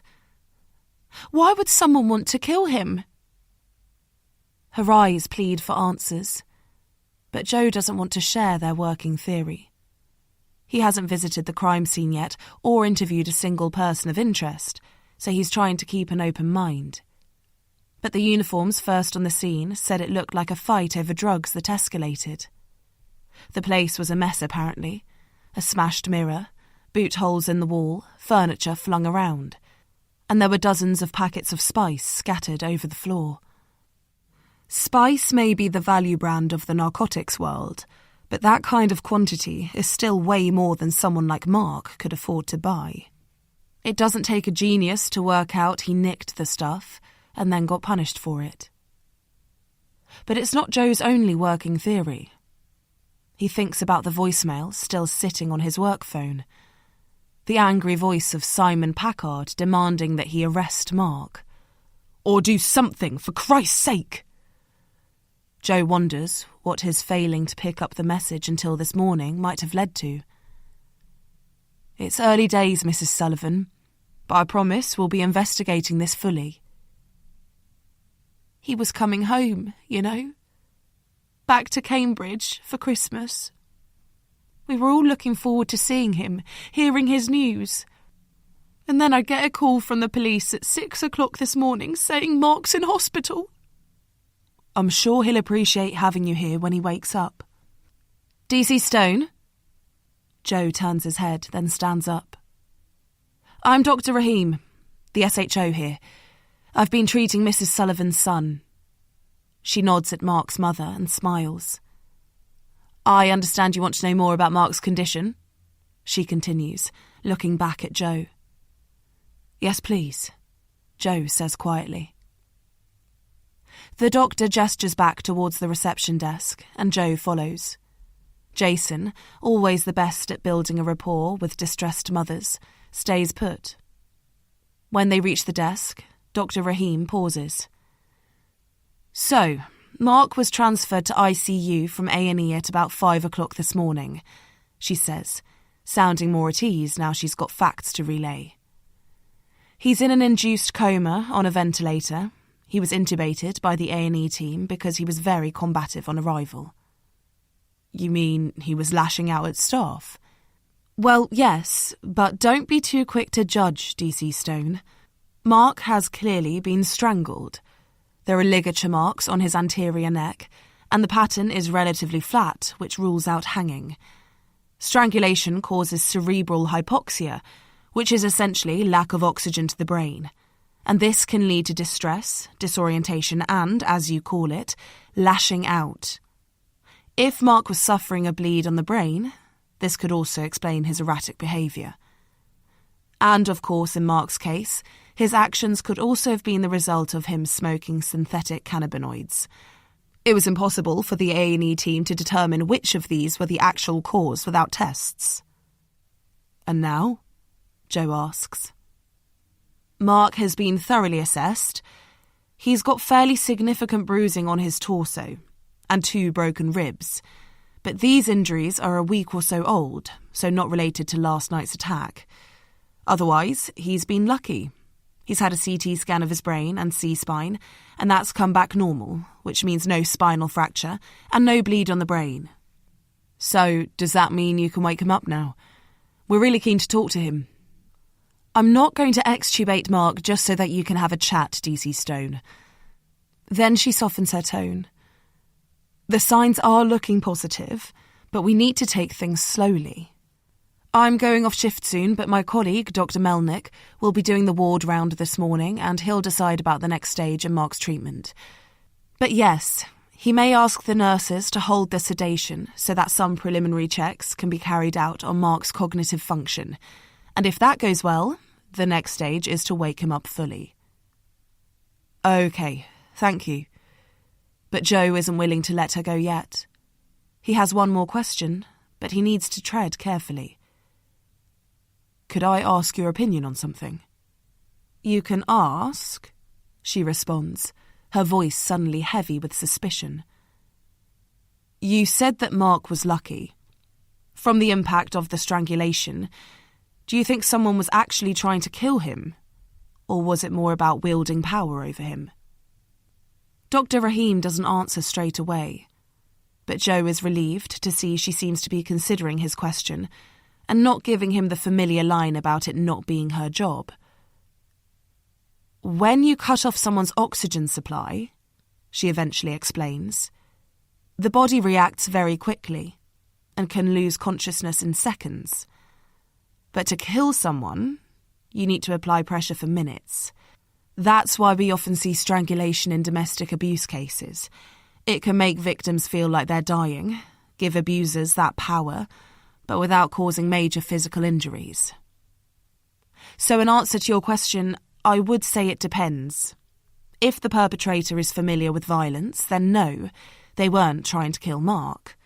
But a less aware attacker could have seen Mark stop breathing, lose consciousness, and believe him to be dying.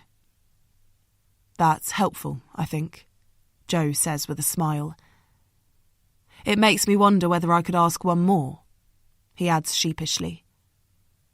Dr. Rahim rolls her tired eyes, but crucially doesn't walk away, so Joe keeps talking.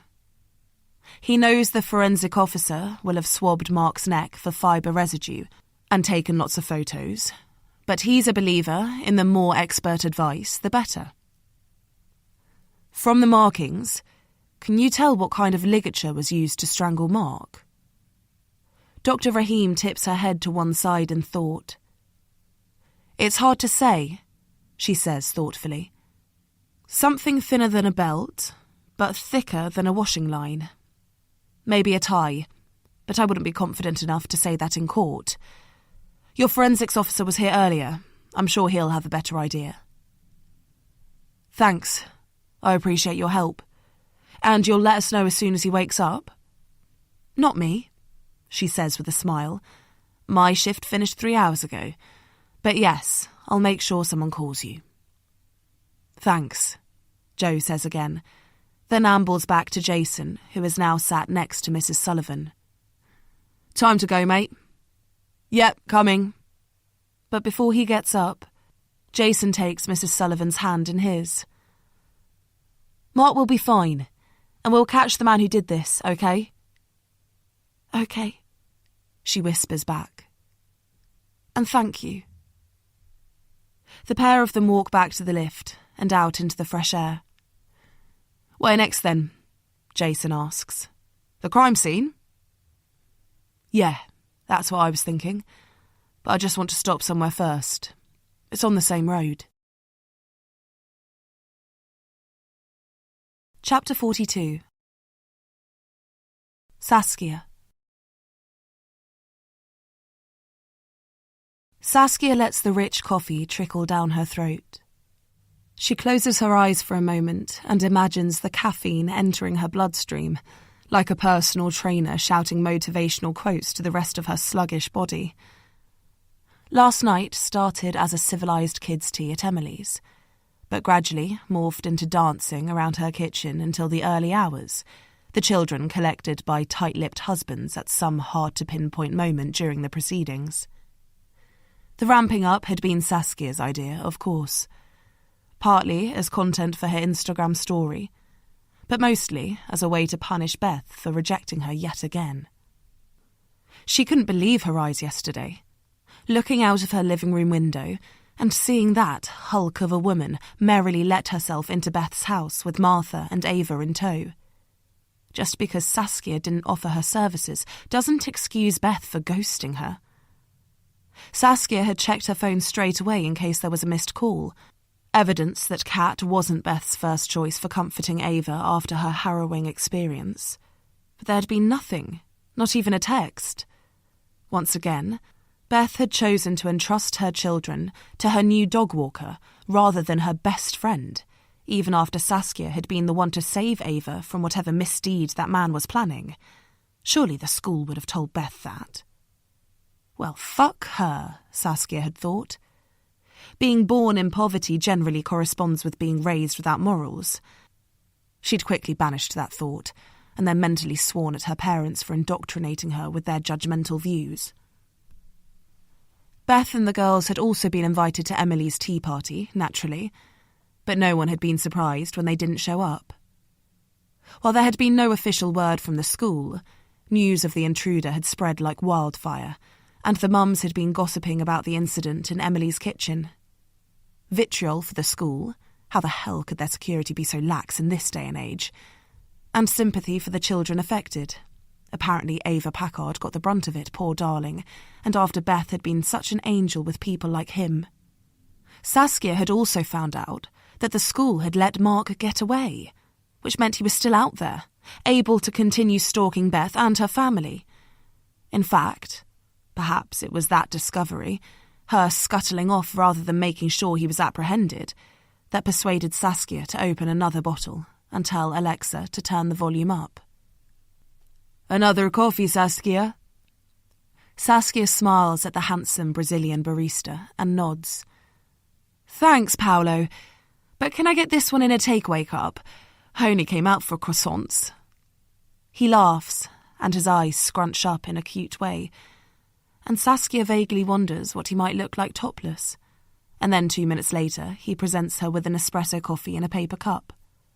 She pushes off the wooden chair and lowers her sunglasses to avoid the vicious glare as she steps outside. She takes it slowly up the hill on her route back home. With her eyes protected, she lifts her face to the sky and enjoys the half-hearted attempt at warmth filtering out of the sky. She knows from experience that her hangover will disappear by mid-afternoon, just in time for her to think a glass of something around 6 p.m. is a good idea. Unfortunately, it's only mid-morning, so she's got a few more hours of suffering to contend with. As the hill gets steeper, she pauses to take a much-needed breath, then lifts her glasses and narrows her eyes. The men stood outside Beth's house look like police officers. Are they expecting to interview Ava about yesterday's incident? She's only 5, for goodness sake. Or has something else happened? An unwelcome wave of guilt washes over her. Damn. Why didn't she stick around and make sure Mark was arrested yesterday? When did she become such a wimp? Saskia watches the 2 men knock at Beth's door and then start peering through her living room window when it goes unanswered. Are the Packards ignoring the detectives? Or are they genuinely not at home? Saskia pulls her phone out of her pocket and opens Google Maps again. She clicks into location sharing, and a quick tap on Beth's pink dot shows that she's at Painshill Park in Surrey. As Saskia looks back at the sky, the memory of a weeks-old conversation starts filtering through. A trip to Santa's grotto. Something nauseatingly lovely for the whole family. Beth's absolutely fine, she realises. Then she sighs and continues up the hill. "They're not in," she calls out helpfully to the two identikit detectives still languishing outside Beth's house. "Thanks," the slightly better-looking one answers. "Any idea when they'll be back?" Now that he's initiated conversation, Saskia feels qualified to cross the road and lean on Beth's gate. "Not sure. They've taken the kids to see Santa in Surrey. Who are you, anyway?" "Sorry," the man says. He's wearing a navy bomber jacket over a grey hoodie. "I'm DC Worthing, and this is my colleague, DC Stone." "I recognise you," Saskia says, squinting behind her glasses. Now that she's closer, she realises that it's the same detective she spotted leaving Beth's house on Tuesday morning. "Are you here about Beth's stalker?" DC Stone smiles tightly. "We just wanted a quick word with Mr. and Mrs. Packard. We'll come back later." "Well, I hope you've caught the little prick. It makes me sick, scumbags like him preying on women and children." She pushes away the nagging voice that's calling her two-faced. "So you know about Beth's concern, then?" DC Stone asks casually. Something snaps. It's her patience. "Excuse me? Did you say Beth's concerns? That's bloody typical." God, her head is pounding now. "Shift the blame to the victim, especially if they happen to be a woman. He's the scumbag here, not Beth." "You probably want to be careful what you say," the other one pipes up. "Oh, so it's my fault now, is it? Do you want to arrest me, or shall I get in line behind my best friend?" DC Worthing lets out a loud, exasperated sigh. "Listen, the man Beth claims to be her stalker is currently unconscious in St. George's Hospital with his mum crying by his bedside, so maybe cut down on the insults, yeah?" Saskia blinks. It's not like her to be speechless, but the wind has definitely been knocked out of her sails. "What's wrong with him?" she finally asks. "We can't say," DC Stone interjects. "We're heading back to the station now. I'll give Mr. Packard a ring." Both detectives move towards the gate, and Saskia steps back to let them through. "Is it drugs? Like his so-called friend?" she asks. DC Stone pauses and turns to face her. "I understand that you're worried about Beth," he says kindly, "but it wouldn't be appropriate for us to share those details." "I only ask," Saskia persists, "because two overdoses so close together might mean there's stronger grade heroin on the street, or that it's been cut with dangerous impurities." She tries to sound knowledgeable. "I read an article about it. I support a local drug charity, you see, write content for their website, and I'd like to let them know if there's anything to worry about." "That is true," DC Stone admits, nodding. He seems to have more time for her now that he realises that she's not just a champagne socialist. "But it would have been flagged directly after John Smith's death, the man Beth called the ambulance for, if the street heroin was deemed a problem." Saskia creases her forehead. "I don't understand." "John died of a stroke, an air aneurysm caused by a bubble getting into the syringe rather than the drug itself," DC Stone explains, "which actually isn't that uncommon." "Really? I've never heard of it," she counters, not quite understanding why she's positioning herself as a drugs expert. "Perhaps you should try reading an article about that too, then," the detective says with a distinctive smirk in his voice, before following his colleague back to their car. "Maybe I will," she spars back, although too quietly for him to pick up the petulance in her voice. Chapter 43. Cat. In hospital. Mark is in hospital. Alive. Blood pounds in Kat's ears as she tries to process what she's overheard from the familiar spot around the corner from Beth's house. Her heart stutters, then lurches, and she leans against a parking meter to catch her breath. What does that mean? For her, and for Beth. And what happens now? She wishes she knew how serious Mark's condition was. The detective said that he was unconscious, and something about his mum crying by his bedside. Is he dying? Or will he wake up? Will he remember? She blinks furiously. Maybe she should go to St. George's Hospital, try to find out for herself. But she got up early this morning to see Beth, not Mark. They connected so powerfully yesterday that she feels she's earned the right to knock on her door now, to check how she is. She can't let their new closeness drift away just because Simon is back home. But Saskia said that Beth was somewhere called Paynes Hill Park, visiting Santa's grotto with her family. That means she'll be gone for a few hours at least. So maybe Kat should go to the hospital. She'd be back before Beth anyway.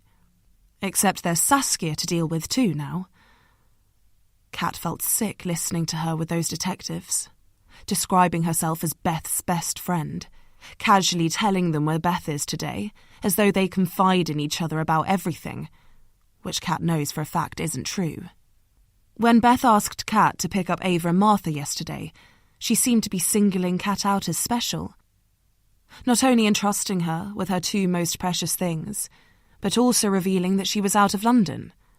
Details that she didn't seem willing to share with anyone else, not even Simon. But did Kat get that wrong? Were Beth's friends just too busy with their glamorous lives to trudge up to school in the middle of the day for someone else's children? She pushes her clenched fist against her breastbone, trying to calm her ragged breathing, but it doesn't work. Maybe she is the mug after all.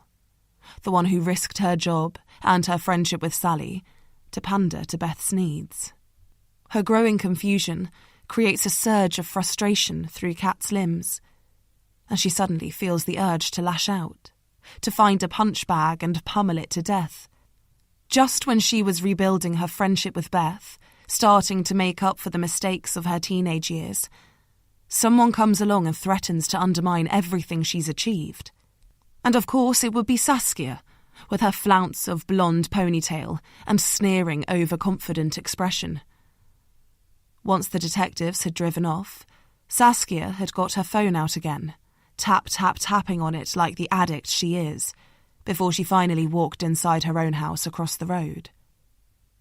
The woman is so prolific on social media that she could have been typing anything, but Kat bets she was messaging Beth, telling her about Mark and the detectives knocking at her door, scrabbling for Beth's gratitude for providing the warning.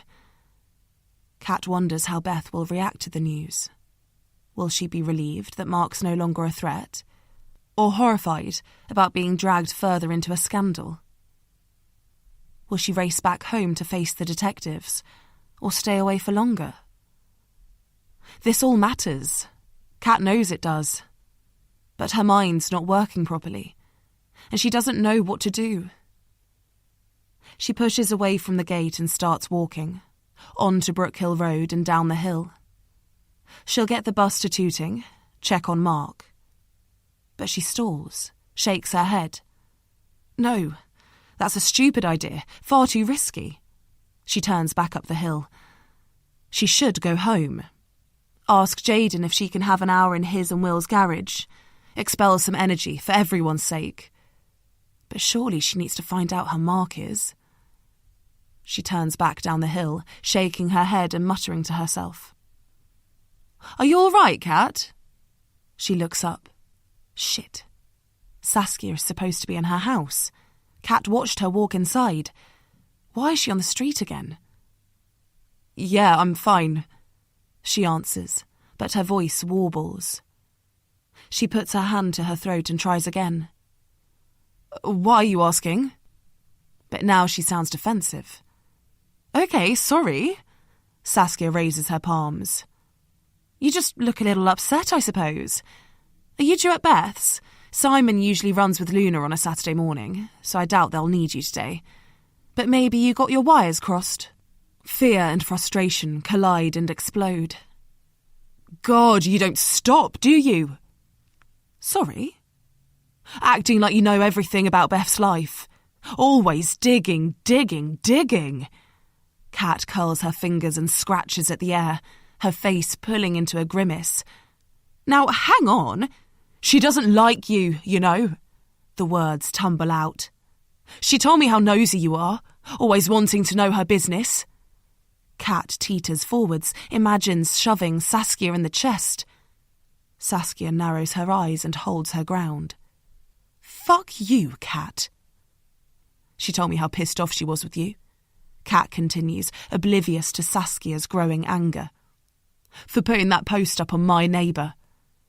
Somewhere within her spiralling thoughts, Kat knows that it was Saskia's post that led her to Beth in the first place, and that she should be grateful. But the cyclone is too strong for rational thought.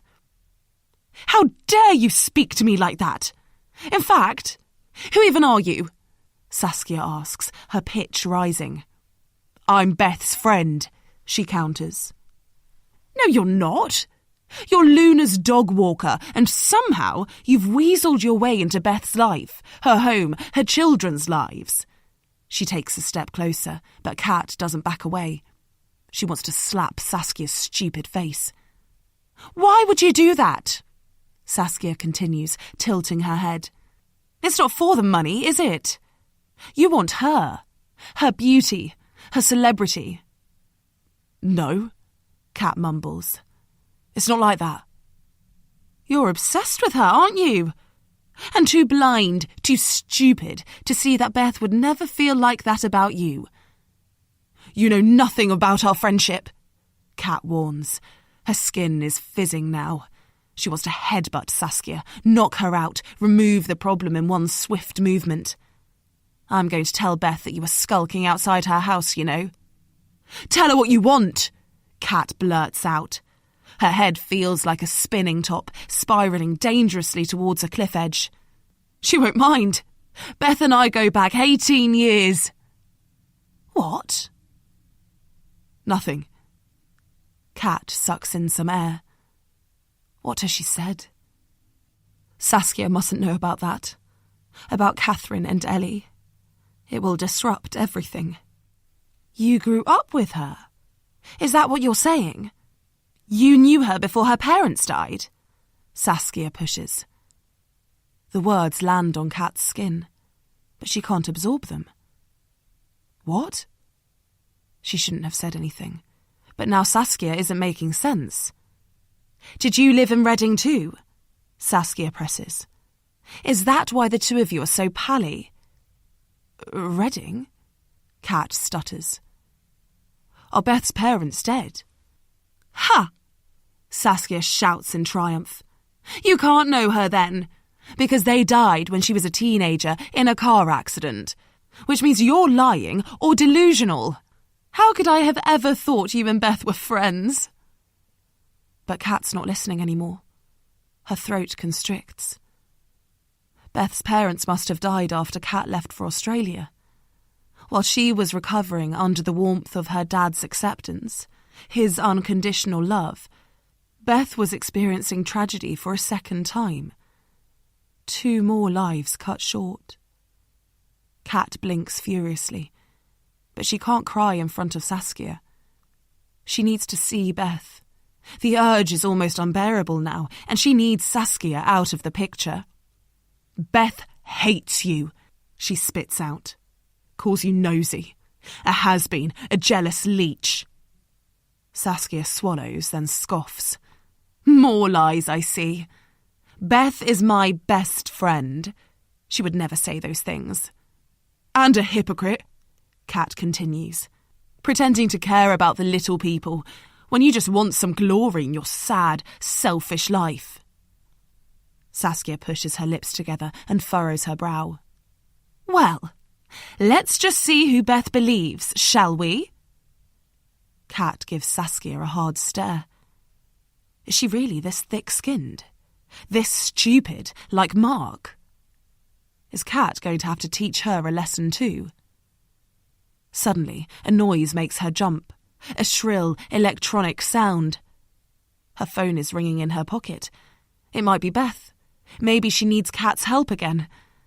She twists away from Saskia and prods at the screen. Hello? Kat, where are you? Kat scrunches her eyes closed, rams the heel of her hand against her forehead. Sally? You're an hour late, Sally protests. Look, I can't keep covering for you. Kat gasps, blinks wildly. Sally never raises her voice. Saved by the bell? Saskia asks, scowling, but then her eyes widen. So are you coming in? Sally pushes. Kat can't think straight, can't speak. Hey, Kat, are you okay? Saskia's hand is on her arm. I need you here. I'm drowning. Please, Kat. Sally begs. Sally, her warm, thoughtful boss, the only person who believes in her, accepts her, treats her with respect. Kat's head surges with shame and she stumbles backwards, reaching for something solid to stop herself from falling. Of course she must go. She turns, lurches for a moment, her arms flailing, then finds her balance and charges down the hill. Chapter 44. Beth. It's always a couple of degrees colder outside London, and Beth feels the extra chill now. But she's grateful for it, because the freezing temperature also means that the frost has settled in for the day, and she can't remember seeing a landscape quite so beautiful as the grounds of Painshill Park glistening in the sunshine.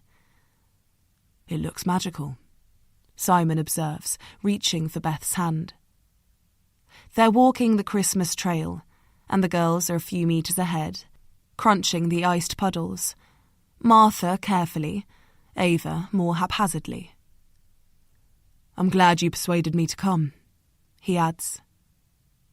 It's nice to be out of London, Beth agrees. It feels like the first time I've properly breathed in weeks. Since that night, Simon reminds her. The night when you crossed paths with that idiot. Yes, but it's not only about Mark. An image of her shrunken dad hijacks Beth's thoughts suddenly, but she shakes it away. She'll need time to process her dad's illness, what it means, but not now, not on this special day with her family. I don't like strangers commenting on my business, she chooses. And after Saskia put that post on my neighbour, it felt like everyone was gossiping about me, judging my actions. I agree. She should have asked you first. Simon starts carefully. But people are just proud of you. And I don't think you should blame Saskia for how tough things have been when that vile Mark character has been pushing threatening notes through our letterbox and terrorising our children. Simon pushes his lips together so hard that they almost disappear. He's really got to you, hasn't he? Simon forces air through his nose. Wouldn't it be stranger if he hadn't?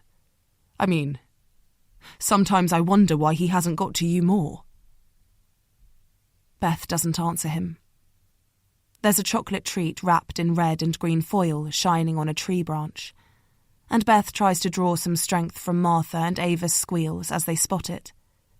Simon doesn't know about those tiny white crutches that live in her old winter boot. I just thought that ignoring him would be the best way to strip the oxygen out of his anger. And now? After what he did to Ava? It's different now, she says quietly. Simon smiles with relief, kindred spirits again. And Beth lets herself be pulled closer as his arm snakes around her shoulder. They walk like that for a while until they spot Santa's grotto, and then all four of them quicken their pace, while Beth also searches her bag for the antiseptic wipes. Both girls choose Simon to chaperone them. It could be because they've missed him over the last few days, but Beth suspects it's more to do with their feeling nervous and wanting his reassuring presence.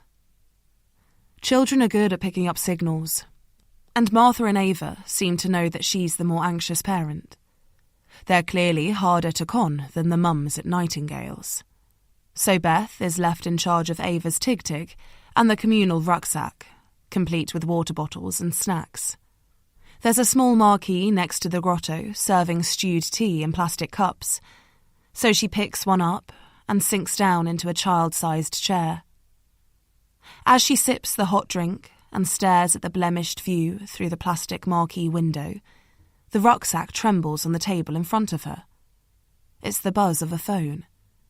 Hers is in her pocket, so it must be Simon's. She considers leaving it. It's probably a work call, and she's not in the mood to play secretary. But eventually, curiosity overrides her reticence. By the time she fishes it out, the screen has labelled it a missed call, but also displays that it is the third time the mobile number has tried him this morning. Beth's forehead creases. Simon checks his phone every 5 minutes. Beth taps his code to open the phone, 2306, their wedding anniversary, then clicks into his recents. Sure enough, the same number is listed 3 times in red. There are 2 new voicemails. She clicks on the first one, left at 8:30 this morning, when Simon will surely have had his phone to hand, and lifts the handset to her ear. "Good morning, Mr. Packard. This is DC Stone, returning your call regarding Mark Sullivan. There has actually been a development in the case, so I'd be very grateful if you could give me a call back as soon as possible on this number. Many thanks." The voicemail finishes, and Beth looks at the screen. Simon was desperate to talk to the detective yesterday. Why didn't he pick up? Or at least listen to the voicemail and call DC Stone straight back? But there is also an undercurrent in the detective's voice that Beth doesn't like. She wonders what the development is, and why DC Stone didn't elaborate. She clicks on the second voicemail, left half an hour ago, and puts the phone back against her ear. "Mr. Packard, it's DC Stone again.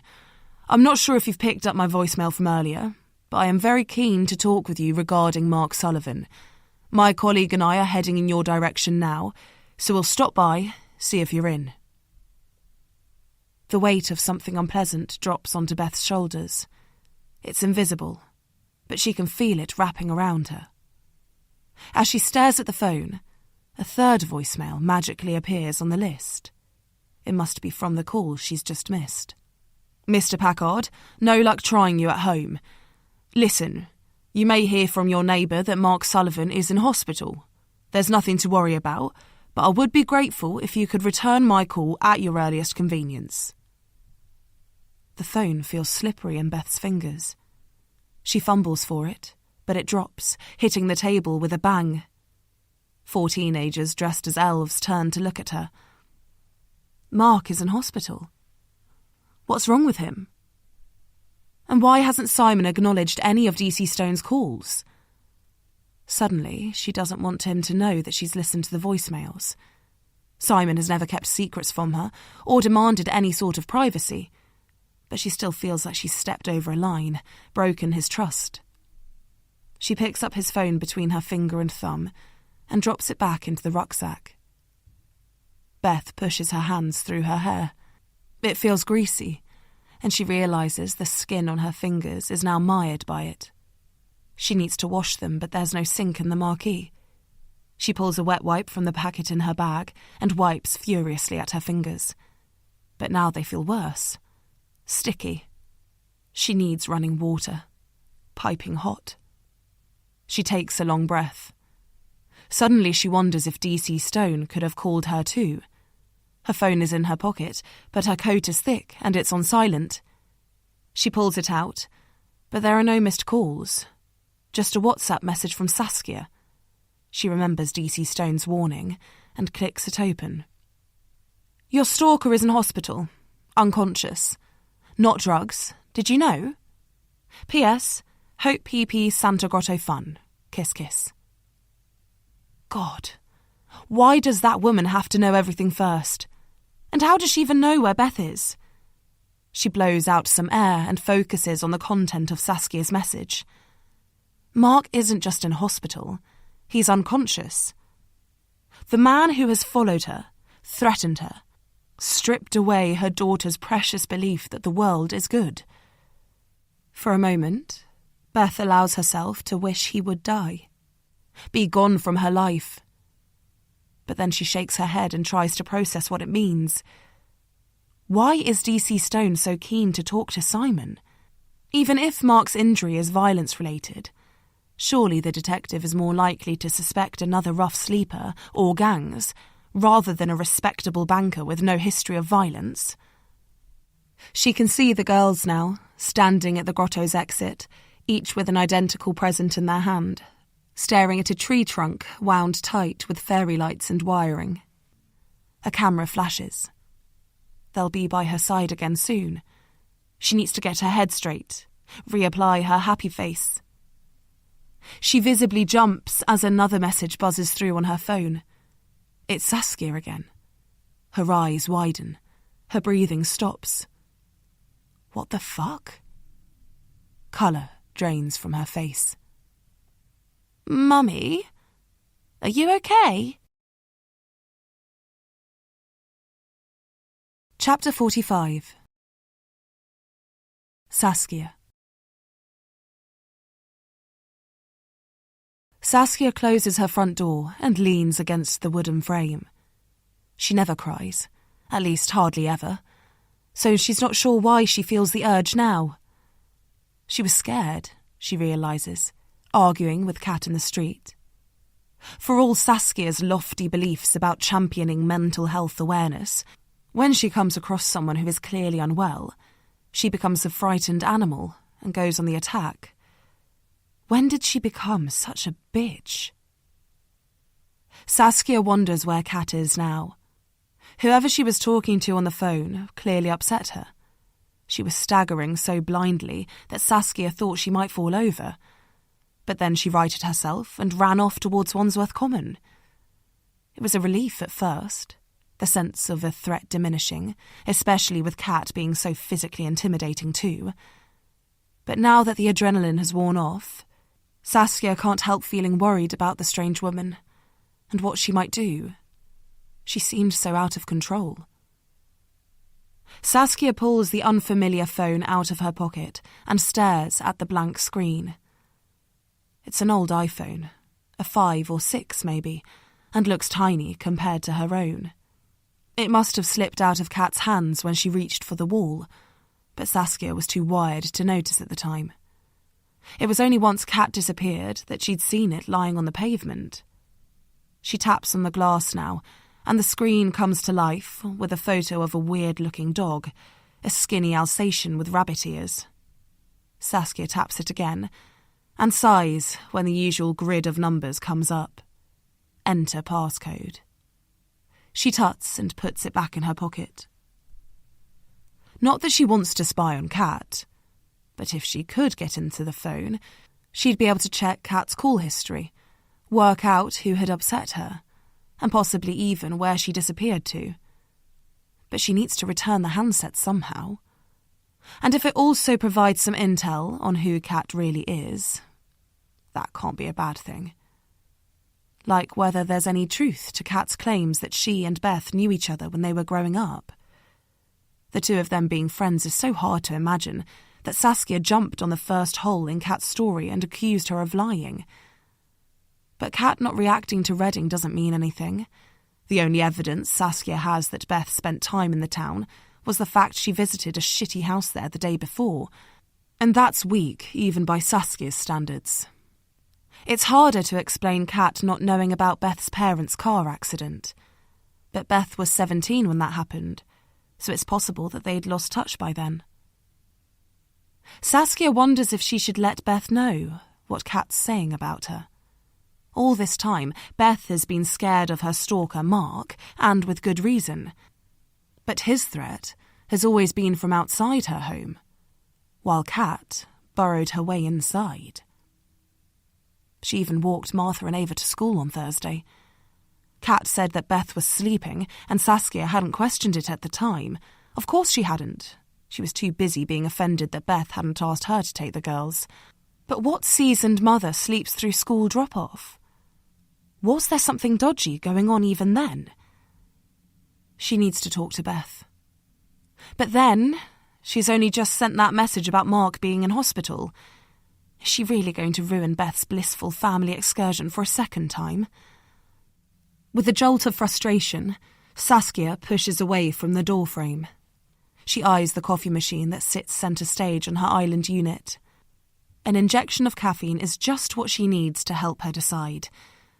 At least the house is empty, she thinks as she drops in a capsule and waits impatiently for the thin line of coffee to fill her cup.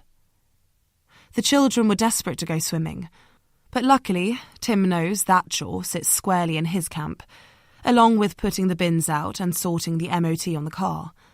He'd even offered to make an afternoon of it, swimming at Latchmere Leisure Centre, followed by tea at Franco Manca.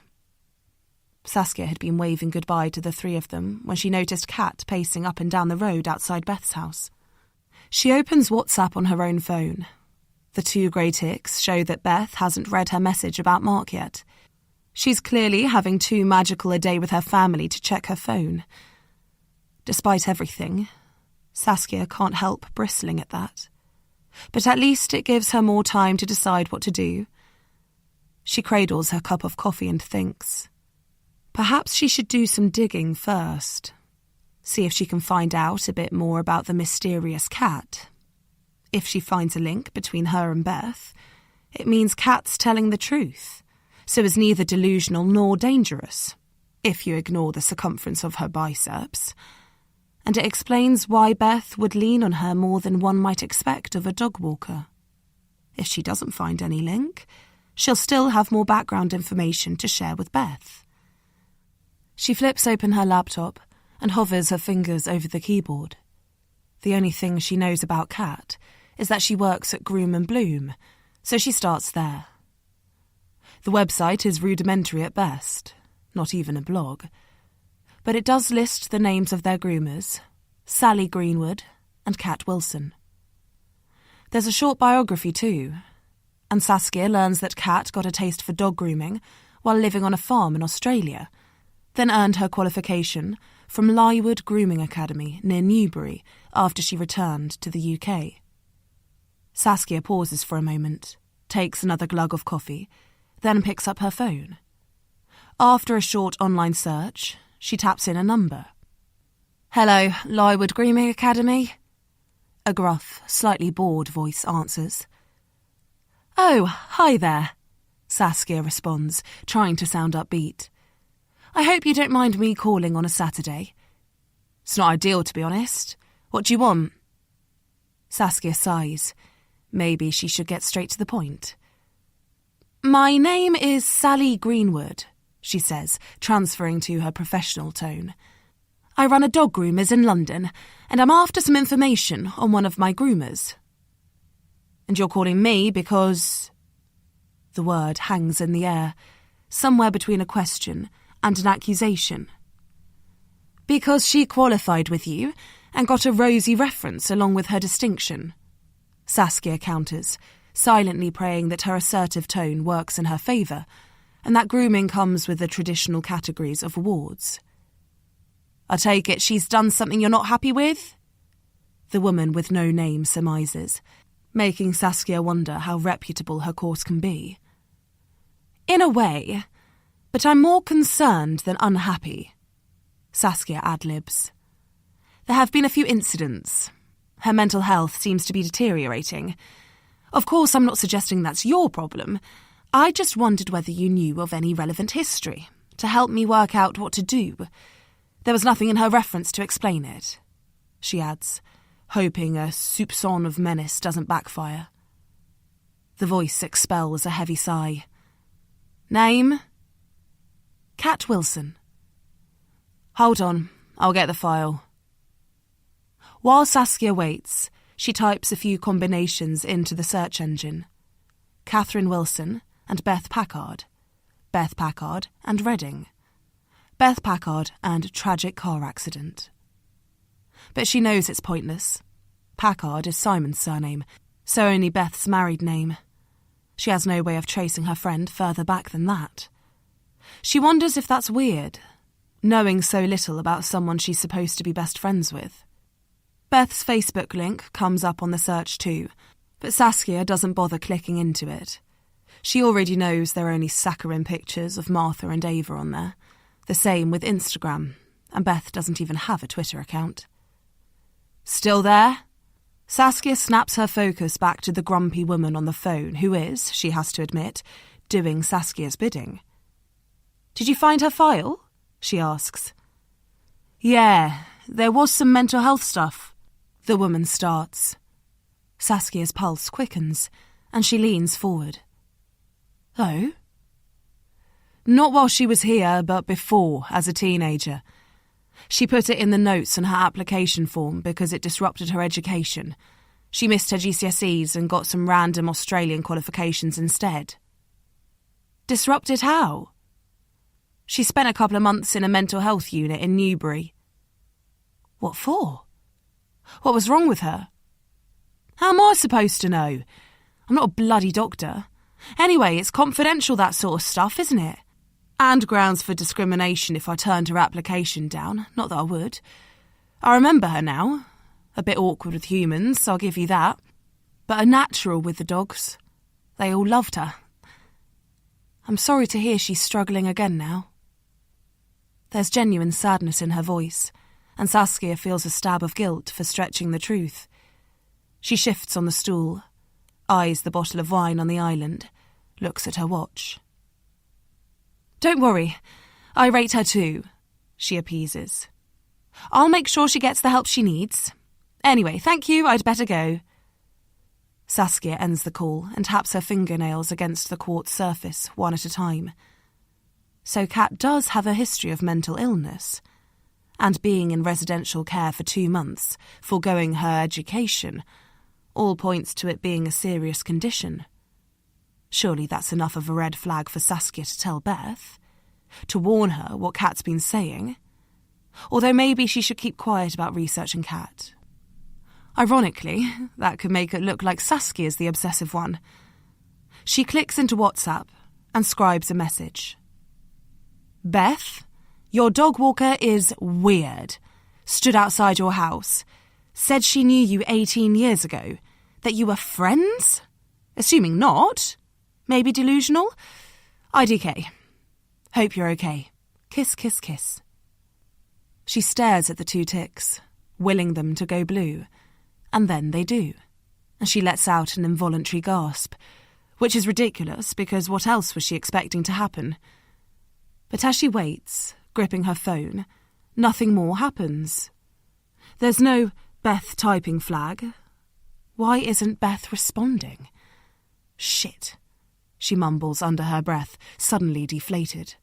Surely her message warrants an immediate reaction. Saskia eyes the bottle of red wine standing suggestively next to the coffee machine, then reaches for it and unscrews the top. In lieu of a glass to hand, she splashes some into her now empty coffee cup and takes a generous gulp.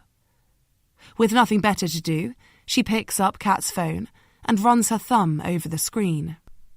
Kat, the broad, brawny tomboy, the woman who prefers animal company to human, who wears comfortable clothes and zero makeup. Fuck. Of course. Saskia exhales slowly. She taps 1, 2, 3, 4 into the phone and watches the screen come to life. Kat clearly isn't the type to dedicate thinking time to a phone passcode. With a wide smile and a small whoop of triumph, she scans the home screen. She taps into the messages, but there's nothing much in there. Beth, Sally, someone called Jaden. The notes app is empty, but there are a few voice memos. Saskia clicks into the first, and a chill runs down her spine. It's slurred and distant, but it's Beth's voice she can hear, not Kat's. And she's talking about Saskia. My so-called friend, spreading all the sordid details on the internet. God, she sounds so drunk. She never gets into that state with Saskia. A worm of jealousy wriggles across her shoulder blades, but she shakes it away. The important fact is that Kat was recording Beth. Why would she do that? So she can listen to Beth's voice whenever she wants. Saskia shudders and clicks into Kat's photos. And there it is, in both black and white and full colour. Evidence of Kat's obsession.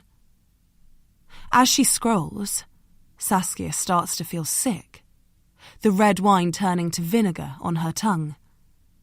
Photo after photo of Beth, from different angles, close and long range. And other photos too. Martha and Ava, Beth's stalker Mark, and even Saskia herself. Her hands are trembling now, but she keeps scrolling, wide-eyed, heart racing. And then she sees it, a photo from last night. Mark. She throws the phone on the work surface in horror and watches it slide onto the floor. Chapter 46.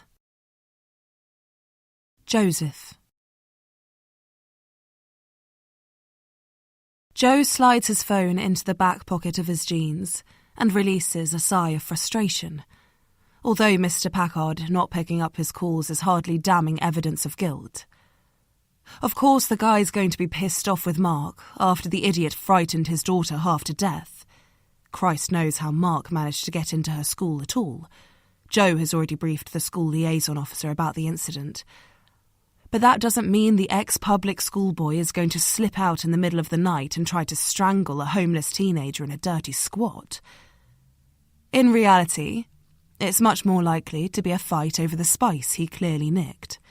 Either the original owner wanting payback, or another addict taking issue with Mark's little windfall. The older injuries that the doctor mentioned back that up, and as Joe looks around the squat, he's even more inclined to think it. Bit of a mess, Jason surmises, which is a massive understatement. There's damage to the walls, flakes of plaster on the floor, and a huge smashed mirror with shards of glass refracting in the sunshine. The only furniture in the room is an old IKEA sofa, dumped in the middle, but most of its cushions have been flung around the floor too. And the final addition to the smorgasbord of debris is a few dozen brightly coloured metallic packets, like football cards with added hallucinogenic. The last time Joe was here, it was night time, and he was in and out in a few minutes, and more focused on trying to caution a lanky drunkard than taking in his surroundings. But his impression was that it was a fairly civilised place to bed down. It doesn't look like that now. Found anything useful? Joe asks Isabel, one of the two scenes of crime officers methodically working their way around the squat. The other one, Annie, is a county netball player, and the only woman Joe would consider marrying without a first date, so he tries to avoid conversation if he can. No sign of forced entry at either the front or rear, Isabel starts, her voice quick and efficient. But the back door wasn't locked and there's access from the road via the alleyway, so no massive mystery there. Any other good news? Joe asks sarcastically. Isabel gives him a look. The 5 dents in the plasterboard over there look fresh, she says, pointing to the wall that runs from the front door. And consistent with a kicking action.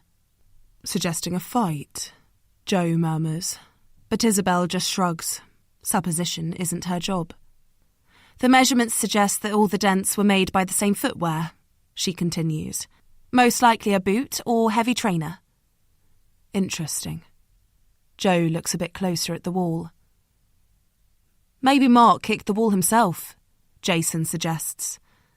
We already know he's got a temper, although his mum reckons he's a good kid underneath his fucking imbecile exterior.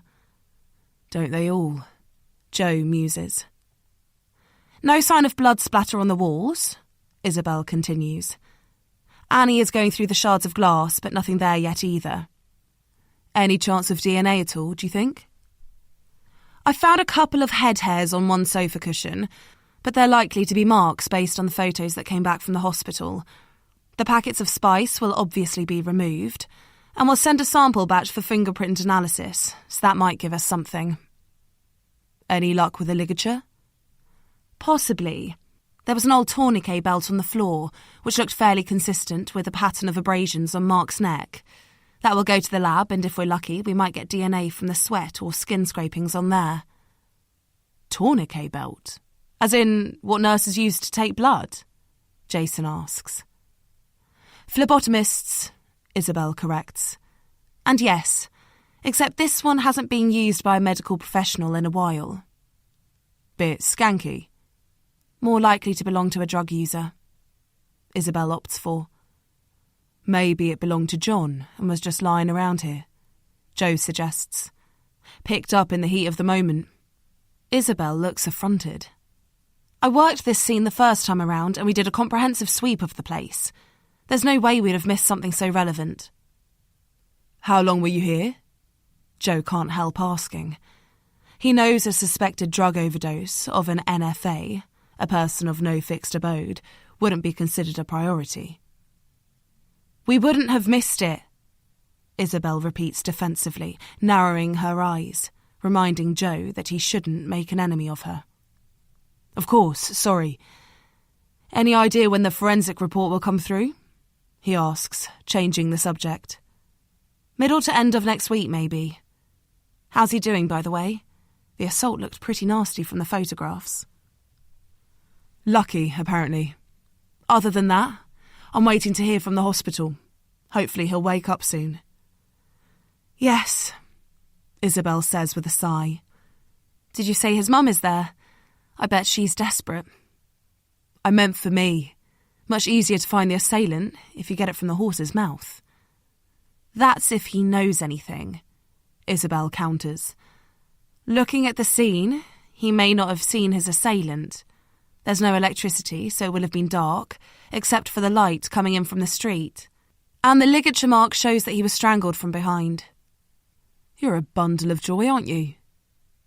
Just pointing out the facts, DC Stone. Isabel's expression is serious, and Joe's trying to work out if there's a smile hiding behind her eyes when Jason's phone rings. He watches his colleague, listen, nod, grunt a few times and finish the call.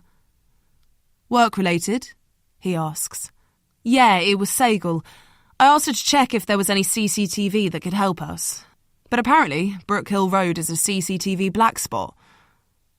There's a camera at the dog groomers a few doors up, Isabel offers. I saw it on my way here. Very observant, Joe notes.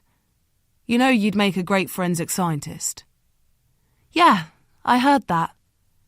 Isabel rolls her eyes, and Joe decides to consider it a friendly gesture. Shall we stroll up there? Jason asks, but it's a question that doesn't need an answer.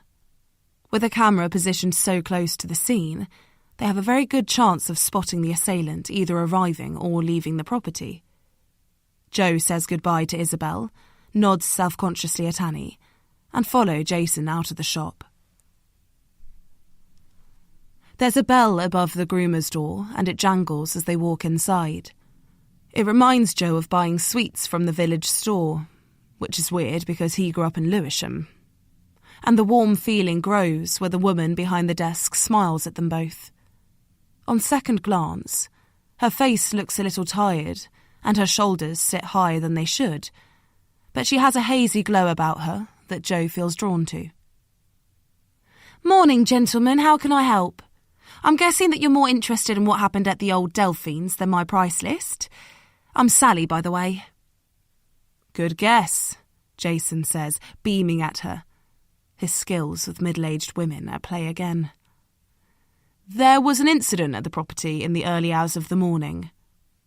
I thought I saw the same squatter had moved back in, Sally says sagely. My heart goes out to him, poor lad, but 2 incidents in 1 month. She shakes her head vaguely and lifts her eyebrows. What happened? A young man was assaulted, Jason offers. And we noticed that you have a CCTV camera outside your shopfront. Is there any chance we could take a look at the footage from last night? Assaulted? Is he going to be okay? And of course you can. It's a pleasure to help. The camera only records when there's motion detected outside our front door, but I guess that's what you're looking for, why you asked. Thanks, Sally. Sally smiles again, but then she crinkles her nose. The only thing is, I don't have a clue how to retrieve the footage. Let me get my partner in crime. She pauses, and 2 pink spots sprout on her cheeks. Sorry, I didn't mean... Anyway, Kat's much better at the technical stuff than me. Hold on. She disappears behind an orange and charcoal-striped curtain at the back of the shop. She's gone much longer than Joe would have expected for such a small shop, but eventually returns with her colleague in tow. With dyed red hair, broad physique, and fierce expression, the partner in crime is definitely more wildcat than friendly Tabby. Jason gives Joe a look that says, "Your turn," and he picks up the mantle. Thanks for helping out with the CCTV. Kat nods. She looks nervous, which Joe is used to, but also slightly hostile. Joe wonders what her background is, and whether a run-in with the police has featured in it at some point. It's only got a 90-degree view angle, she says, her voice carrying a defensive undertone too. Did Sally tell you that? It won't pick up anything outside the squat. Don't worry, he says, using his good-natured voice. We're looking for anything in the general vicinity that might help us. Could we start from about 10 p.m? 10? Kat repeats unnecessarily, as though buying time. Joe doesn't respond, and eventually she clambers behind the desk. As she types something into the keyboard, Joe can see that her fingers are trembling. Then she swivels the screen so that Joe can see it across the desk and loads a security company website. Finally, some footage emerges on the screen. Joe leans in. About half an hour and 37 fragments of footage later, he leans back. Nothing of interest, he sighs. Just the usual Friday night foot traffic. Sorry, Kat says, although she doesn't sound like she means it. I guess there was only ever a 50-50 chance that the assailant would have come from this direction, Jason surmises. He doesn't look particularly bothered either. Like Joe, he knows that detective work is at least 90% wasted time. Sorry we couldn't help, Sally says ruefully. Is there anything else we can do? Joe feels his phone rumble in his pocket and pulls it out. It's the hospital. No, it's fine. I should probably take this. He points at his phone, but doesn't wait for their response before backing out of the shop, the jangle of the bell more irritating now. Hello? DC Stone? This is Samantha at St George's ICU. I thought you'd like to know that Mark Sullivan has just woken up. Chapter 47. Beth. Beth's skin crawls. She wants to be sick. She reaches for the antiseptic wipes. I'm fine, darling, she whispers to Martha, trying to lower the mask that has served her so well over the years. But it stalls as the image of Saskia's WhatsApp message flickers behind her eyes. Who the hell is Kat? And why did she say she knew Beth 18 years ago? How was Santa? She asks, desperate to buy time, to work out how to function around her family. Beth watches her eldest daughter's lips move, but she doesn't hear the words. Her head is too dense. Her life swerved 18 years ago when Eddie died. Her fear of dirt and germs escalated so much that life became unbearable. She was sent to that place, the mental health unit, Dr. Sharp gave her tools to cope, medication first, then CBT, and she worked out some strategies of her own. But the memory of being there is still shameful, living amongst such hopelessness. She spent 5 months in the unit, 18 years ago. Did Kat know her in that place? Beth squeezes her eyes shut and tries to position Kat's face next to her shrouded memories from that time. But there's nothing. Perhaps Kat knew her before she left home, or more accurately, knew of her. Yes, that makes more sense. In the article that the local newspaper ran when Eddie died, they wrote lots about his poor, struggling family, including a photo of the tiny bedroom she and Eddie shared. Suddenly, everyone in the local area knew how she lived. Some felt sorry for her, others looked away, but most people wanted to know more, to get closer to the drama. That's why Saskia's My Neighbour post was so excruciating. The threat of history repeating itself. Kat could be any one of those voyeurs from years ago. A girl from school, or just someone who read page 3 of the Berkshire Gazette that week. Except would someone like that really recognise Beth after all these years? And why would she want to be part of Beth's life now? Kat has been in her home, Beth realises with another wave of nausea, alone with her children. She found her in Martha's bedroom on Thursday morning when she was still groggy from sedatives. Beth thinks about finding her wardrobe door askew when she got home yesterday. Is it Kat who's been rifling through her things rather than Mark? And if it is, how hard did she look? Did she find Beth's pills, or the bag with Eddie's most precious possessions? Beth gave him the Zippo lighter to convince him to give up the smack. The engraving, "Please fucking stop," cost an extra £10, but she thought it was money well spent at the time. A dose of guilt with every hit. But guilt requires caring, she realises now, and Eddie was long past that. "Mummy, did you hear me?" Beth blinks. She can't fall apart. She can't let Kat ruin what she has. "Sorry, darling," she murmurs. "What did you say?" "He gave us presents. Look," Martha says, proffering her gift. "Can I open it?" "And me," Ava pipes up. "Why not?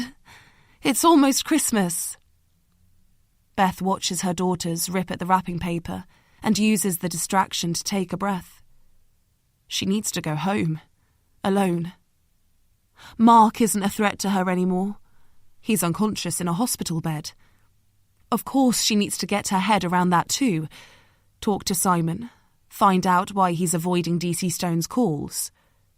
But she can't deal with that yet, not without knowing who Kat is and what she wants. She takes another deep breath, then gestures for Simon to walk a few steps away. "I need to go back to Wandsworth." "What? Why?" "Saskia has fallen out with Tim." She improvises. She needs a shoulder to cry on. "We're supposed to be going to my parents." "I know, I'm sorry. But Saskia is in a terrible state. I can't abandon her. You go, though. Your mum will never forgive me if I sabotage a visit from her grandchildren. And I promise I'll come by train this evening, or tomorrow morning at the latest." "You can't stay in the house on your own, Beth," Simon says, shaking his head. "Not with Mark wandering the streets." Beth pauses, breathes, absorbs the electric current of her daughter's chattering voices. "He's not wandering the streets," she finally says in a low voice. "He's in hospital." "What?" "Saskia messaged me. I don't know how she knows." Beth lies. "It's probably drugs-related," Simon blusters. "Maybe she heard through that charity she's involved with." "Probably. Maybe." A relief, in a way, I suppose. For us. Not that I'd want... I know. Simon pulls his phone out of the bag, taps at the screen, sees the missed calls and blinks. Do you think I should brief a solicitor? Beth suddenly feels the urge to laugh.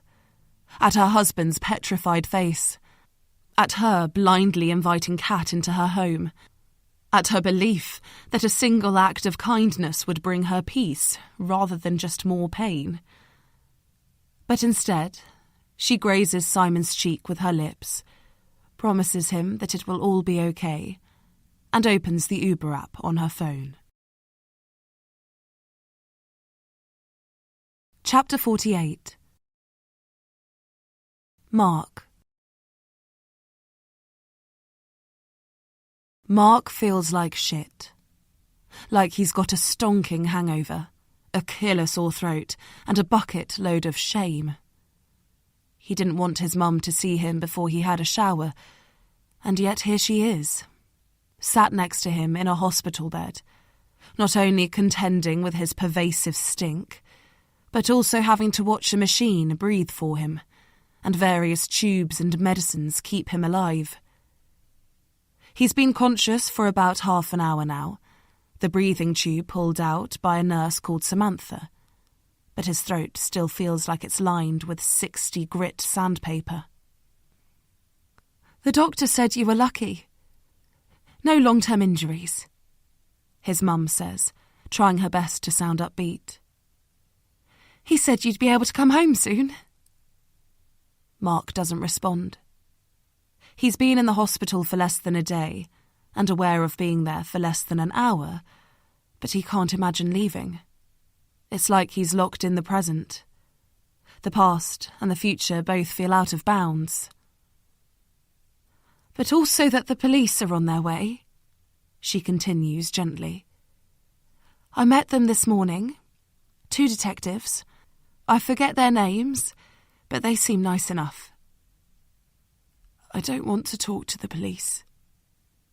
He thinks about the drugs in the squat, the primary school he crept into.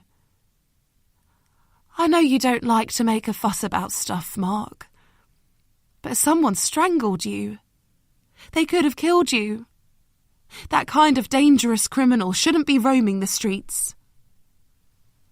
An image of Rudy comes into his head. His mundane expression when he kicked Mark in the ribs. That was a punishment for nothing, so it's not surprising that he'd upped his game when Mark nicked his gear. This is London, Mum, he grumbles. Stuff like this happens all the time. Between gangs, maybe, but not people like you. Why were you even in that old shop? The nurse said you'd been sleeping there. Mark closes his eyes. He deserves this inquisition and so much more, but he doesn't know how to answer his mum's questions. How to tell her that he got chucked out of 2 homes for being violent and then lost his job. That his friend died, but instead of honouring his memory, he turned his grief and guilt for the part he played into hatred, terrorising an innocent woman and then her child. That he stole from a drug dealer, smoked what he nicked, and probably deserved to be taught a lesson. I don't need to know, though. Not if you don't want to tell me. I'm just glad you're alive, and that I can take you back to Cambridge. Mark's face cracks. Her generosity is too overwhelming. He lifts his hands up to hide his tears, but he knows his body gives him away. Oh, love. It's going to be okay. He feels his mum's arms around his shoulders. He leans into her warm body and sucks in her familiar smell. Is this a bad time? Mark drops his hands, looks at the 2 detectives loitering in the doorway, and wipes frantically at his cheeks. Mark hasn't been awake long, his mum warns, moving her body slightly to shield Mark from their view, to give him a moment. he's still quite groggy. The nurse said you were coming, but I can't remember your names."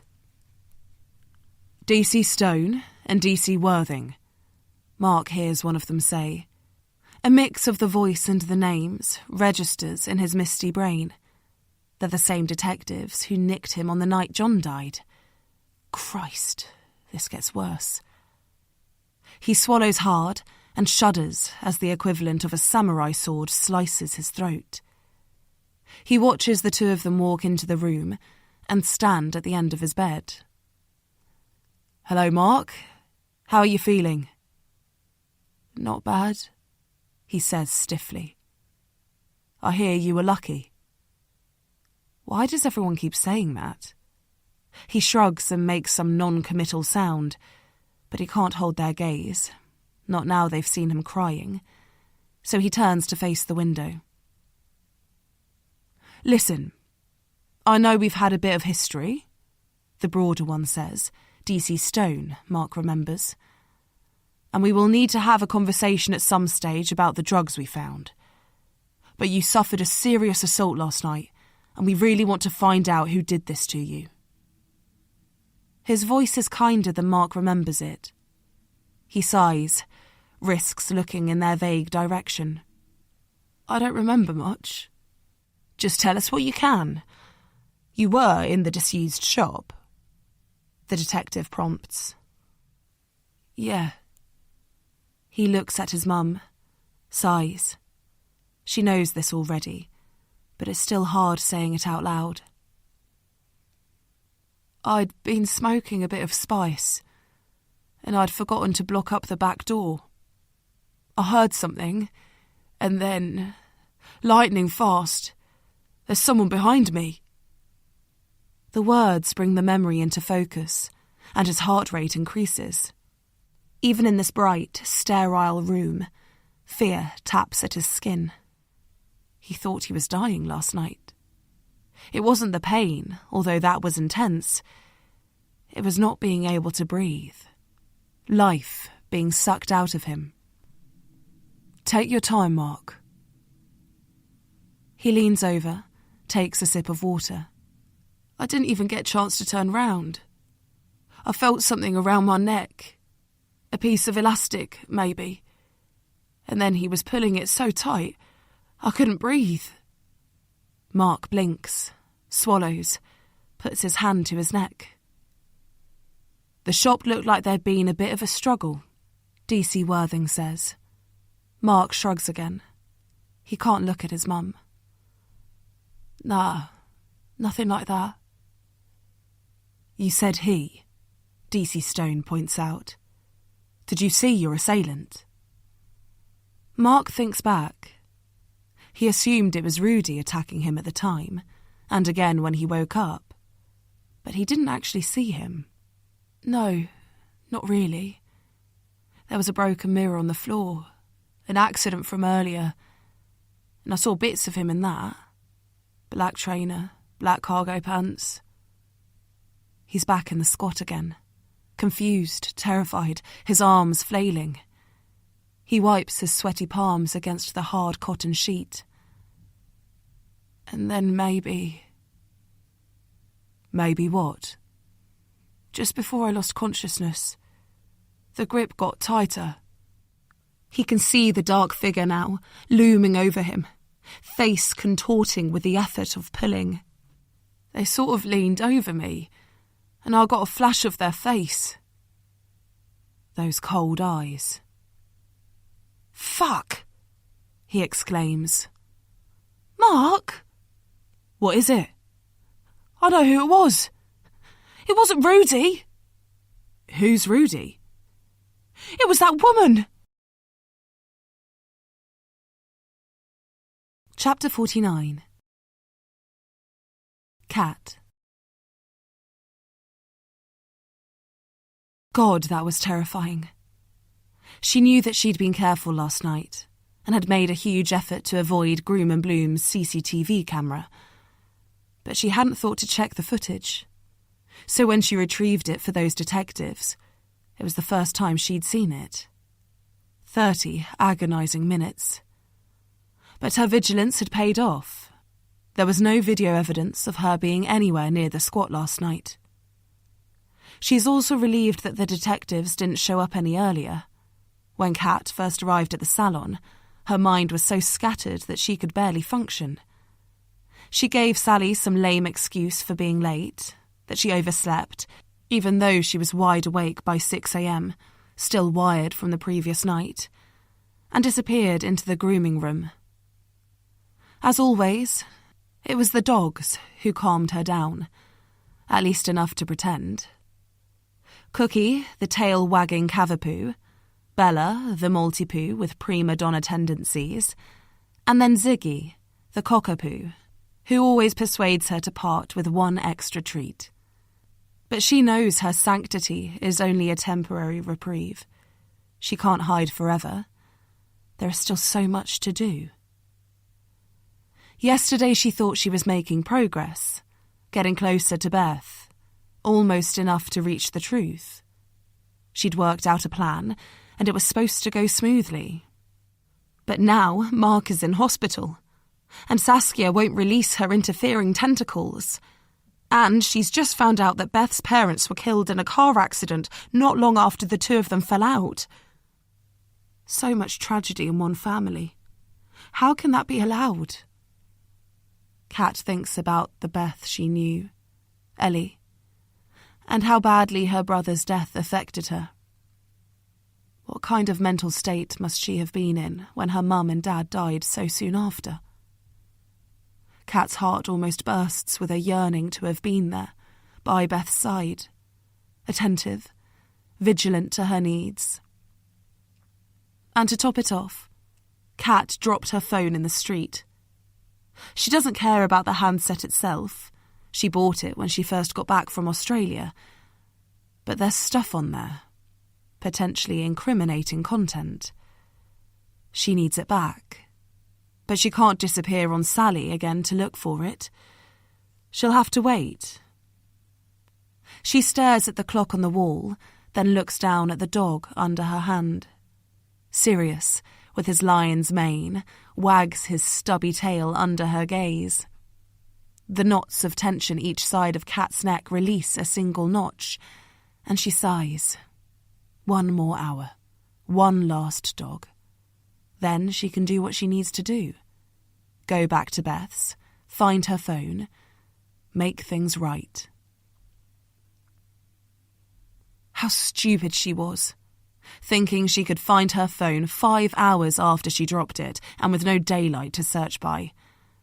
If it fell somewhere obvious, someone will have nicked it.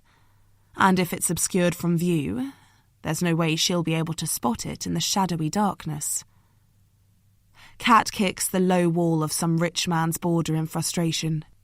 She'll come back tomorrow morning to resume her search. But for now, all she can do is pray that it's nestled somewhere elusive, that no one has found it, broken her worthless passcode, and come to the wrong conclusions. Someone like that meddling cow, Saskia. She looks back at the Packards' house.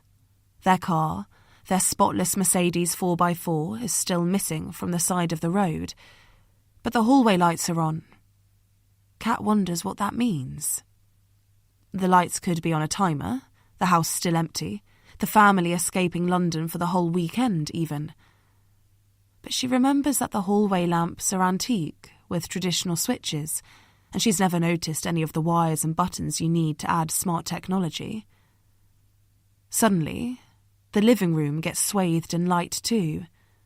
On instinct, Kat swivels away from the window and backs up a few steps. She wants to see Beth, but not like this, hovering outside like a stalker, like Mark. She imagines him lying in a hospital bed and wonders how he is, if he's regained consciousness. But then Becca's motionless body from all those years ago suddenly comes into view, and it's all too much, too confusing. So she grabs hold of a gatepost and forces herself to breathe. From the diaphragm, not the lungs, like Dr. Sharp told her once. She's not a bad person, she reminds herself. Her intentions are always honourable. Yes, she made a mistake with Becca, but Ellie picked her up from that. Things went wrong with Ellie in the end too, but that is salvageable now. With what happened to Mark, and him alive not dead, and Saskia sticking her nose in, and Kat's phone still missing, the stakes are higher. But she's still got a chance to make things right. She's sure of it. She watches Beth walk over to the living room window and pause for a moment before drawing the curtains, except they're voile drapes, so gossamer thin, and rather than hide Beth, they turn her into an alluring shadow. The playroom to the right of the front door is in darkness, and there are no lights upstairs either. Kat feels certain that Beth is alone in the house. She takes a deep breath and starts towards it, but a movement across the road grabs her attention. It's Saskia's front door opening. Kat freezes, then retreats a few steps. She can't have another showdown in the street with that woman. She watches Saskia look up and down the road, then walk across it with a bottle of some type of sparkling wine in her hand. She's going to Beth's house. Rage surges through Kat.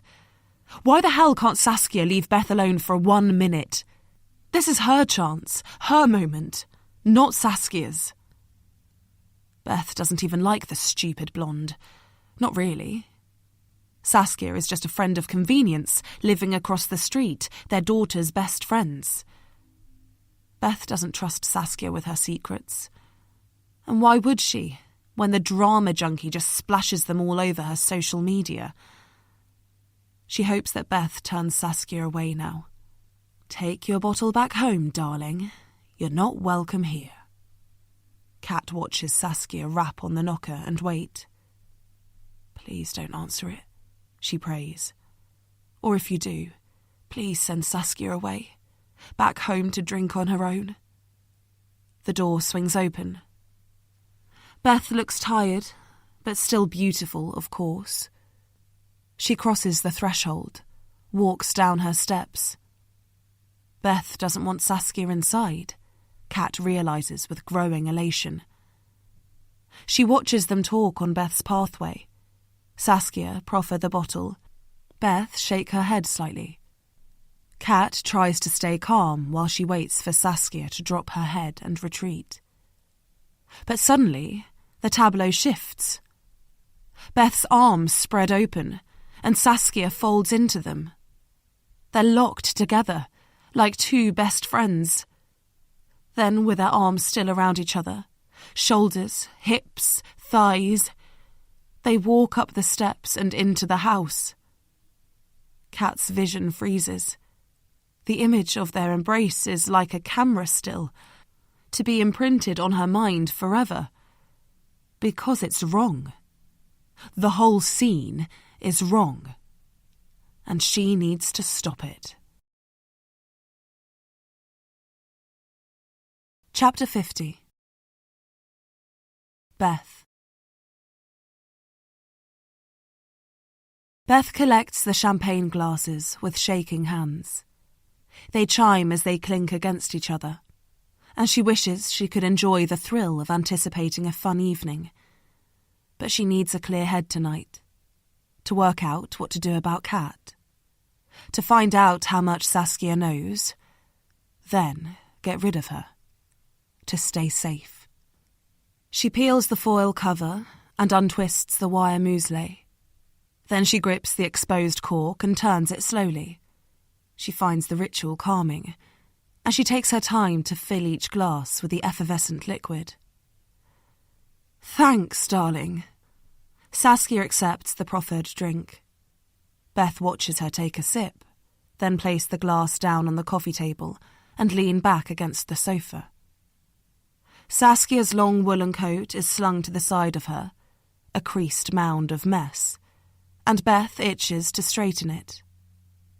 It's rare for Beth to host girlfriends in the living room, but the open-plan kitchen felt too exposed when Saskia swept into her hallway. She wants to contain the woman's insatiable curiosity within 4 solid walls. God, what a terrible time you're going through at the moment, Saskia muses, sighing. So much different crap to contend with. And alone in the house. I can't believe Simon's putting his mother's festive summons before your safety. Mark may not be a threat anymore, but Kat, she is seriously unstable. Saskia's voice trails off as she takes another large sip. Why on earth would she claim to know you, do you think? Beth used to consider Saskia the perfect friend. So preoccupied by her personal drama and faddish principles that she never noticed Beth being tight-lipped about her own life. But she didn't account for Saskia's journalistic nose, how the sniff of something not quite right sets her off like a terrier. Or that one day she'd become the story. "Can I see it? Kat's phone?" she asks, trying to sound casual. When Saskia mentioned on the doorstep that she'd found it in the street, Beth knew she must have it. She ached to just demand it, but was aware there'd be a dance involved in getting possession. Saskia smiles but doesn't reach for anything. Beth feels a sudden urge to fly over the coffee table and scratch the patronising look off her face, rip at Saskia's clothes until she exposes the handset. She shifts on the sofa and runs her nails up and down the heel of her hand, absorbing the thin line of pain. "You can, of course," Saskia starts slowly. "But are you sure you want to? The images are quite chilling. I don't want to upset you." "Give me the fucking phone." "It can't be anything worse than I'm imagining," Beth explains. "I just need to see it for myself." Saskia hesitates for a moment, then reaches across to her coat and pulls a small phone out of the large pocket. "There are audio recordings of you," she explains. "But it's the photos you'll want to see." Saskia puts the phone on the coffee table and gives Beth the code. With the screen unlocked, Beth takes a deep breath, taps into the photos, and scrolls through the images. "I would say it's lucky you're so photogenic, but I don't suppose that's appropriate under the circumstances." Saskia has never liked silence, but Beth isn't in the mood for pandering to her wishes right now. She's too busy trying to make sense of what she's looking at. Dozens of photos of her on Kat's phone, taken in secret, Kat spying on her. Beth looks towards the window.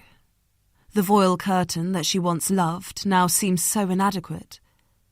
Kat's phone dropped just meters from here. Would she come back for it? Is she out there now? Panic rises in Beth's gut, and she concentrates on breathing. Kat is clearly obsessed with her, so much more of a stalker than Mark ever was. But why? And who is she? Kat told Saskia she knew Beth 18 years ago, which was when Eddie died. Is her fixation related to his death, or what came after? Beth can't go to the police, not after everything that's happened with Mark. So what can she do?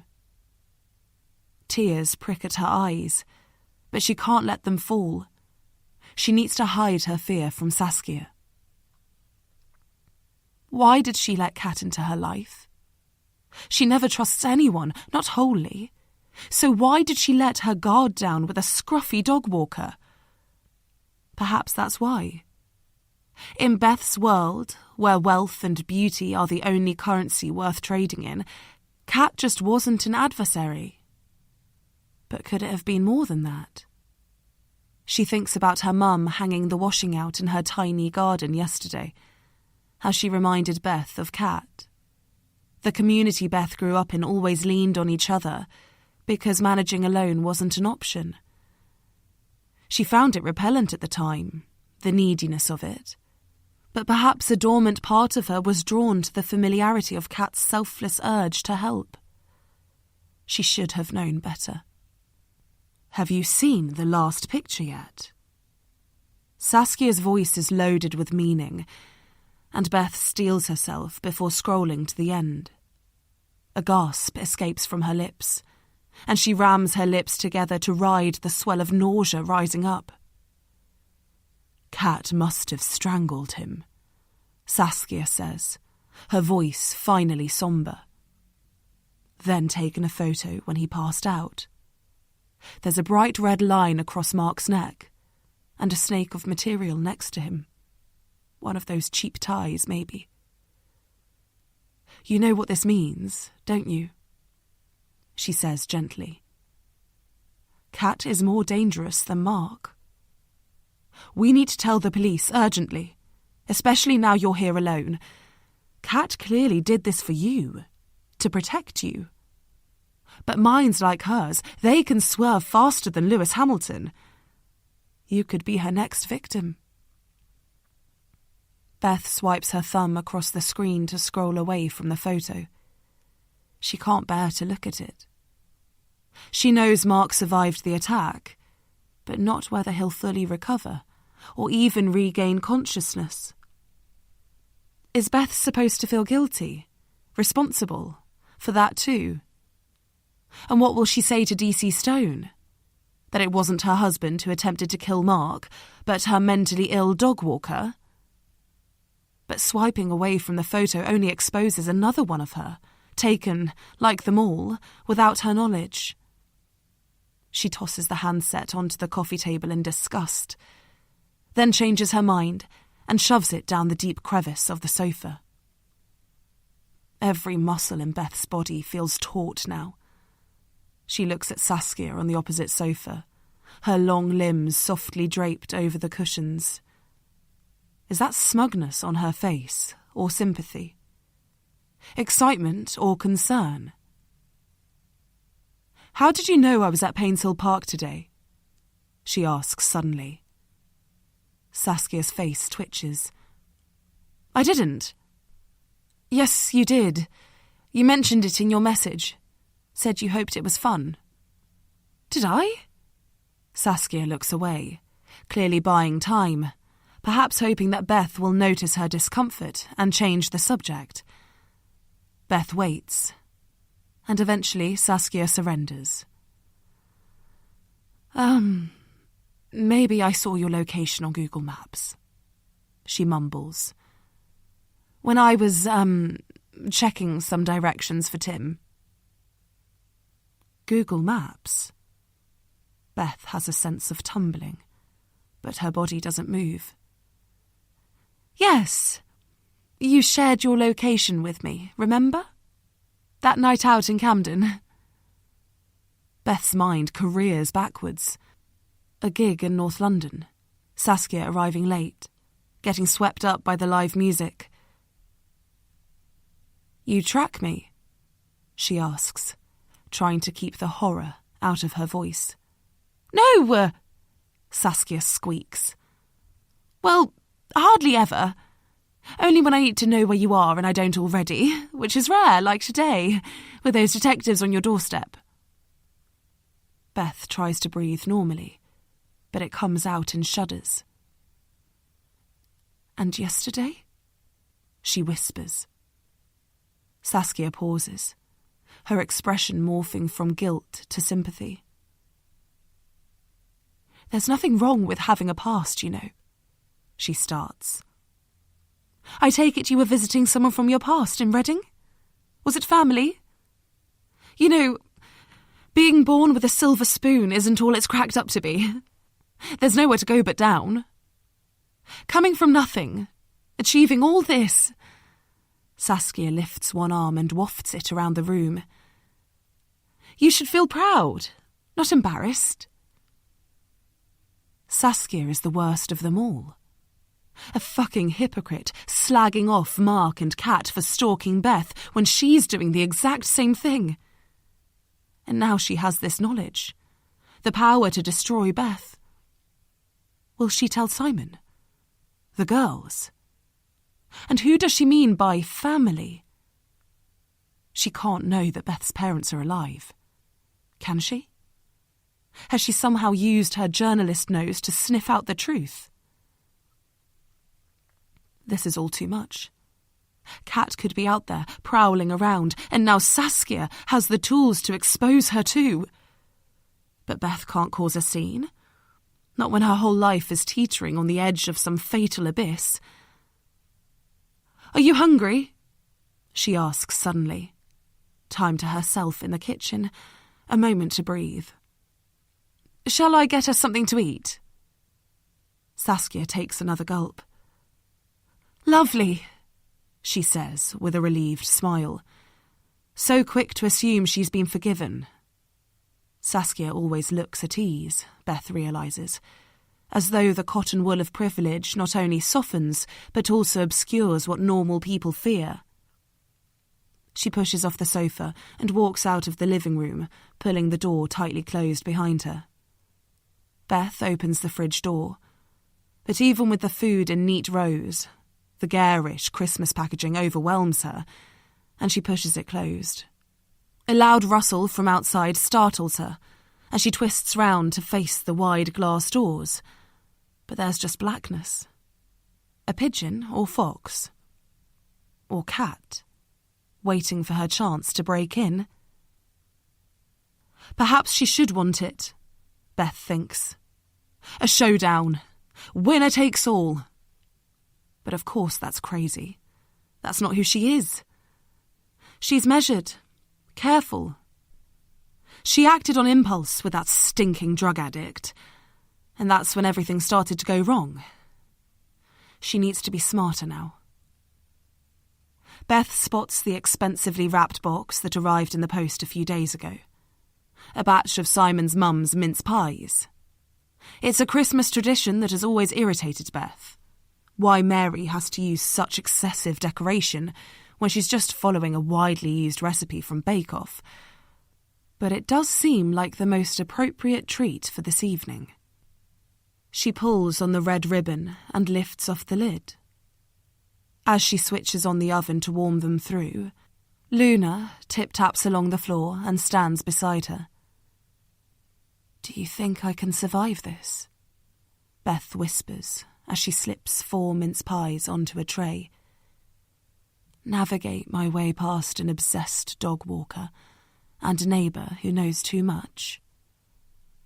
Luna drops her head to one side and wags her tail. A bell pings. There's a melody now. Beth slides the tray into the oven. Then she sets the timer for 5 minutes and waits.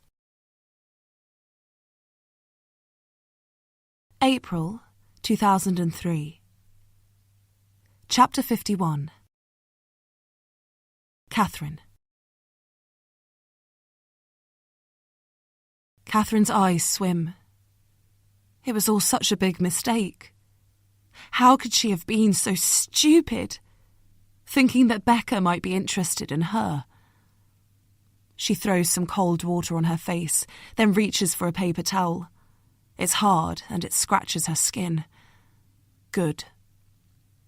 She needs the letter back, before it's too late, before Becca shows it to Mr. Thomas and someone else reads her words, an old, staid teacher peering into her soul. The idea is too sickening.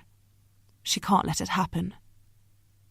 But that means asking Becca for the letter back, begging her to pretend she never found it in her satchel in the first place, to roll back time. She might do it, Catherine thinks.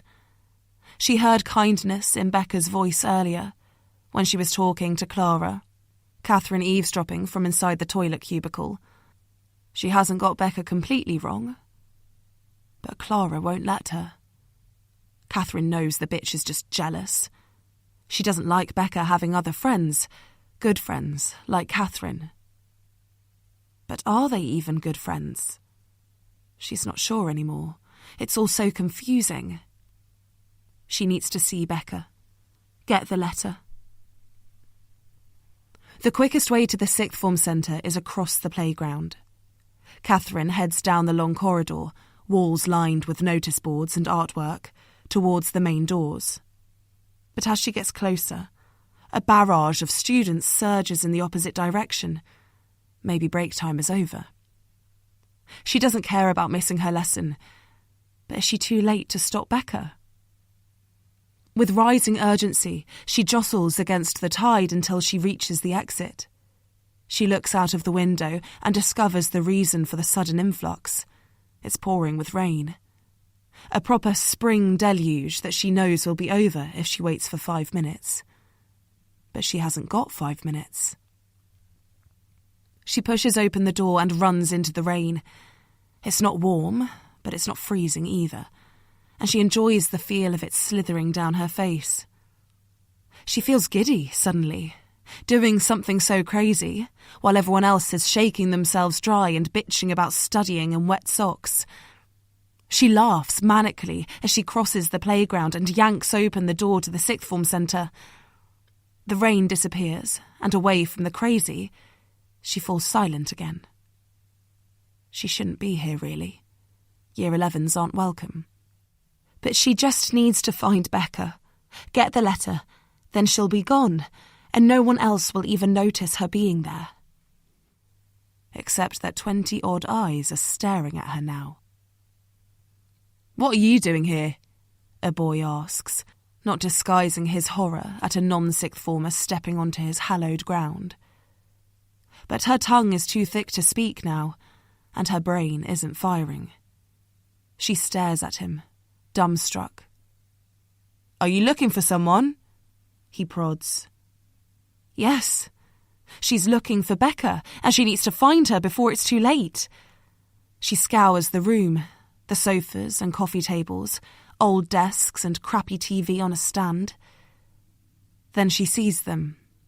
Becca curled up in an armchair with Clara sat right next to her. They're joined at the hip and the knee and shoulder. Like lovers, she thinks. And Becca is holding up a piece of paper. It's her letter, Catherine realises, held in both hands and slightly towards Clara so that they can read it together. They're smiling and laughing. They think Catherine is just one big joke. How could Becca do this to her? She needs the letter. They're not far away, not in strides, not when you're running. Catherine reaches out, but her hands are fizzing. She misses the letter. Her fingernails connect with Becca's cheek. Becca screams, lifts her hands to her face. Clara pushes to standing. What the fuck? Her shout is like an angry ripple, and suddenly there's commotion everywhere. Catherine looks left and right, sees angry faces, all staring at her. "I just wanted the letter," she whispers, to no one at all. Why do things always go wrong? Why can't she make herself be understood? Then she stumbles backwards, twists on her toes and lurches towards the door. "Catherine, wait!" Someone is calling her name, maybe Becca, but she can't slow down. She needs to get out. She pushes on the door and tumbles outside. It's still raining, which means the playground is empty, and she can hide in a torrent of water. She pauses for a moment, face upturned to the sky, then notices the school gates wide open. Of course she can't stay here now, not for the rest of the day, or ever again. She hates the school anyway, hates her home too, her body, her face. "Catherine, please hold up." It's definitely Becca, but she's not stopping for her. Fuck her and her girlfriend. Catherine picks up her pace. "Where are you going? It's chucking it down." Catherine runs, sprints. Her lungs are screaming, but there's something glorious about running without a destination. Pain jolts in her ankle as she stumbles off the pavement, but then it's gone, and her legs are still lifting and pushing. "Come back, Catherine! Where are you going?" Becca's voice is loud, so she must be close. Catherine hates to admit it, but she likes being chased. In the rain, it feels more special somehow. The noise is like nothing she's ever heard before. A screech, a thump, a car alarm going off. And still, the pulse of rain falling. Not 5 minutes after all. Catherine stops, She looks at the tarmac. Then she dares to shift her gaze, just slightly, until Becca's body comes into view. She's lying on her back, rain and blood submerging her beauty. There's a woman too now, wailing and shaking, her head in her hands, standing next to a car in the middle of the road. There are teachers running over, Mr. Cannock with his first aid bag, students crawling out of holes, and there's Clara, collapsing beside Becca, curling her arms around her lifeless friend. December 2021. Chapter 52. Kat. Kat stares at Beth's front door and wills it to open, for Saskia to leave and Kat to take her place. Because she's ready now. Ready to open up, tell Beth who she is, roll the dice and hope that this time it works. She can't let the memory of Becca's accident hold her back forever. Yes, it was her fault. The police might have concluded differently, but she knows the truth. Yet that doesn't mean risks are never worth taking. And after revealing too much to Saskia in the street and losing her phone, all those incriminating photos, and with Mark in hospital, time is running out. But she needs Saskia gone. Like she wishes Clara wasn't there all those years ago. Accidental villains, blindly making things worse. Should she just knock? Barge in? Pull Saskia out of the house by her stupid blonde hair? She wishes she knew what Beth was thinking. Saskia will no doubt have relayed every word of their conversation, so of course Beth will be suspicious of Kat now. Would she be grateful to have Saskia out of the way so that she could grill Kat for an explanation? Or is her focus elsewhere? Is it with Mark, worrying about him lying in a hospital bed? She remembers the hug Beth and Saskia shared on the doorstep, how Beth crumpled into the stupid blonde's arms. Or is her focus with Saskia now? There are too many swirling thoughts and unanswered questions in Kat's head. She can't second-guess every outcome. She needs to be brave. She crosses the road and opens Beth's gate. Then she walks purposefully up to the front door. She lifts her hand, grabs the knocker, and with her heart pounding ferociously, bashes it against the wood. Once, twice, 3 times. But nothing happens. No one comes. She tries again, but gets the same result. Fuck. She knows Beth and Saskia are inside. Why are neither of them answering? As her panic grows, Kat tries to stop the images coming, but it's too hard. First Becca, lying in the road, rain turning her blood pink. Then Ellie, lying next to her in bed, staring into Kat's eyes, revealing her deepest secrets. And Mark, lifeless, his threat extinguished. There are other images too. Not memories, but the work of her imagination. There is Eddie, Ellie's brother, dying in a pile of sick, and the old homeless man losing his life with the same addiction. And Beth, a witness to them both, doing her best to survive. Kat flips round and leans against the front door. She senses the flash of a shadow to her right. It's a figure moving behind the living room window. She looks back at the street. It's empty, and then drops to her knees. She carefully works her way over to the window and peers over the sill. Someone is sitting on the sofa, but leaning forward, pouring from a bottle with a shaking hand. Her hair is longer than Beth's, and she's taller, broader. It's definitely Saskia. Hunched on the sofa, she seems scared. Of Kat? Have they guessed it's her at the door? A surge of frustration rushes through her. She just needs to see Beth, to explain, to atone for her mistakes. Why won't someone let her in? There's more movement, and the living room door opens. Kat watches Beth walk inside, carrying a plate of something. Mince pies, like the ones Martha wanted to eat for breakfast on Thursday. She proffers it towards Saskia. The Christmas tree lights are twinkling. It all looks so civilised. Best friends, a festive drink and a mince pie to soak up the alcohol. It couldn't be more perfect. Except... Kat watches the silhouette of Saskia take a bite, then stares in horror at her reaction. June 2003. Chapter 53. Catherine. Catherine, wake up.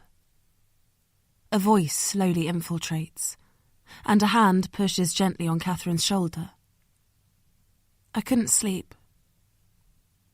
A shadow of someone causes Catherine's heart to race, but the voice is too familiar for it to be more than a temporary flicker of adrenaline. She turns onto her side and assesses the slight figure, dressed in pyjamas, crouching at the side of her bed. Ellie? I keep thinking about you leaving tomorrow, Ellie says, her voice still tiny. Or today now. I'm scared about being left here without you. Catherine's heart swells so much that she catches her breath. No one has ever needed her before. She's excited about her trip to Australia, meeting her dad for the first time, and starting a new life 10,000 miles away from Becca. But she hates the thought of leaving Ellie. She stares into her friend's eyes, the white bits glistening in the strip of light that's seeping over Catherine's door, and the brown irises reminding her of exotic gems. We can stay in touch, she whispers back. Maybe you could visit me in Australia. Ellie shakes her head vehemently, then shivers. It's freezing out here. Can I get in with you? Catherine can't quite believe what's happening, and wonders for a moment if it's not. If this is all a dream, a generous gift on her last night at the unit. She pinches her thigh to check, and enjoys the sting of pain it creates. She slowly lifts the duvet, and shuffles back towards the wall, rolling onto her back. Suddenly, they're lying next to each other, attached at the joints, two halves of a whole, staring at the ceiling. Do you think you're fixed? Ellie asks. From your illness? Catherine thinks about the question. She's relieved that the police aren't pressing any charges for the road accident, against her or the driver, so she won't have to carry the guilt of ruining someone else's life on top of Becca's. And she's more optimistic about the future than she's been since the accident. But how can the darkness inside her ever fully disappear after what happened to Becca? She runs her fingers over the deep scar on her wrist. I don't feel suicidal anymore, she says. But the rest, I don't know. It's hard to feel good about myself. She wants Ellie to respond, to tell her she's got every right to, but her friend stays mute. Catherine listens to the soft swish of Ellie's hands ringing underneath the duvet. I'm not fixed, Ellie finally says. You will be soon. Catherine hopes she sounds genuine. She's out of her depth, really, trying to counsel. She can barely function herself. But Ellie is her best friend, and it's easier to scrabble for something to say in the dark. I wash my hands 100 times a day. When I'm not washing them, I'm imagining disgusting things worming their way into my skin. Then I wash them again. Why do you do that? Catherine whispers, her heart thudding, hoping she's not breaking some unknown therapy rule. When I was little, my mum was too busy cleaning other people's homes to have time for ours. There was always this layer of grime. I tried, but I just made it worse, and it freaked me out. So instead, I stayed away as much as I could. When I was older, I figured out how to keep the important areas clean. My side of the bedroom, the bathroom. If I kept to myself, I could just about cope. But then Eddie started vomiting. Everywhere. I'd watch Mum clean it off the carpet, but she'd never do a good enough job. And of course, they could never afford to replace it. The bacteria would float around our house, and I'd dream about it landing on me. Do you think... Catherine starts, pausing for a moment to build up some courage. Are you sure it was your brother's sick that upset you? She spurts out. What? Ellie pulls away, a centimetre maybe. Catherine squirrels closer, desperate to regain the connection. I just mean that you could have been doing that thing that Dr. Sharp talks about, projecting. You thought you hated the dirt, but really, you just hated Eddie being ill. No, that's stupid, Ellie spits out. You're stupid. She flips onto her side with her back towards Catherine. Shit. She didn't mean to offend her. I'm sorry, Catherine says, trying not to sound whiny. I always say the wrong thing. I don't like you talking, telling me what to think. That's not how you'll fix me. Can we rewind? Pretend I didn't say anything. I just need to look at you. Ellie's whispered moan wafts up in the darkness. She's not making sense, but Catherine is too scared to ask her to explain now. Just tell me what to do, she says instead. Be here, every day, Ellie murmurs. Let me see you. But why? Because you make sense of everything. Slowly, Ellie turns back to face Catherine. Her dark eyes look different, more dangerous at close range. I look at you, and I know I did the right thing. What thing? It's not your fault that you're fat, is it? Your dad's this big Australian farmer, so it's in your genes. I guess, Catherine mumbles. She has the sense that she's moving towards a precipice, but slowly, still with a chance of surviving, if she can change course in time. And having such red, raw, ugly skin, you didn't ask for that either. The tears are coming now. Catherine can feel them stinging. But Ellie seems oblivious to the pain she's causing. Her eyes are staring through Catherine, not at her. Like Eddie, Ellie continues. It wasn't his fault that he vomited, or that he never washed, or that he stole money from Mum's purse. Not really.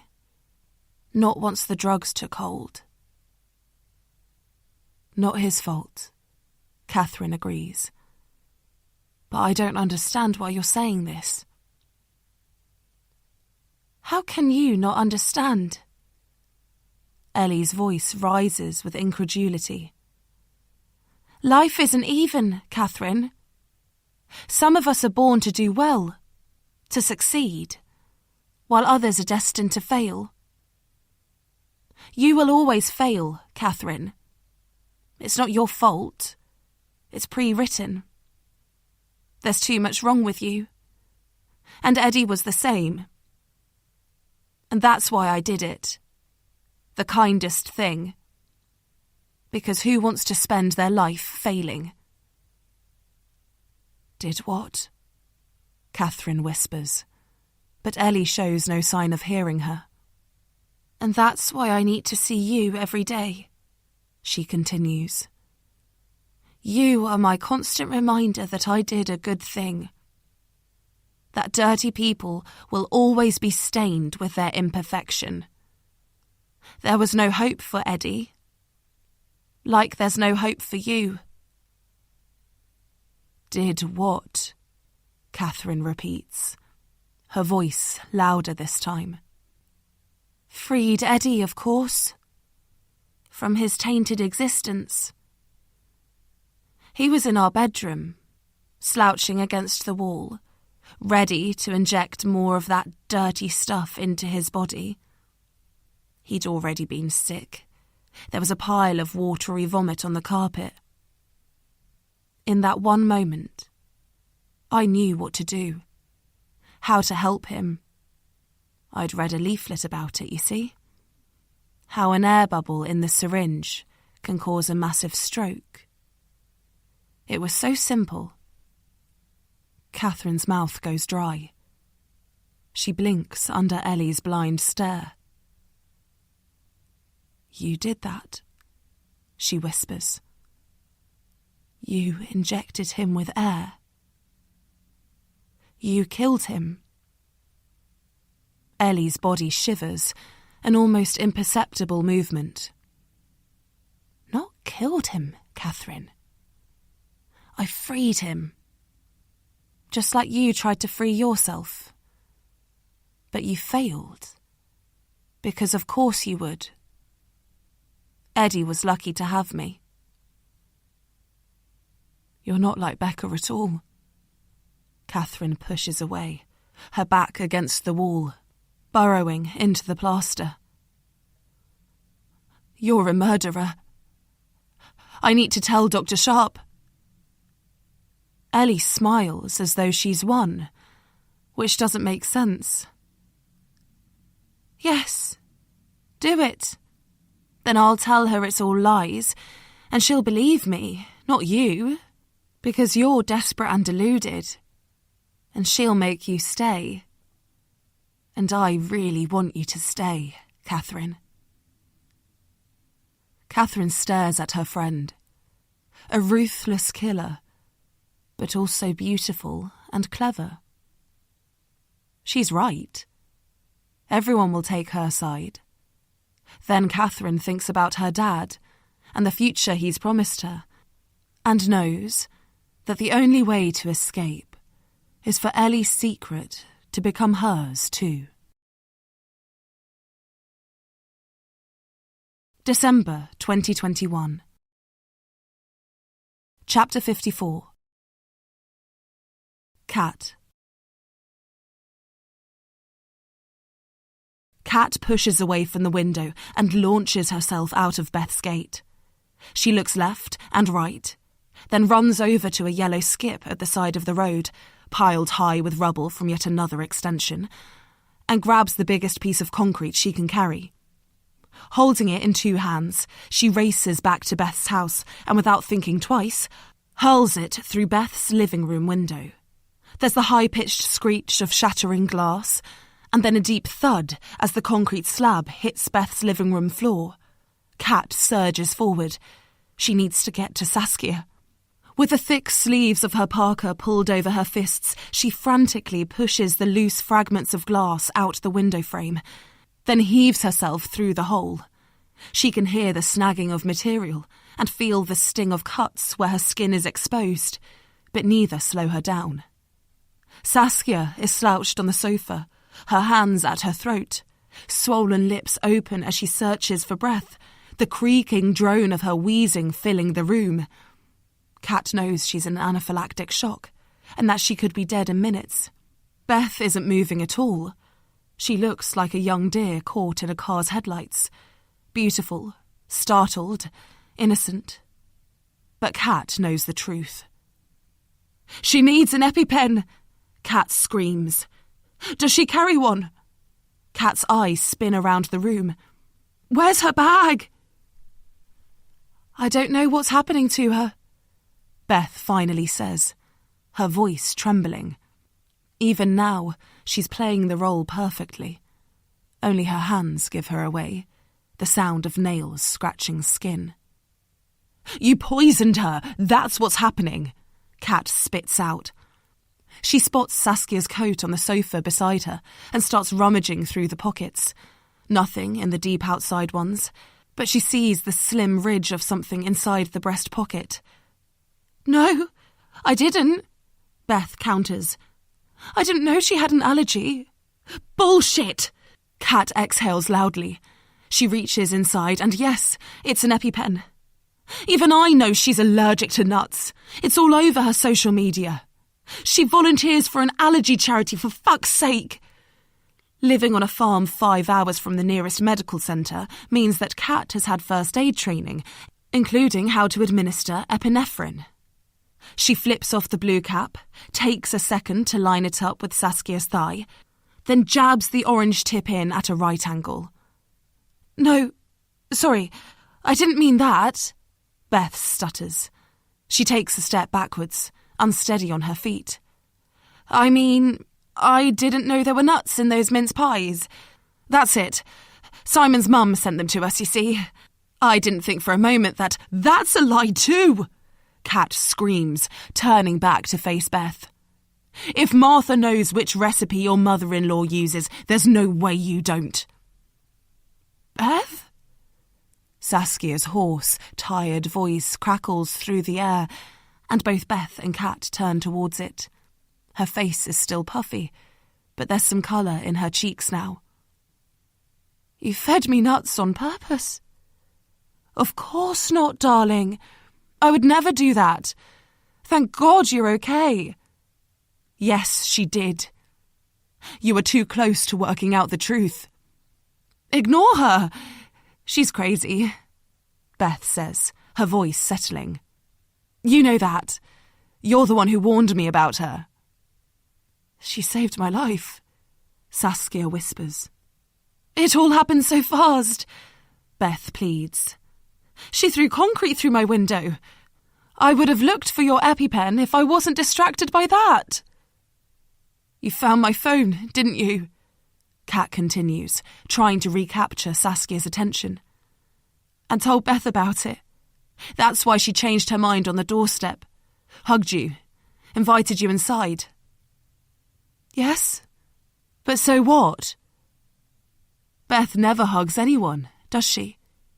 She hates touching people. You know that. That's how desperate she was to get my phone off you.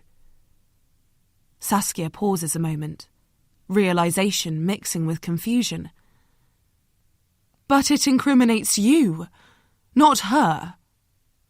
Did you look at the photos? Kat asked. Yes. You strangled Mark, Saskia croaks, but there's no fear in her voice. Perhaps her body is too weary for that. I mean, properly look at them, Kat presses. I was there, but it was Beth who attacked him. After Mark approached Ava at school and Simon called the police, I knew she'd try something, anything to get rid of him.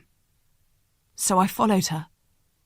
That's madness, Beth laughs, but it sounds more like a cackle. She must realise it too because her hands fly up to her mouth. Did you see the previous photo, Saskia? The one of Beth? I saw all of them. But did you look carefully? Kat keeps on. See where she was? Or check the timestamp? No, Saskia's eyeline shifts to the opposite sofa, and Kat follows it. There's a dark shadow between the off-white cushions. It's her phone. She lurches towards it, but Beth is faster, spinning on her toes and swiping the phone before Kat reaches the sofa. That's mine, Kat says. Give it back. Why? Because it's got evidence that you strangled Mark? Beth asks, her eyes blazing now. And that you've been stalking me, taking photos, Making voice recordings for weeks? Kat turns back to Saskia. She's twisting things. I promise she's the dangerous one. But you followed me too, didn't you? Saskia says, her voice the quietest. I felt it at the time, on the common. And I was right, because there are photos of me. I was scared for you, Kat explains. Once you'd put that post up on my neighbour, risked exposing Beth's secrets, I thought you could be in danger. I tried to warn you off, told you Beth didn't like you, so that you'd distance yourself from her. But you didn't listen. Like Mark didn't take any notice when I told him to back off either. This is all fantasy, darling, Beth pleads. Don't listen to her. Saskia's face curls into a grimace, but with pain, not confusion this time, the after effects of her anaphylaxis. She closes her eyes, takes a few breaths, then steadies herself. If you were watching Beth at Mark's squat, like you say, why didn't you stop her attacking him? Even if you're telling the truth, that's cruel in itself. Kat's face crumples, an involuntary reaction to Saskia's stinging words. Because of course she's right. Yes, Kat phoned for the ambulance, but she should have done more than that. She should have stopped Beth before one was needed. But instead, she froze, petrified, still cowed by Ellie's threat after all this time. 18 years ago, Beth made me believe I had no voice, no power, Kat explains, her voice pleading. She told me that everything I do will always fail.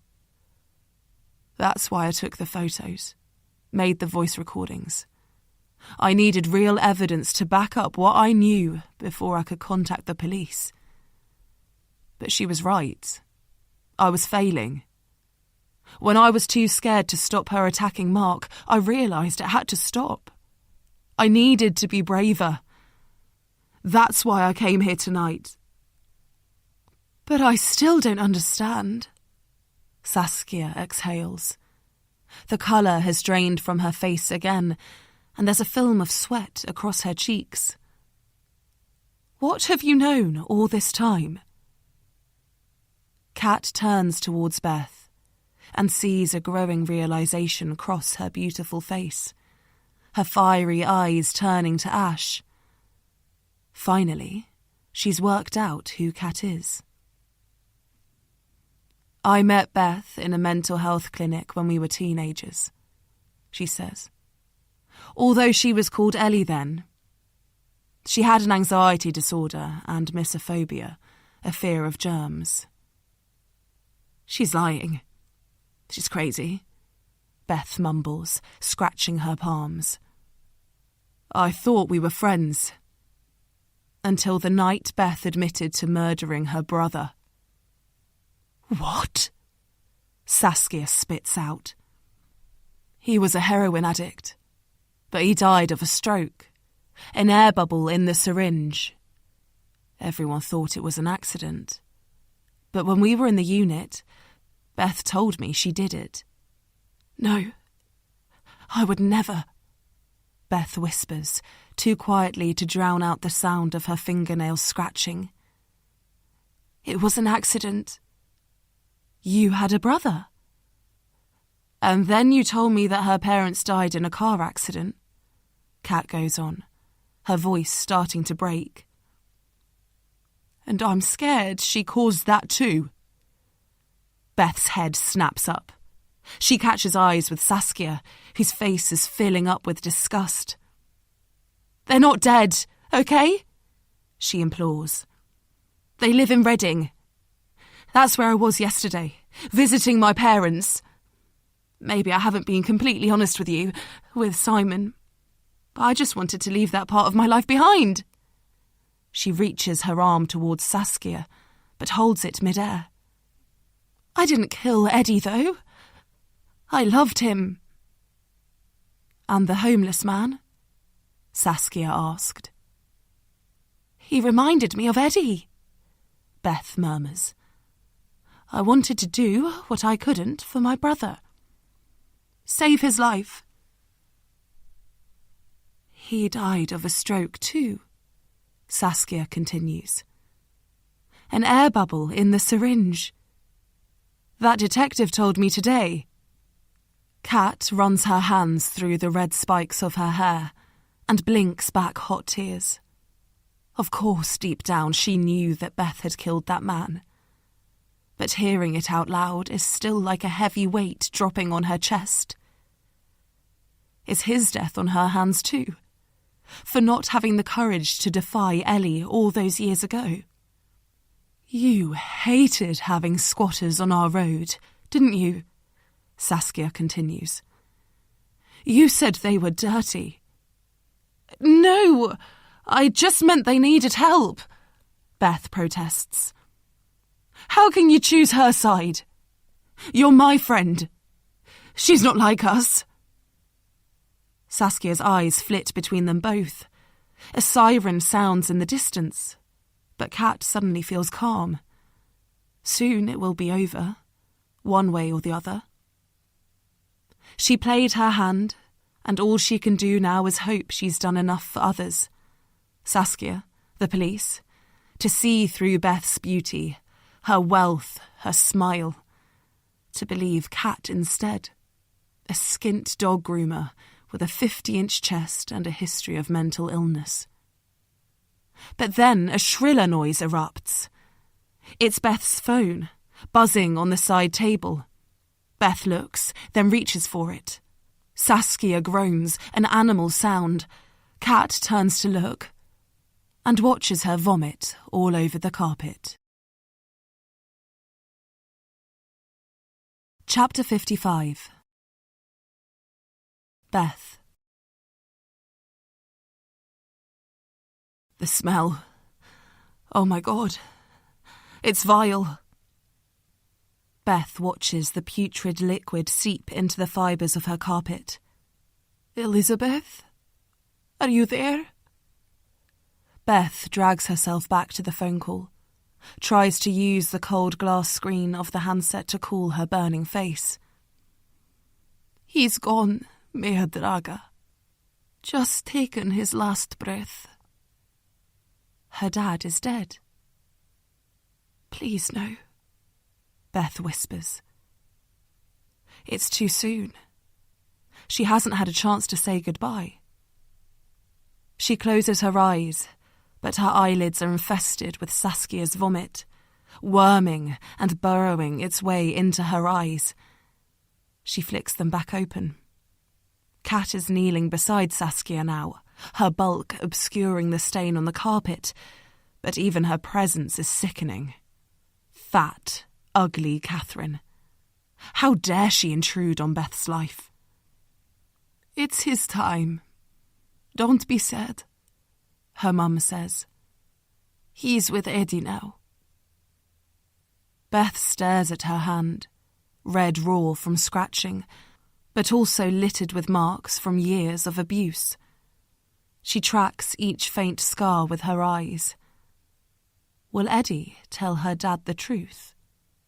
That his last vision was watching his sister hand him the syringe, and how he didn't think for a second that she'd tampered with it, until the hit wasn't what he expected.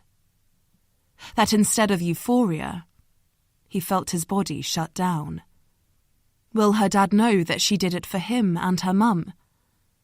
Eddie was destroying all their lives, not just hers.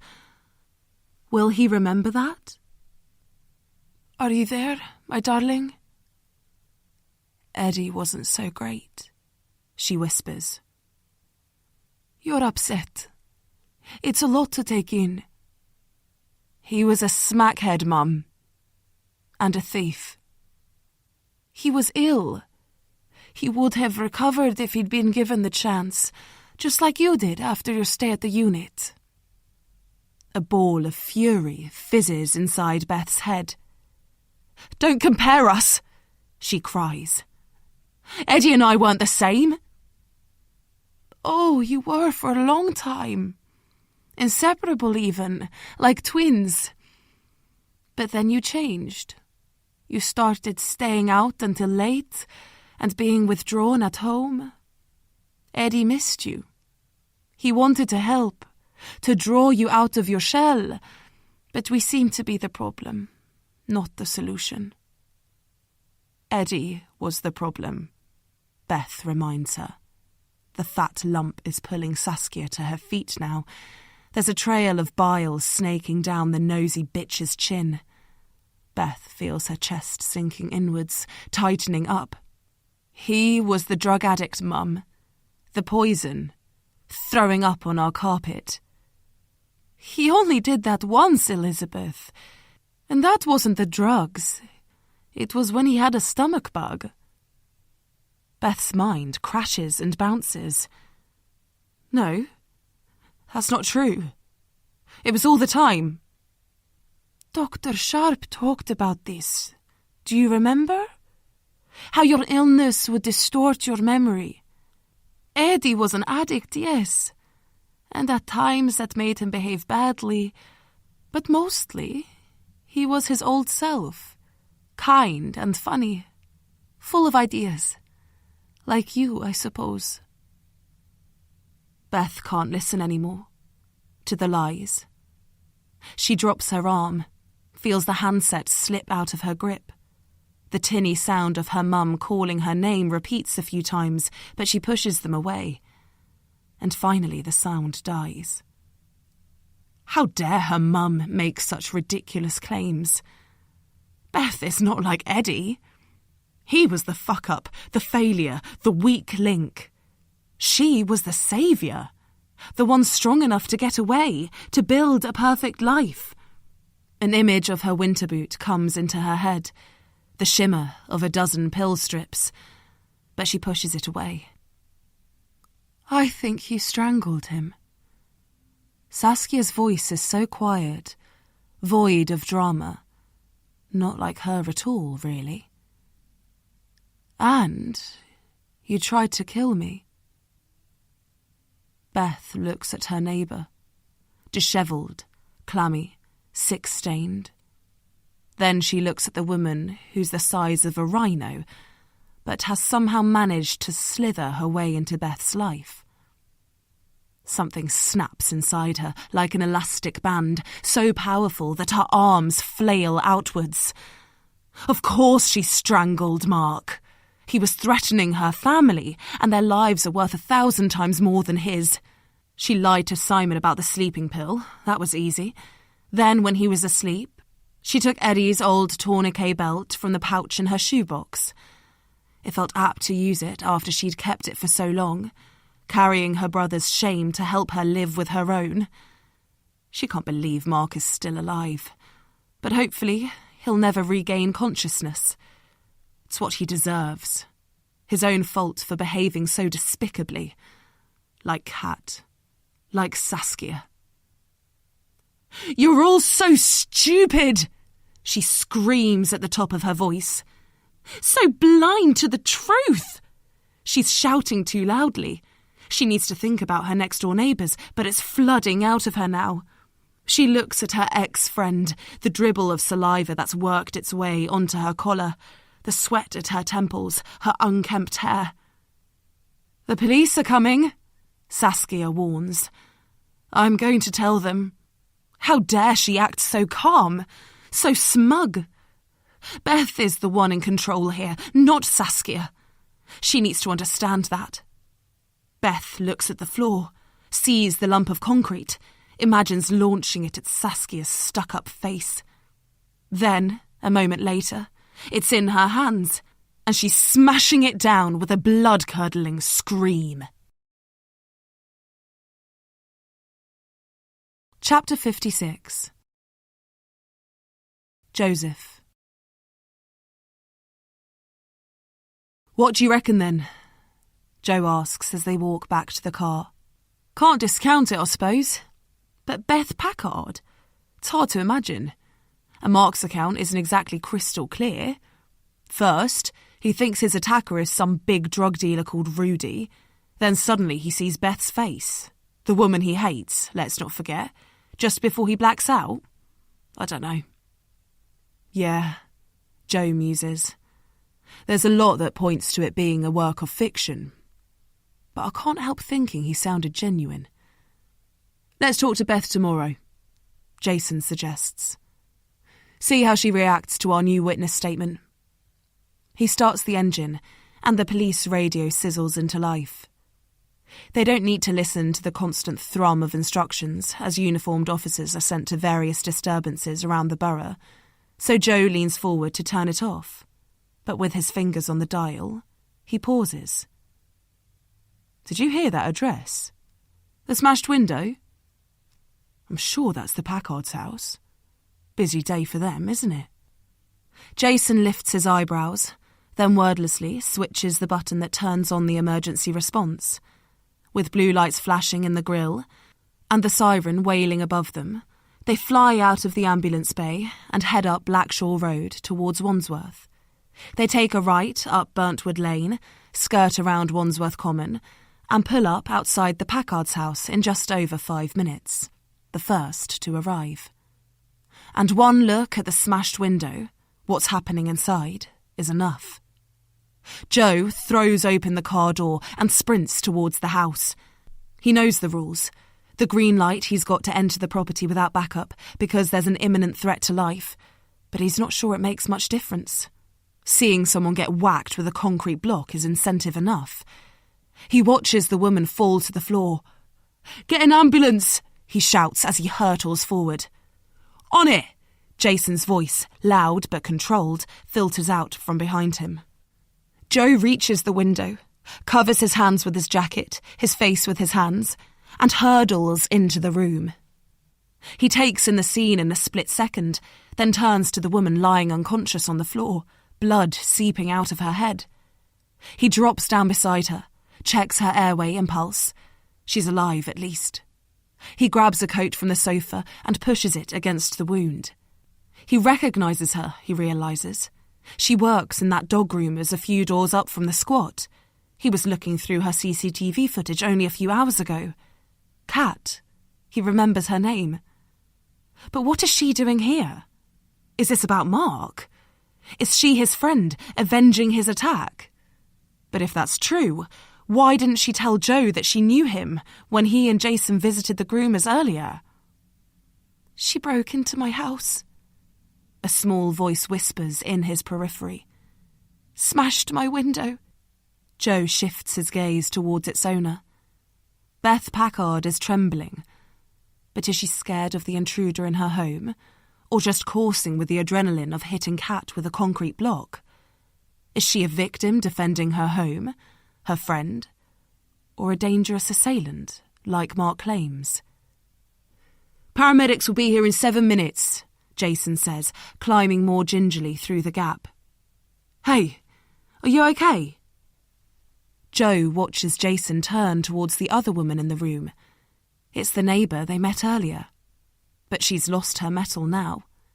She looks dreadful, slumped on the sofa, her face pasty white and puffy. Her eyes aren't focusing, and she's sweating even though the exposed room is freezing cold. Jason crouches next to her.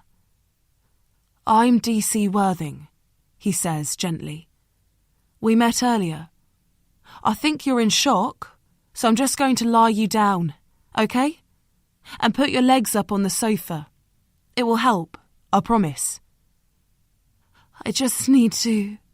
Saskia rasps, pushing Jason's arm away. She sounds like Mark, her voice in shreds. I get it. It's a lot to take in. Jason reassures her, trying again. Someone's smashing their way in, but just concentrate on your breathing. No, she says with more force. I need to explain. She's got it wrong, Beth murmurs. Please. She doesn't understand. No, it's the exact opposite of that, Saskia says, wiping her mouth and pushing herself to sitting. For years I've misunderstood. She gives Beth a wounded stare. I was blinded by her. Her big, innocent eyes. Just because she's so beautiful and rich. Because she plays the perfect mother, the perfect wife, so well. But that should have been a clue, shouldn't it? Because no one's perfect. So it had to be a lie. I can be perfect, Beth whimpers. If you just give me a chance to show you, to clean up this mess. Beth wafts her arms around the room, but her left one knocks the side table. It wobbles with the impact and a picture frame falls onto the floor, the glass shattering as it connects with the table leg. No! Beth cries out, reaching for it, not noticing or caring that her hands are being sliced by the shards. She stares at the photo. It's a family shot, all 4 of them dressed in different shades of white clothing. But now it's bare, exposing how the photo has faded over time. She looks back up at Joe. I just wanted to protect my family.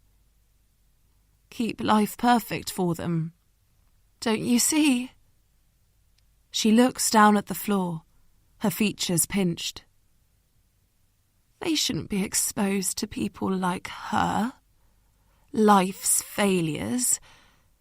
It could rub off, couldn't it? I couldn't risk my children being stained by her. She's worth 10 of you. 100, Saskia says, vehemence breaking through her hoarse tone. She saved my life tonight, twice. She only broke in because Beth fed me nuts, tried to poison me, so that she could give me my adrenaline shot. And that concrete block was meant for me. Kat jumped in the way. Took the hit so I didn't have to. She did that. Joe looks down at the woman. An unlikely hero. But aren't they all?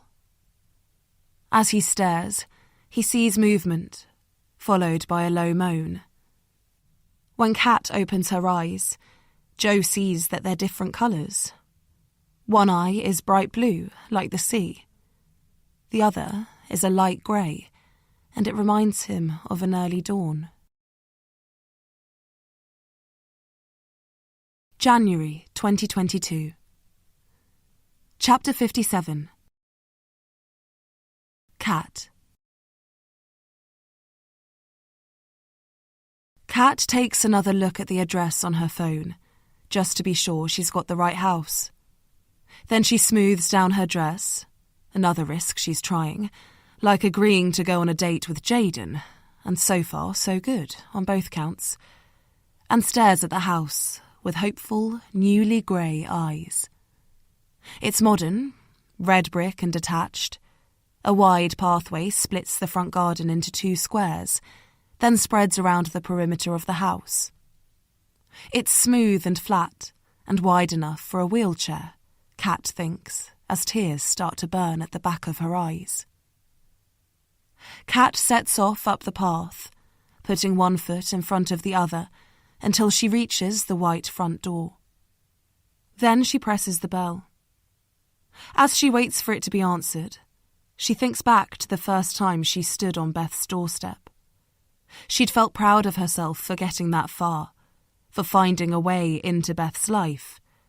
But she was scared too. Not of Beth, even though she knew what the woman was capable of. Fate had given her a chance to make things right, to stop protecting a murderer with her silence. But she was scared that Ellie's prophetic warning would turn out to be true, that she would fail. She almost did too. A week on ICU and an operation to release the pressure on her brain a testament to that. But in the end, she got there. Perhaps she should have had more faith in herself. The door swings open. Catherine! Her face instantly folds inwards, and her eyes clamp shut. She puts her hands up to hide her distress. She shouldn't be behaving like this. It's rude. She's a guest. She should be smiling, proffering the small gift she's bought, politely accepting her host, beckoning her inside. And yet, the sobs keep coming. It's okay, you know. I'm sorry. So sorry. You did nothing wrong. Kat dares to splay her fingers and look at Becca through the gap they've left. She rubs her eyes with the sleeve of her new coat, then her nose. Are you going to stay out there all day? Becca asks. It's just a shock, seeing you like this. On 2 feet, do you mean? Without my wheelchair? I just thought. You're right. I used the wheelchair for years after the accident. The doctors didn't think I'd walk again. But it turns out miracles do happen. If you complement them with daily physio sessions, that is. Becca softens her voice. Please come inside. With the last of the sobs still obstinately refusing to leave Kat's chest, she nods and returns Becca's smile. When she steps into the thickly carpeted hallway, she notices that Becca is barefoot. Becca gives her a sheepish grin. For years we had to have a hard surface in here, easy access for the wheelchair, she explains. So now we have thick pile carpet, and I don't think I'll ever tire of digging my toes into it. Becca leads Kat into the living room and gestures for her to sit on the sofa. Then she lowers herself down into the armchair opposite. There are 4 cards on the mantelpiece, each following the theme of a happy first wedding anniversary, and a photo of Becca in a white dress, stood next to a man with wide eyes and a generous smile. You're married? Kat asks timidly. Even now, she can't help feeling awestruck by Becca's beauty, inside and out. Yes, a year ago. It rained all day, but that's our fault for choosing a winter wedding. I wouldn't get married until I could walk down the aisle unaided. But of course, as soon as I could, I wanted to do it straight away. So late January it was. Your life was on hold for such a long time. Kat feels tears smarting again. Becca leans forward. Would you like a cup of tea? Kat watches her go about the ritual of pouring 2 cups from a pot on the coffee table. Milk? Sugar? The distinctly British way of giving Kat a moment, but also an example of Becca's compassion. Perhaps the result of her being so badly bullied for her Jewish heritage that she was forced to change schools. They weren't wasted years, she finally answers. I learned a lot about myself, and I promised myself that I would walk again, that I just needed to be patient. And here I am. You always had such strength, Kat whispers. Principles. Becca takes a sip of tea. It wasn't very principled to show Clara your letter. Kat's hand trembles, and she places her mug back down. I shouldn't have written it, she whispers. Put you in that position. You were vulnerable and showed nothing but love, and I laughed at you. That's not true, Kat mumbles. You came after me. That's why you were hit by the car. That's why it's my fault. You felt guilty about my car accident, and I felt guilty for putting you in that position.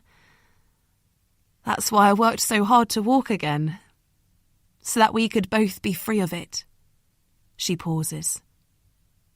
Because I knew one day you'd come. I just didn't think it would take this long. Kat looks at Becca. She can't believe that she once thought she looked like Ellie. Where Ellie is closed, Becca is open. And where Beth wears a mask, Becca radiates authenticity. I'm sorry you had to wait, Kat whispers. I had some other guilt to get rid of first. And did you? Kat smiles, the tears all dried up now. Yes, she answers. I did. Epilogue. January 2022. The service is over now. Beth's dad has been sent to his final resting place, and he should leave too, Simon thinks. The girls are with his parents in Hertfordshire. Their house in Wandsworth is on the market, and his mum is dropping heavy hints that he and the girls should move closer to them. But for now, they have school tomorrow, and it will be a long drive home in the rain. But he can't leave the crematorium yet, not without introducing himself to Beth's mother, a stranger to him for all these years, and showing her the precious photos that he keeps in his wallet. Beth left as soon as the service finished, led away, back to her new home on remand in Bronzefield Prison, flanked on both sides by prison officers. She didn't cry at all during the service. She sat blank-faced, looking straight ahead. If you weren't watching carefully, you might think she didn't move at all. But Simon noticed the way her hands slid and scratched as her father's coffin disappeared behind the curtain. The investigation is ongoing. DC Stone has phoned Simon a couple of times, but he barely listens to the detective. Beth has been charged with the serious assault of Mark Sullivan and Kat Wilson. They're hoping the footage of her crouching down by John Smith's side will be enough to prove she was responsible for his death too. The passerby who put filming the event above helping suddenly labelled a hero for first compelling Beth to phone for an ambulance, and then providing the vital evidence to prove her guilt. The police video analysts have already determined that she picked the needle off the ground, and their working theory is that she used it to inject air into John's vein after he had injected himself with heroin, when he was pliant. Thames Valley Police have decided there's not enough evidence to charge Beth with her brother's murder, but she's paying in other ways for that. Simon didn't believe it at first. When DC Stone phoned him at his parents' house that night, he'd called the detective's accusation ridiculous, defamatory, dangerously inaccurate. He'd known Beth for 16 years, he'd said, and she'd never even lost her temper. It took Saskia to convince him otherwise. Sitting with her and Tim in their warm kitchen, she'd taken him through Beth's list of crimes. Deep down, he'd known that Beth was aware there were nuts in his mum's mince pies. But it was when Saskia explained Beth's motivation, her craving for some elusive form of perfection, that he'd surrendered to the truth.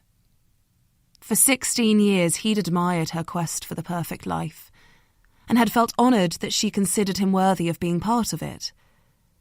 It took her fall from grace for him to realise how damaging, how arrogant it is to have such a narrow view of what perfect means. He looks over at Beth's mother.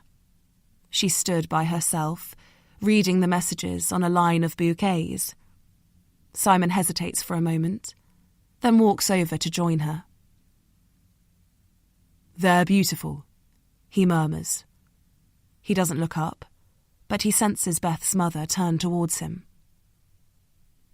"I don't normally like flowers like this," she says quietly. "Cut at the stem. It feels wrong, finding something beautiful, then cutting off its energy supply." "I've never thought of it like that. But I find it comforting today.